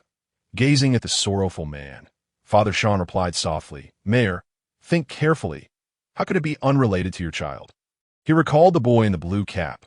The wrinkles on his aged face deepened, resembling a map of inner turmoil. His pallid, almost frail hands trembled as they fell upon Pisa's back once more. On the ground, Pisa lay motionless, seemingly devoid of life, the ghastly wound on his back oozing dark blood, a horrifying sight. This was the mark left by the forest wolf's claws, and Father Sean had not anticipated that even holy water could not prevent the wound from worsening. Could it be that the forest wolf's claws were poisoned? The old priest's hand traced the wound, and a gentle white light swept over it, merging into the terrifying gash that a surge of dark blood erupted from the wound. Gradually giving way to a deep crimson flow, it seemed a life had been saved. The old priest wiped the sweat from his brow, observing the middle-aged man shift from despair to hope. He slowly shook his head and remarked, "Everything is already fated." With that, he dragged his weary form out of the castle. As the first arrow was released, Al was utterly unprepared. Thus, it struck him squarely in the back. The iron tip lodged itself deep within the muscles, and he felt as if the cold point was grazing his bones. He turned to see a dark-faced warrior on the second tier, bow drawn, the strings still vibrating. But he had only enough time for a fleeting glance before he had to tear up the floorboards beneath him to shield himself in the impending storm of arrows. Dozens of archers unleashed a volley. The sound of arrows slicing through the air tore at the eardrums of the spectators, and the quick-witted found cover. The archers finally exhausted their quivers, a full 10 rounds of fire. Hundreds of iron-tipped arrows rained down from above. At such a close distance, any foe caught in the deluge would be reduced to a pincushion. Yet they were not facing ordinary adversaries, and no one could have anticipated that the long-haired man would survive the hail of arrows. He stood, brandishing a wooden board riddled with arrows, swaying as if still wary of hidden threats. Last, I'll realize their quivers were empty by this point, for arrows were already embedded in his back. One arrow was lodged in each thigh, one arrow in each shoulder and arm, a total of 10 arrows. Yet despite it all, he remained standing, defying death itself. Was this still a human being? The onlookers pondered. Perhaps among them, only Pick knew the truth that Al was transformed from the forest wolf, a creature of immense size. Furthermore, Al was likely the Wolf King, his head alone comparable to that of a man. After his transformation into human form, that vast body condensed into that of a diminutive youth, making his physical density unfathomable. Of course, these were merely Pick's assumptions, the archers having drawn and fired 10 heavy iron-tipped arrows, each requiring significant effort, felt their arms growing weary. Witnessing the long-haired man, pierced by 10 arrows yet still alive, they exchanged bewildered glances, their spirits stirred. They were all elite soldiers selected from the kingdom's ranks, each bearing the title of court knight, some even bestowed with the honor of being court archers. Under the weight of these dual honors, they earned the kingdom's top salaries. Moreover, their bows were all immense, capable of drawing 30 stone of force. A fully drawn shot could pierce a brown bear, to say nothing of the short distance they had shot from. Even at 50 meters, these iron-tipped arrows could easily penetrate a person. At that moment, they witnessed with their own eyes that the arrows they had unleashed merely grazed the man's superficial muscles, failing to pierce his vital organs at all. Furthermore, not only did that man shield himself with wooden planks against the majority of the rain of arrows, but he also dove directly into the cage, maneuvering alongside the forest wolf, deflecting an astonishing 90% of the arrows. How was this even possible? The long-haired man bore 10 arrows in his body. Yet the forest wolf behind him had only been struck by 4. Several of those arrows were deflected by his own flesh, sacrificing himself for the creature. Fortunately, although the forest wolf had only sustained 4 wounds, its fur seemed to lack formidable defensive capabilities, as each arrow had penetrated deeply into its flesh. It now lay helplessly on the ground. No. Witnessing the forest wolf gravely injured and collapsed, Al was consumed by fury. Crouching down in desperation and pleading, "I promised I would bring you home, so please don't die." The forest wolf emitted a brief, sorrowful cry, filled with an essence of regret, as if it were conveying to Al, "You should not have come to save me." Finally, the last vestige of strength ebbed from its body, and it closed its eyes. "Don't die. Don't die," Al murmured despondently, hastily retrieving the vial containing holy water and pouring it all out. Yet ultimately, the creature's injuries were far too severe. Later, as the wolf succumbed, OL lost control, shouting, "Do not die. I forbid you to die. Death is irrevocable, akin to blood that has flowed forth, never to return, shameless, hypocritical humans." Suddenly, in a fit of rage, OL directed his gaze toward the crowd, searching for the figure of the priest from earlier. It was that old scoundrel who had deceived him. Chapter 65. Slaughter. OL scanned the surroundings. Yet he could not find the old man in white robes. Grief-stricken, he thought of that detestable human who had allowed his escape. With this thought, he ceased searching for the white-robed elder and shifted his gaze upward toward the second-tier platform, where he spotted the dark-faced warrior. That was the one who had loosed the first arrow. He must be their leader. Perhaps his demise could momentarily quench the flames of hatred burning within AOL. He reached behind him, coldly brushing against the iron-spined arrow embedded in his back, his hand gradually tightening around it, before slowly withdrawing it on the second-tier platform. The archers were taken aback, swiftly drawing their swords, as they seemed to anticipate that a relentless battle was about to ensue. The sound of flesh meeting iron pierced the ears of all present, and among the onlookers, some had already contemplated fleeing this place. However, they soon realized that the entire circus had been encircled by layers of cavalry. Last. OL extracted the iron-spined arrow with deliberate slowness, wishing for the pain to linger and intensify. This way, when he turned to kill, the act would be all the more gratifying. Once the arrow was removed, the archer behind him was astounded to find that AOL was not bleeding at all. AOL stood upon the stage, while the dark-faced warrior remained on the second-tier platform. The distance was neither too far nor too near. For an ordinary person, it would require descending a 2-meter-high stage, traversing the audience area, and climbing a dozen steps to reach the second-tier platform. But AOL was clearly not an ordinary person. To be precise, he was not human. Squat. Jump. For him, the span of over 10 meters required merely a single motion. His movements were astoundingly simple. So simple that it only required a standing jump. Yet this very leap propelled him over 10 meters. He landed directly in front of the dark-faced warrior. Here. AOL thrust the arrow into the warrior's chest. The dark-faced warrior's eyes widened. He could anticipate that the enemy would strike with great swiftness, but he could not foresee just how rapid the onslaught would be. So swift that he could not react at all. AOL drove the arrowhead into his heart, feeling the remnants of the heart still stubbornly beating, and then he withdrew the iron-spined arrow, inserting it again, pulling it out once more, repeating the action with each violent motion. Blood sprayed forth relentlessly.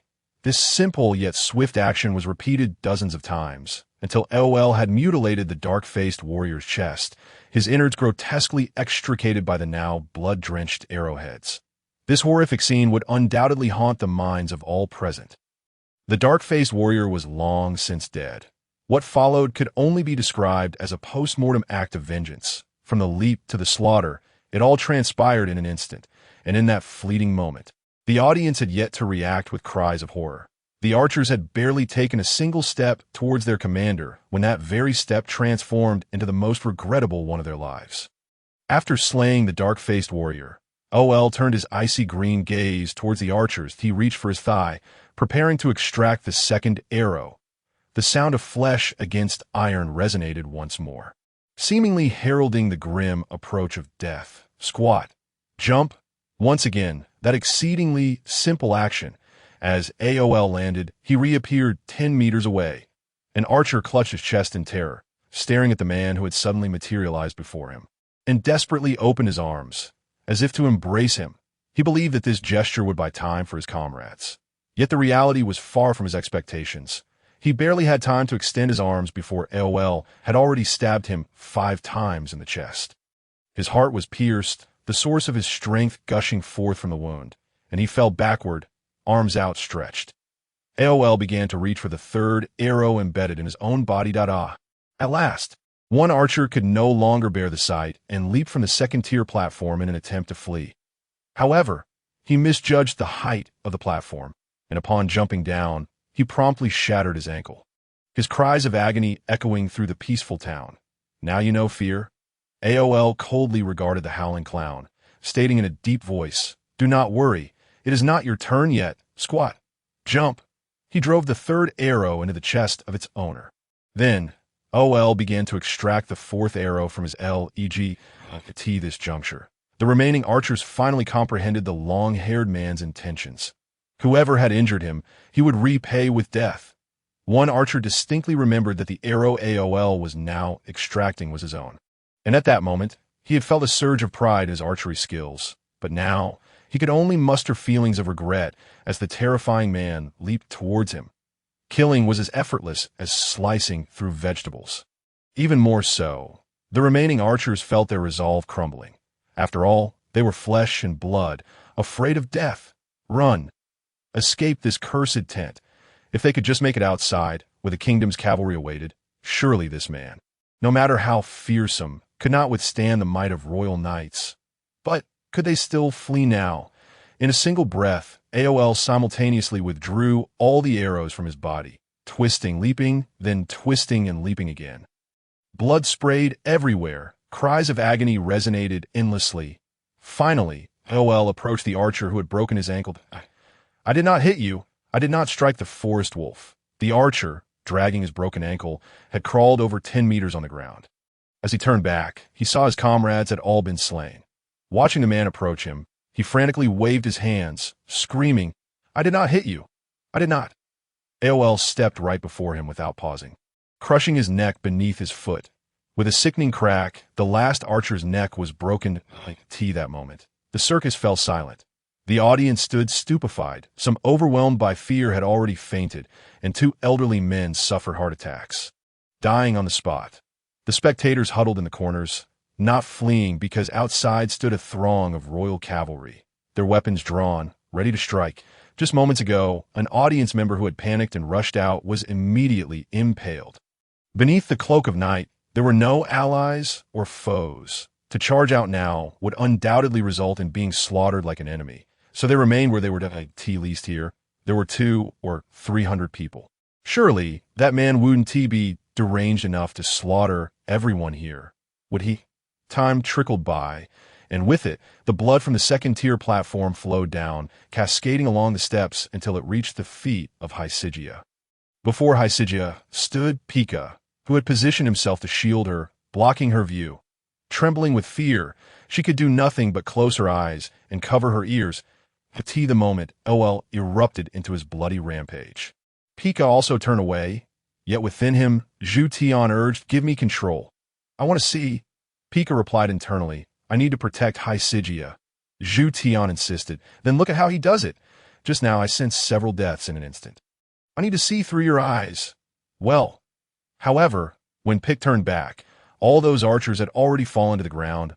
In a daze, he caught sight of a figure in white robes amidst the crowd. It was Priest Xian. Hadn't he just departed with Pisa? Why had he returned? Wasn't this courting death? Chapter 66. The miracled this moment, or also spotted the old priest among the throng. Pick's heart trembled. At that instant, he even dared not meet Or's gaze. I think your timing is impeccable, Or said, a smile spreading across his face, and then he suddenly took a large step forward, directly confronting the old priest. The younger stood before the elder, his face awash with confusion. Did you come back here to seek death? With that, Or abruptly raised his arm and lunged at the old priest. That punch was heavy. The old priest Xian closed his eyes, sighing, and then he heard Amanda, the captain of the guards, also sighing beside him.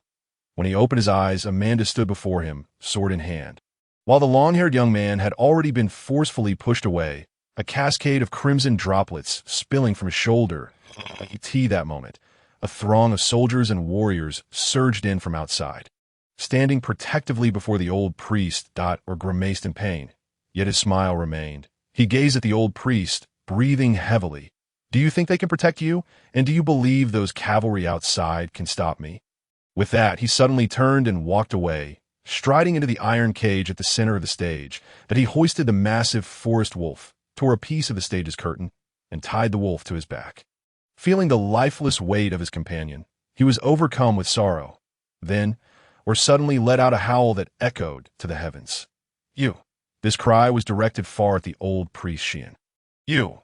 Or pointed at the old priest from a distance. Watch how I come to kill you. With that, or let out a thunderous howl, a long, lingering wolf's howl. The spectators' perceptions were once again shattered. How could a human produce a wolf's howl? A monster! A monster! The audience internally categorized the long-haired young man.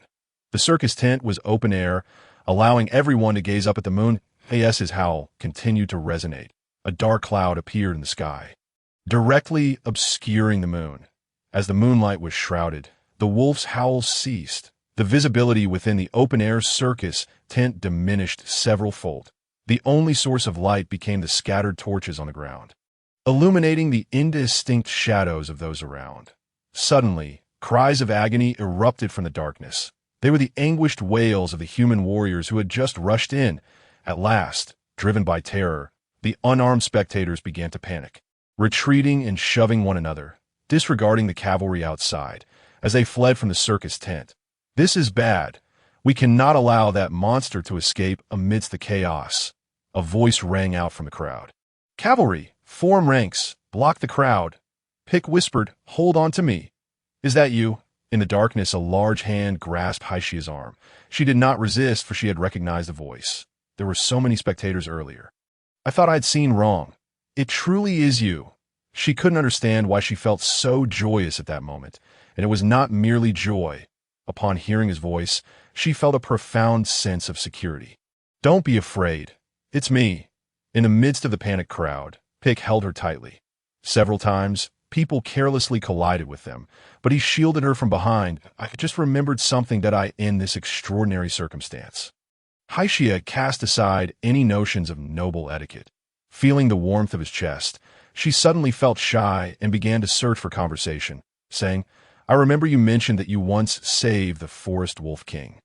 Is that wolf in the cage the Wolf King?" Pick was taken aback, thinking, "That long-haired man is the Wolf King." Yet he replied, "That is not the Forest Wolf King. The Forest Wolf King is 2 or 3 times larger than that wolf." 2 or 3 times larger? Haishia exclaimed in astonishment. "Doesn't that mean it could swallow us whole?"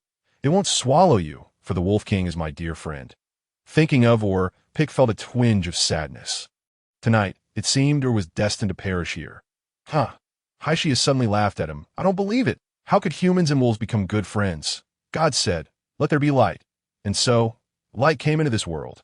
Just as the entire scene descended into chaos, no one noticed a chant rising. The chant was unremarkable, akin to a pastor reciting the most ordinary opening lines before a prayer in a church. Yet as the chant resonated, a beam of light suddenly descended from the sky. The beam was straight, shining directly upon, illuminating a 3-meter radius around him. At that moment, within the beam, was gripping a warrior's neck. And with a crack, he ended that warrior's life. Then he leaped again, attempting to escape the light that enveloped him. But as he leapt, he was rebounded by the edge of the beam, large patches of charred marks appearing on his body.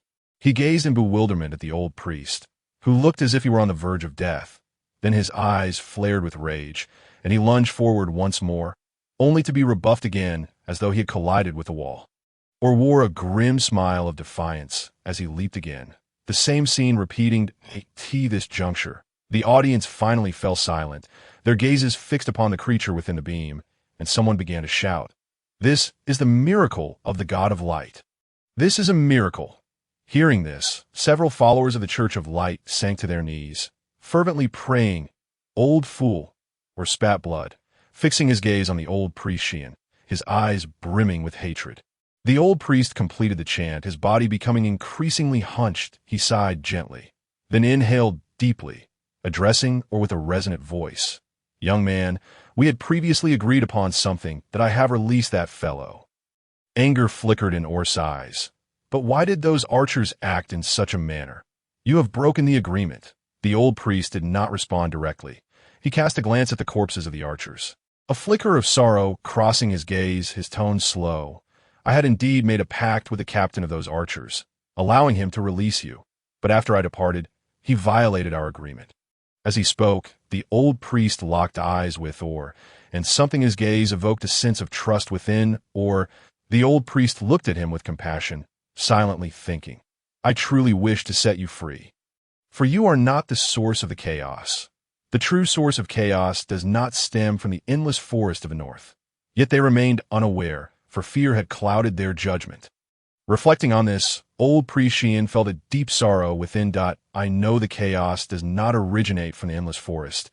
I believed this all along. Just 3 days ago, I prevented them from hunting forest wolves in the endless forest. Long before that, I had also stopped hunters from pursuing other strange creatures there, and even halted other priests of the kingdom from getting involved in this matter. The old priest sighed, his hands clasped behind him, clenched tightly, continuing to explain word by word. Yet they remain oblivious to the true source of the chaos, fixating only on the endless forest. Ultimately, the old priest's tone grew weary, but he still gazed resolutely at Or, declaring, "The chaos does not lie within you, so I have decided to release you. My words are spoken. If you still wish to kill me, then proceed. After all, your companion's tragic demise is partly my doing." As the old priest uttered his final words, Pick had already closed his eyes, instinctively embracing Haixia. He recalled Or's plea for him to leave Peace Town, and at that moment, every word from the old priest echoed in his ears, amplifying his sense of dread. Chaos is still chaos. What is chaos? When will chaos occur? Will the North one day be engulfed in chaos? Chapter 67. Let him go. Pick looked at Or, only to find darkness. The beam of light that had descended from the heavens had vanished. This moment. The moon still hid behind the clouds, and he pondered that perhaps in the darkness, Or could escape. The old priest's words should be worthy of trust. But Or's companion had just met a tragic end here, and he might not be able to remain calm. That beam of light, hailed by the crowd as a miracle, left Pick utterly astonished. He knew it must be connected to the old priest's earlier chant. God said, "Let there be light." Could this truly be the legendary magic? Might it be that the god of light has bestowed upon the priest extraordinary powers? He began to reminisce about the books perched on his grandfather's shelves, which chronicled numerous myths and legends, and what he is currently experiencing is nothing short of myth, is it not? It is not merely Pick who is filled with awe. Through Pick's eyes, Zhu Tian also witnesses this spectacle, and he cannot help but murmur within Pick's heart, "My Avalokiteshvara, Jade Emperor, Tathagata, Invincible One, Sun Wukong." Indeed, there are deities present here. Just moments ago, Aur was enveloped within that column of light, rendered invisible as if imprisoned within a cage. Fortunately, the old priest's desire to release Aur caused that light to dissipate. However, it remains uncertain whether the cavalry outside would also grant Aur his freedom. Aur has already taken the lives of so many here. Their thoughts may diverge. The old priest does not seem to possess the authority to command those soldiers. Nonetheless, even if they refuse, given Aur's recent display of power, escaping should be no insurmountable challenge. Today, that Pisa suddenly leaped forth, only to be gravely injured by the forest wolves, a clear case of self-inflicted trouble. What a farcical situation! Had it not been for the timely arrival of the old priest, that young man would likely have met a dire fate. In truth, Pick did not wish for the forest wolves to slay him. After all, he and Haixia are still betrothed, and his demise would surely sadden her. Indeed, just moments ago, Pick caught sight of the engagement ring on Haijia's hand. He could easily imagine that after that fateful day, the two must have reconciled, though the specifics of their dispute elude him. While a vague sadness enveloped his heart, Pick found himself more preoccupied with another matter, when he had just embraced Haixia. She had not resisted. She did not resist. This was undoubtedly a cause for joy for Pick. He couldn't help but wonder if she might harbor even the slightest affection for him. As the surrounding chaos seemed to come to a standstill, Pick reluctantly released his hold, gazing at her exquisite countenance. How beautiful she is! Though he had seen her countless times before, today he had gazed upon her for nearly 2 hours, yet he still felt it was not enough. He felt utterly content. Today he was truly gratified. Pick turned his gaze toward the old priest, Shin, who was also observing him. The old priest wore a gentle smile, though his expression bore a hint of complexity. At that moment, Pick recalled the old priest's words from the day he purchased holy water. 3 young people. We shall meet again at tea that time. It had only been he and Ryder. So where did the notion of 3 young people come from? In retrospect, the implication of that statement seemed self-evident. The old priest must have been alluding to the fact that there are 2 souls within him. if this old priest is aware of his secret. Should he seek him out in a few days to clarify matters regarding Zhu Tian? But what if he remains unaware? If Pick were to speak of it, he might well be regarded as an outsider and subsequently bound to the stake for execution. Yet, the old priest does not appear to harbor animosity toward outsiders. In any case, he ought to consult with the old priest at least once. Pick and the old priest locked eyes for an extended period before the old priest suddenly smiled. An odd smile tinged with regret. "You still refuse to let me go." This remark was not directed at Pick, but a hand glinting with a cold sheen suddenly appeared, resting upon his neck. It was Hour. "Indeed, my companion has perished." Hour materialized before him, speaking with a calm demeanor. "Though you have said so much, it has not extinguished the pain and fury within my heart." As Hour spoke, he remained hesitant to strike. He was there. Once the column of light vanished, the onlookers grew frantic once more, some taking up torches to illuminate the surroundings. Finally, someone glimpsed that terrifying figure and, in despair, discovered that the old priest had been taken hostage by that individual. After a long silence, the old priest sighed, his tone peculiar. "Today, I shall not die, for someone will come to my rescue." Hour inquired, puzzled. "Are you referring to that rotund fellow from earlier? His martial prowess is indeed commendable, but it only amounted to a surprise attack while I was unprepared. However, I currently have you by the throat. How can he save you now?" "No." A voice suddenly rang out, and before the eyes of the 100 spectators, Pick pointed at the old priest, exclaiming loudly, "Let him go. Release him." This plea reverberated through the audience of the circus, leaving them all in bewilderment. Did that blue-hatted youth not comprehend the monstrosity he faced? Did he dare to speak directly to it? No. Hour shook his head in response to Pick. "I wish to kill him." His tone had begun to waver. "Let him go. He is a priest of the church, devoted to healing and saving lives. He is a good man." Was the young man mad? What heroics was he attempting now? Surely he had seen that he was confronting a remorseless monster. What kind of creature would heed the counsel of another? How absurd! Just moments ago, when that mayor's son, Pisa, had brandished his sword upon the stage, it had been ludicrous enough. Now another impassioned youth had emerged. "Let him go." Pick's voice now carried a note of pleading. His gaze fixed on Hour, anxiety welling within him. Finally, Hour's grip slowly loosened. Just then, a black spear sliced through the night. Descending from above, the spear shimmered with a chilling light. It shot straight toward Hour. In that absolute silence and darkness, no one realized that a spear was hurtling toward them. Clang! The spear lodged itself in the ground. Alongside it, Hour's leg was pinned down. The spear pierced through Hour's thigh, firmly anchoring him to the earth. No! Pick, who was engaged in conversation with Hour, witnessed the scene unfold in stark clarity, and suddenly his heart felt as if it had been pierced by that spear. Hour had already released his grip? Why do you persist in this? Suddenly, the enormous open-air tent of the Moon Circus was slashed open from the outside, the surrounding fabric torn asunder and falling to the ground. At that moment, the interior scene was laid bare, revealing the encroaching mass of cavalry outside, that non-combatants retreat. That very spear had been thrown by the cavalry commander, and now he had inexplicably produced another spear, aiming it at Hour. As the spectators realized the situation, they hastily retreated, finally able to escape this horrifying place. Some, seemingly reborn, ran joyfully, while expressing gratitude for the blessings of the God of Light. Attacked again, are we? Ha!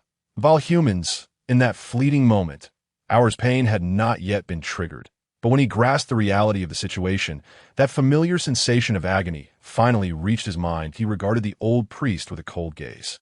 Filled with mockery, the old priest's expression faltered. He had not anticipated this sudden turn of events. At this point, he felt that no words would suffice. Facing Hour's frigid stare, he could only silently shake his head.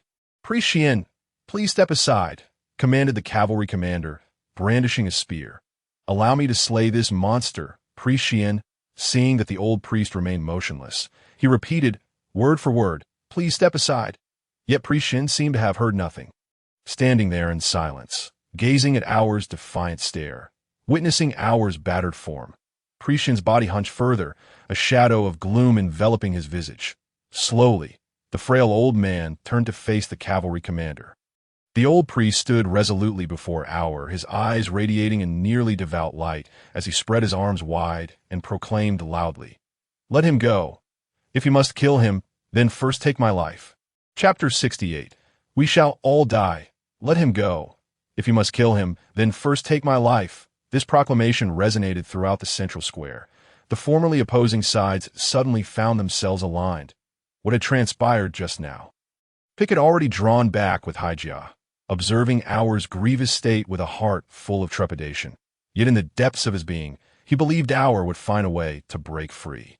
At this moment, Auer was under control, and the cavalry paid no heed to the panicking civilians. The crowd gradually dispersed, and threading through the mass of cavalry, he located Ryder and Dolly, having been separated from them when the clouds had abruptly obscured the moonlight. At that time, Dolly had Ryder for protection, while Hygia stood alone. Thus, he chose to stand beside Hygia. Initially tasked with safeguarding Hygia, that Commander Amanda turned out to be a formidable expert as Auer advanced towards the old priest. Unexpectedly, the stout figure leaped forward to intercept Auer's assault, forcing him back several paces, a development that Pick could never have anticipated. Memories of Huayuli Street from a few days prior flooded Pick's mind, filling him with sudden trepidation. On that fateful day, he had witnessed the stout man being kicked away by the formidable Blackfoot, yet today's display contradicted all expectations. Had he been concealing his true strength at that time? But why would he do so? Just then, a voice emerged from behind Jutian. "Miss Hygia, it is not safe outside. We should leave this place." Amanda, the captain of the guards. It was that very stout man. Pick lowered the brim of his hat and quietly stepped back. Hygia turned to cast a deep glance at Pick, her eyes seemingly conveying a special meaning. Noticing Pick's gaze was averted, she reluctantly followed Captain Amanda away. Though uncertain of the stout man's motives for concealing his power, it appeared he bore no ill will towards Hygia. Based on his recent conduct, there was no cause for concern regarding her safety. At that moment, Pick's attention shifted back to the tense standoff, where the old priest had positioned himself in front of Auer, now acting as his protector. Some bolder spectators had not yet departed. They remained behind the cavalry, bewildered and unaware of the unfolding events. "Priest seen," the cavalry commander urged as he rode forth, dismounting before the old priest. "I hold you in high regard as a true cleric. Unlike those parasites in the royal chapel who only seek to exploit the common folk. Yet your actions today have truly opened my eyes. Are you not aware he is of an alien race? The townsfolk are not blind. Should you not step aside, your lifelong reputation may be shattered here." The old priest gazed up at the towering cavalry commander, coughing violently before squinting slightly and responding. "You promised me that you would not deploy a substantial force to encircle us today. Have you forgotten your knightly code? Loyalty, courage, honor, and sacrifice. These 8 words encapsulate the knightly code, and I have not forgotten them." The cavalry commander paused, his voice heavy with gravity.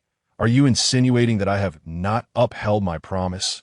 Yet you see, he is indeed a true alien, intent on rescuing the forest wolf, and has already slain many of our soldiers.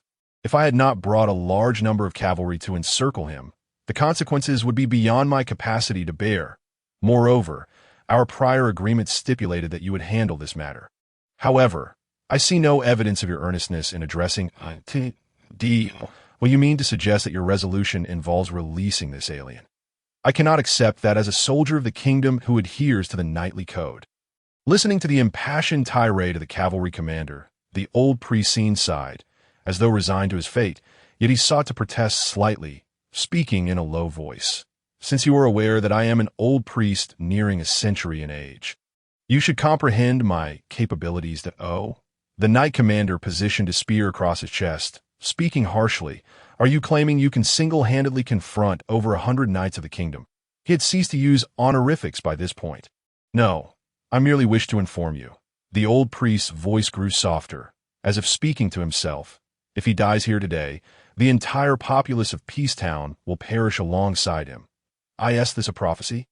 The cavalry commander, a man of high rank in this world, was well aware of the dark secrets unknown to the common folk. He understood the terrifying power wielded by those aged figures who had dwelled in the chapel for decades. He recalled an incident in the royal chapel when a drunkard had entered, cursing a priest. At that time, the insulted cleric had remained unperturbed, simply stating, "You will drown in the river tomorrow, due to your inebriation." The horror lay in the fact that the next night, the drunkard was indeed found dead in the river. This was the infamous prophecy incident that had made waves throughout the royal city. It was said that many priests within the chapel possessed similar prophetic abilities. This was why the cavalry commander had always held old priest Scene in such esteem. Who knew if a careless word might provoke such a figure to utter, "You will die at home from constipation tomorrow," and it could very well come pass.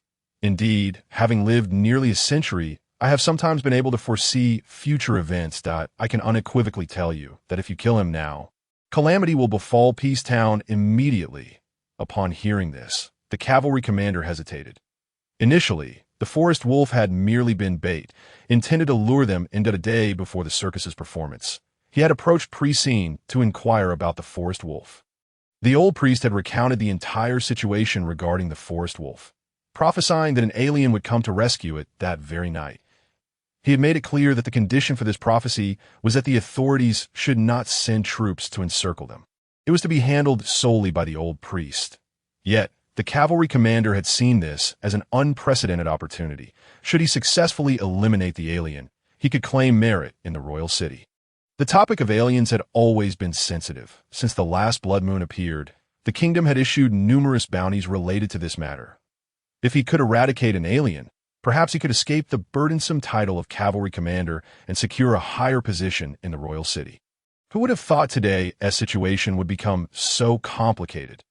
Now, he found himself in a position of unilateral breach of agreement and lacked justification before the old priest, should he continue to press the issue. There was a risk of severing ties with the old priest. Moreover, as the old priest had stated, could events truly escalate to the point of destroying a small town? Perhaps this matter warranted further contemplation. Just as the cavalry commander wavered, a chilling voice resonated from behind the old priest as a long-haired man enunciated, "It is already too late. You all shall die tonight." Chapter 69. Retribution awaits. You shall all die. The old priest felt a chill run through him upon hearing those three words. His body seemed to hunch further, and he tightly shut his eyes, beads of sweat trickling down his forehead. "What is happening? Old priest, speak." Sensing a foreboding, the cavalry commander felt an uneasy premonition. The alien man was gravely injured and on the brink of death. He had refrained from acting hastily for this very reason. Yet, upon hearing the old priestess' words, he found himself wishing that the man would not perish just yet. If he died here, would calamity truly befall Peacetown? What was the nature of this phenomenon? As the commander of the Northern War Zone, he had already risen to the rank of centurion, commanding at least 5,000 men, including servants and attendants. Yet tonight, he had brought fewer than 300 cavalrymen. If calamity were to descend upon Peacetown, could he withstand it? The northern calamity, as rumored in the royal city, had shaken the entire kingdom. They have arrived. They are coming. I should have anticipated this. The old priest opened his eyes, now filled with ashen despair. With a face marked by pity, he gazed at the cavalry commander, shaking his head as he said, "Though what is coming is not the true calamity, it shall nonetheless spell disaster for Peacetown." What is coming? Clarify. The cavalry commander, gripped by fear, felt his heart tremble upon witnessing the old priest's grim expression. He immediately turned and shouted, "Cavalry! Cavalry! Form ranks! Prepare for battle! Assume defensive formations! All on alert! Survey the surroundings! Raise your spears! Quick! Move!" After ensuring that every cavalryman heard his commands, the cavalry commander began to disperse the onlookers who remained to watch the spectacle. "What are you still doing here? Are you waiting for the circus performance? Scram!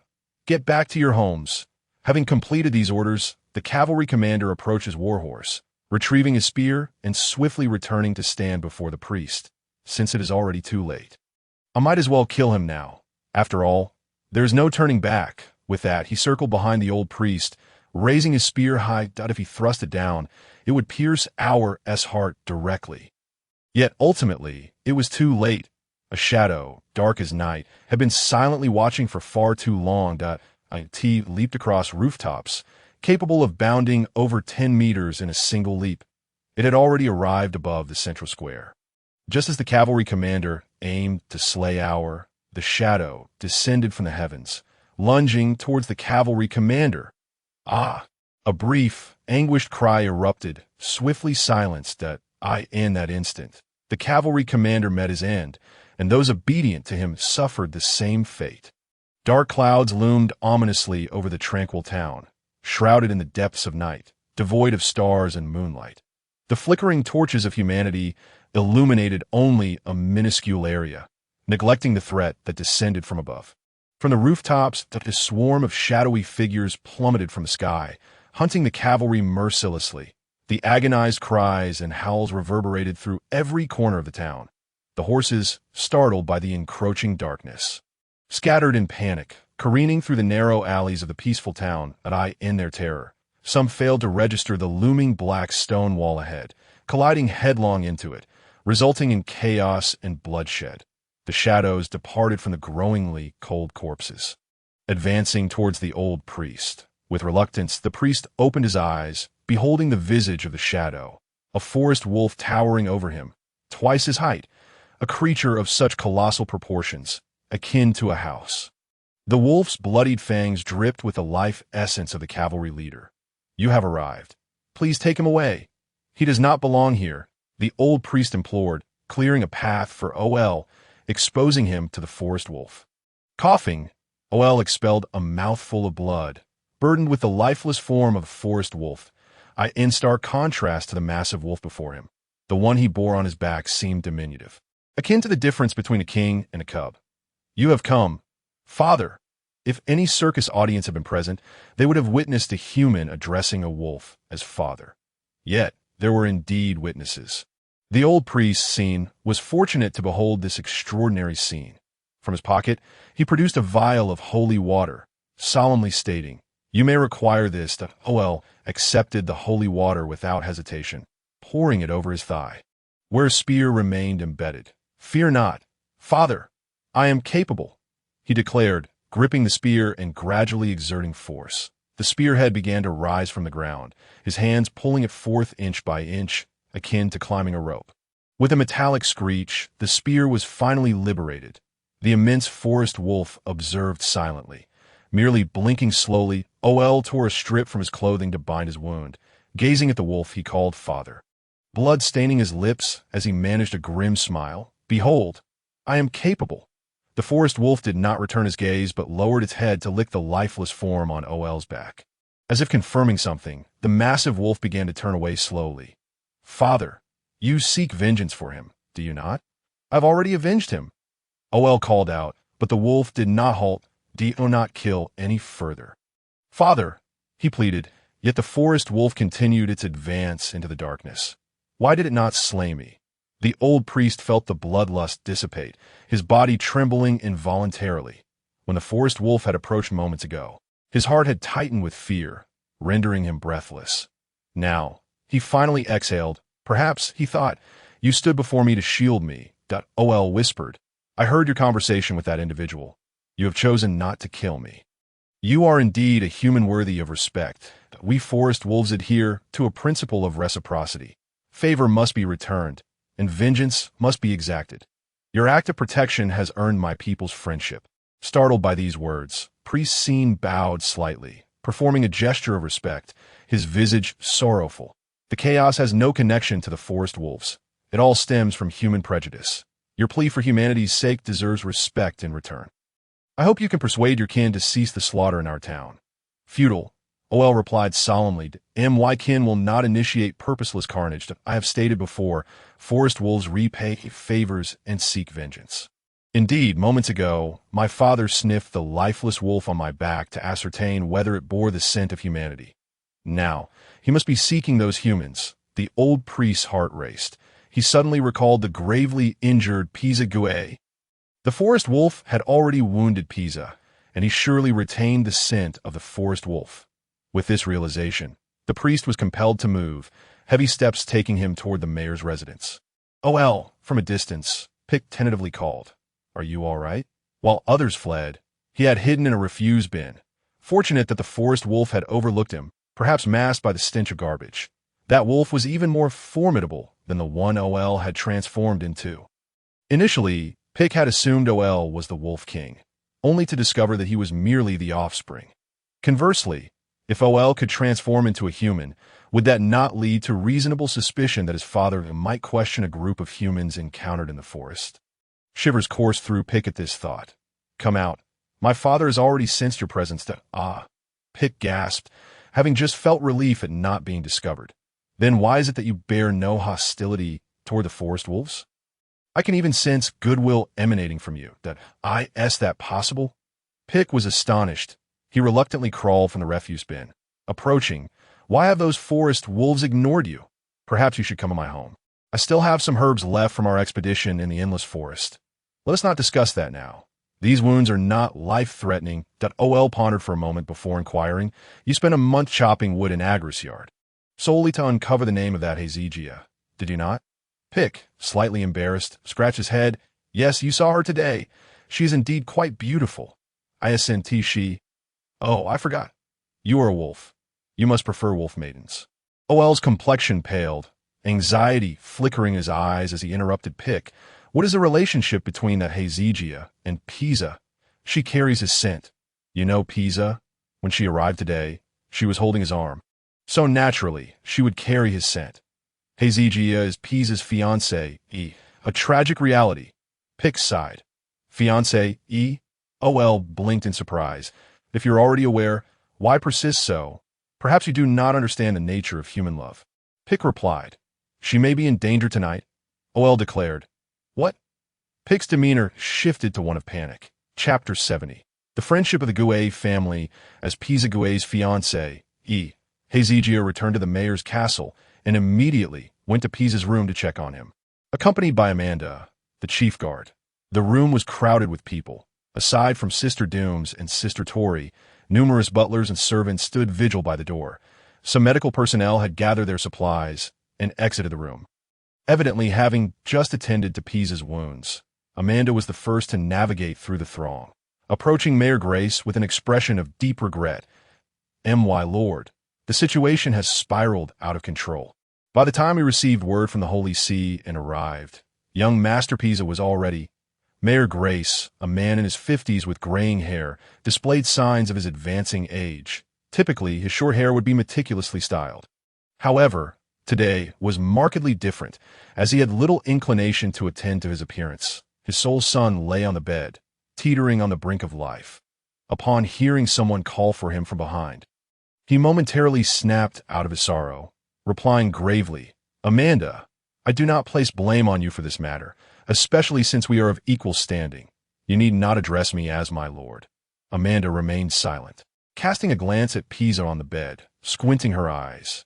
Hezekiah stood behind her, unsure of what to say, and the crowd seemed oblivious to her presence. Pisa's fiancé, perhaps she should comfort his father? However, with so many gathered, she felt she could not interject. Just as the room was engulfed in silence, Pisa stirred faintly on the bed. He had sustained an injury on his back, leaving him only able to lie on his side upon the bed. Large beads of sweat appeared on his pallid face. Despite having stirred from slumber, his eyes remained closed, and his brow was faintly furrowed. He murmured softly, Due to the faintness of his voice, those around him could not discern his words. Upon noticing this, Mayor Grace leaned in closer, but could only catch a few simple phrases. Hualu Street this. Mayor Grace cast a sidelong glance and caught sight of Captain Amanda, standing awkwardly. As though she too had comprehended those 3 words, the expression on Mayor Grace's face darkened, revealing not only sorrow, but also a hint of shame. He shared a meaningful look with Haijia and said softly, I apologize on behalf of the Gai family. Apologize? Haijia blinked in confusion, questioning, are you speaking to me? Why would you say that? Mayor Grace paused momentarily before responding.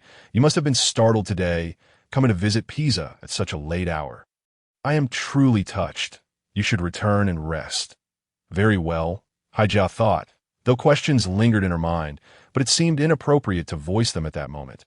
You all may leave, but Captain Amanda, please stay. Grace instructed, "Yes, sir." The servants, butler, and nun promptly exited the room. Once only Captain Amanda remained. Mayor Grace slowly stood up, contemplating for a moment before hesitantly stating, "Captain Amanda, it seems you share a special connection with Pisa." Amanda suddenly recalled the lingering memories of the 8 snake women, her plump face flushing slightly as she awkwardly touched her nose and replied in a low voice, "I had the fortune of spending a day at Hua Lu Street with young Master Pisa." Indeed, some unpleasant events transpired that day. The scene from that day flashed through her mind, and she nearly burst into laughter but managed to stifle it just in time. Regarding such subjects, Mayor Grace hesitated to speak directly. Weighing his words before continuing, "Captain, this is something I ought not to mention. Yet given recent events, we should no longer skirt around the issue. Indeed, since being appointed by Baron Hajawai to oversee the Peacetown garrison, you, Mayor, have consistently supported my work. For all these years, I have yet to properly express my gratitude." Mayor Grace smiled wearily. "It is understandable that Baron Hajawai has likely conducted a thorough examination of my character. Since he is willing to marry off his daughter to my son, I can only surmise you have spoken many favorable words on my behalf. Your diligence, Mayor, being devoted to your work day in and day out, certainly earns the Baron's admiration."